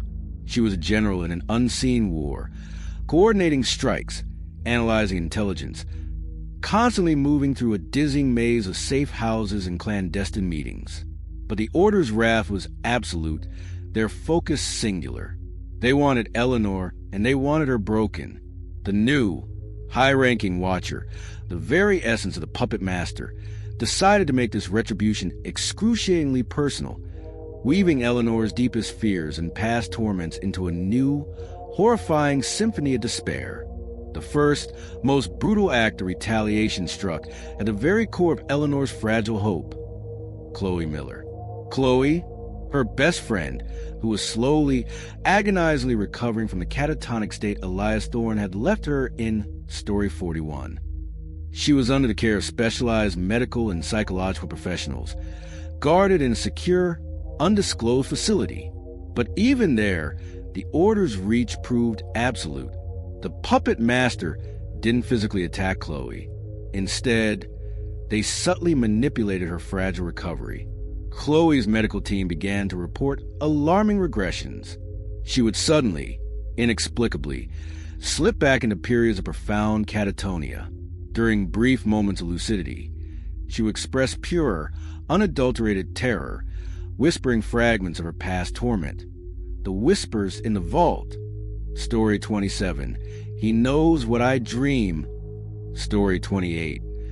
Chillingly, she would sometimes mutter Eleanor's name, her eyes wide with a terrifying, almost psychic awareness of Eleanor's immediate danger.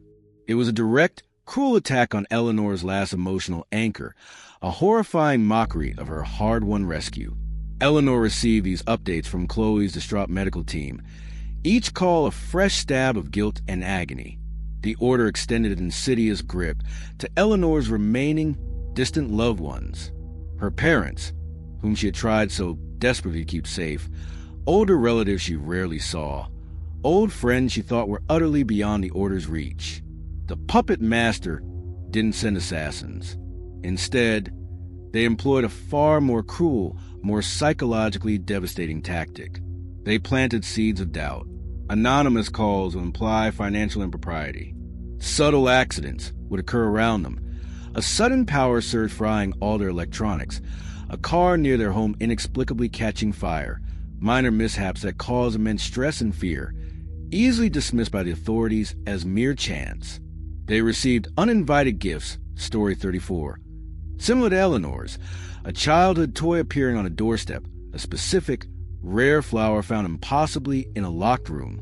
These weren't direct physical threats, but insidious psychological manipulations designed to make them paranoid, to indirectly threaten Eleanor's peace, and to make her understand the full, terrifying reach of the puppet master's grip.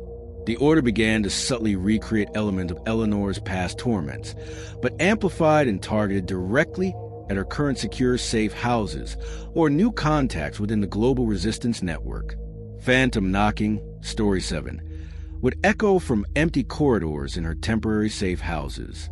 Distorted calls and messages, mimicking the voices of her loved ones, a chilling replay of the interrupted call, Story 24, now using her parents' voices, would flood her encrypted comms.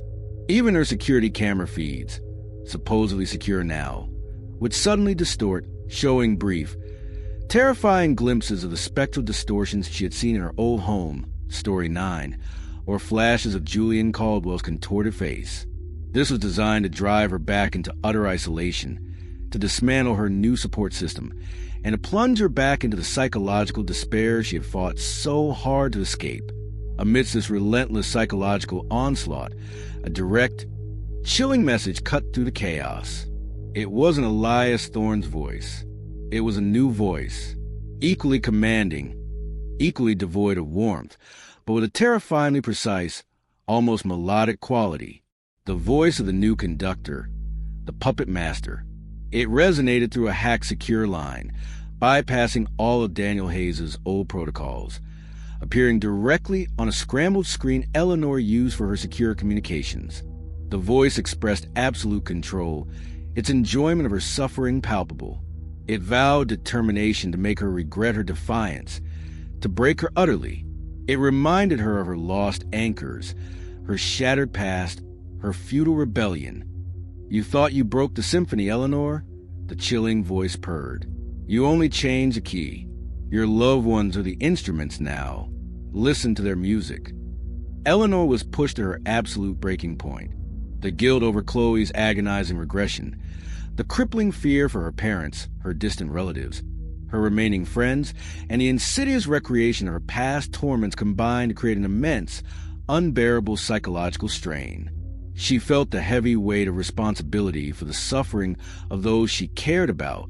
She questioned if her fight was worth the horrifying cost of those she loved, those who were now being pulled into her nightmare. This was the ultimate test of her resolve, a cruel, impossible choice presented by the puppet master. Now let's step into the cold, precise pages of the new lead watcher's journal. Imagine the entry, filled with grim satisfaction and chilling analysis. Operational log, unit conductor, new name/designation. Targeted personal retaliation and subject RE conditioning. Objective, break subject Alpha's will. Forced capitulation or reintegration. Methodology, deployment of psychological triggers against subject SS1, Chloe Miller, for regression. Activation of collateral damage protocols against subject Alpha's familial network. Unit designations. Parent 1, Parent 2, extended kin units via psychological manipulation, induced paranoia, systemic misfortune. Recursive conditioning initiated, replicating subject Alpha's prior conditioning sequences, auditory, visual anomalies, across new environmental vectors. Direct vocal communication to subject Alpha via secure channel. Analysis. Subject Alpha exhibits profound emotional breakdown, acute guilt, significant tactical hesitation. Efficacy, optimal. Subject Alpha's defiance is being dismantled. The cost of resistance is being quantified in blood and sanity. Preparations for direct engagement, either for resubjugation or final termination, are underway. The symphony awaits its true conclusion. The cold precision of that entry, the chilling reduction of human suffering to optimal efficacy and regression, is truly sickening. It confirms the watcher's terrifying understanding of human psychology, their utter ruthlessness, and their absolute confidence in their ability to break Eleanor's will. A desperate, agonizing conflict toward Eleanor's soul. She considered surrendering, retreating, to save her loved ones, to end their suffering. But then, the faces of Daniel Hayes and Chloe Miller flashed in her mind. Daniel's ultimate sacrifice, Chloe's silent plea, her vacant eyes. She remembered the faces of the countless subjects in the Omega Ledger, their lives twisted, their destinies stolen. Surrendering wasn't an option. It would mean their suffering was in vain. It would mean the Order won. She realized, with a horrifying clarity, that her loved ones were forever vulnerable as long as the Order existed. Their only chance for true safety lay in the Order's absolute destruction. This profound realization, coupled with the Watcher's direct, personal psychological assault, solidified a new, desperate, almost suicidal decision. She had to find the new Watcher's personal headquarters, their direct operating center, for a final, one-on-one confrontation, to end it all, even if it meant sacrificing herself. This sets up the ultimate, desperate infiltration, leading directly into the next terrifying stage of her torment. You absolutely won't want to miss that. Story 45, The Conductor's Sanctum, A Final Gambit. All right, everyone, if you've been with Eleanor Vance through this relentless, shattering journey, you know she's been pushed beyond any conceivable limit. Last time, in the Puppet Master's grip, the new, high-ranking Watcher unleashed a brutal, intensely personal retaliation. Chloe's fragile recovery was manipulated. Eleanor's remaining loved ones were psychologically tormented, and her past horrors were recreated in a horrifying symphony of despair, all designed to break her spirit utterly. Eleanor was pushed to her absolute breaking point, consumed by guilt and the crushing weight of responsibility for those she loved. But in that abyss of despair, she forged a desperate, almost suicidal decision. She would find the new Watcher's personal headquarters, their direct operating center, for a final one-on-one confrontation. This was it, her ultimate sacrifice, her final gambit to end the torment, even if it meant sacrificing herself. Eleanor existed in a state of grim, terrifying clarity. The Puppet Master's grip was absolute, squeezing the life out of her, using her loved ones as instruments of torture. She understood, with a chilling certainty, that as long as the order existed, as long as this new conductor pulled the strings, no one she cared about would ever truly be safe. Her decision was not born of hope, but a profound, desperate necessity. It was a one-way trip, a final, desperate act of defiance. She was leaving everything behind, not just her life, but the very notion of a future, for the chance to strike at the heart of the beast. Her singular focus now was locating the conductor's sanctum, using the remaining uncompromised data from the Omega Ledger from Story 41, and Elias Thorne's fragmented journal, combined with the tireless analysis of her dwindling global network of allies, hackers, disillusioned operatives, and rogue data analysts. She meticulously pieced together the new Watcher's personal headquarters. It wasn't a public stronghold, not a data harvesting center or an operative training ground. This was a private, highly secluded, utterly impenetrable personal sanctum, designed for absolute control and the orchestration of the Order's global symphony. The data hinted at an ultramodern, hidden bunker, disguised as a desolate research facility in the heart of a remote, unforgiving mountain range, or perhaps a fortified island retreat, shrouded in permanent fog. Its location was designed for absolute secrecy, its defenses for absolute denial. Eleanor devised her most audacious infiltration plan yet, knowing this was a solo mission, a final, irreversible act. She had no backup, no extraction plan. She was using everything she had learned. Daniel Hayes' mastery of stealth and tech bypass, Dr. Evelyn Reed's insights into psychological vulnerabilities, perhaps to exploit the conductor's own arrogance or patterns, Julian Caldwell's chilling tactics from the maze for navigating complex, psychologically taxing environments. She meticulously crafted her disguise, not just physical, but psychological, adopting a persona of absolute submission, of a broken subject finally surrendering. She knew she wouldn't walk out alive, or at least not the same. This was her final gambit. The journey to the sanctum was a brutal, perilous odyssey. It spanned continents, involved multiple near-impossible logistical leaps, using the very chaos of the global reckoning as her chaotic cover. She used the last remnants of her global allies' support for the approach, relying on their expertise for intelligence on perimeter defenses, satellite imagery, and weather patterns. She traveled under aliases, through forgotten border crossings, navigating a world now consumed by the Order's aggressive countermeasures. Every step was a risk, every shadow a potential assassin. She faced extreme weather, treacherous terrain, and constant reminders of the Watcher's pervasive power. Sudden, localized internet blackouts, automated drones patrolling desolate skies, the chilling echo of the conductor's voice through remote communication towers, taunting her. The sanctum's defenses were a culmination of everything Eleanor had faced, amplified to a terrifying extreme, and chillingly personalized to her own vulnerabilities. It was a fortress, yes, with layers of biometric scanners, laser grids, and silent, automated sentinels. But its true terror lay in its psychological defenses, tailor-made to exploit Eleanor's specific weaknesses and past traumas. Sound-based offenses that played the distorted whispers from her old apartment walls, Story 11, or the frantic cries of Chloe, Story 27, through hidden speakers.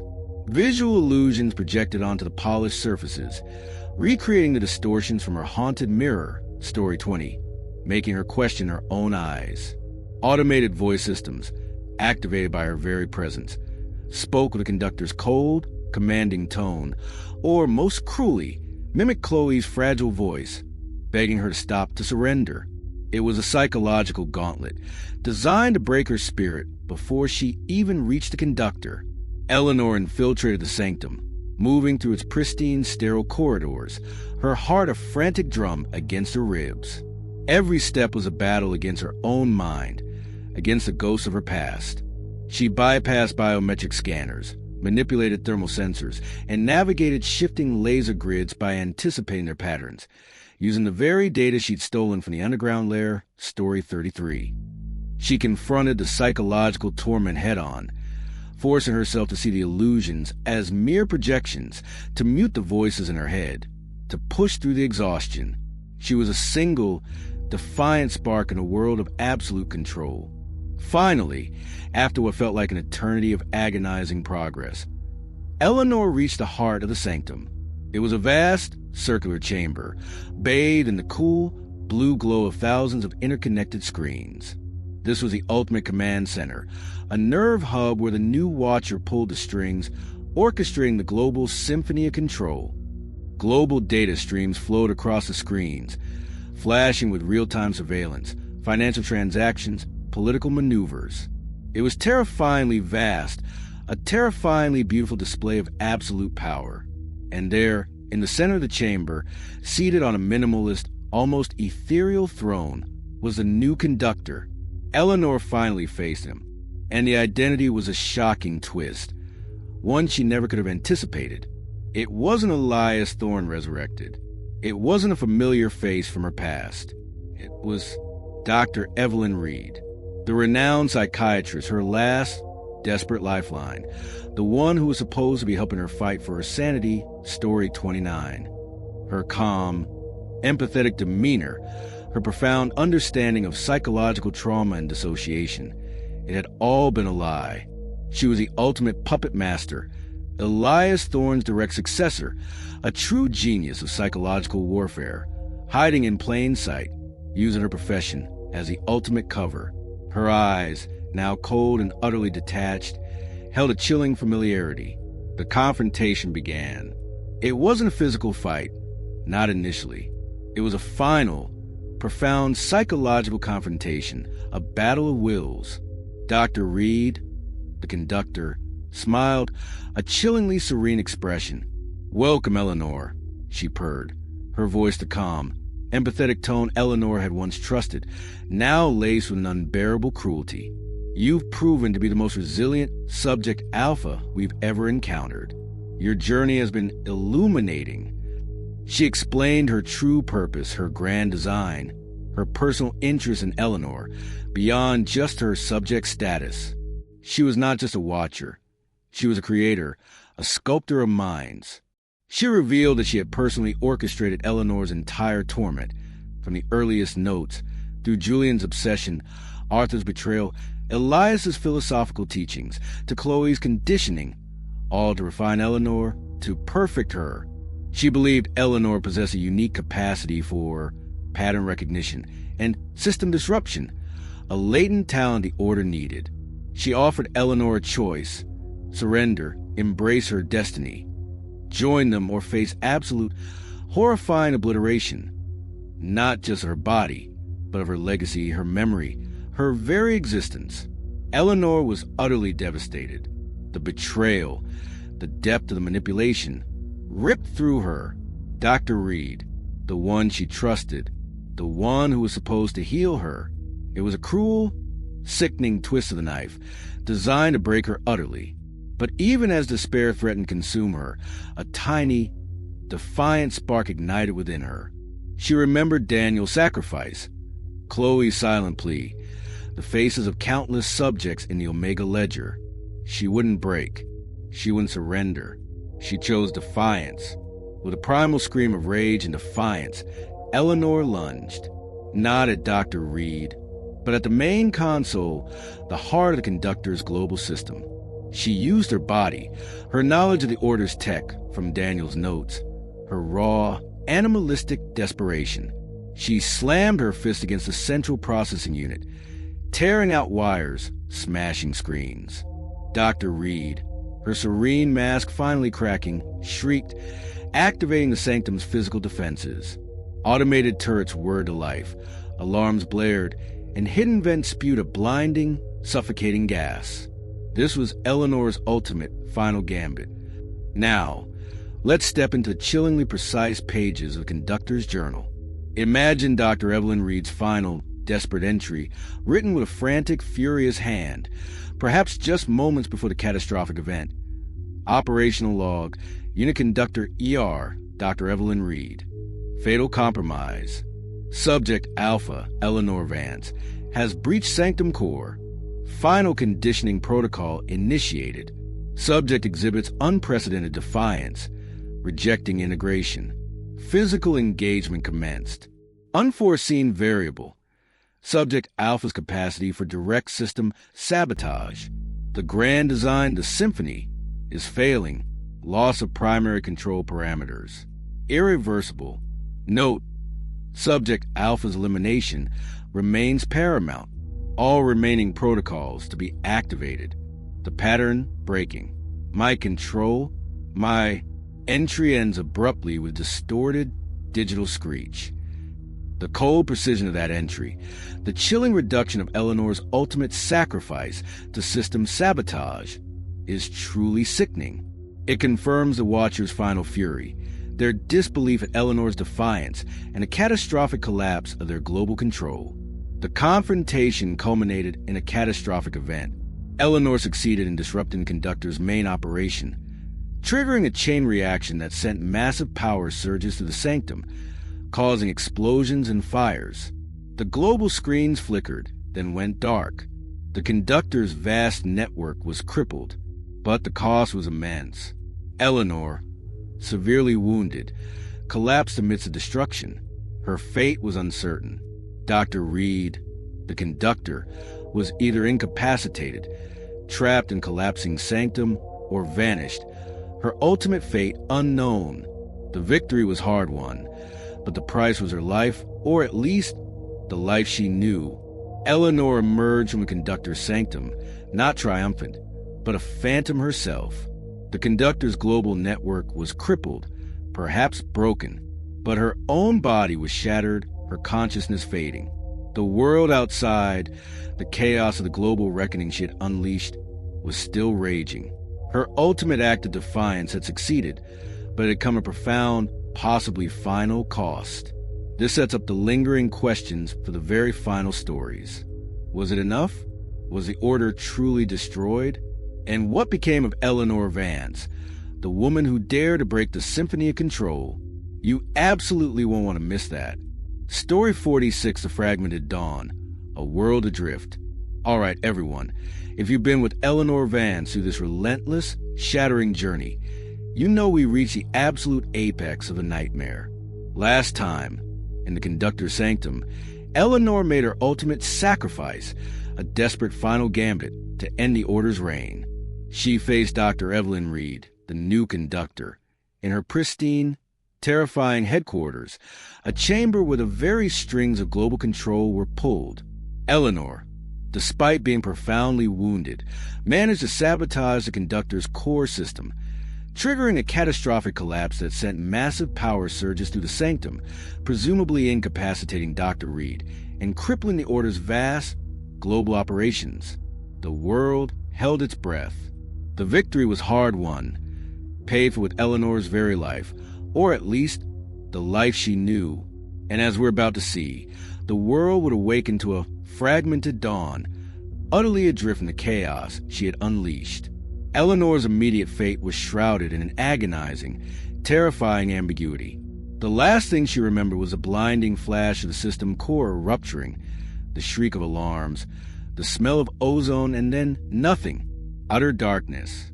She lay amidst the wreckage of the conductor's sanctum, severely wounded, bleeding, barely clinging to consciousness. It was a race against time. Miraculously, she was found, not by the Order, not by authorities, but by a small, dedicated team from her global resistance network, rogue agents and tech specialists who had anticipated the final confrontation and had planned a desperate, last-ditch extraction, risking everything to pull their leader from the brink. They found her a broken, barely breathing silhouette amidst the ruins of Conductor's shattered throne. They pulled her from the collapsing sanctum, a silent, grim victory. The moment the Conductor's core system collapsed, the Order's symphony of control was abruptly silenced, its intricate global network severed. The impact was instantaneous, catastrophic, and utterly unprecedented. Financial markets, long manipulated by the Order's hidden hand, crashed worldwide in a dizzying cascade of defaults and bankruptcies. Global communication networks, subtly infiltrating control for decades, flickered, fragmented, then failed, plunging vast swathes of the planet into an unsettling digital silence. Political systems, long influenced by the Order's puppet masters, buckled under the sudden absence of their unseen guidance, leading to widespread instability, riots, and a terrifying breakdown of societal order in major cities across continents. News channels, no longer filtered by the Order's influence, were overwhelmed by a torrent of raw, unfiltered information, contradicting decades of established narratives. The world was utterly adrift, plunged into a global chaos of its own making. This was the fragmented dawn. The Order itself, once an impenetrable, monolithic force, was thrown into a state of unprecedented disarray. Its centralized command was broken, its highest-ranking members, the other conductors, scrambling, isolated, unable to communicate effectively. Lower-level operatives, accustomed to strict directives, were left without direction, many abandoning their posts, others trying to seize control of fragmented cells. Some, caught in the sudden collapse, were captured by awakening authorities, their identities revealed by the very data Eleanor had unleashed in the global reckoning. The unseen network, once so flawlessly invisible, was now visible, but fractured, bleeding, fighting for survival against a rising tide of global chaos and public outrage. Eleanor's recovery was long, arduous, a brutal battle for both her physical body and her shattered mind. She lay in a medically induced coma for weeks, hidden in a secure, undisclosed facility deep within her global allies' network. Her body, severely wounded from the explosion and the confrontation, slowly began to mend, but her mind struggled to process the immense trauma, the vastness of the chaos she had personally unleashed upon the world. She experienced fragmented memories, terrifying vivid nightmares of the collapsing sanctum, of Dr. Reed's final, furious gaze. She drifted in a deep delirium, a form of temporary dissociation, her subconscious grappling with profound consequences of her final gambit. Amidst this, a fragile update came regarding Chloe Miller, the collapse of the conductor system. The severing of the Order's direct psychological manipulation had a profound effect on Chloe's catatonic state. Slowly, agonizingly, she began to show signs of further recovery. The vacant look in her eyes softened, replaced by flickers of recognition. She began to respond to stimuli, to whisper names, Eleanor's, Daniel's. It was an agonizingly slow process, but a profound victory. The puppet strings, at least for Chloe, had been cut. The world grappled with the terrifying truth Eleanor had exposed. The Order's existence was now undeniable, its scale, its motives, overwhelming to the public consciousness. Governments, infiltrated for decades, grapple with internal purges and profound distrust. Conspiracy theories, once relegated to fringe, became chilling reality. Society was fragmented, adrift in a new, terrifying landscape of truth, struggling to comprehend the centuries of manipulation, the extent of the symphony of control that had quietly guided their lives. The initial shock gave way to fear, then anger, then a profound sense of disorientation. But the Order was not completely destroyed. Like a hydra, cutting off one head, Dr. Reed did not kill the beast entirely. Fragmented cells or rogue operatives, particularly those fanatically driven by Elias Thorne's or Dr. Reed's extreme philosophies of destiny and control, still existed. They scattered, went deeper underground, regrouped in the shadows, clinging to their twisted beliefs. They pose a lingering, insidious threat, some undoubtedly seeking revenge on Eleanor, others attempting to seize the remnants of the Order's shattered power, trying to rebuild their broken symphony. Now, let's look into the frantic, almost incoherent pages of a New Watcher's Journal entry.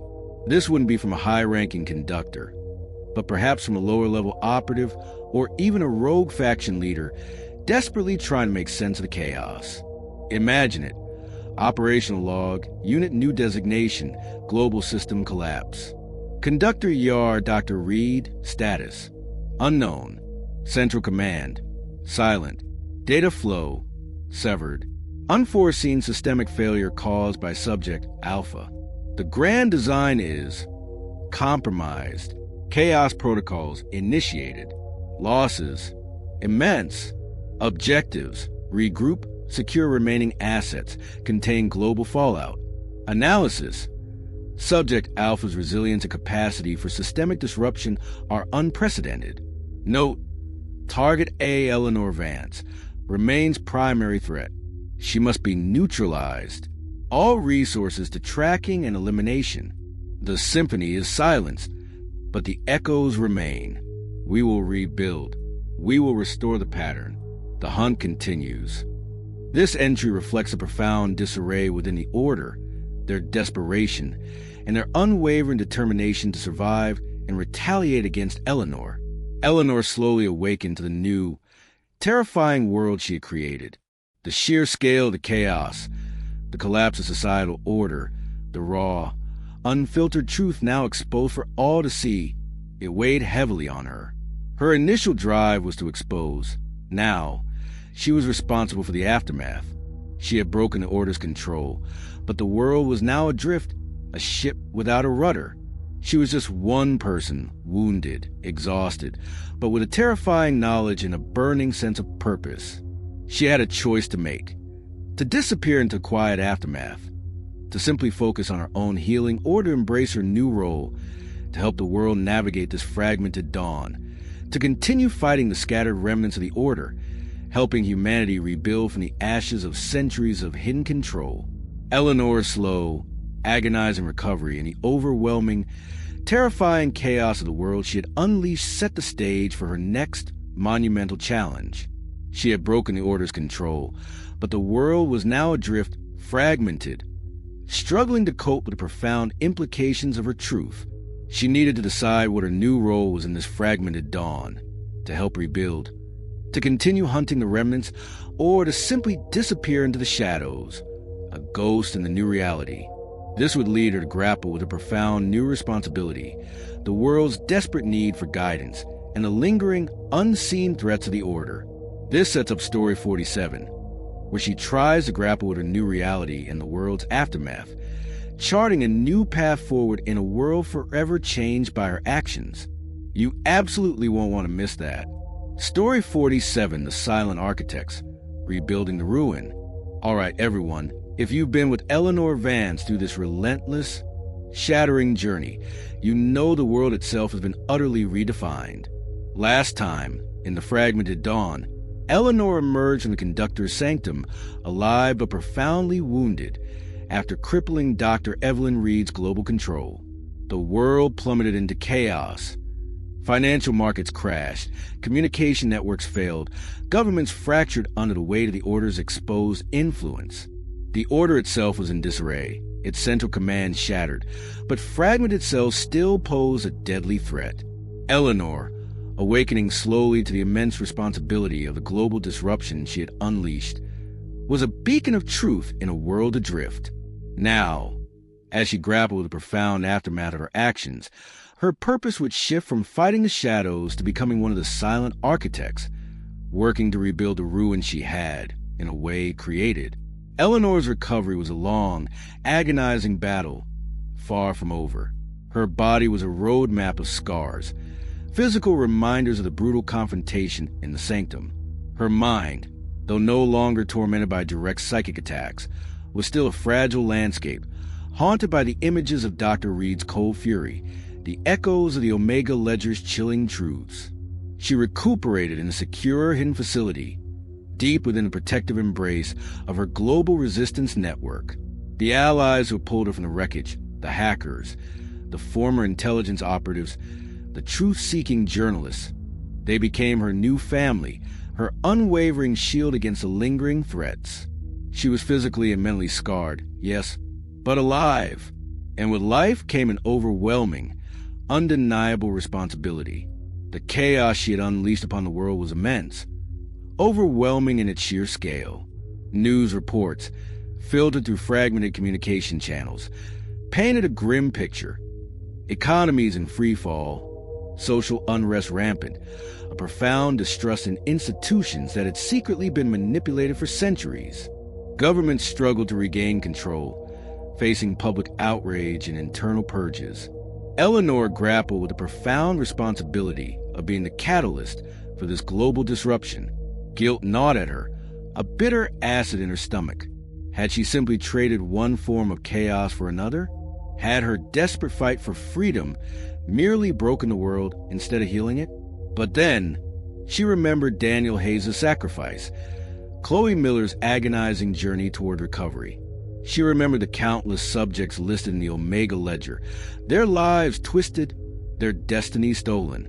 This wasn't about guilt anymore. It was about honoring their sacrifices, about building a world where such manipulation could never happen again. Her purpose shifted. Her drive moved beyond just fighting the shadows. She would become one of the silent architects, dedicating herself to rebuilding the ruin, piece by agonizing piece. Her first tool was the very thing that brought the order down, the Omega Ledger. It wasn't just a record of their crimes. It was a comprehensive blueprint of their intricate, global understanding of societal systems. It detailed the complex web of financial manipulations, the precise point of control in communication networks, the subtle psychological triggers used to influence populations. Eleanor and her growing network of allies, now including disillusioned economists, ethical technologists, and former civil servants, began to use this data for constructive efforts. They identified key vulnerabilities in global markets, guiding efforts to stabilize collapsing economies. They helped rebuild communication networks, exposing the order's hidden backdoors, and building new secure, decentralized systems. They worked tirelessly to expose remaining order infiltrations in governments, corporations, and media, guiding authorities in rooting out the corruption. She became an unseen force, a whispered legend, a silent architect of the new world's foundations. But the challenges of rebuilding were immense. The world was deeply, profoundly adrift, caught in a maelstrom of distrust and chaos. There was no central authority, only competing factions vying for power in the vacuum left by the order's collapse. Lingering paranoia permeated society, making people distrust even genuine efforts at reconstruction. Eleanor faced immense skepticism, threats from those who sought to exploit the chaos for their own gain, and, crucially, continued insidious threats from the order's remnants. Chloe Miller continued her slow, agonizing recovery. The severing of the order's direct psychological manipulation had indeed sparked a profound shift in her catatonic state. She was showing signs of significant progress. Her eyes now held a flicker of recognition. She could utter fragments of speech. Her journey became a powerful symbol of hope, a living testament to the order's cruelty and the possibility of healing. Eleanor would visit her frequently, holding her hand, sharing her plans for rebuilding. Chloe, though still fragile, represented the future Eleanor was fighting for. The lingering shadow of the order, though fractured, was still very real. Fragmented cells, particularly those fanatically loyal to Elias Thorne's extreme philosophy of absolute control, or Dr. Evelyn Reed's chilling belief in psychological perfection, actively tried to hinder rebuilding efforts. They operated in the new chaos, sowing discord, undermining trust, attempting revenge on Eleanor. They were the silent architects of ruin, their actions small precise, designed to amplify the global disarray. They would launch targeted cyber attacks on nascent communication networks, spread insidious disinformation campaigns to fuel paranoia, and even attempt to seize control of local pockets of power. Now, let's step into the frantic, tactical pages of a fragmented Orders journal. This wouldn't be from a single conductor, but perhaps from a collective of surviving, high-ranking operatives struggling to maintain coherence. Operational log, unit fragmented command designate. Reconsolidation phase. Global system collapse confirmed. Primary objective: re-establish local command structures. Exploit societal chaos for resource acquisition. Analysis: Subject Alpha, Eleanor Vance, has initiated reconstruction protocol. Exhibits leadership capabilities and tactical efficacy in counter-operations. Threat level: extreme. Objective: neutralize Subject Alpha to prevent systemic restoration. Note: disruption of Subject Alpha's reconstruction protocol is paramount. Deploying psychological attrition against Subject Alpha's allies. The symphony is silenced, but the discordant notes of chaos must be maintained. We adapt. We rebuild. The hunt continues. This entry reflects a profound disarray within the Order, their desperate struggle for survival, and their unwavering determination to prevent Eleanor from fully rebuilding the world they sought to control. Eleanor's leadership was unconventional. She wasn't a political figure, wasn't seeking power in the traditional sense. She was a hidden force, a whispered legend, operating from the shadows, guiding her network. Her allies grew, attracting disillusioned experts, ethical leaders, and millions of ordinary citizens fighting for genuine freedom and a better future. She became a symbol, a whispered name of hope in the chaos. But the fight continued to take its toll. Eleanor carried the immense burden of the world's chaos, the lives lost, the sacrifices made. She was constantly hunted, her identity a target for the Order's desperate remnants. She had new, deep scars, not just physical, but psychological. This phase highlighted her profound strength, her unwavering resolve, but also the agonizing, ongoing cost of her war. She was rebuilding the world, but she was also constantly fighting for her own soul. Eleanor's work in rebuilding the ruin began to show fragile signs of progress, but also revealed deeper, more insidious elements of the Order's long-term planning that went beyond just controlling the present. As her network analyzed the remaining fragments of Elias Thorne's and Dr. Evelyn Reed's research, they began to unearth hints of a hidden, future-oriented aspect of the Order's grand design. Not just about controlling the current world, but about shaping the next era, a chilling plan for a new world order or a new kind of watcher. This terrifying revelation that the Order had planned for their own collapse and designed a future beyond it would force Eleanor to confront a new, more profound threat, leading directly into the next terrifying stage of her torment. You absolutely won't want to miss that. Story 48, The Architects of Tomorrow, A New World Order. All right, everyone. If you've been with Eleanor Vance through this relentless, shattering journey, you know the world itself has been utterly redefined. Last time, in The Silent Architects, Eleanor, still recovering physically and mentally, embraced her new role. She used the exposed Omega Ledger to guide global efforts to rebuild after the Order's collapse, helping to stabilize markets and expose lingering infiltrations. But even as pockets of normalcy struggled to return, the Order, though fragmented, still had rogue elements trying to sow chaos. Chloe was slowly, agonizingly recovering. Eleanor's work, her fight, was slowly, painfully, yielding fragile progress. But as we're about to see, buried deep within the Order's own data, lay a chilling truth. They had a contingency plan, a horrifying blueprint for a new world order, waiting to rise from the very chaos Eleanor had unleashed. Eleanor existed in a state of perpetual exhaustion, but her resolve was unyielding. The sheer scale of global chaos she had unleashed was immense, a constant, dizzying reminder of the power she now wielded and the responsibility she carried. The scattered remnants of the Order, the silent architects of ruin, continued their insidious work, sowing discord, undermining trust in newly forming institutions, trying to push the world deeper into anarchy.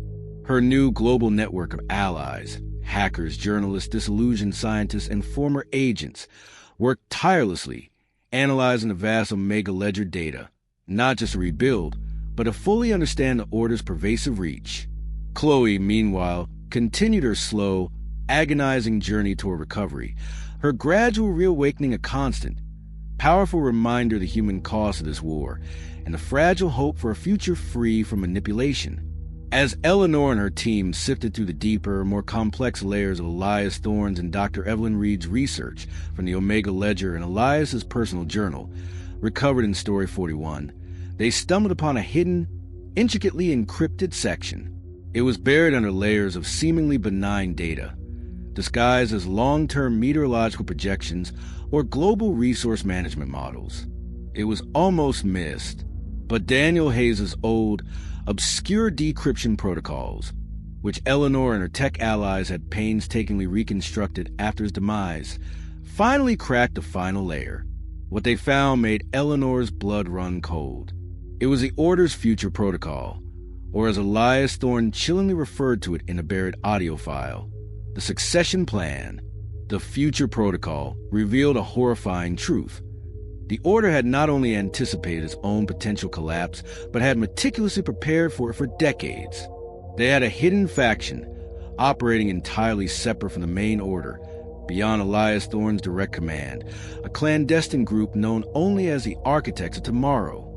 Their sole purpose: to emerge from the ashes of societal breakdown, leveraging the very chaos Eleanor had unleashed, to design and implement a new, more insidious world order.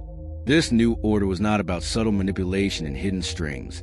It was about overt, benevolent authoritarianism, a direct, undeniable control presented as the only solution to humanity's self-inflicted wounds. The blueprint for this new world order was terrifying in its ambition and scope. It wasn't about secret societies. It was about a global reset, leveraging advanced technology for total control, presented as universal salvation. Biometric identification systems enforced as mandatory for all transactions and travel, eliminating anonymity. A single, universal digital currency, rendering cash obsolete and tracking every financial movement. Thought monitoring AI, presented as tools for emotional well-being and societal harmony, but designed for total cognitive surveillance. Enforce societal harmony through algorithmic behavioral nudges. The architects believed they were saving humanity from its own chaotic nature, ushering in an era of absolute peace and stability, at the cost of all freedom, all individuality. They saw the global chaos as a necessary pruning, a prelude to a perfect control garden. The data also revealed the identities of the leaders of these architects of tomorrow. They were not the old, philosophical watchers, steeped in ancient texts and hidden rituals.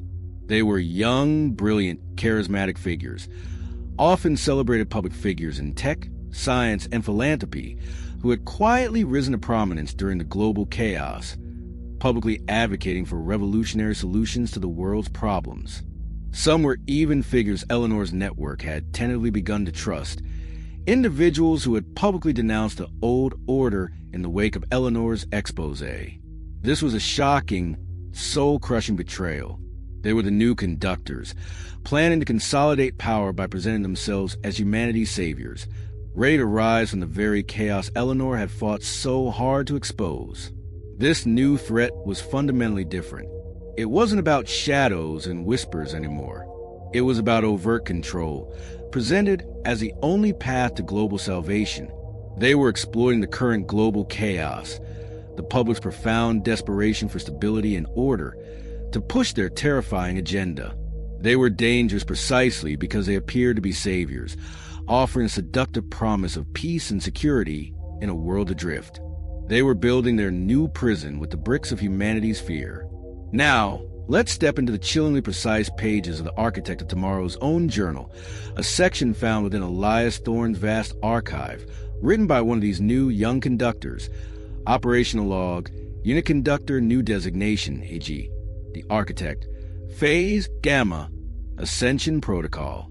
Global chaos trajectory, optimal. Old order dissolution, successful, aided by Subject Alpha's catalytic actions. Objective, consolidate influence, present the grand solution. Methodology, public advocacy for unified biometric systems, universal digital currency, cognitive harmony AI. Note, human desperation provides unparalleled leverage for rapid systemic integration. Subject Alpha's exposure was a necessary catalyst for the Great Reset. Her rebellion served our ultimate purpose. Elias Thorne's vision was too subtle. Our control will be absolute, undeniable. The era of the unseen network is over. The era of the overseen network begins. Subject Alpha's final function, an unintended martyr for the new dawn. The chilling sense of purpose, the disdain for the old order's inefficient methods, and the terrified reception of Eleanor as a necessary catalyst for their Great Reset is truly sickening. It confirms they view Eleanor's entire struggle as merely a step in their larger, more horrifying plan. The discovery was a crushing blow to Eleanor. Her hard-won victory in collapsing the old order might have just paved the way for a worse, more overt tyranny. She grappled with the immense, terrifying irony. Had she, in her fight for freedom, inadvertently opened the door for a new, far more pervasive form of control?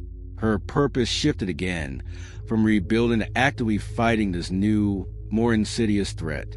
The weight of this new burden was immense. Eleanor and her global network knew they had to race against time. The architects of tomorrow were moving swiftly, exploiting the world's desperation for order. They had to expose these new leaders, these saviors, before they consolidated power and established their new world order under the guise of global salvation. This was a desperate, high-stakes race, a fight for the very soul of humanity. The revelation of the Order's future protocol and the chilling rise of the architects of tomorrow transformed the war into something far more daunting. Eleanor's mission now was to prevent this new, overt tyranny. This would lead her to the ultimate confrontation, a desperate gambit to prevent humanity from willingly entering a new, technologically enforced prison. She would have to find a way to dismantle their public personas, to expose their true, sinister motives, using the very chaos they sought to exploit. This sets up the ultimate confrontation, a final, desperate battle for humanity's future, where Eleanor must rally the scattered remnants of humanity against a seductive, terrifying new enemy. You absolutely won't want to miss that. Story 49, the last broadcast, a call to arms. All right, everyone, if you've been with Eleanor Vance through this relentless, shattering journey, you know we've reached the ultimate precipice. Last time, in The Architect of Tomorrow, Eleanor unearthed the Order's most chilling secret. Their future protocol, a horrifying blueprint for a new, over-authoritarian world order, led by a new faction known as the Architects of Tomorrow. These new leaders, brilliant, charismatic public figures, were exploiting the global chaos Eleanor had unleashed to present their terrifying vision as humanity's salvation. Eleanor faced a desperate race against time to expose them before they consolidated power. The Architects' own journal had chillingly revealed their view of Eleanor as a necessary catalyst for their Great Reset. Now, pushed to the absolute limits, Eleanor knew this was her final gambit, her ultimate act of defiance, a global broadcast, a raw, unfiltered call to arms to awaken the world before it willingly embraced its own enslavement. Eleanor existed in a state of hyper-focused desperation. The Architects were gaining influence at an alarming rate, their smooth, charismatic leaders appearing on fragmented global news feeds, offering seductive promises of stability, order, and prosperity in a world drowning in chaos. They presented their solutions: biometric ID systems, universal digital currency, thought-monitoring AIs, as the only path to a harmonious future, subtly leveraging humanity's profound fear and exhaustion. Eleanor and her fragmented global network were fighting against overwhelming odds, their resources stretched thin, their allies constantly hunted. They knew this was their last, best chance to expose the architect's true intentions and prevent humanity from willingly walking into a new, technologically enforced prison. Eleanor understood that the architects were masters of public perception, using the very chaos she had created as their ultimate marketing tool. Her strategy, then, had to be to counter their narrative directly, to expose their true intentions and the horrifying nature of their new world order in a way that resonated with a traumatized, desperate public. This was no longer just a battle for data. It was a battle for hearts and minds, a desperate plea for humanity to choose freedom over forced peace.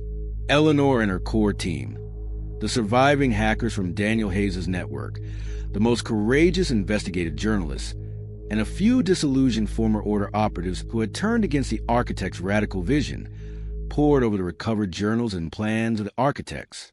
They meticulously identified the specific lies, the hidden agendas, the chilling compromises inherent in the architect's benevolent solutions.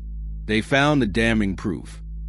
The fine print in the biometric systems that allowed for total surveillance, the hidden code in the digital currency that granted absolute financial control, the chilling algorithms and the thought-monitoring AIs that would suppress dissent and enforce conformity.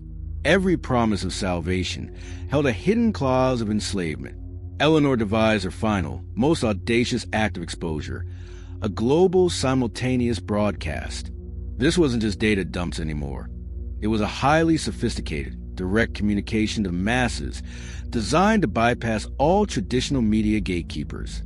Her surviving tech allies had spent months secretly building a new, secure global transmission network, patching together old satellite feeds, hijack frequencies, and darknet protocols.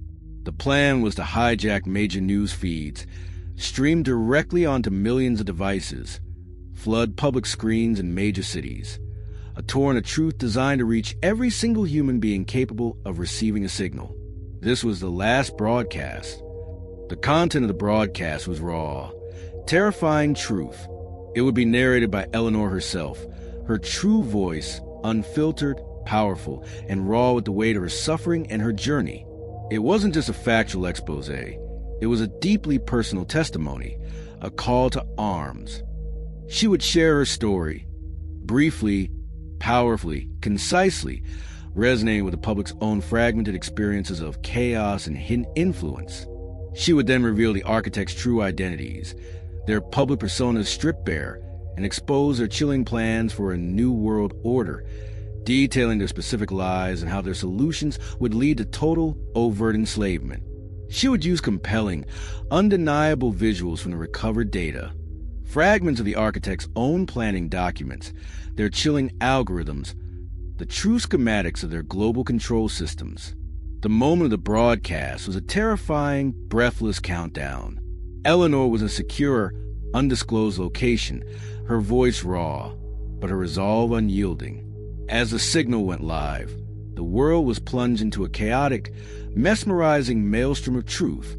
Screens flickered, then displayed Eleanor's face, her eyes wide with urgency, her voice cutting through the noise. The architect's reaction was immediate, furious, and global.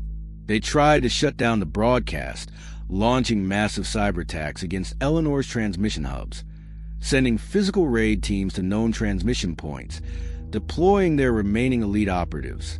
Their charismatic leaders, still maintaining their public personas, instantly appeared on hijack channels, issuing furious counter-narratives, labeling Eleanor as a deranged terrorist, a madwoman, a dangerous extremist seeking to plunge the world back into chaos, a threat to humanity's very salvation.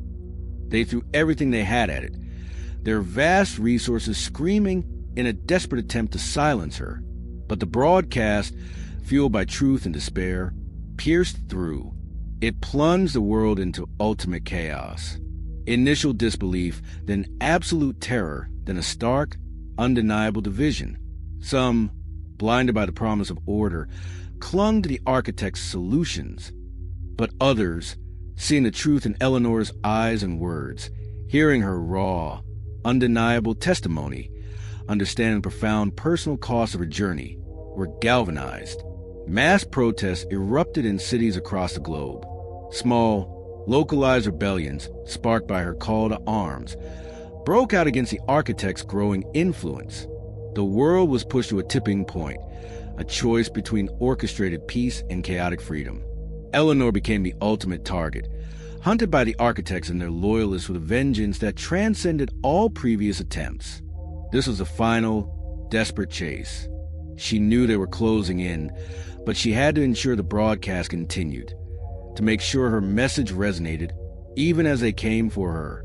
Now, let's step into the chillingly precise pages of Conductor's, Architect's Leader, journal.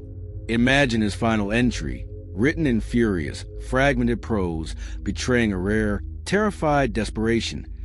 Operational log, unit conductor new designation, catastrophe. Global narrative compromise. Subject Alpha, Eleanor Vance, has initiated final broadcast. Unforeseen tactical efficacy of personal testimony. Global awakening metrics, unacceptable. Immediate implementation of total suppression protocols initiated. All resources diverted to physical elimination of Subject Alpha and Rogue Network. Analysis. Subject Alpha's capacity for systemic disruption confirmed. The Great Reset is in critical jeopardy. The promise of order fracturing. Note, this subject represents an existential threat to the new global paradigm. She must be neutralized at any cost. The ascension must proceed. The symphony. Entry ends abruptly with a furious, jagged line, then a faint bloodstain. The cold fury, the utter disbelief at Eleanor's success, the acknowledgement of catastrophic loss of control, is truly sickening. It confirms the architect's desperation and the monumental impact of Eleanor's final act.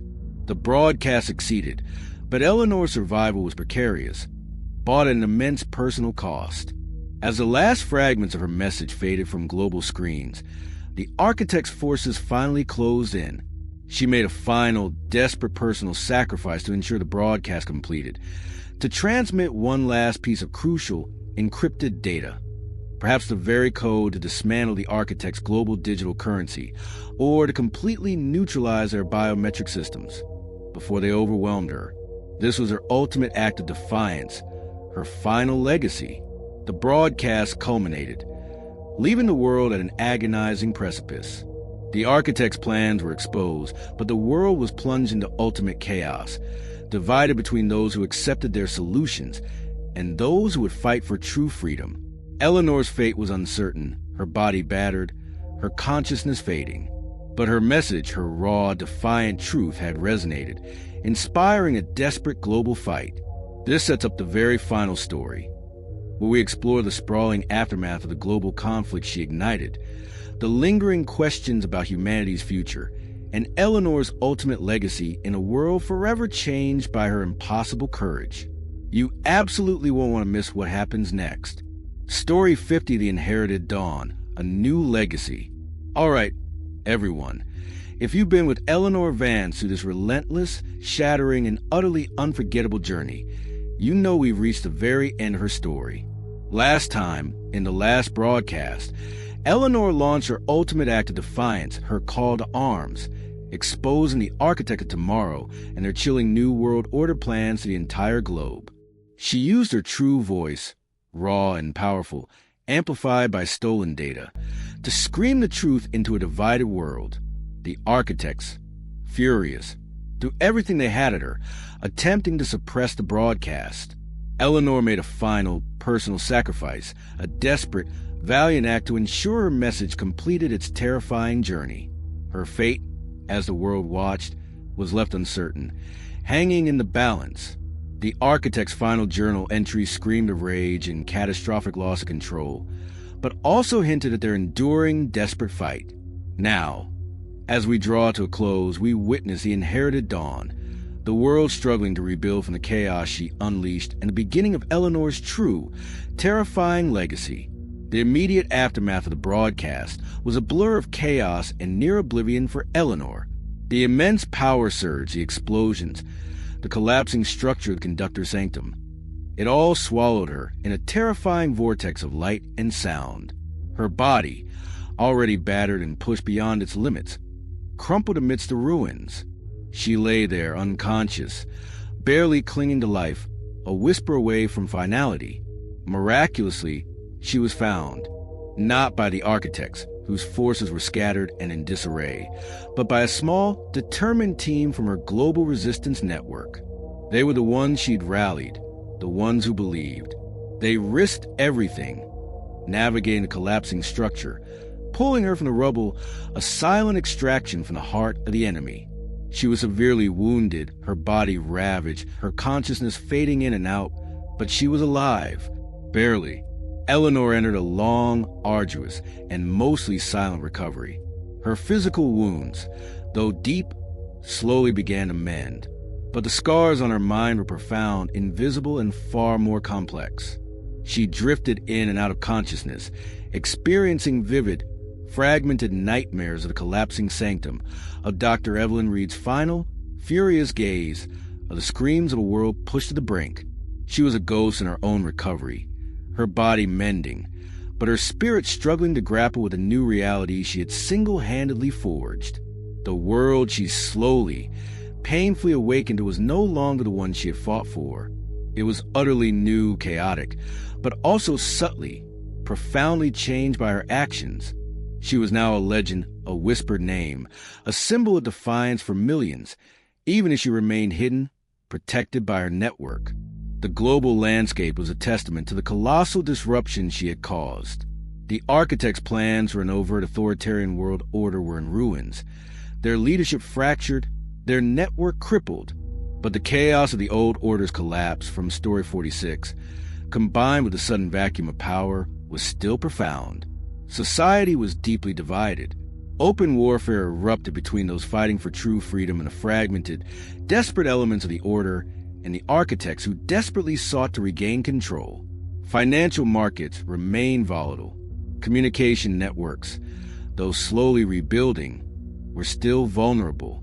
Governments, exposed as infiltrated, grappled with deep distrust from their citizens, struggling to establish new, legitimate forms of governance.